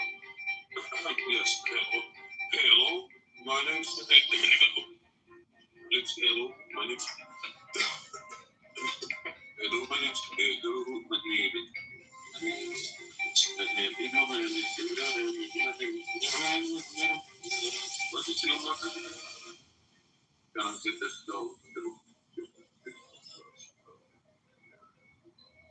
Excellent.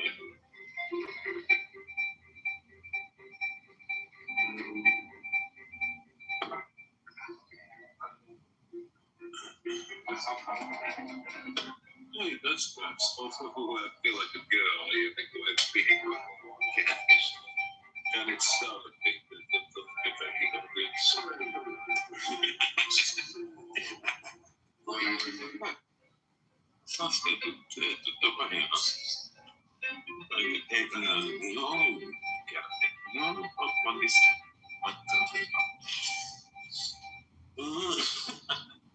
what did it say?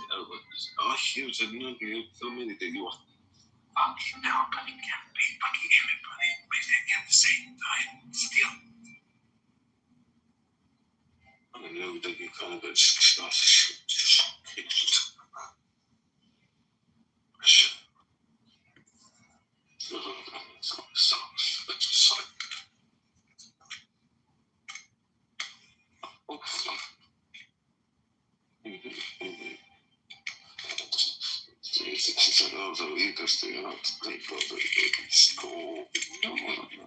No. Okay. Yeah, very good. I think this Christmas, yeah. Well, yeah, that's cool.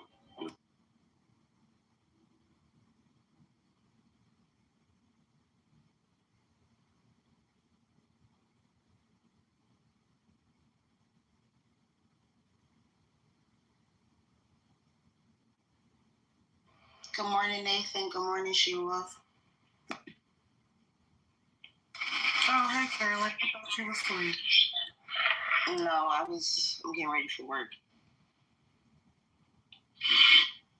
I came in not too long ago, and King Solomon was rambling about conspiracy theories. about Charlie Kirk with Masanda. So I just muted up. I'm like, I ain't got time for that shit. But yeah. Are you working? No, not right now. I'm at home now. I just got back from my away from home terminal. But the other night he was doing his white Christian nationalist thing. All his preaching shit. And I was like, I was listening to him and I was like, I don't know. I never really heard this type of thing. He gets into his bag, girl. Until recently, right? Like this is new since Charlie Kirk died. Like, okay, maybe he's been listening to something that's been inspiring him to, get more into this.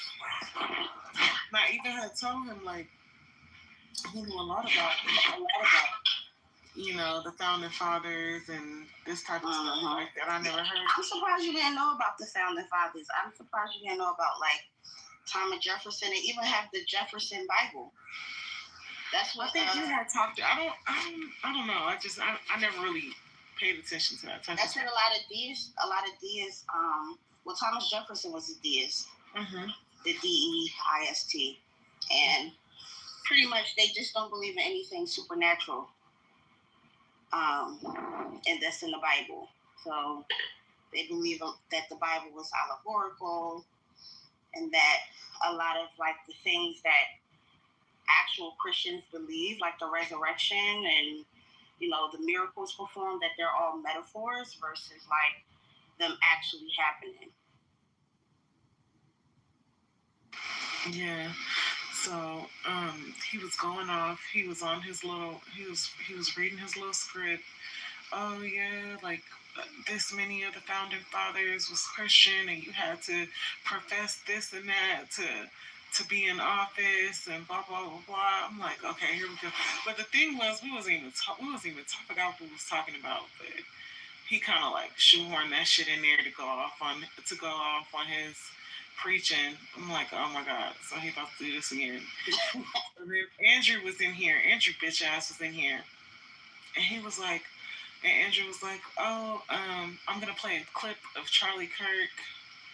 And it was about, Carolyn, why was the clip literally everything that King be saying, right? His whole little spiel. So I said, oh, since Charlie Kirk died, you've been listening to him, like, heavily.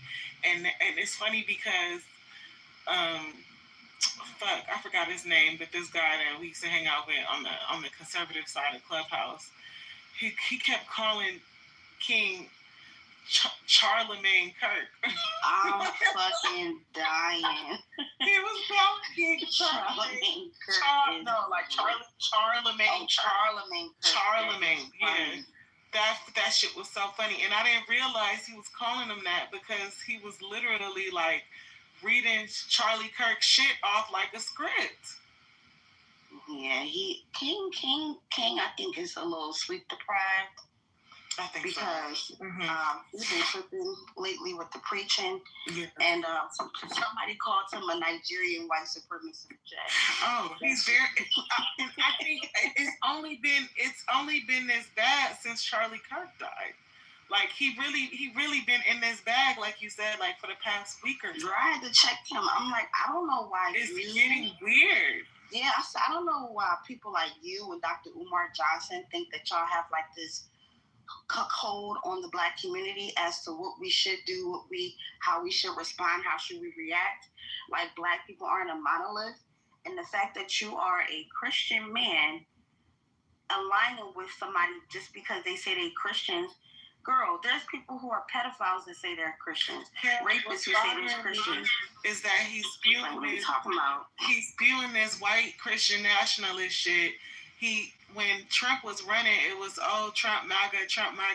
Now he's all like, I'm not a conservative. Nigga, you not a conservative? And you voted for Trump and all you talking about is white Christian nationalist shit? No, you not a conservative.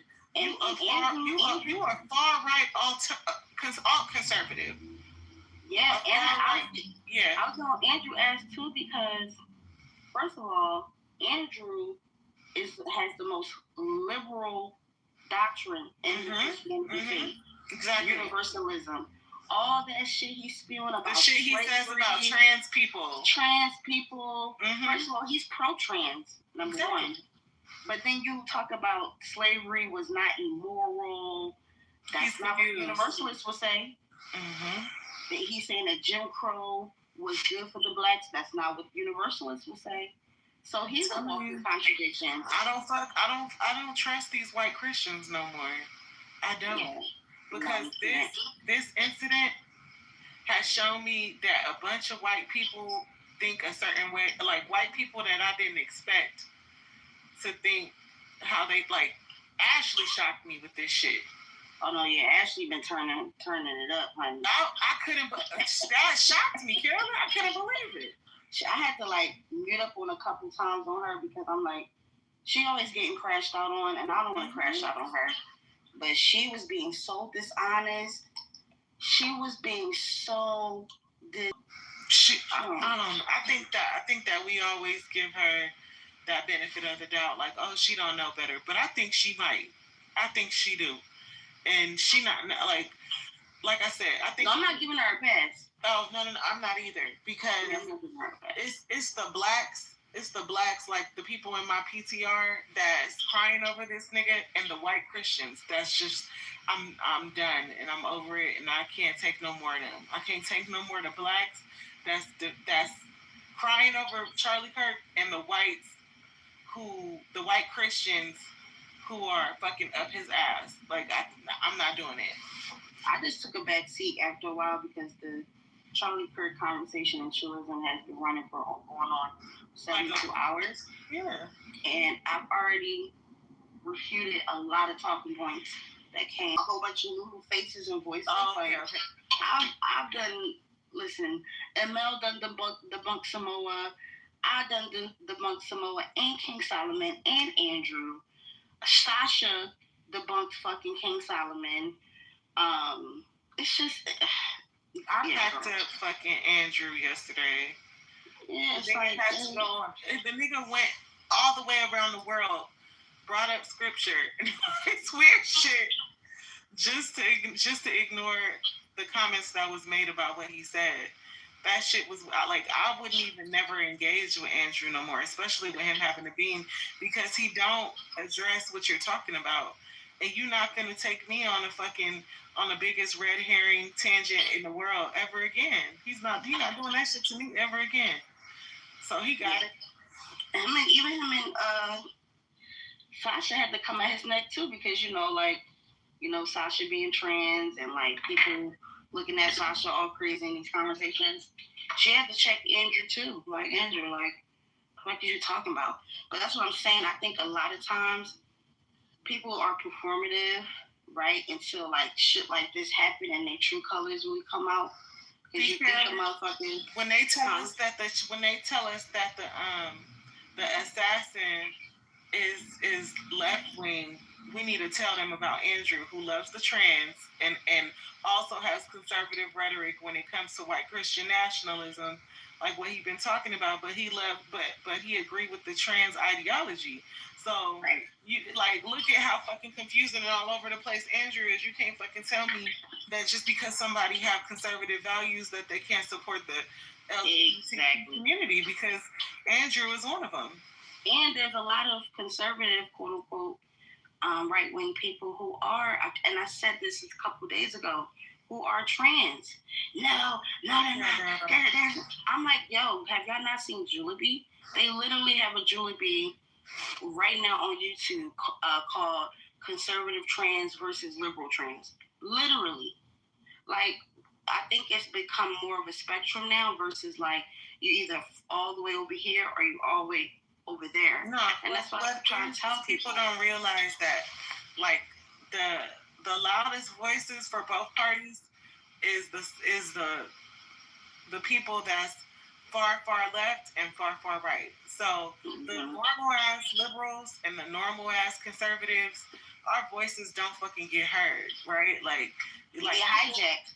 Yeah, like everybody think that the conservative movement is the far alternative right that is into this white Christian nationalism and racism. Like those are the loudest conservative voices. So the regular fucking conservatives like myself, that's just for small government, a strong border, pro-life, like normal ass fucking Republicans like myself, our voices get drowned out by these people that like Charlie Kirk and King Solomon. You get what I'm saying? Like, because he's the loudest voice. I asked the room, I said, what makes, I mean, outside of him getting assassinated, but what makes somebody like a Charlie Kirk different than someone like Al Sharpton? They both grifters. Yep. they both race hustlers. Candace is a race hustler. Al Sharpton, race hustler. She's kind of cooled down on the race stuff. She more so talk about now she's a conspiracy theorist. Yeah, but why is she like that now? Because they didn't fucking cancel her ass. They didn't kick her off the Daily Wire, whatever the fuck that shit is called. Yeah, that was she so now all of a sudden she's trying to get her revenge, and so now she's trying to. Same thing with Omarosa. When they kicked Omarosa out of the White House, now she want to go on tours. Now she want to talk about, she pro-black and write books about the White House. And do people talk about Omarosa now? No. So it's like, here's the thing: when you get on these platforms and these stages and you try to speak out and booty clap for these fucking alt-right people, they will chew you up and spit you the fuck out. And that's what we see. We see it happen all the time. And Candace, I mean, she's still relevant, right? But she's still trying to hustle and bustle. Now she want to come at feminists. Now she wants to write a book called Go Make Them a Sandwich. But her last book literally was called Blexit. The Black Exit. White Lives Matter t-shirts. Come on. She's a hustler too. I feel like she goes to the extreme to she's more of a shock job than a racist. She's a shock job. That shit get played out after a while because guess what? When someone else comes on the scene who's younger, smarter, has a up and coming audience, their record is pretty much clean and they support the right, and they so happen to be black, whether they're male or female. She's gonna, she's just gonna be another name that was considered to be a sellout. So I don't know, girl. I don't know. But yeah, they was in here acting a goddamn fool. And King Solomon, he's doing a lion thing. I can't believe this man was up in here saying shit that was verbatim stuff from Charlie Kirk videos. Because King Solomon crazy. Shit for days that was verbatim Charlie Kirk. You missed it, Miss Fifi. Miss Fifi packed King Solomon up, and so did ML. And Mel was like, "Oh, you want to go bank for bank?" Because King Solomon was like, "Yo, PTR 20,000 right now." He said, "I'll do you one better," and he literally back channel knowledge his fucking bank account, and now it's confirmed how much money he had in his bank account. Wow, you don't want to fuck with ML. That's a rich ass Caribbean nigga. Yeah, him and his wife. But yeah, ML, I fucks with ML. ML's an intelligent brother. He makes a lot of good points that people like to overlook because he's long-winded. But ML been cooking. He been fucking cooking, and I've been learning a lot from him as well. But he just talked too much.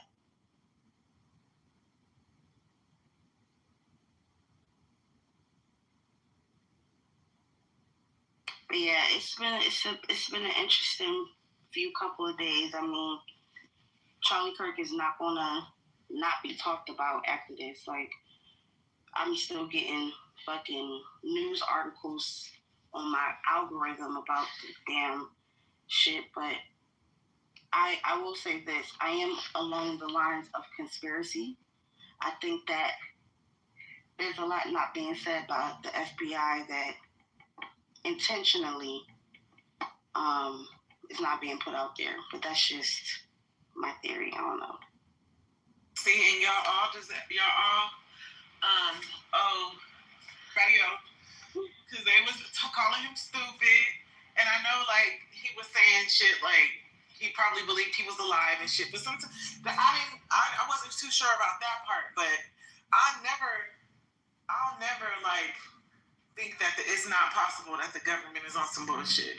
I'ma never rule that out. Like, you always gotta know that that's a possibility that these motherfuckers on some bullshit. Girl, I know they was on bullshit when they revealed that fucking Charlie Kirk's goddamn partner was trans. You knew. You mean the guy who shot him? No. I'm sorry, not Charlie Kirk. My bad. The guy who shot him. Tyler Robinson. Partner was trans. Tyler Robinson. Yes, Tyler Robinson. They knew what that was going to do.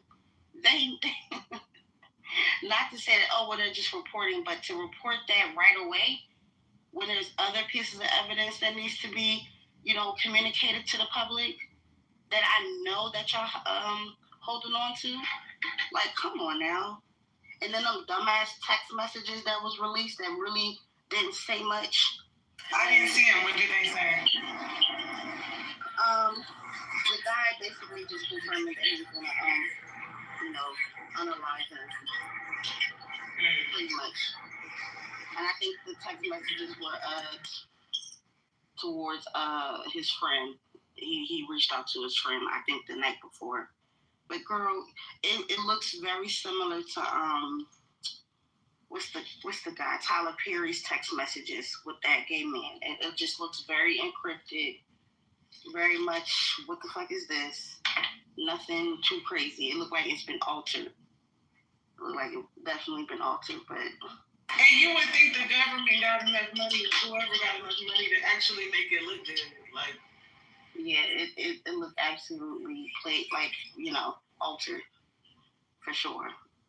And then yesterday, they got into this dumbass 3-hour argument. I mean, I was at work, so I couldn't really engage. But they were having this 3-hour. Yeah, I knew you was at work because you was not fucking moderating. Girl, I was at work. I know. Listen, when I'm around, I moderate. But I was at work. And I'm not about to step out of my job to be like, no, I don't blame you. I already know that's why. Please. And then there were a whole bunch of other moderators on stage. And I've been able to mod the room when there's a bunch of people on stage by myself. Like, I don't got time for that. I will give a shout out to Louis for a set amount of time because Louis was, holding it down yesterday afternoon by himself when it was like 6 other mods on stage. For whatever reason, they weren't helping him. I don't know.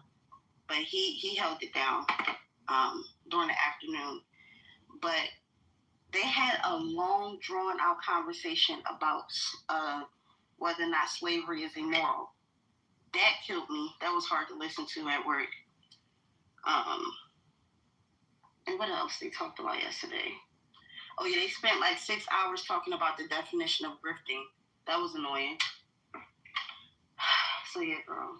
If anything, they're going to drag something. Like, literally spent 6 hours trying to come to an understanding of what the word grift means and grifting.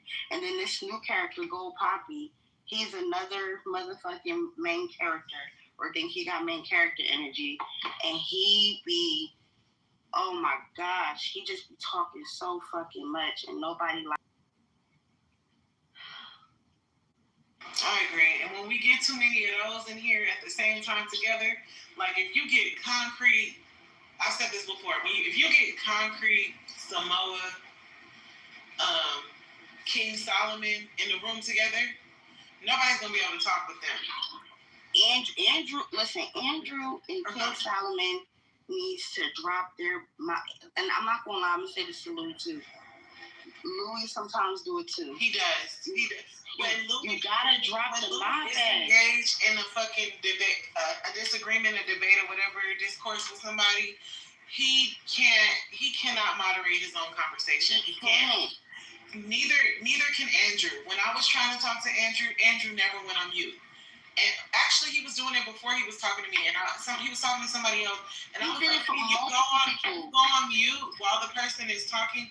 Oh, no, because they're lying. They're not like, what the fuck are you talking about, dude? Go on mute while somebody else is fucking talking. You don't have, because what you'll do is you'll say, I'm going to drop you if you keep interrupting me.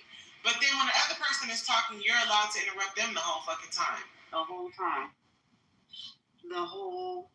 Andrew was modding the conversation for hours. Conversations he was involved in, one-on-ones with everybody. He was involved in, Nick, I felt bad because I wanted to hear Nick speak, and she was like, other people are trying to talk, and you want to have an ISO with everybody. He literally trying to run the room like how he run his rooms. Exactly. And that's why I won't do it no more, Carolyn. Like, one thing I learned from, like, interactions with people, and if I learn that you don't interact in good faith, or like the way he did yesterday with that fucking red hair, I'll never try to have a conversation with him one-on-one ever again. It's pointless. It's fucking pointless. And he might abuses the fuck out of Concrete. Like, it got to the point where I had to be like, yo, Andrew, whatever beef you got with Concrete, you're doing too much, bro. Stop dropping Concrete to the goo. He be, and for me to say that, because, me and Concrete, our dynamic, child. But Andrew was abusing the fuck out of Concrete. Anytime Concrete said something, he overtalked them. Anytime Concrete had a position, he felt like he wanted to have an ISO. Like, he was just doing too much yesterday. And I said something a couple times, but again, I'm at work. My work is one time he told Concrete something like he gonna move him down and he gonna enjoy it or something. He was like, because you need discipline. And in my mind, I'm like, how is the one grown man gonna tell another grown man he gonna discipline him? Like, yeah, he can't see in Concrete. That shit weird, bro. He cannot. Yeah, he's a very emotional mod. I think they mod him in this space because he has his own crew of people like Bob, Sasha, Timothy, A-Walk. So they bring a crowd of people when they come over. So I think that's why they tolerate him. Which is fine, but like, let everybody talk though. Like, I get that's how you run your rooms, and Knowledge kind of let him do what he do when he's over here, but like, damn, I was trying to have an ice. Yo, y'all be fucking snitching. He was asking me a question, like, what's wrong with y'all? He was asking me a question. I'm not snitching. I'm talking to she Did y'all floss? Well, first of all, good morning. Did you brush your teeth? Good morning. Yes, I did, ma'am. Okay, you wash your face? Hold on. Okay, go wash your face. He was asking me a question that I had already answered, but it didn't fit into his narrative. I didn't answer it the way he thought I was going to answer it. So he took 5 more minutes to ask me the question again. I was trying to answer it, and Knowledge sent me to the goo.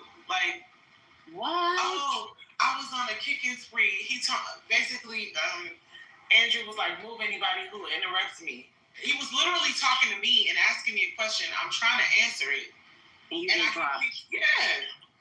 Girl, so I'm sorry. That was the second thing. I'm like, okay, no, won't be talking to you no more, because I'm getting moved to the goo while I'm trying to answer the question that you already asked me and I answered. And you didn't like my answer, so you said I didn't respond to the question. Like, you think I'm dumb? Right. See, I was not paying attention, girl. But I definitely would have called Andrew the fuck out on that. For sure. Nobody called him out until Tim said something. Tim finally fucking said something like, wait, why didn't you address what She-Wolf said? He just kept asking him, like, why didn't you address that? Why did you change the subject? Until finally Andrew was like, because I wanted to. I was like, okay, that's the answer. I was like, I fucking love Tim. Sassy.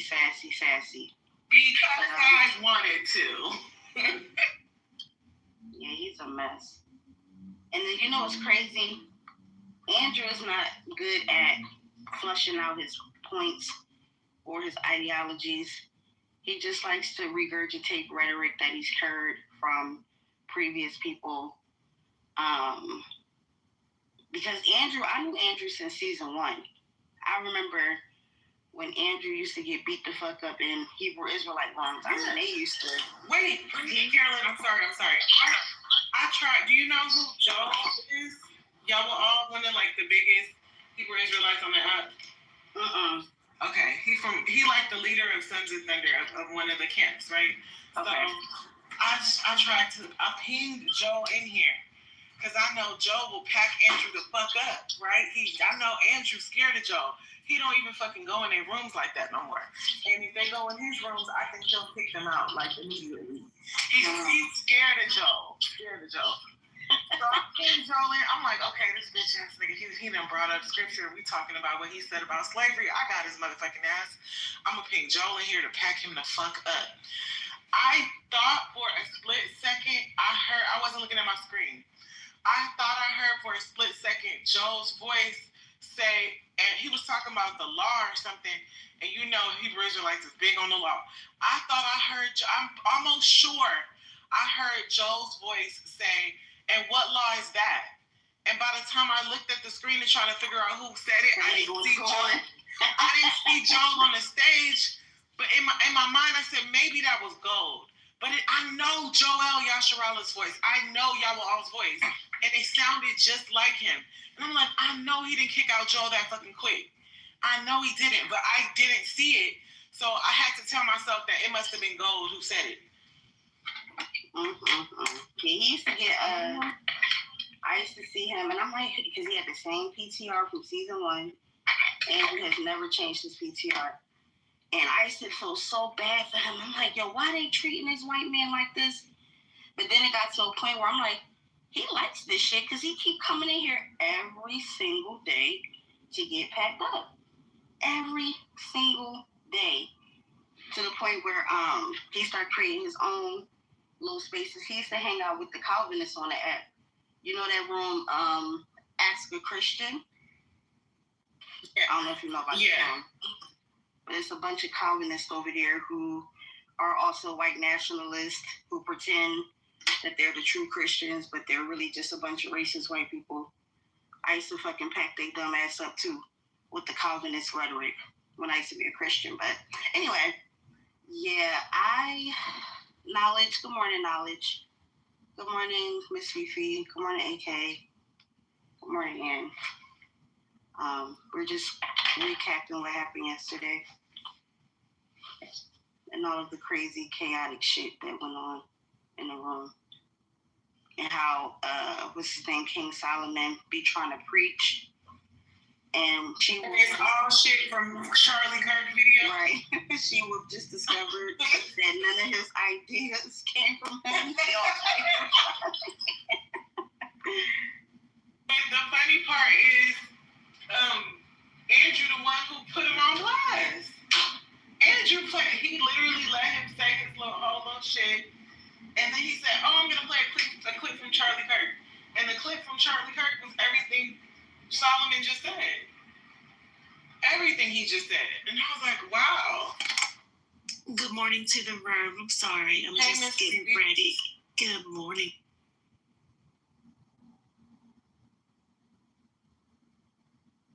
I'm getting ready. I'll be back.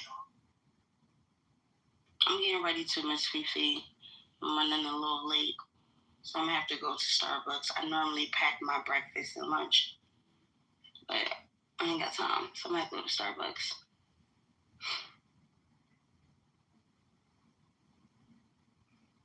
What is this title?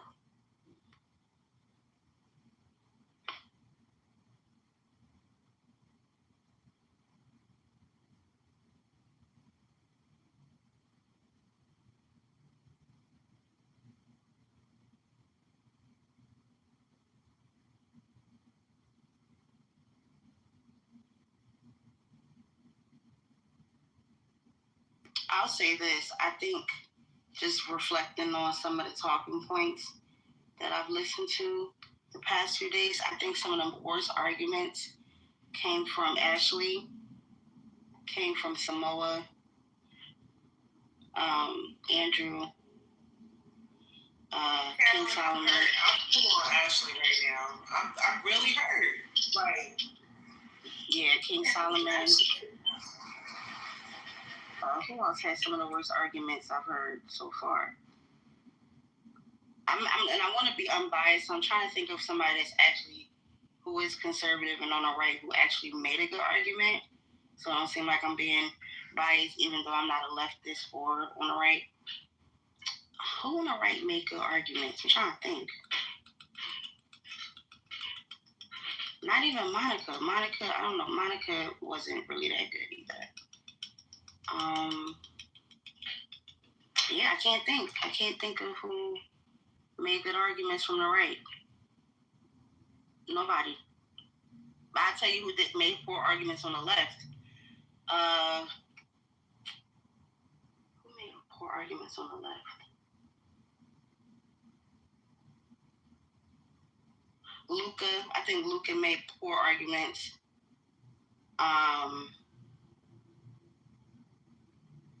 Who else? That's all I can think of for now. Even Concrete has some good arguments. He did. Louis, never mind, because y'all gonna go back and tell Louis what I said, and I don't feel like arguing with him. So I'm gonna skip Louis.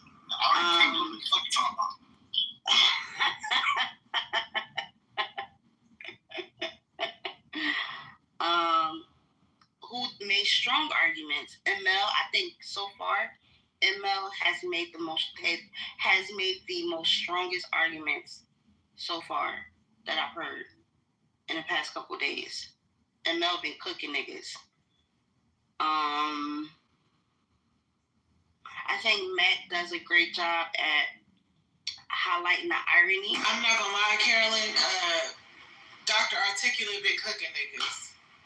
Yeah, I haven't been around to hear him talk.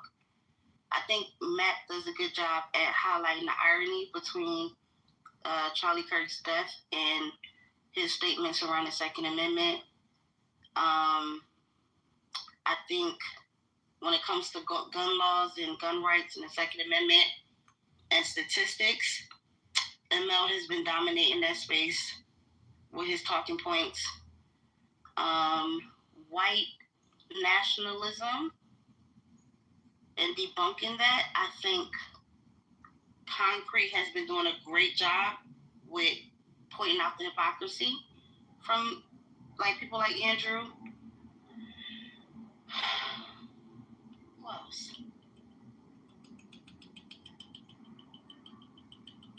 Yeah, it's because here's the thing: people just come on stage to noise troll and rage bait. I'm talking about people who've actually contributed to the conversation. Gold Poppy, I think Gold Poppy just wants his 10 seconds of fame. I don't think he even cares. No, I think Gold Poppy is trying to find his position. I think he liked the room. He fit in, and he wanna be a part of the crew, and he's trying to see where he fit in. You know what I mean? Right. You know who he is? He's straight. He's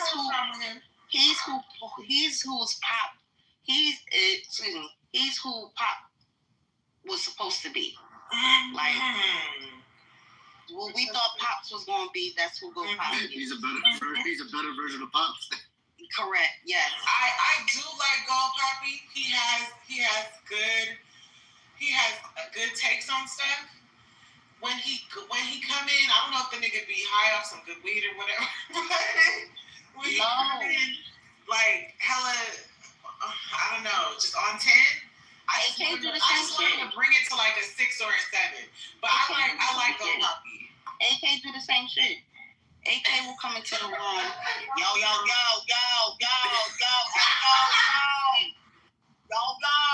What we talking about, y'all? Yeah, but when I get in the room, you know AK should step up.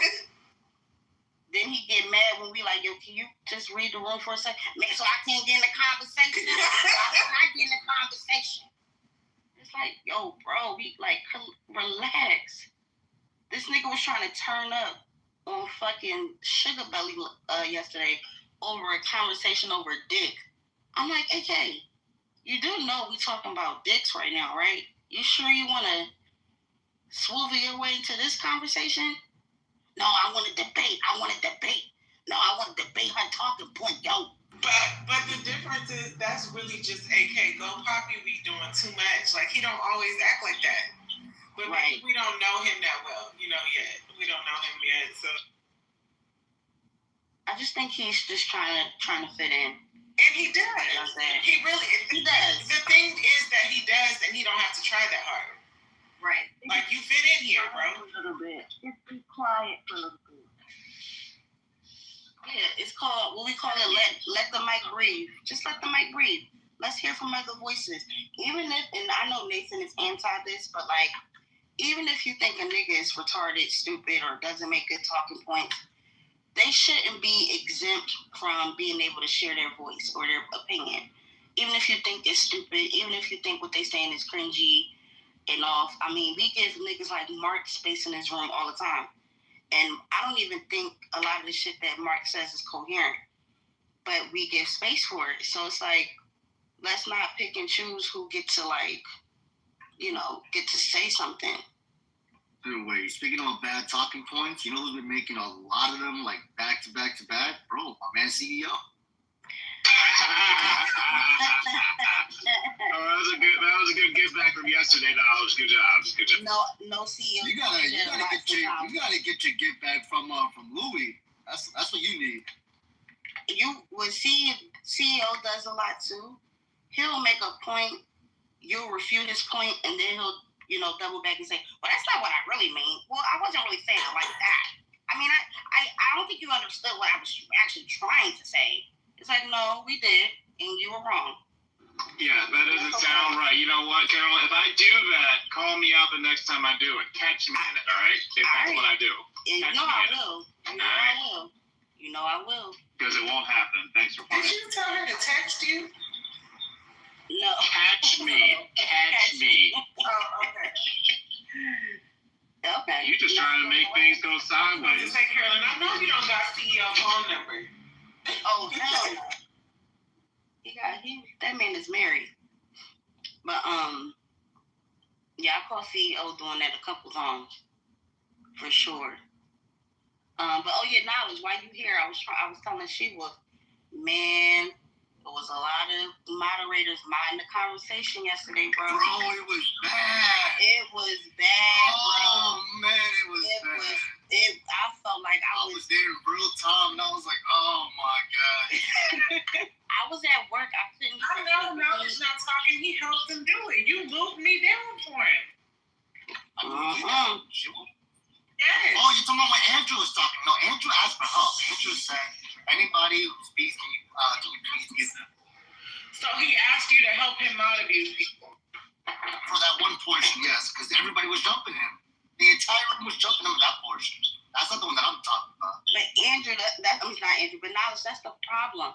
The problem is that this nigga was modding his own conversation. Yeah, that's the point I'm talking about, yes. For hours, it was bad. Like, every time I came back to my phone, it was Andrew arguing another person. And, like, I felt like a child who was trapped in the house and I couldn't go outside and watch other people play.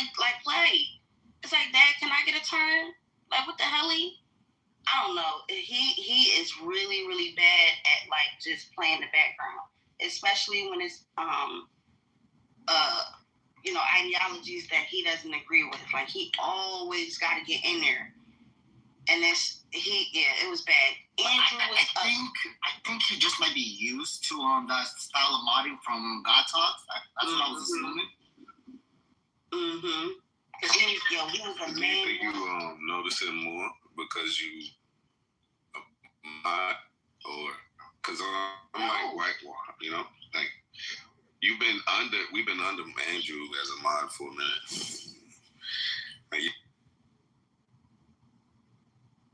No, he does this all the time. It's just gotten worse because the topic is around a white man getting assassinated. Yeah, like he's on 1,000 right now. It was like this for the what was it, the Anthony joint, the Metcalf. He was on 1,000 with Metcalf. Yeah, he was on that shit. Yeah. I mean, he be on like Monica. Monica No, I'm no. She be hell blazing when this shit go down like this. Ashley been on that shit. But they not moderators though. True. They can be like that if they not modded. Another person who's been on 10, King Solomon. You missed it. King Solomon got right back into his preaching bag. He wasn't moderatizing though, but he was being Dr. Martin Luther King Solomon. Like, What's wrong with some inspiration? What's wrong with some inspiration? He was moderatizing. He was going at it with. He was moderatizing. He was going at it with Sasha. Oh, no. Hold on. Sasha was being senseless. That was completely senseless. That was not mod abuse. That was calling out senseless. He was minding his own conversation with Sasha though. He kept bulldozing her. She wasn't able to finish her point. Every time she said something that he didn't like, he jumped in it. Like he did. No. Yeah, he was doing the most. But here was the problem with Sasha. What Sasha's claim was like, this level of hypocrisy. That's like 90% of American politicians. It's like Sasha doesn't understand American politics. Sasha was making yesterday at 90% of Congress. So it was. I'm just gonna say, knowledge has now paused, put a battery in my back, because now I can white mod whoever I want. Thank you, Knowledge, for letting Andrew talk for 5 days straight while modding about nonsense. Oh, knowledge. Yeah, that don't have nothing to do, CEO, with Sasha being mod abused by King Solomon. Who cares if she doesn't understand U.S. politics? Who cares? Doesn't have nothing to do with King interrupting her and trying to corner her into a fucking position without her fully fleshing out her position. The point was fully fleshed out at nausea. Like, I was getting sick, I heard the point so many times. King held it down, and I was surprised. I went into the room and saw King moderate. I saw him put Tom Rabbit in his fucking place. Tom Rabbit came to the room talking that rah-rah shit. The room was jumping. Bro, King Solomon was on point. From the time I seen him moderating, the nigga been on point. And it's about that time, we've been in the dirty bath water for 2 days. Can we change it? Now that the room is small? We need to do that, but let me switch real quick. Yesterday, Nathan, they had relationship conversation up in here. It was like the dark side. They was talking about vaginas and penises and relationship, men and women. I am snitching. That's the kind of room they have, and Knowledge let them do it. I wasn't here for that. What? Yes, you were. You went down in the audience too, man. and let them do it. I didn't go in the audience. I could have sworn you was right there too, man. He went to go get a ruler out of his truck. Yeah, I was not here for that conversation. He went to get a ruler out of his truck. Before y'all create a new room, I just want to say. No, shut up. No, see, don't do it. Shout out to it. Listen, Caroline was on point with the Q and everything. I was like, yo, real talk, man. That's some good shit. Yeah, that's true. And I don't want to be no hater. Paola did a really good job. Paola did a very good job. The 2 days she modded. Yeah. And you know what I realized? That's a bunch of people. Who of them are mod badge, and they are different people. Totally different people. That's a fact. Different people. Man, the crazy thing about what Caroline did the past 2 days, it wasn't a regular 2 days. It was 2 days of like between 60 to 100. Right. Throughout the day, throughout the night. Exactly. Yeah, she held it down. Top notch. Thank y'all. I was gonna say before we go to a new room, thank y'all for it. I didn't witness it, so I don't believe. Motherfuckers shouldn't say thank you for the places they belong. Right? No. Here's the thing. I do kind of like this engaging more into the conversation. And I also realized I forgot, right, in chillism, how hard it is to mod people because they feel like when you mod them, they think that you're isolating them out. And I get to see it from my perspective. How bad people really are when it comes to certain things. Like, people over talking people jumping people taking up space in the room, not allowing people to talk. Like, you get to see it from a different perspective, and when you have to like mod that and not interfere, you can't be neutral. You gotta be neutral. You can't be nobody's friend. Put a name on it. I fucks with Louis, but I had to like be like, yo, Louis, I'm about to calm down. Calm down. Louis got and I say that with love. Yeah, no, Louis was hostile. He was unnecessary. I know. Look, as soon as King left, I asked Louis to help me moderate the room. So he's like, yeah, sure. And yeah, as soon as he got modded, he started screaming. Because he had to do like 3 cues. On the third one, he got pissed off. Like, why the fuck do I have to keep putting cues? Why can't you fucking be normal? Why can't you don't speak with each other normally? I'm the youngest one here. You guys should be teaching me the way. I'm the kid here. And here's the thing. I never yelled at nobody. I ain't cussed nobody out as when I was a mod. As a matter of fact, I gave thousands of chances. I'm like, please, y'all, I don't want to move nobody. I don't want to mute the room. I feel like I was being too nice. Because I didn't want people like, oh, Carolyn, she mod abusing now because you got a mod match. Like, I ain't modding here before. But, no, I really appreciate it. It was fun. I enjoyed helping you guys mod space. It was a big room these past 2 days. And when I... What you about to die or something? No. No, I'm being okay, so what the fuck? I'm being genuine. I can't be genuine without it being taken out of context. Do you see Beyonce walking out on the stage and being like, yo, thank y'all for making me pretty. Thank y'all for making me be able to sing. No, she said thank y'all for buying my records, nigga. Yeah, okay, so you could thank us, right? For sitting under you as a mod, right? Thank y'all for sticking around. That's it. Get out the way. Because now you're making me feel like I'm not supposed to be there. Why you mansplaining her, Doc? Why you doing that?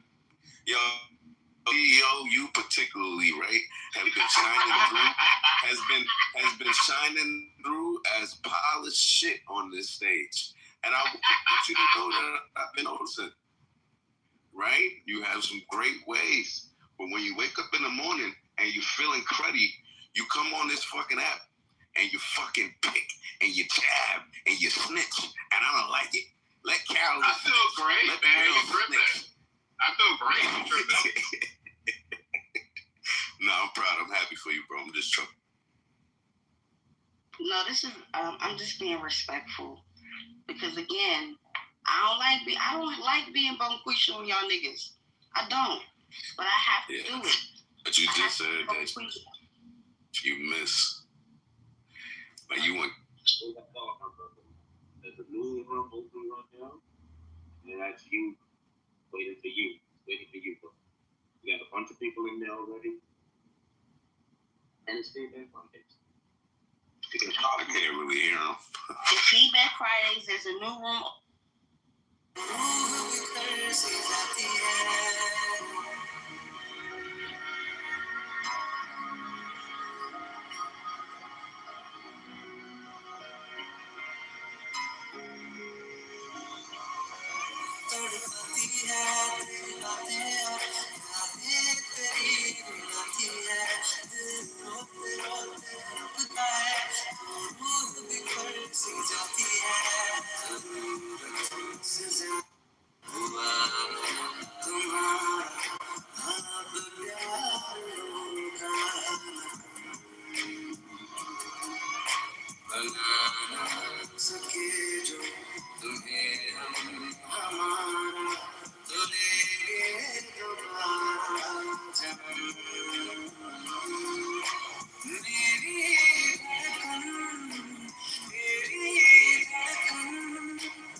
कहीं दर्द बाकी रहा है सीने में सांस लेना भर ही जीना नहीं अब तो आदत सी है मुझको ऐसे जीने में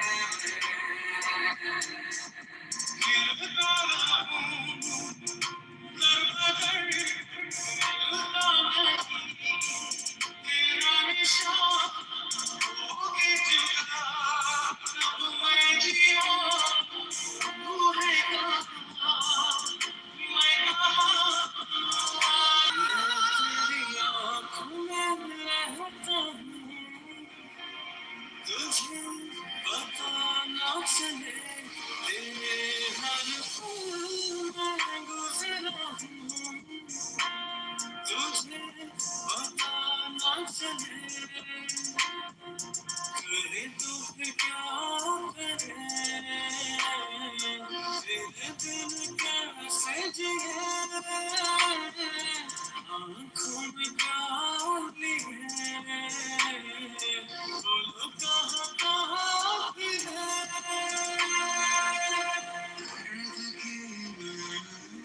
सजा के फिर से तन्हा हो गया रात दिन बस हो रहा है नाम लेके तेरा तेरी नींद को सुन रहा हूँ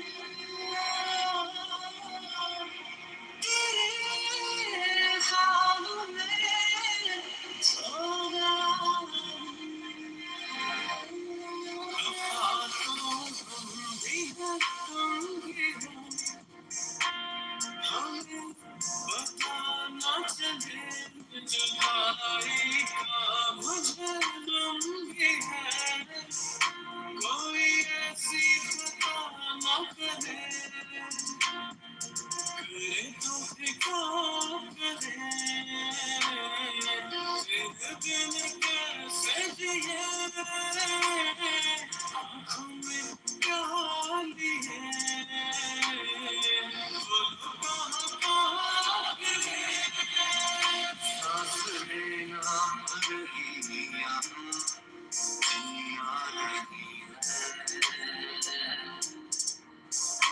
अब तो आदत सी है मुझको ऐसे जीने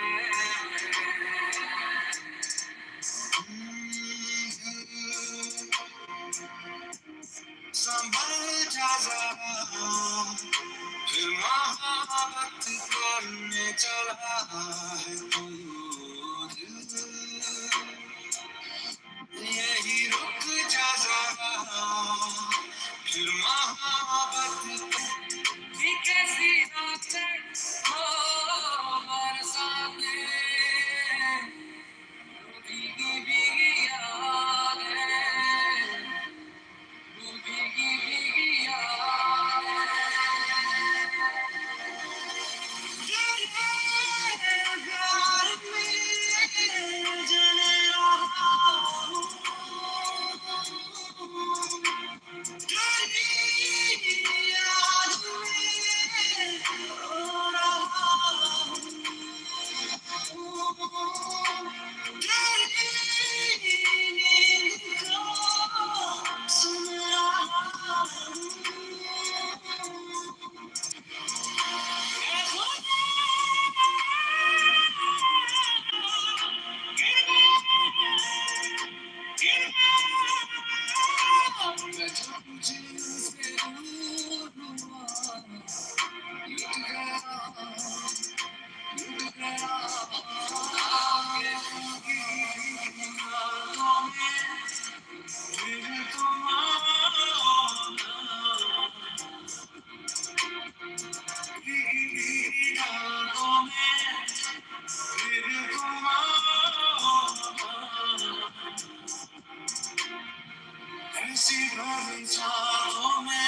आज तो मेरा निराश जेब में निगाहों में मेरी कसम मुझको सब दूर कहीं आ जा ये दूरी कहती है आंसू में आ जा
बरस बरस काली घटा बरसे हम यार भीग जाए इस चाहत की बारिश में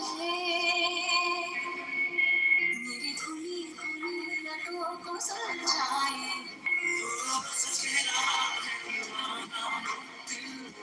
किसी से लगाना झूठे हैं यार के वादे सारे झूठी है प्यार के कसमें मैंने हर लम्हा जिसे चाहा जिसे ढूंढा उसे यार मैंने ढूंढा ढूंढा ढूंढा ढूंढा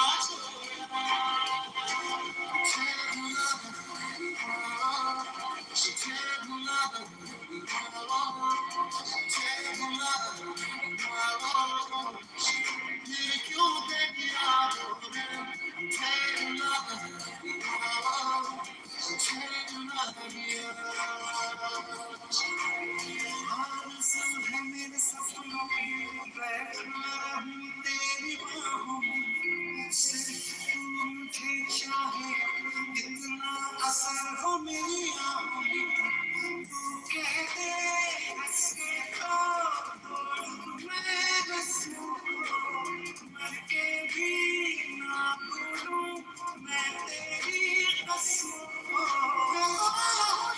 बस फिर भी तेरा करना सब है मेरे लिए किसी लगा सब प्यारा प्यारा लगा ले ये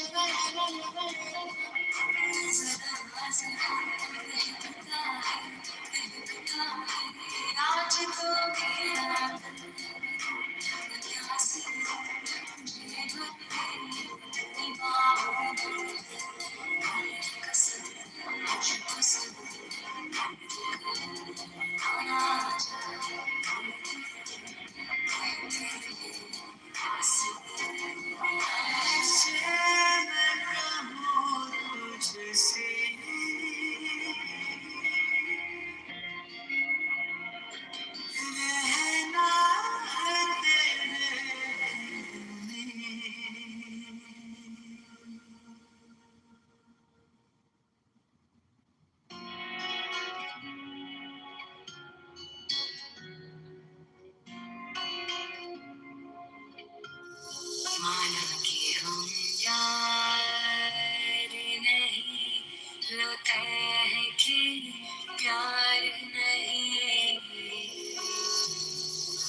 हाँ कोई हाँ जान गवाए हाँ तुझको बसाया धड़कन साल रे जो तू मेरा हमदर्द है जो तू मेरा हमदर्द है सुहाना हमदर्द है जो तू मेरा हमदर्द है तुम्हें ही अपना माना तुम्हें ही आजमाए दुनिया की फिक्र नहीं जब से तेरी आँखों में आए हैं तुम्हें ही अपना माना तुम्हें ही आजमाए दुनिया की फिक्र नहीं जब से तेरी आँखों में आए हैं तुम्हें ही अपना माना है रास्ते में जो मिलो तो हाथ मिलाने रुक जाना ओ खोलो जो आँखें सुबह को मैं चेहरा तेरा ही पाऊं साथ में कोई हो तुम्हारे दूर से ही तुम मुस्काना ये तेरी मनसी धूप में अब से जहाँ ये मेरा सनम तेरी दुआएं मांगी तुझसे मांगी रे चांद तारे दिल ना चाहे तुझको ही तो चाहे रे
मेरे दिल दीवाने बोलो मुझे ख्वाब में मिले इसे तू लगा भी न करे तेनू दिल दा वास्ता दबाया घर पे डाल के सारा जहां छोड़ छाड़ के मेरे सपने सवार दे तेनू दिल दा वास्ता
नजरों के सामने कल होगा नहीं तुझको देखे भी मैं मरना जाऊं ऊंची ऊंची दीवारों को लांघ के आना पड़ेगा देखो देखो कैसी बातें यहाँ की है साथ पर है साथ ना भी क्या इतनी आसान है मैं तू आ जाए मैं बैठ लिखूं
वो साथ बंधन लेके आना थोड़ा बंधन लेके आना आने आएंगे हम मिलके तू जो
तो क्या चीज है ये लफ्जों में बताना मुश्किल है करती है जो तुम आंखों से इशारे आंखों में जो प्यार से पुकारे मुझे कहने दे साथ तेरे रहने दे तेरी सूरत देख के नजरें हटाना मुश्किल है चलो बैठ चले दरिया किनारे आधी खाऊं तुझे प्यार के नजारे मुझे कहने दे साथ तेरे रहने दे हर नजर में ढूंढी जो थी इसमें पाई वफा जान मेरी बन गया तू जान मैंने लिया ओ मैंने तेरी रंग रंग ली चुन सोना बस तेरे संग कटनी उम्र सोना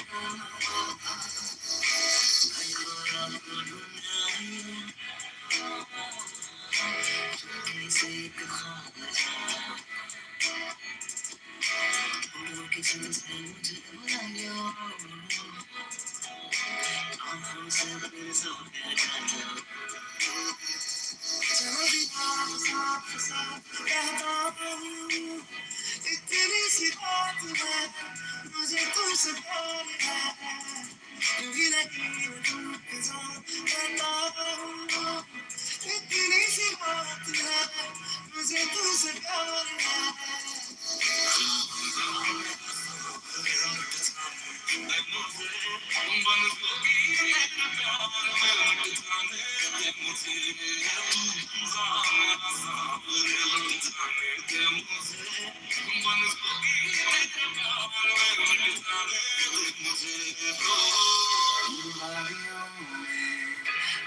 चुके हैं हमसे मुसाफिर यूं तो कहीं दूर हो के भी पास मेरे हो सपनों से आगे अब तुम हकीकत बन चुके हो दिल ना लगाया हमने किसी से किससे सुने यूं तो कहीं दूर हो के भी पास मेरे हो सपनों से आगे अब तुम हकीकत बन चुके हो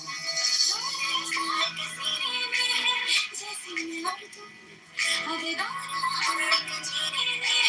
जैसे मैं और तुम जैसे ज्यादा चाहा तुमको भी आए हर पल हम तुमको जिया रंग चढ़ा है ऐसा छुड़ाना मुश्किल है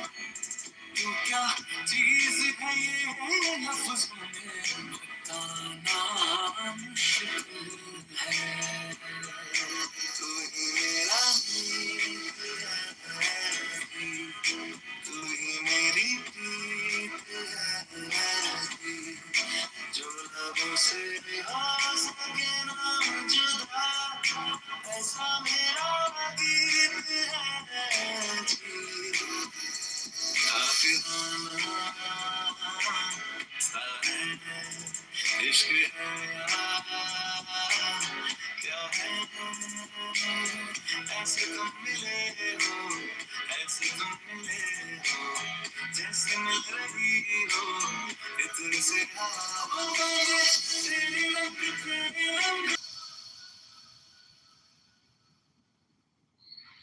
चला एक ऐसी मुस्कान जो लफ्ज कम हो जाए बस अश्कों तो एक आंसू तेरे गोरे गाल को धो जाए तू आ जाए मैं बैठ लिखूं तू आ बैठे मेरी शान पर सर रखे तू मैं नींद कहूं तू सो जाए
सोचे मुझे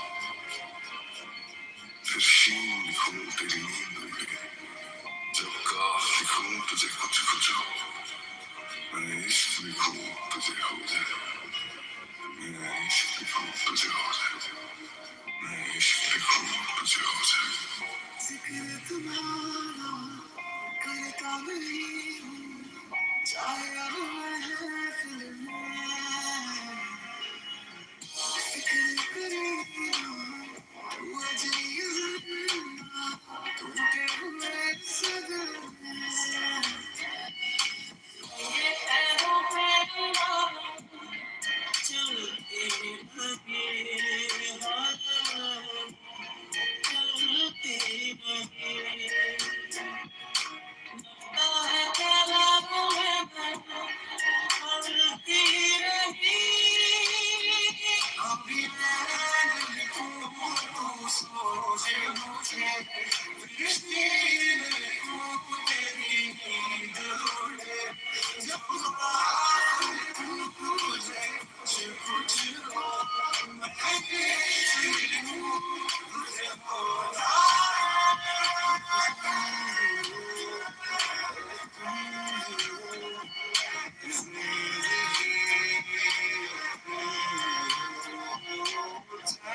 वैसे कहाँ तेरे यहाँ थे कितनी नादान मैं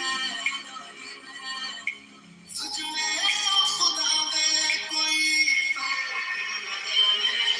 हम लोग दीवाने दीवाने तेरे दीवाने दीवाने हम लोग दीवाने दीवाने तेरे दीवाने दीवाने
आसान नहीं है कहना तेरे बिना मैं रह पाऊंगा सच में मैं मर जाऊंगा सच में मैं मर जाऊंगा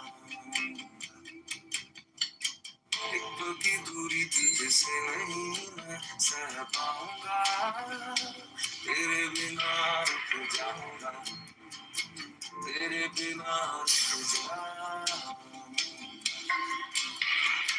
जो मैं कहा सुन जरा कोई नहीं तेरे बिन मेरा तुझसे है सांसें रवा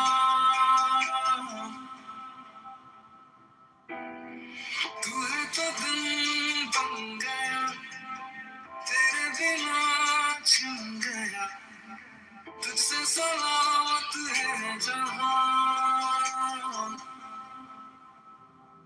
आकाश चंद्र तारा तोड़ू नदी कहाया मना कपाड़ना करूं बातुनी घेरा झोला थोड़ा कपूत नहीं सुखद स्पर्श तूनमा तुझ बिना उभे जीवना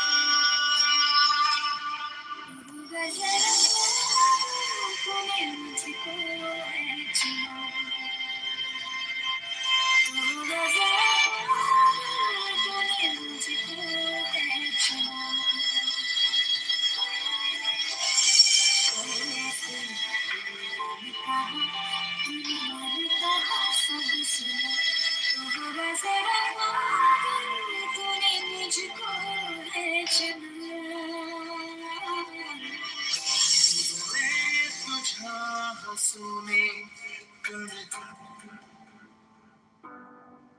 मन चंद्र है पीछे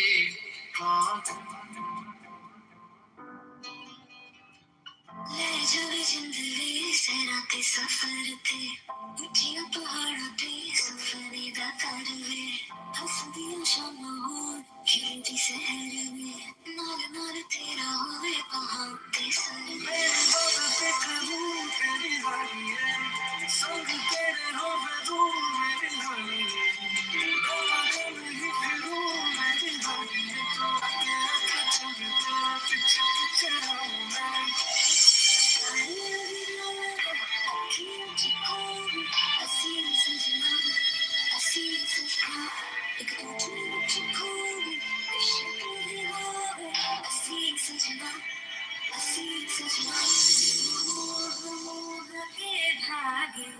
तेरी उंगलियों से जा मुझे कोई टोह ना लागे किस तरह दिल हाय समझे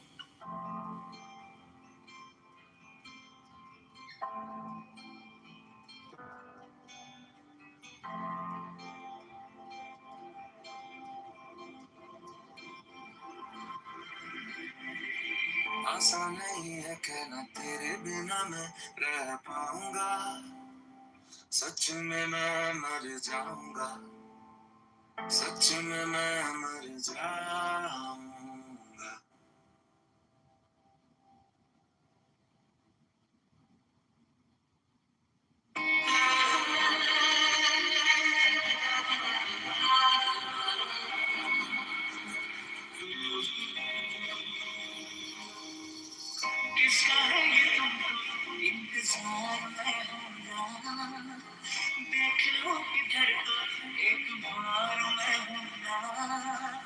खामोश क्यों हो जो भी कहना है कहो दिल चाहे जितना प्यार उतना मांग लो की है जो दास्तां सुन लो ना जब भी अपना कुछ है बोलना तुझको ना कुछ हमारे बोलना मर जाना खाए भी था खोलना खोलना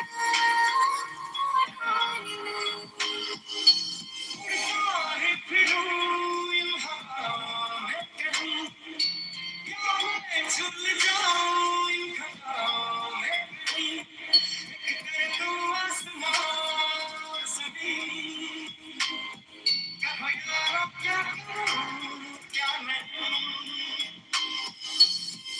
तुम पास आए यूं मुस्कुराए तुमने बचाए क्या सपने दिखाए अब तो मेरा दिल जाके न सोता है क्या तुम्हारे कुछ कुछ होता है क्या तुम्हारे कुछ कुछ होता है लो जीत गए तुम हमसे हम हार गए इस गए से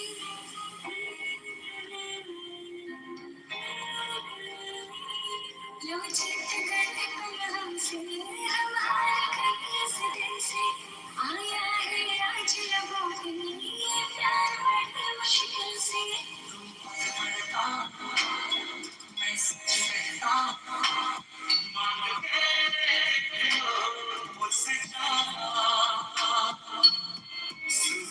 सुनना हम समझ लो चुन लो इनकी होट में कोई मुझसे कहो कोई पल हो दिन हो या हो रात मुझसे कहो कोई मुश्किल कोई परेशानी आए ना जाने कैसा एहसास है पूछती नहीं है क्या प्यास है क्या नशा इस प्यार का मुझ पे सनम छाने लगा पहला नशा पहला खुमार मैं प्यार है मेरा मजा करेंगे क्या अपना दिले तेरा मेरे दिले तेरा तू ही बता जो दो दीवाने ले जाए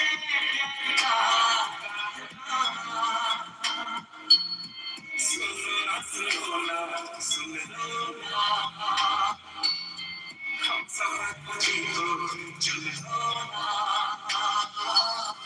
इसका है ये तुमको इंतजार मैं अपना देख लो इधर तो एक बार मैं अपना खामोश क्यों हो जो भी कहना है कहो दिल चाहे जितना प्यार उतना मांग लो दो चार कदम पे हम थे दो चार कदम पे लेकिन सौ गिलास मेरा हम थे मेरे उसके कदम कदम पे ढूंढना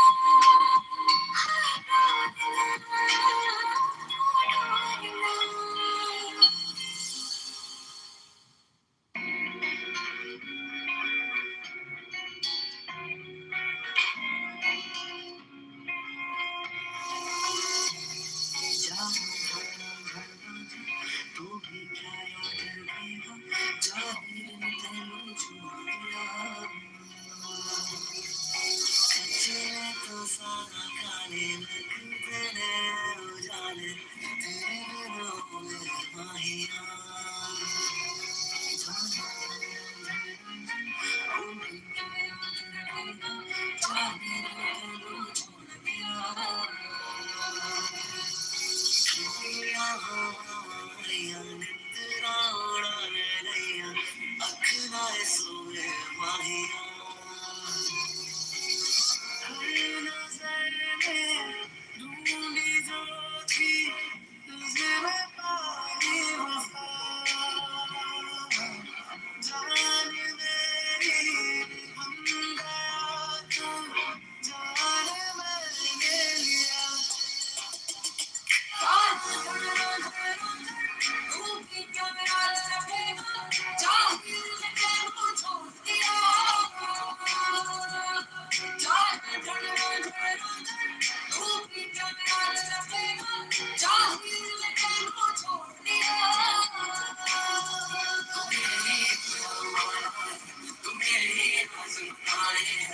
दुनिया की फिक्र नहीं जब से तेरी बाहों में आए हैं तुम्हें ही अपना माना तुम्हें ही आजमाए हैं दुनिया की फिक्र नहीं जब से तेरी बाहों में आए हैं तूने सपनी तूने इतनी हरकत की इश्क में इतनी बनकत की ये तूने क्या किया दिल हमारा मारा मैं चांद से बिछड़ा प्यारा मैं दिल से इतना तू हारा मैं ये तूने क्या किया मेरे संग तुम्हारी है मेरे संग तुम्हारी है मेरे संग तेरी मुझको मेरे संग तुम्हारी है मेरे संग तुम्हारी है मेरे संग तुम्हारी है मेरे संग तेरी मुझको मेरे संग तुम्हारी है चलो मौसम बढ़ते रहे प्यार होता रहे रुक ना जाओ जी मुझे बरस दिखाओ जी आज क्यों बरसाते जरा शक्ल दिखाओ आज जैसे सनम आ रही है सुनो इश्क जगता रहे वक्त संता रहे मेरी शरारत सब जानू मेरी चौधरी दिल का खेल है पंगा सीधा कह रही ओ साथी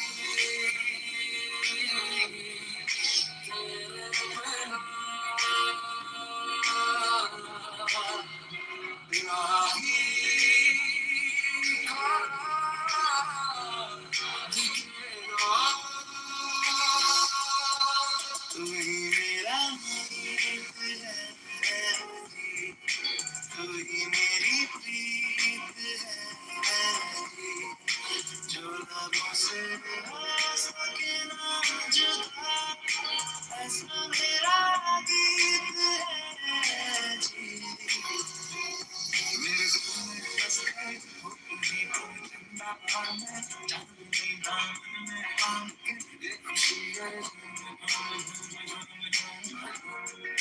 मेरे दिल में बस गए हो तुम्हीं को जिंदा और मैं चांदनी दामन में बांध के ये खुशी है गुजारी है रात भर सच्ची बस बात है चल दिलो जरा महसूस का कर मेरे नैना दी बरसात है तुम्हें ही अपना माना तुम्हें ही आजमाए हैं दुनिया की फिक्र नहीं जब से तेरी बाहों में आए हैं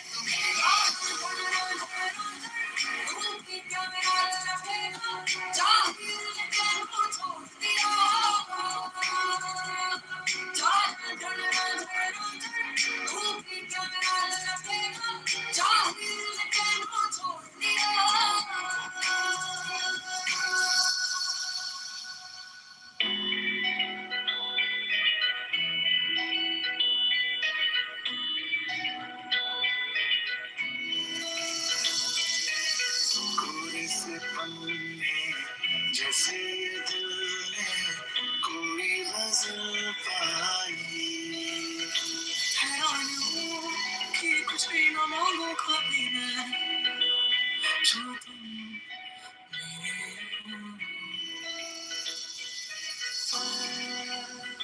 दो पल की क्यों है जिंदगी तो ज़्यादा काले लगते हैं उजाले तेरे बिना ये राहियां जो तुम मेरे हो तो मैं कुछ नहीं मांगता दुनिया से पर तुम हो ही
मंगना में की है तेरे नाल मेरा लगना जी रबदा मेरा में तू ही चलना मेरा है देख कितना सोना ने साथ लिख दिया है रही रही तुम्हारा प्यार मांगा है तुम्हें मंजूर है तभी तो यार मांगा है पूछे तू कि तुझमें मैं क्या देख लेता हूँ जब चारों तरफ आज इतने सारे नजरे हैं जाने ना तू खुद को यूं ना जाने क्यों नजरों से मेरे यहाँ देखो ना खुद को जरा देखो ना मेरा आसपास है खुदा तू ना मेरा आसपास है खुदा तू ना मेरा आसपास है खुदा तू ना मेरा आसपास है खुदा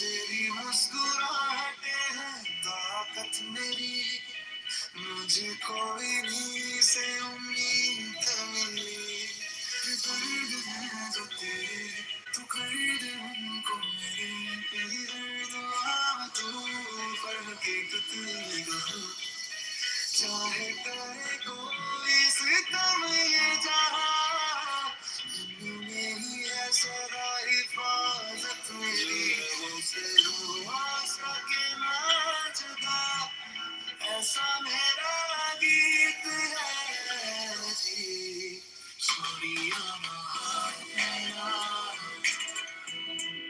छोड़िया ना मेरा छोड़िया ना मेरा छोड़िया ना मेरा और दिल का तेरे और दिल का तेरे अब मैं क्या ही कहूँ क्या बात है और हाँ देखो यहाँ कैसे आई दो दिलों की बारात है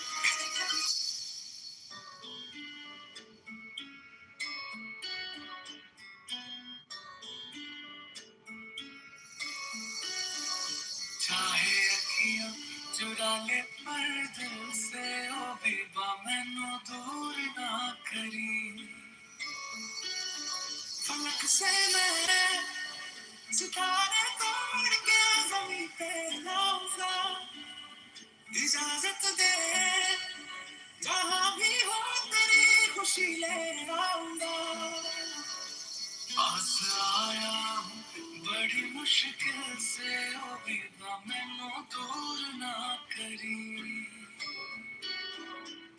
कोई जागे सोए मुझ में मेरी रातें और मेरे दिन सारे खोए उसमें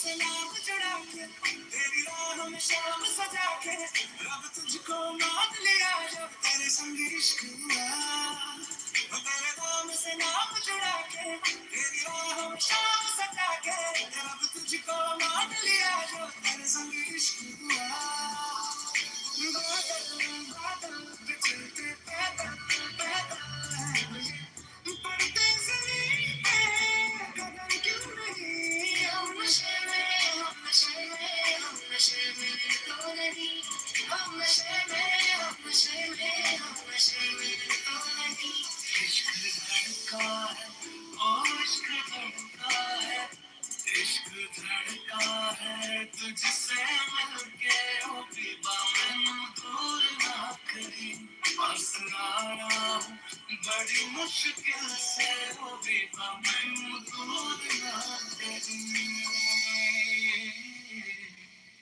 अखियों से हाय मेरी दूर न जाना दिल से हाय मेरे दूर न जाना के इतना दे मेरा दादा ये दिल जैसे धड़के उसमें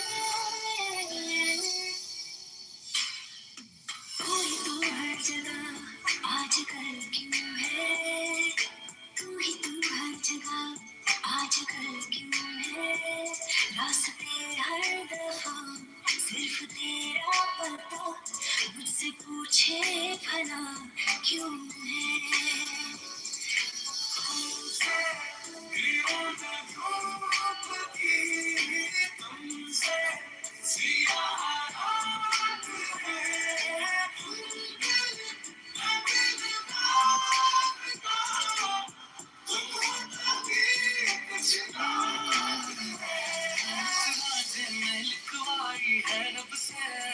ये सांस चले तब ही जब मेरे साथ चले यही लखवार तू उठे लखवार बना उम्र के भी मैं ये प्यार निभाऊं तेरी आहटों में जी लूंगा तेरी चाहतों में जी लूंगा जो पाके भी ना पा सकूं तेरी धड़कनों में जी लूंगा साथिया साथिया पगले से दिल ने ये क्या किया चुम लिया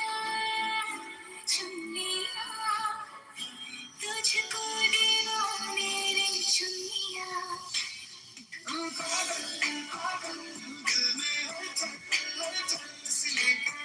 मुश्किल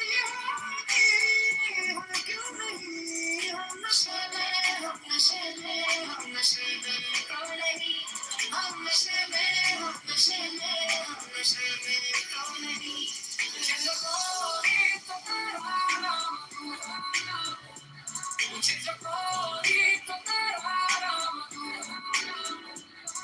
मैं कह दूं सभी को कि तेरा ही है ये सर मुझे तो कोई तो तेरा नाम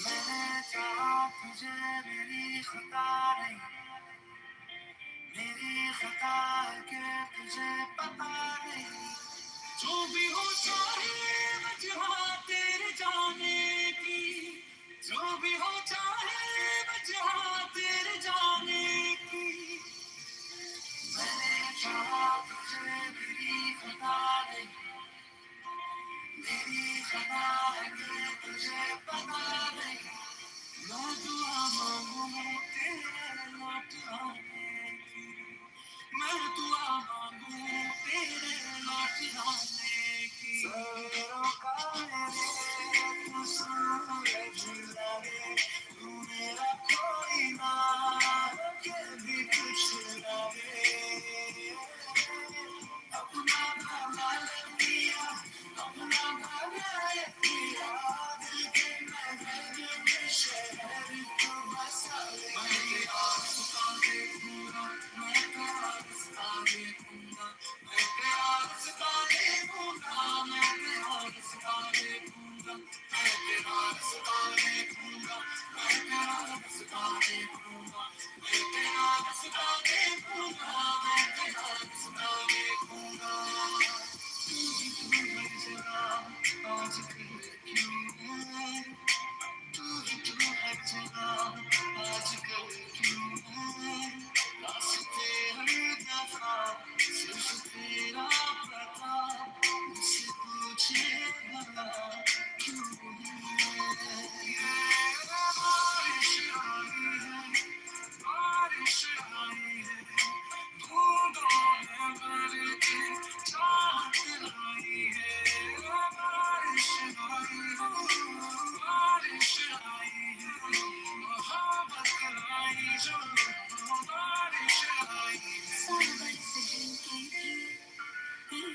जानेंगे भीग आंखें मेरी हार ना मानेंगी जावी छोड़ के ना तेरे नाल रहना वे तू शिंगार मेरा तू अरमानी देना वे सौ बरस गिनते एक पल जानेंगी भीग आंखें मेरी हार ना मानेंगी जावी छोड़ के ना तेरे नाल रहना वे तू शिंगार मेरा तू अरमानी देना वे हाय जुबानियाँ तेरी झूठी भी सच्ची लगे तू मेरा कोई ना कभी कुछ लगे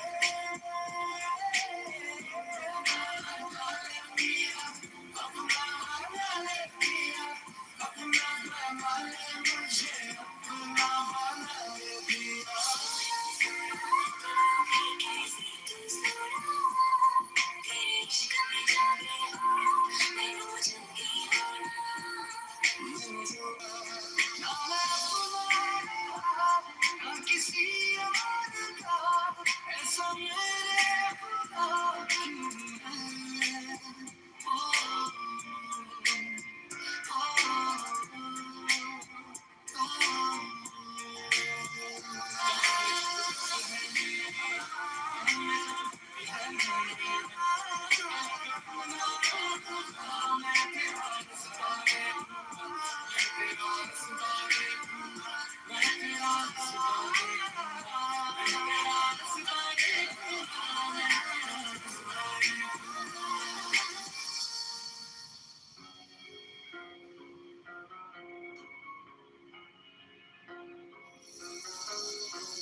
ਸੁਨੀਆਂ ਸੁਨੀਆਂ ਰਾਤਾਂ ਤੇ ਰਾਤਾਂ ਦੇ ਵਿੱਚ ਤੂੰ ਜਦ ਵੀ ਤੈਨੂੰ ਲੱਭਾਂ ਤੇ ਮਿਲ ਜੇ ਮੈਨੂੰ ਤੂੰ ਤੇਰੇ ਕੋਲੋਂ ਮੈਨੂੰ ਸਾਂਭ ਮਿਲਦੇ ਸੀ ਐਵੇਂ ਨੀ ਤੈਨੂੰ ਬੇਵਜ੍ਹਾ ਮਿਲਦੇ ਸਾਰੇ ਦਿਨ ਦੀਆਂ ਗੱਲਾਂ ਬਹਿ ਕੇ ਦੱਸਾਂ ਮੈਂ ਤੈਨੂੰ ਤੂੰ ਮੈਨੂੰ ਭੁੱਲੇ ਨਾ ਕਦੇ ਮੈਂ ਨਾ ਭੁੱਲੇ ਜੇ ਕੋਈ ਗੱਲ ਸਾਹਿਬਾ ਹਾਂ ਸੀ ਤੈਨੂੰ ਤਾਂ ਮਿਲਦੇ और आँखों मिले कोई भी रकम सा मिला ओ मेरा ये दिल तेरी ओर चलता माया ना रुका मेरे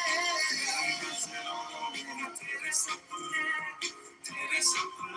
मेरे नाराजी झलकता है के बात दिल की लफ्ज़ों की धोखेबाजी सुनिया सुनिया रातां ते रातां दे विच तू जद भी तैनूं लब्भां ते मिल जे मैनूं तू सारे दिन दियां गल्लां बह के दस्सां मैं तैनूं तू मैनूं भुल्ले ना कर दे मैं ना भुल्लांगी छेती छेती मिले ढोलना मैं ते ठीक नहीं आता रे बिन ओ मैनूं छेती छेती मिले ढोलना मैं ते ठीक नहीं आता रे बिन तुझको देखे बिना जिए देता नहीं तुझको देखने से आँखें थकती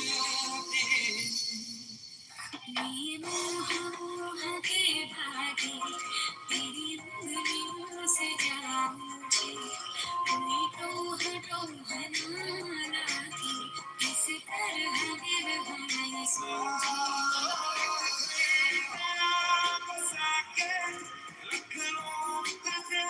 छुपा के तुझे चुरा के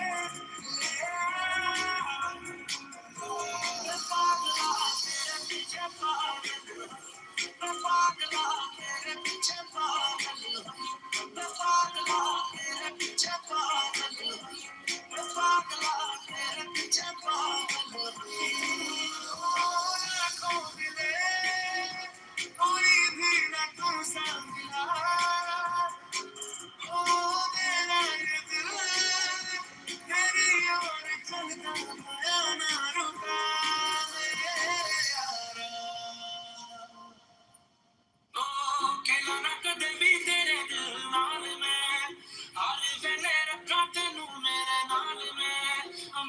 जाए उठे जिथे तू ना मिले झूठ ना मैं बोला कदे तेरे नाल ये जो सटे नाल होया है खूबसूरत सपना लग अजनबी सी कल तक जो हाँ हुण मैनू अपना लग साथ हो या वो क्या फर्क है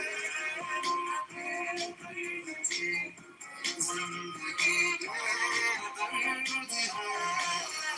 सोचियो की हो गया साडी कुआरी लोग सो गया है किथे जाइए किदे कोलों मंगिए दुआ दुनिया बता दे मैं ता जावा मेरा परछावा मर नेड़े नेड़े रख ले अपन के मैनू तू मैनू भुले ना करे मैं ना भुला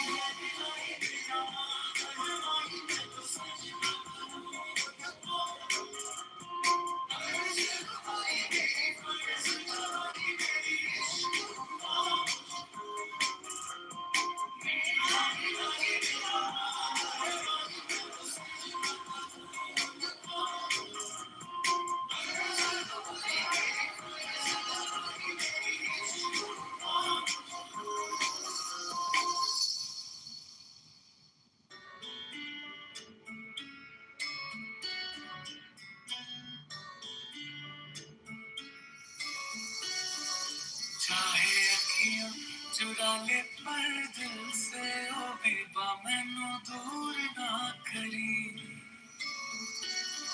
फलक से मैं सितारे तोड़ के जमीन पे लाऊंगा इजाजत दे जहां भी हो तेरी खुशी ले आऊंगा पास आया हूँ बड़ी मुश्किल से ओ बेबा मैनू दूर ना करी कोई जागे सोए मुझ में मेरी रातें और मेरे दिन सारे खोए उसमें तुमसे गिरों में धूप की तुमसे सियाह रात है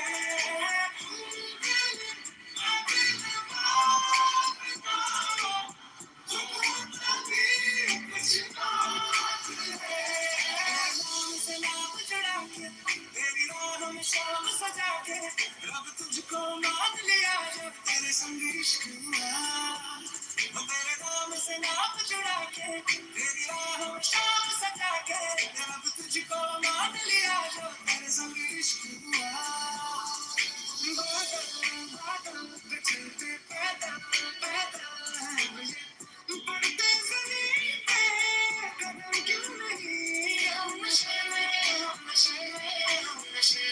तो नहीं हम नशे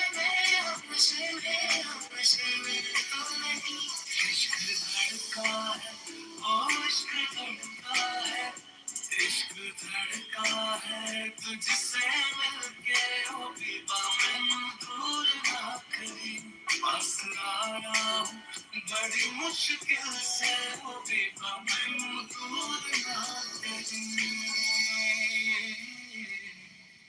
अखियों से हाय मेरी दूर न जाना दिल से हाय मेरे दूर न जाना के इतना पता लगे मेरा गाना है जैसे धड़के उसमें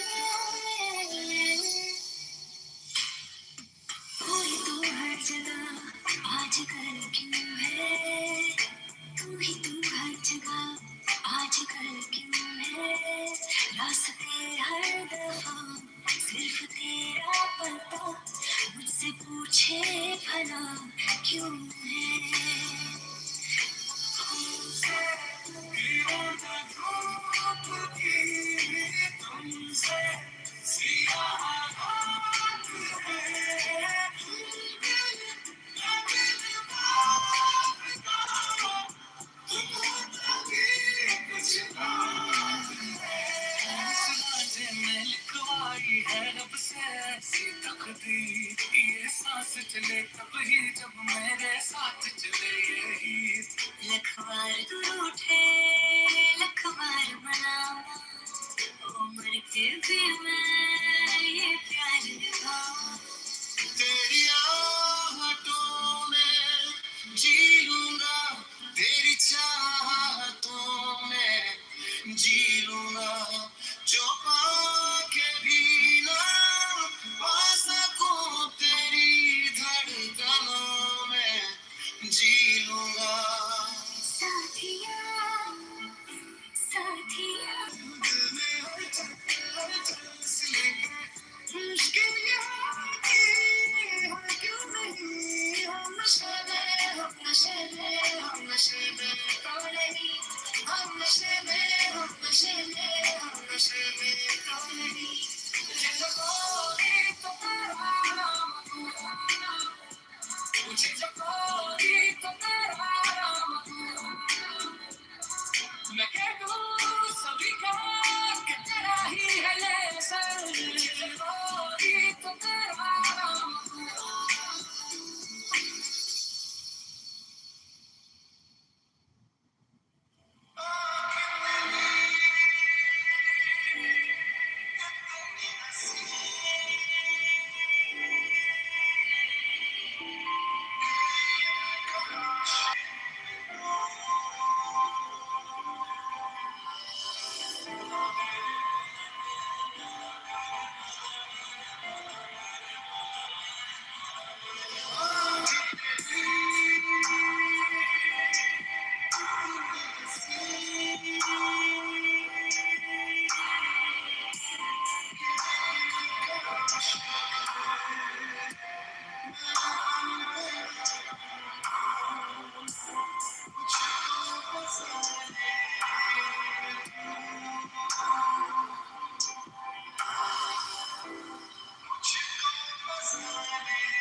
running, जैसे मैं ही coach. मुझे पता है shit is funny, but it's not a joke. मुझे सुनते हैं करोड़ों में और popular demand. अब जो बेरोशाही करे लेके proper होंगे मान. बड़ा sound, बड़ी सोच, करें बड़े काम. मेरे shows पे लाके सो जाते सारे इंतजाम. When we pull up तो फिर chaos, the hype is mad. Urdu rap किन पे इस्तेमाल अब भी है. जिसको शक है उसकी सोची होगी झाट के बराबर. चार रैपर काटे बीट से वो 8 के बराबर. लौंडे बातें तो करते हैं पर किस बात की बिना पर. मैं सुलह नहीं करता, मैं करूँ इस्लाह यहाँ पर. जिससे जानते गए जिस हंसी ख्वाब की थी तमन्ना मुझे, हम ही बन गए हो तुम. जिंदगी बन गए हो तुम. जिंदगी बन गए हो तुम. जो मेरी रूह को चैन दे वो खुशी बन गए हो तुम. जिंदगी बन गए हो तुम.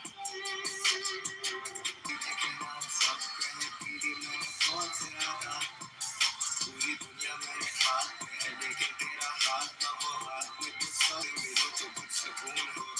जीने में तो अब बात ही नहीं रही. पीने के लिए जहर है दस्तयाब पर. मेरी मौत की वजह शराब ही रही थी.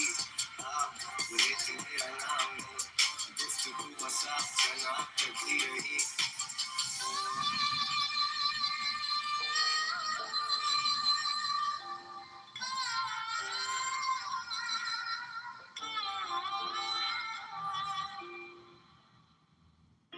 मेरे साजना में डोला है, आँखों में देखो मेरी जिंदगी का मानो कभी.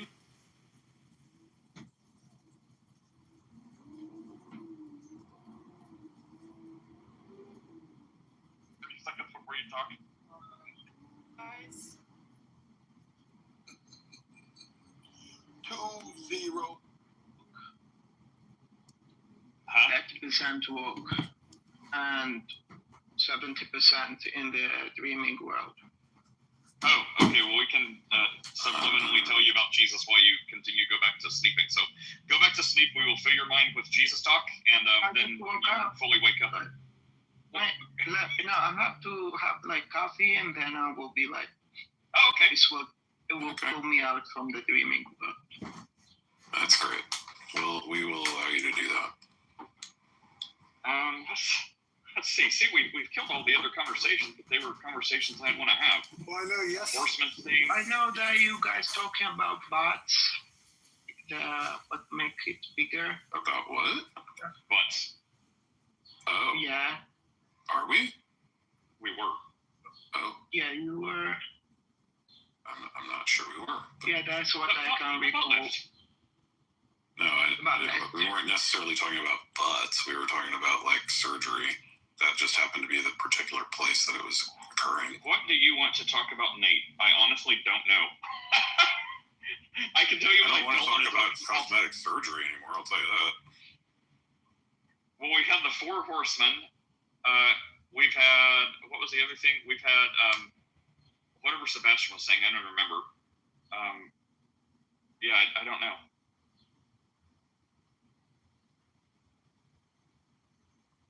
You're having discussions wrong, guys.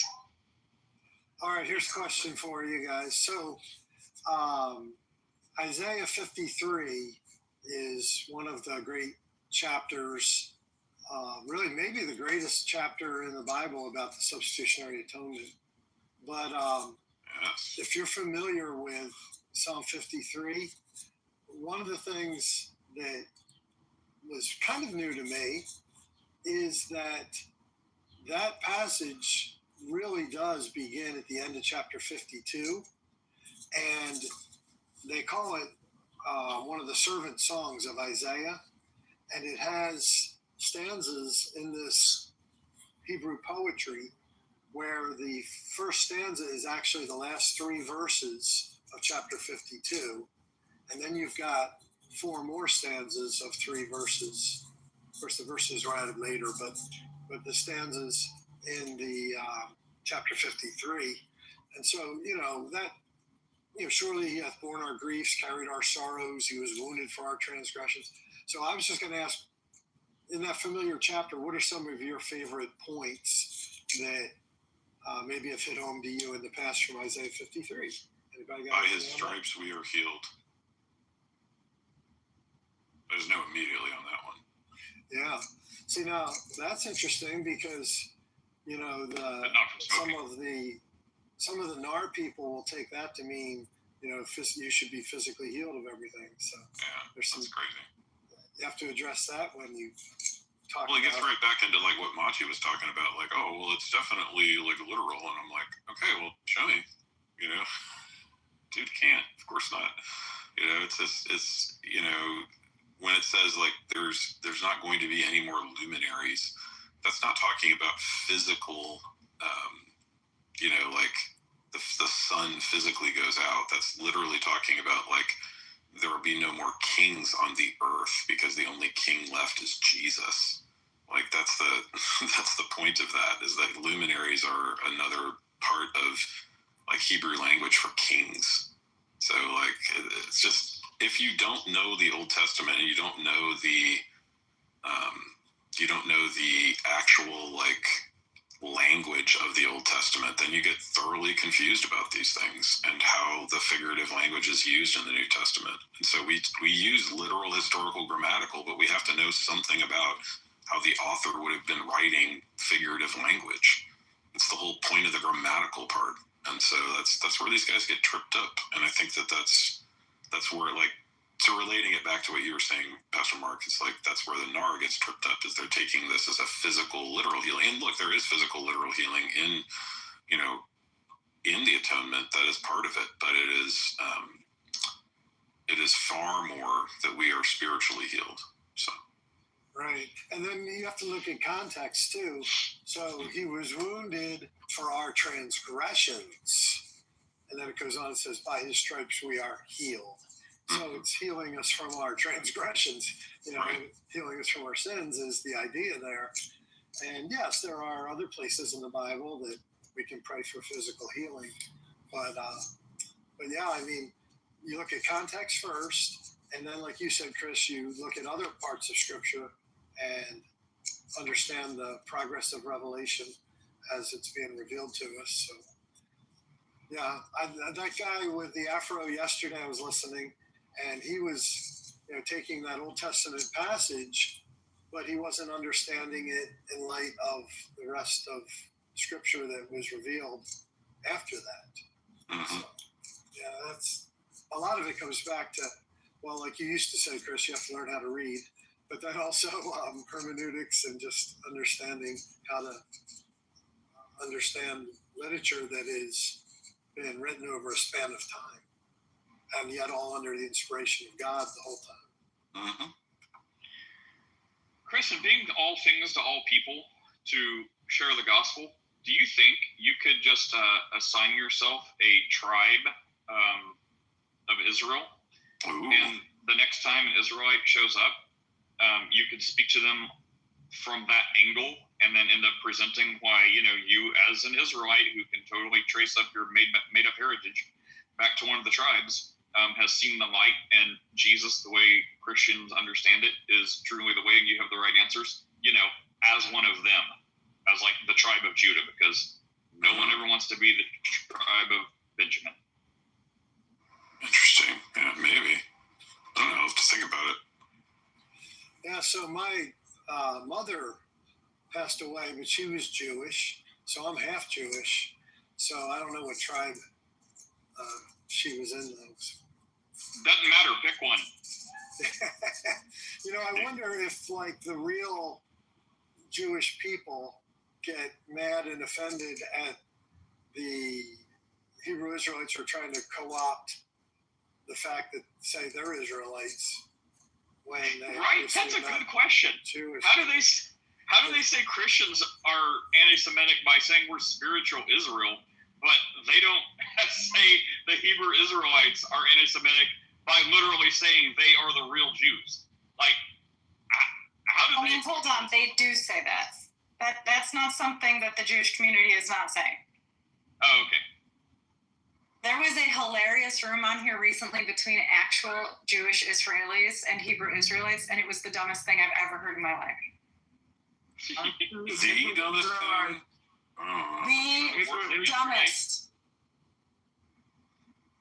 Hebrew Israelites are trolling the Jews. That's it. Like flat earthers are trolling the scientists. Hebrew Israelites are trolling the Jews. Probably not false. I don't know if they're trolling though. I think they actually believe that crap. I think they do a lot. I think they believe it for like they believe it as part of like their cultish clan. Like they believe that. I think spiritually they don't believe it. Like they would say they do, but I think they're like self-deceiving. I think they really believe the part that gets them in with their like clan and their cult. They believe that. But then the like spiritual stuff they say, I think they don't believe that as much as they think they do. It's like identity,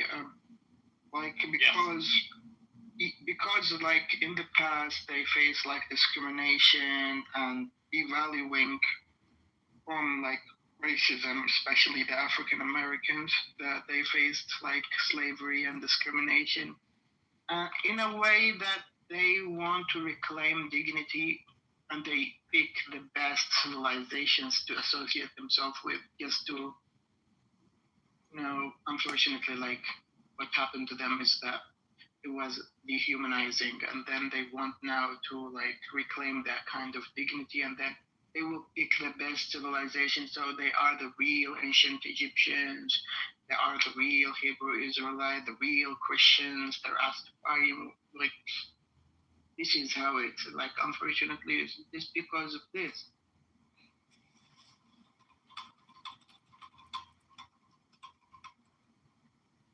Along those lines, Chris, would you say Jimmy Kimmel's up for being a Hebrew Israelite to try to reclaim some sort of dignity from being kicked out the door?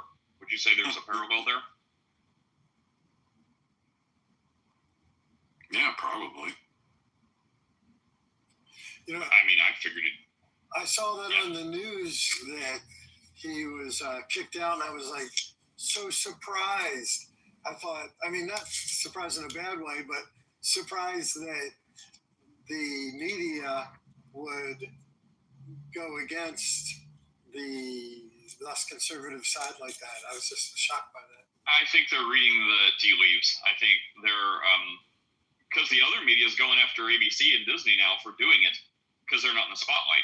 Wait till they're in the spotlight, and like that guy was threatening with like FCC like investigations and stuff like that. So I mean, Disney didn't do this because they're like noble and moral. They could, I believe, care less about that. Couldn't care less about that. They did it because they're like, spotlight's on us, and public opinion seems to be shifting really quick. So, right thing, wrong reasons. Yes, Lou, I get this. I started the politics. All right, Tribe of Gad, who wants that one? Don't know anything about it. Tribe of Dan, going once. Oh, Tribe of Chris, Dan. I think you said Tribe of Gad. I did. Is that not a tribe? What am I thinking of? Is it Gad something? Something starts a tribe that starts with a G? Am I thinking of Gab? Did you ever sign up for that, Chris? No. I signed up for Gab, but then I never really got into it. So anyway, Tribe of Dan is an analog for the most evil of the idolatrous tribes of Israel. Yep, they were in the north, and that's where Jeroboam put one of his golden calves and said, we're going to worship the Lord, but we're going to do it with the golden calf.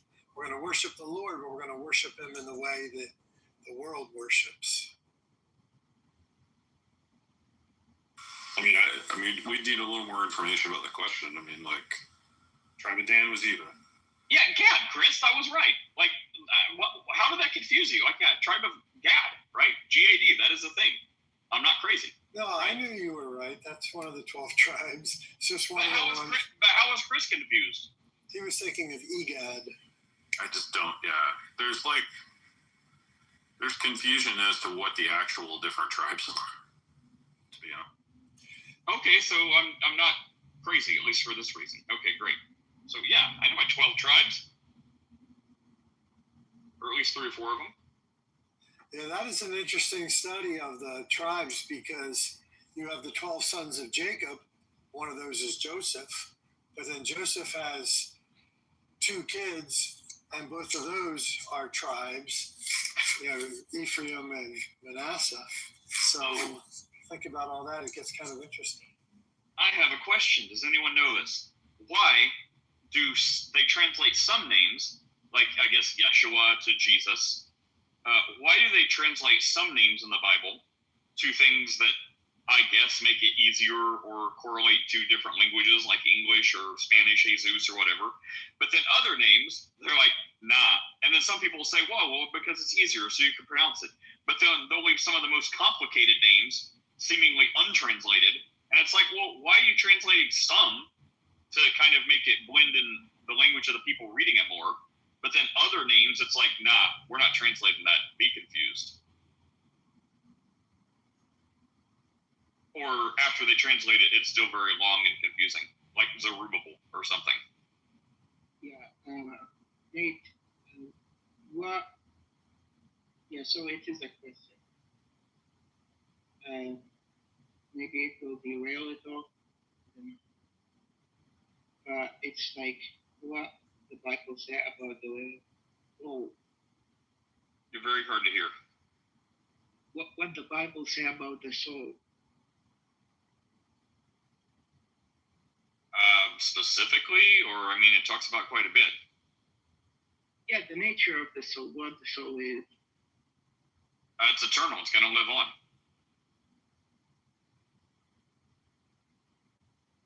Okay, this is like the time of it, the nature of it. And so what can we say that this is the soul and this is not the soul? Oh, I don't know, Chris, you want to answer that? Like the soul is not, the soul is this, like that type of thing? I mean, I don't really understand the question. I mean, like what do you want to know about the soul? Like, is there something specific you want to know about the soul? Like, soul and body cannot be separated. Like, we are separated in the interim state, but when we're brought to new life in the eternal state, then, we are a soul-body composite. So we know very little about, like, the, interim state, but we do know that when we croak, we'll be with Jesus. If we croak without Jesus, we will not be with Jesus. That's pretty much what we know. I don't know what else I don't know what else we're trying to figure out. And are you using soul as like interchangeably with spirit? That will be another angle. Is it like essence or the irreducible you? So, like, if you lose the body, if you lose the mind, then you get rid of a lot of things, and the remaining thing of you is going to be the soul, right? Or is it like the essence, which is like not your attributes but your essence? So that's on Islamic paradigm, but what in Christianity, what is the soul? Where does it came from and where it's going? And what the nature of it? Yeah, I guess I could give you a more general answer based on that. Like, look, when God created Adam, right, he breathed into him a living nefesh, or a living soul. All right, this is what it means to be made in the image of God, is that we have been given an eternal part or an eternal capacity, i.e. the soul. Now, Christians believe in what's called dualism, right? So we are a body-soul composite, okay? And this is what enables us to know the immanent God, Okay, so immanent is just a big theological word that means like us. And so God gave us the ability to know him through giving us that soul. And just by nature of what a soul is and the ability to know God, it is by nature eternal. Does that make sense? Let's start there. That makes sense. But the part is that it is a combination of the body and the soul. But if you lose part of your body, may God forbid, may God protect you. But if you lose like your hand, does that mean that you are losing part of yourself? Right, no, because again, the soul is non-local, right? So the soul is going to be, just who we are, and our body is. So I think what you're asking is like the old philosophical problem, right? The ship of Theseus. Have you heard of this? No. Okay, so really quick, before Nate wants to stab himself in the eye, the ship of Theseus is an old Greek philosophical problem with a ship that is owned by this guy Theseus, right? And over time, the ship gets really old and it's well used, and they replace every single plank in the ship, right? So like a piece of wood rots out, they replace it with a new one. And over time, all of the boards of the ship have been replaced by new boards. The question that is posed to the student is the ship of Theseus still the ship of Theseus? Because none of the original materials are there. Okay? So when you posit a question, do you understand that? That's really interesting. Yeah, it's an ancient philosophical problem, right? And so we look at, say what? The answer is yes, right? From a Christian's perspective, yes. From a Greek perspective, no. Well, yeah, no. The answer is clearly yes. But again, okay, so I challenge all the Greeks. You're assuming the Christian perspective, whereas like if you're a Greek that is taking something like being a Thomatist, or a Greek who's taking something like being a Nomitist, you're gonna have different answers to that question depending on your philosophical bent. But like the Christian answer to that question is yes. The pagan answer to that question is it depends. The obvious answer is yes. Yeah, so I die on this hill. Everyone else is wrong. Can, because that is the Christian perspective, but yes. So like,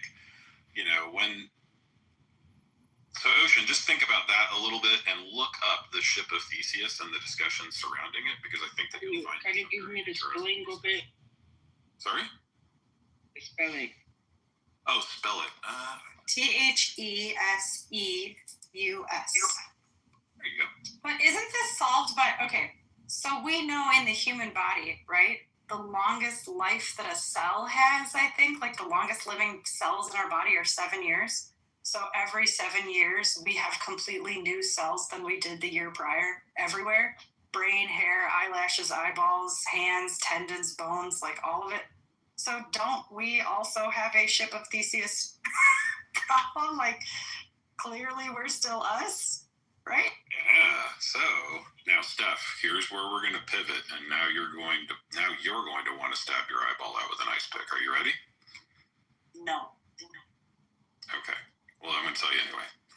So the way that Christians solve this problem, right, with the ship of Theseus, is an extended problem of the one and the many.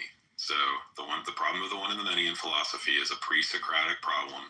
How do we get universals from particulars? Okay, and when I say universal, Ocean, what I mean is, what a duck is, right? So like when you look at a duck, just by the nature of it being a duck, you have a category in your head of duckness, right? Like what makes up a duck.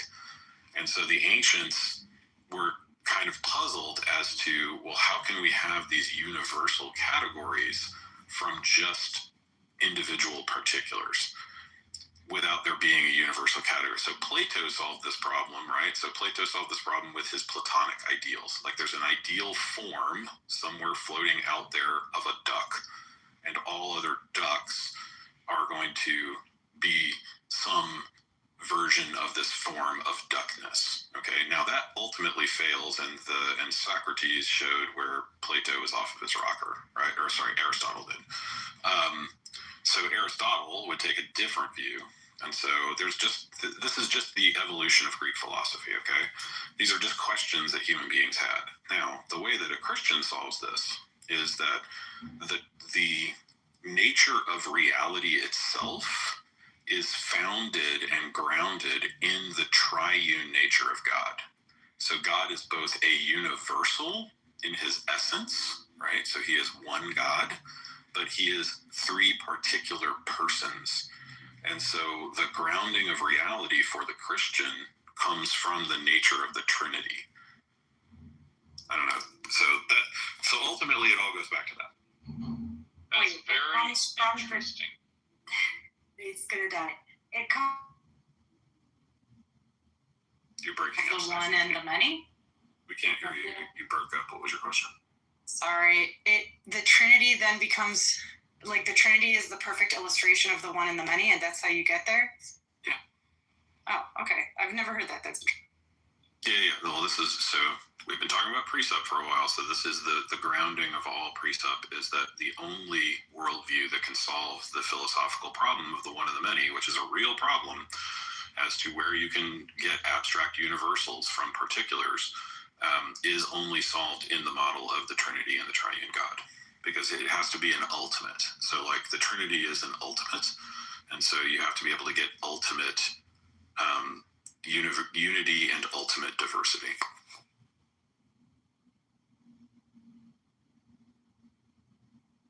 And this is what I've been going after the oneness with, and they don't have any answers because they don't have the grounding. Oh, that's interesting. I didn't know where you were getting that from, and now I understand. It's kind of, This is like, it can be, we can say the same thing about the DNA, because even if we change a little bit, future, it is the DNA that going from one place to another place. It's still the same data.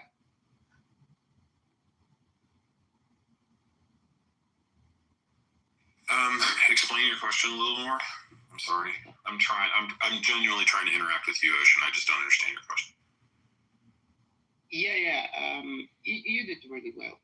So the DNA part is that it is what determining our, if like for example in the future, like they say that every 10 years your body is going to be completely new, but the thing is that your DNA is still like the one cell is going to pass the DNA from one cell to the new cell, so the DNA is going to still be there, or the data of the DNA is going to still be there. I suppose you could set that as an illustration, yeah.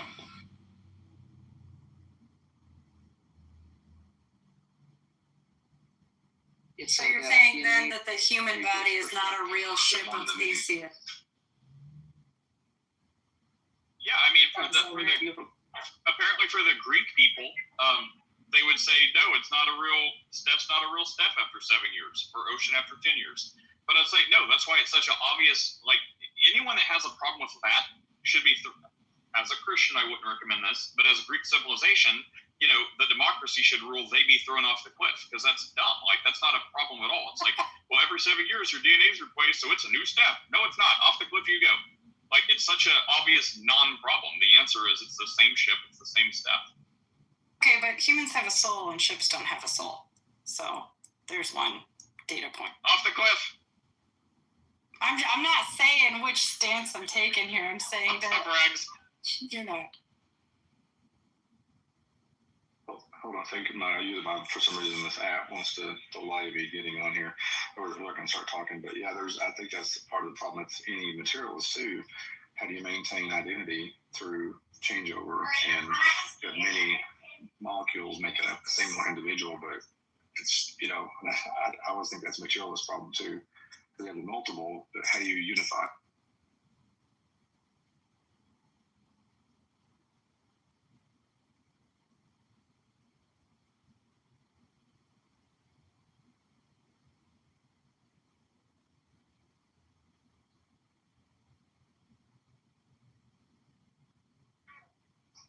Did I come through, or did everybody not respond?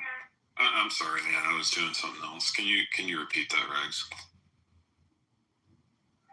I said basically that's the materialist problem. You talk about Unitarian problem, but the materialist has a problem too, because you got, if you saw the DNA, what maintains the identity of the creature is change. If all the molecules are changed over every 7 years, so how do you maintain identity? You can't.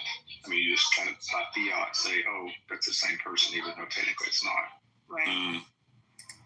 Yeah. How do you maintain identity? Yeah. So like, what I would ask our friend Michael is like, so show me what the chemical process is for identity. But they're not going to be able to do it, right? So there's because in his world, there's like an intangible. Yeah. How would we discover? Right. So in his worldview, there is no such thing as the intangible. There's only the material. There's only bare material.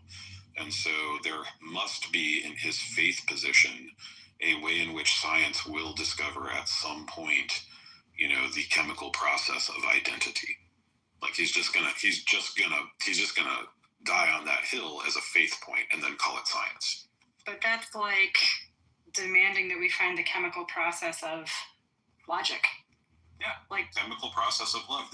He genuinely, faithfully believes as a religion that eventually science will show that all of the things that we think of as love or logic or identity or any of these other abstract universal entities, they're all going to be found in some type of chemical composition. That is the faith of materialism. Well, they'll already say that love is measured by dopamine. So you hug your dog and you get a dopamine hit, and there's your measurement of loveness or whatever. But it's sort of missing that. Yeah. Well, but they're missing the abstract quality of love, right? You can have a certain feeling, but is love a feeling? Like, no, they can't even define what love is. They can't define what anger is. The other thing too is like this whole nonsense about the functional MRIs. They hook you up to a functional MRI. Well, they're still asking you subjectively what you're feeling or thinking. Yeah, it's totally subjective. This is the reductionist approach, because there is I think in the Eastern philosophy there is these two, the reductionist and the phenomenological way of understanding things. So there is a phenomena, then there is the reductionist approach. Like, for example, the phenomena of you having a first-person experience of love, and the reductionist approach is going to reduce it to parts, like there are neurons that are going together, that it's basically explaining the processes of how it happened, but it doesn't explain the first-person point of view. So if you, for example, watch it, like if I made a movie, it's a romantic movie, it's about love, there's deep, it's a really fun movie. And then Chris is going to say, okay, the movie is something that you shot using cameras, and you hired actors, and then the cameras took the reflection of them and then sent it to the memory, and then the memory sent it to the satellite, and the satellite sent it to your TV, and your TV started doing these pixel things in the screen. Like two of them are correct, but Steph explained the phenomena, which is the poetic,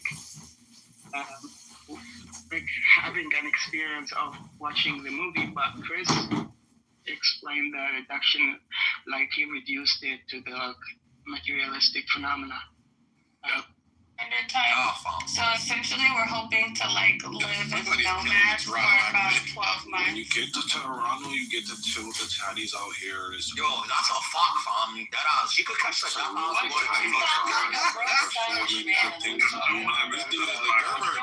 listen, fam. She can go down to Brampton, down to West End. You're gonna say peas and food. This is not yo. These mans are waste man. Don't even listen to them. The mans down Brampton's is waste man. Waste man. We should take her to Timmy's.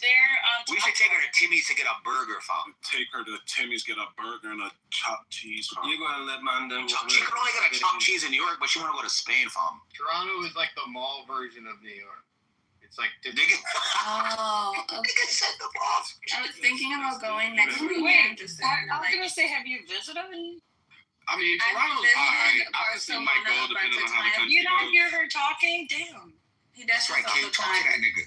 He does it all the time. That was way of flirting? Damn. No, it's impulse. But I've been to Barcelona. I loved it. I've been to Madrid. I've been all over the coast of Spain, and I really enjoyed it. I haven't been to Toronto though.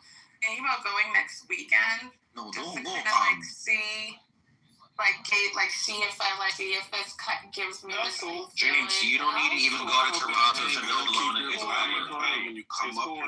You know, my only hope for Europe is the ability to go to all those countries for the low, and also to go to Africa. Like, why would you? In Toronto, like the cost of living in Toronto is ridiculous. I hate to say this, but them Indians is running those prices up, Jigs, because my cousin in Toronto. My cousin is an engineer, and the other one's a doctor, and they have to drive an hour into the city because they can't. I mean, and these girls make money, and they still can't. No. Yo, are y'all canceling? No, but yo, stay safe out there because they sound silly. But them Somalian niggas be hitting the shit out there. It be Not too much on Somalia. Yeah, but with the heads, they can't miss. So if I they have heads, the body count would be like down to like a quarter of it. Not with the heads, they can't. Yeah, it's impossible to miss. That's why they killing each other out there. They just very easy targets. Shut up. Are you guys canceling Disney, Hulu, and all that? Because we all know this. Yeah, I canceled it immediately. Yeah, I gotta cancel. What were you watching on Disney? Oh, for me, Andor, the greatest series that's come out in the past 5 to 10 years. I think it took too long to answer that. Is that Andor? Andor is incredible. Yeah, Andor. They own FX, they own Hulu, they own ESPN. Why do niggas support Disney? Okay, don't snitch on me. You know what I did? Articulate. I bought a NVIDIA Shield, and then I just downloaded like all of the illegal apps. Yeah, I do so I the want same thing. Shogun on there. Wow, and I'm gonna tell on you, and I'm telling you. And you niggas are supporting Disney. Why are you supporting pedophilia town? Louis, I got Red Zone for free, okay? You got what? Yeah, I'll put Shogun at number 1 and Andor number 2. Shogun literally means military. If y'all get a NVIDIA Shield, and then I can tell you what to download. You can get like crack software, or y'all can just go get a $50 fire stick from Walmart. No, get a NVIDIA Shield. It's only $200. Or y'all can just admit Samurai is better than Shogun. King, what is that? A fire stick is $50. A fire stick is $50. I will send you the codes, and you will get everything to where you can watch all the scam. Nobody wants to do fire He scammed me last time. What is that? IPTV. I'll put it in the chat for you. Yeah, like every streaming network. What do you guys think is better, Blue Samurai or Shogun? Shogun. Y'all niggas didn't even watch Blue Samurai. I watched Blue Samurai. What about Afro Samurai? Blue Samurai. No, we don't want to see no black child. Hold on, bro. Afro Samurai. It's a Republican Hold on, bro. Blue Samurai, just because they're samurai doesn't mean it's the same type of show. Blue Samurai is like an action anime. If you like action anime, the storyline is better. It's not better. Okay, no. First of all, they both take place in the Edo period. Yeah, but it's not better because one is actually not telling an accurate story about how the Edo period worked because it includes far too many European influences and it has a mixed race girl being a samurai. And the other is actually a story about how colonizers weren't able to colonize Japan because Japan has very distinct practices and cultures that make it very hard to subjugate them. Actually, that's not true because that's actually also not true because during the Edo period, there were actually real racial issues at that time. I didn't say there weren't racial issues. Is Japan? Well, you were talking about some blue-eyed chick.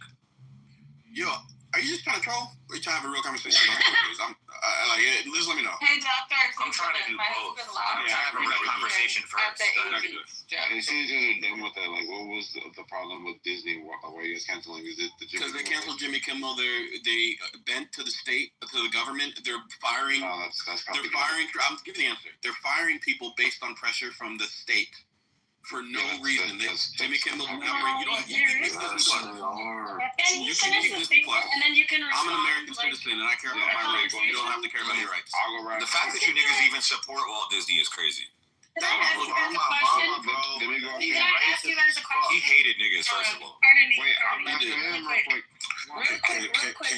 Can you let Articulate and Samoa's back and forth carry? I mean, I would have liked Oh, I to. thought they were, and then I can. No, it wasn't everybody. It's fine. I interrupted some people too, but to be very quick, bro, Donald Trump and the president and his minions, his czar at the FCC, are literally pressuring companies to fire people based on what they find to be offensive, and they're using their own power to determine whether or not these companies can have mergers that they want. So Disney and ABC want to do a merger with Nexstar, and Donald Trump leveraged his FCC citizen. So I'm getting rid of my Disney Plus, I'm getting rid of my Hulu, I'm getting rid of my ESPN, because what comes next is knocking on your fucking door. You don't know anything about fascism if you don't know what's happening right now with this situation. Let's also get to the fact that Disney is very racist. Wait. No, bro, that's a pseudo-intellectual argument. So you just shut up. I heard what you said. No, that's a fact. And they almost own everything. They own Marvel, they own Star Wars, they own Pixar. That's not making it pseudo. You don't know how to deal with the actual combos. I will never release the damn Marvel character. No. Wasn't Samoa? Hold on a second. Let's give Samoa a chance to reply, because I have a feeling Dr. Articulate is going to body Samoa, and it'll be a flavorous sight to watch. Well, let's go. All right, so then it's kind of fun. I just wanted to point out a couple of things. During the George Floyd thing, a lot of libs love the fact that the NFL and all these private companies were being pressured to basically virtual signaling, but nobody said anything about that. Even though We're not talking about that right just now. Let him go. Just let him go. Just let him go. Let me know when you're finished. The narrative is that I'm after Samoa. I'm sorry, Samoa. Hold on. Come on, guys. Let's let Samoa different fashion. It's all right, so I just want to make sure this is clear. Go ahead, Samoa. So every private corporation, right? Every private corporation has the right to hire or fire. This is the whole argument with the whole. What was the football player's name again? Colin Kaepernick, right? Kaepernick. That's some respectful name. Yeah, he doesn't need any respect. He's a grifter. So if you guys think about it, it's pretty clear. Somebody said, Articulate said Donald Trump, I think it was 12 in a certain district in Ohio or whatever. But because of the comments that he made, they chose to take him off air because of the consumer. And the consumer has the ability to change the actual the trajectory of a company's mission. Because if they're not paying, companies go out of business. The consumer is always right. You guys understand how that goes. Once that caught wind, right, this is a cultural thing, Disney and then requested that Jimmy Kimmel offer an apology because they don't want to upset the customer. He doubled down on his monologue and was going to double down on it. And when they seen it, they said, oh, hell no, bro. You got to get the fuck out of here. And they fired him because he was being insubordinate. You're lying. This did not come from Jimmy Kimmel. You're so dumb. You're dumb. This did not come from the customer. Which customer did it come from? Yeah. Hold on. He literally said he's pulling licenses. The president literally said he's pulling licenses. You're betting on Dr. Articulate, Matt? Yeah, you guys got to calm down. Calm down. No, you got to hurry up because you've made your point, and I would like to. He's panicking. Look at him panicking, Matt. No. Hold on, Dr. Articulate. Hold on. I want to make sure this is clear so that you heard me clearly, Mr. Articulate. I heard you. Was there smaller, I guess you would call them stations or people on the waves? Was there a smaller cancellation process, or did Disney just cut the plug or pull the plug? No, first Nexstar pulled the plug from all local channels. Then Disney suspended Jimmy Kimmel. And this came. I'm giving the answer. I'm giving the answer. You don't like the answer. I'm giving you the answer. That was the answer. No, I'm not done with the answer yet. And that came a week after the FCC chair literally said he was going to be coming after Jimmy Kimmel. Wait, hold on. Was there a monologue where they told him to apologize and he chose not to? Yes, there was a monologue where the FCC chair before that he was dismissed, right? What is your point? All right. Your boss says, hey, customers are pissed off. We're pulling it because of the amount of energy that's behind this cultural movement of Charlie Kirk. So you need to offer an apology. And this is incorrect. Hold on. You can offer an apology and you can stay here. And instead of offering the apology, he said, "Fuck you." And no, this is what happened. You're even wrong on this part. What they actually said was you have to offer an apology. You have to apologize. Oh, that's it. Game over. He just admitted it. Samoa's right. What the fuck? That was easy. Easy work. Oh my God. This is point of moderation. Who asked who to apologize? Did the government come to St. Clair, by the way? That's the one who started the protest. Right? And we know who St. Clair is aligned with. Did the government made a threat that caused the company to ask them to apologize? No. Yes. No. They literally did. That doesn't matter. It's still at the end of the day. Hold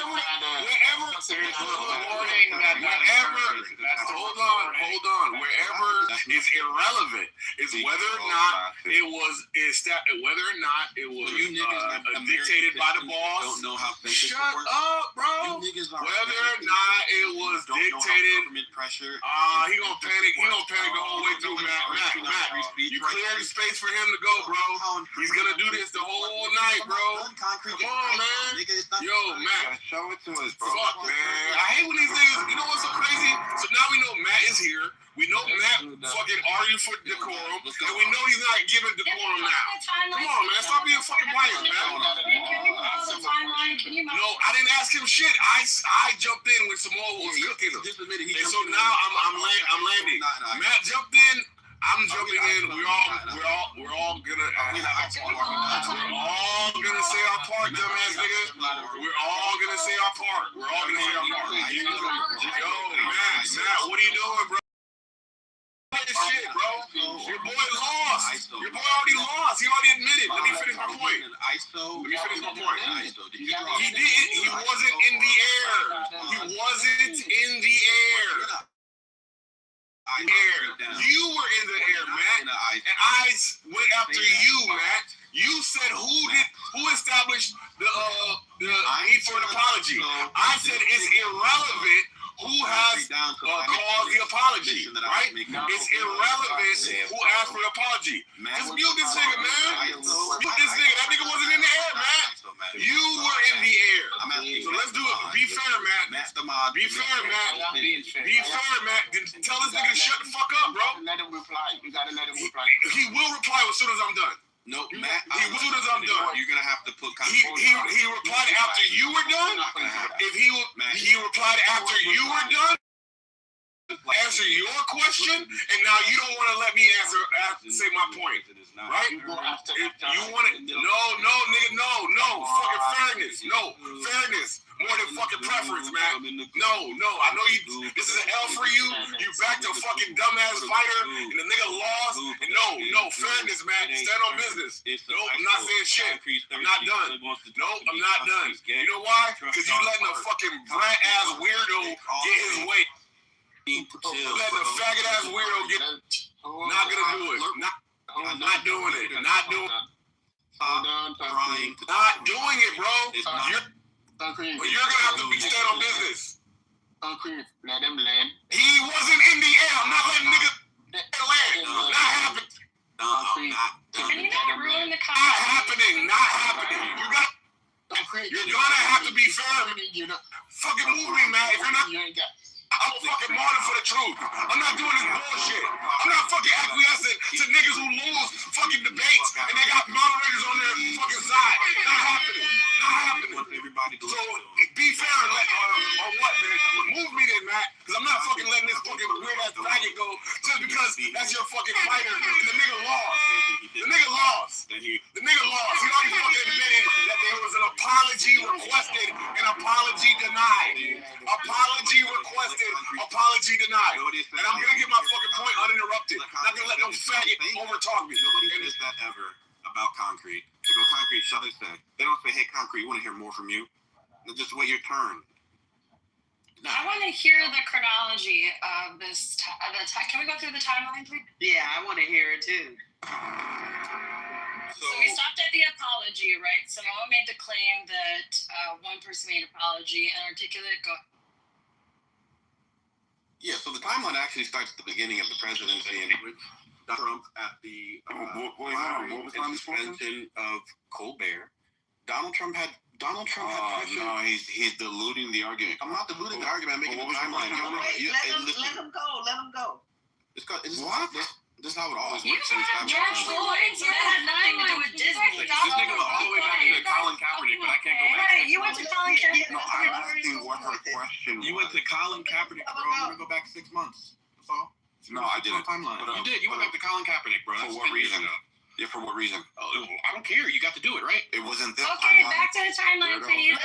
He could have been through the Yeah, but what was timeline your by question, now. though? Samoa's like an artillery team. He wins with overwhelming fire. It's not. This isn't overwhelming fire. It's just spitting at it. Yeah, that's exactly what it is. It's accuracy by the whole year. Look that nigga. What was your question? So the point is, at the beginning of the presidency, Donald Trump said he was going to be going after late night hosts, specifically Jimmy Kimmel and Stephen Colbert.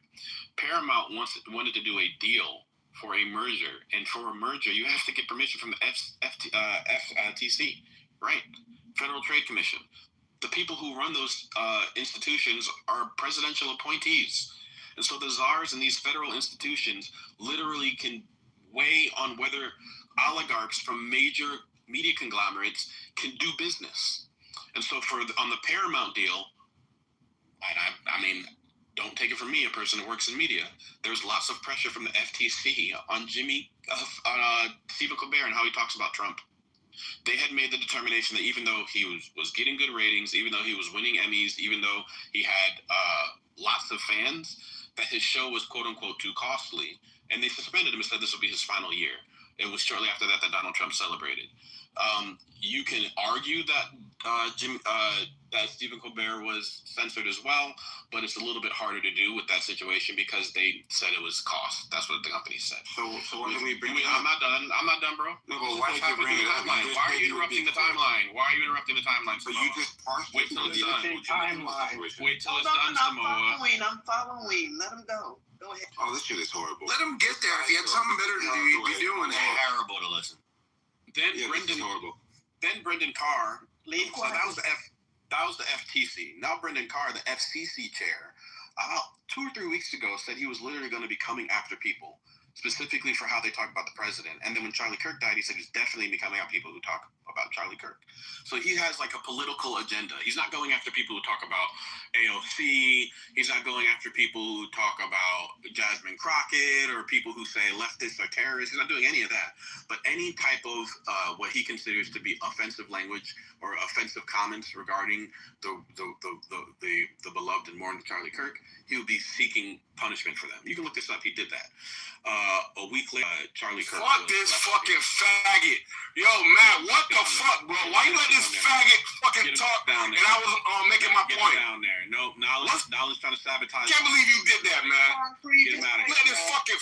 Get him out of here, man. This faggot get his way. Get him out of here. Get this guy out of here. I'm not going to continue. He's just going to go back to where it was. Yeah, bro, this is taking forever, bro. You got to hurry up. He already took the fucking L. This dumb bitch already. You guys are dragging out. I'm already. You got to hurry up. It wasn't Matt. It was Knowledge. I always say don't moderate your own debates. Matt did the right thing. I jumped into about Matt. I moved him down. You're good. Temporary. As soon as he'll be back up. I'm almost done. Yeah, as soon as he's done with his ISO, then he comes back up. That's it.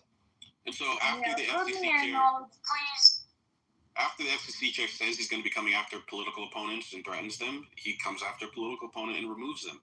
He literally, through Nexstar, said that we won't be holding your channels and local stations unless you force Jimmy Kimmel to apologize for something he did not break the law in.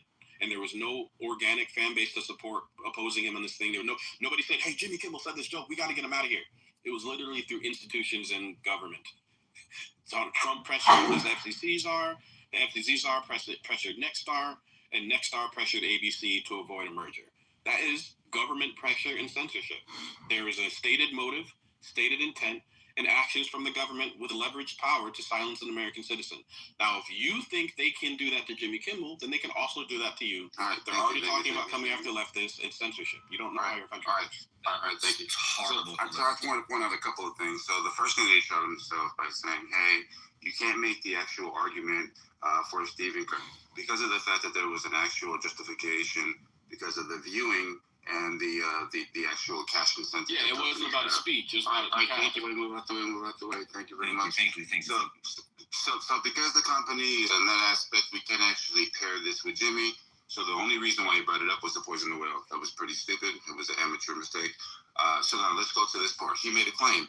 He said that Brandon, whatever his name was, the FCC commissioner guy, threatened Nexstar. Show that to us.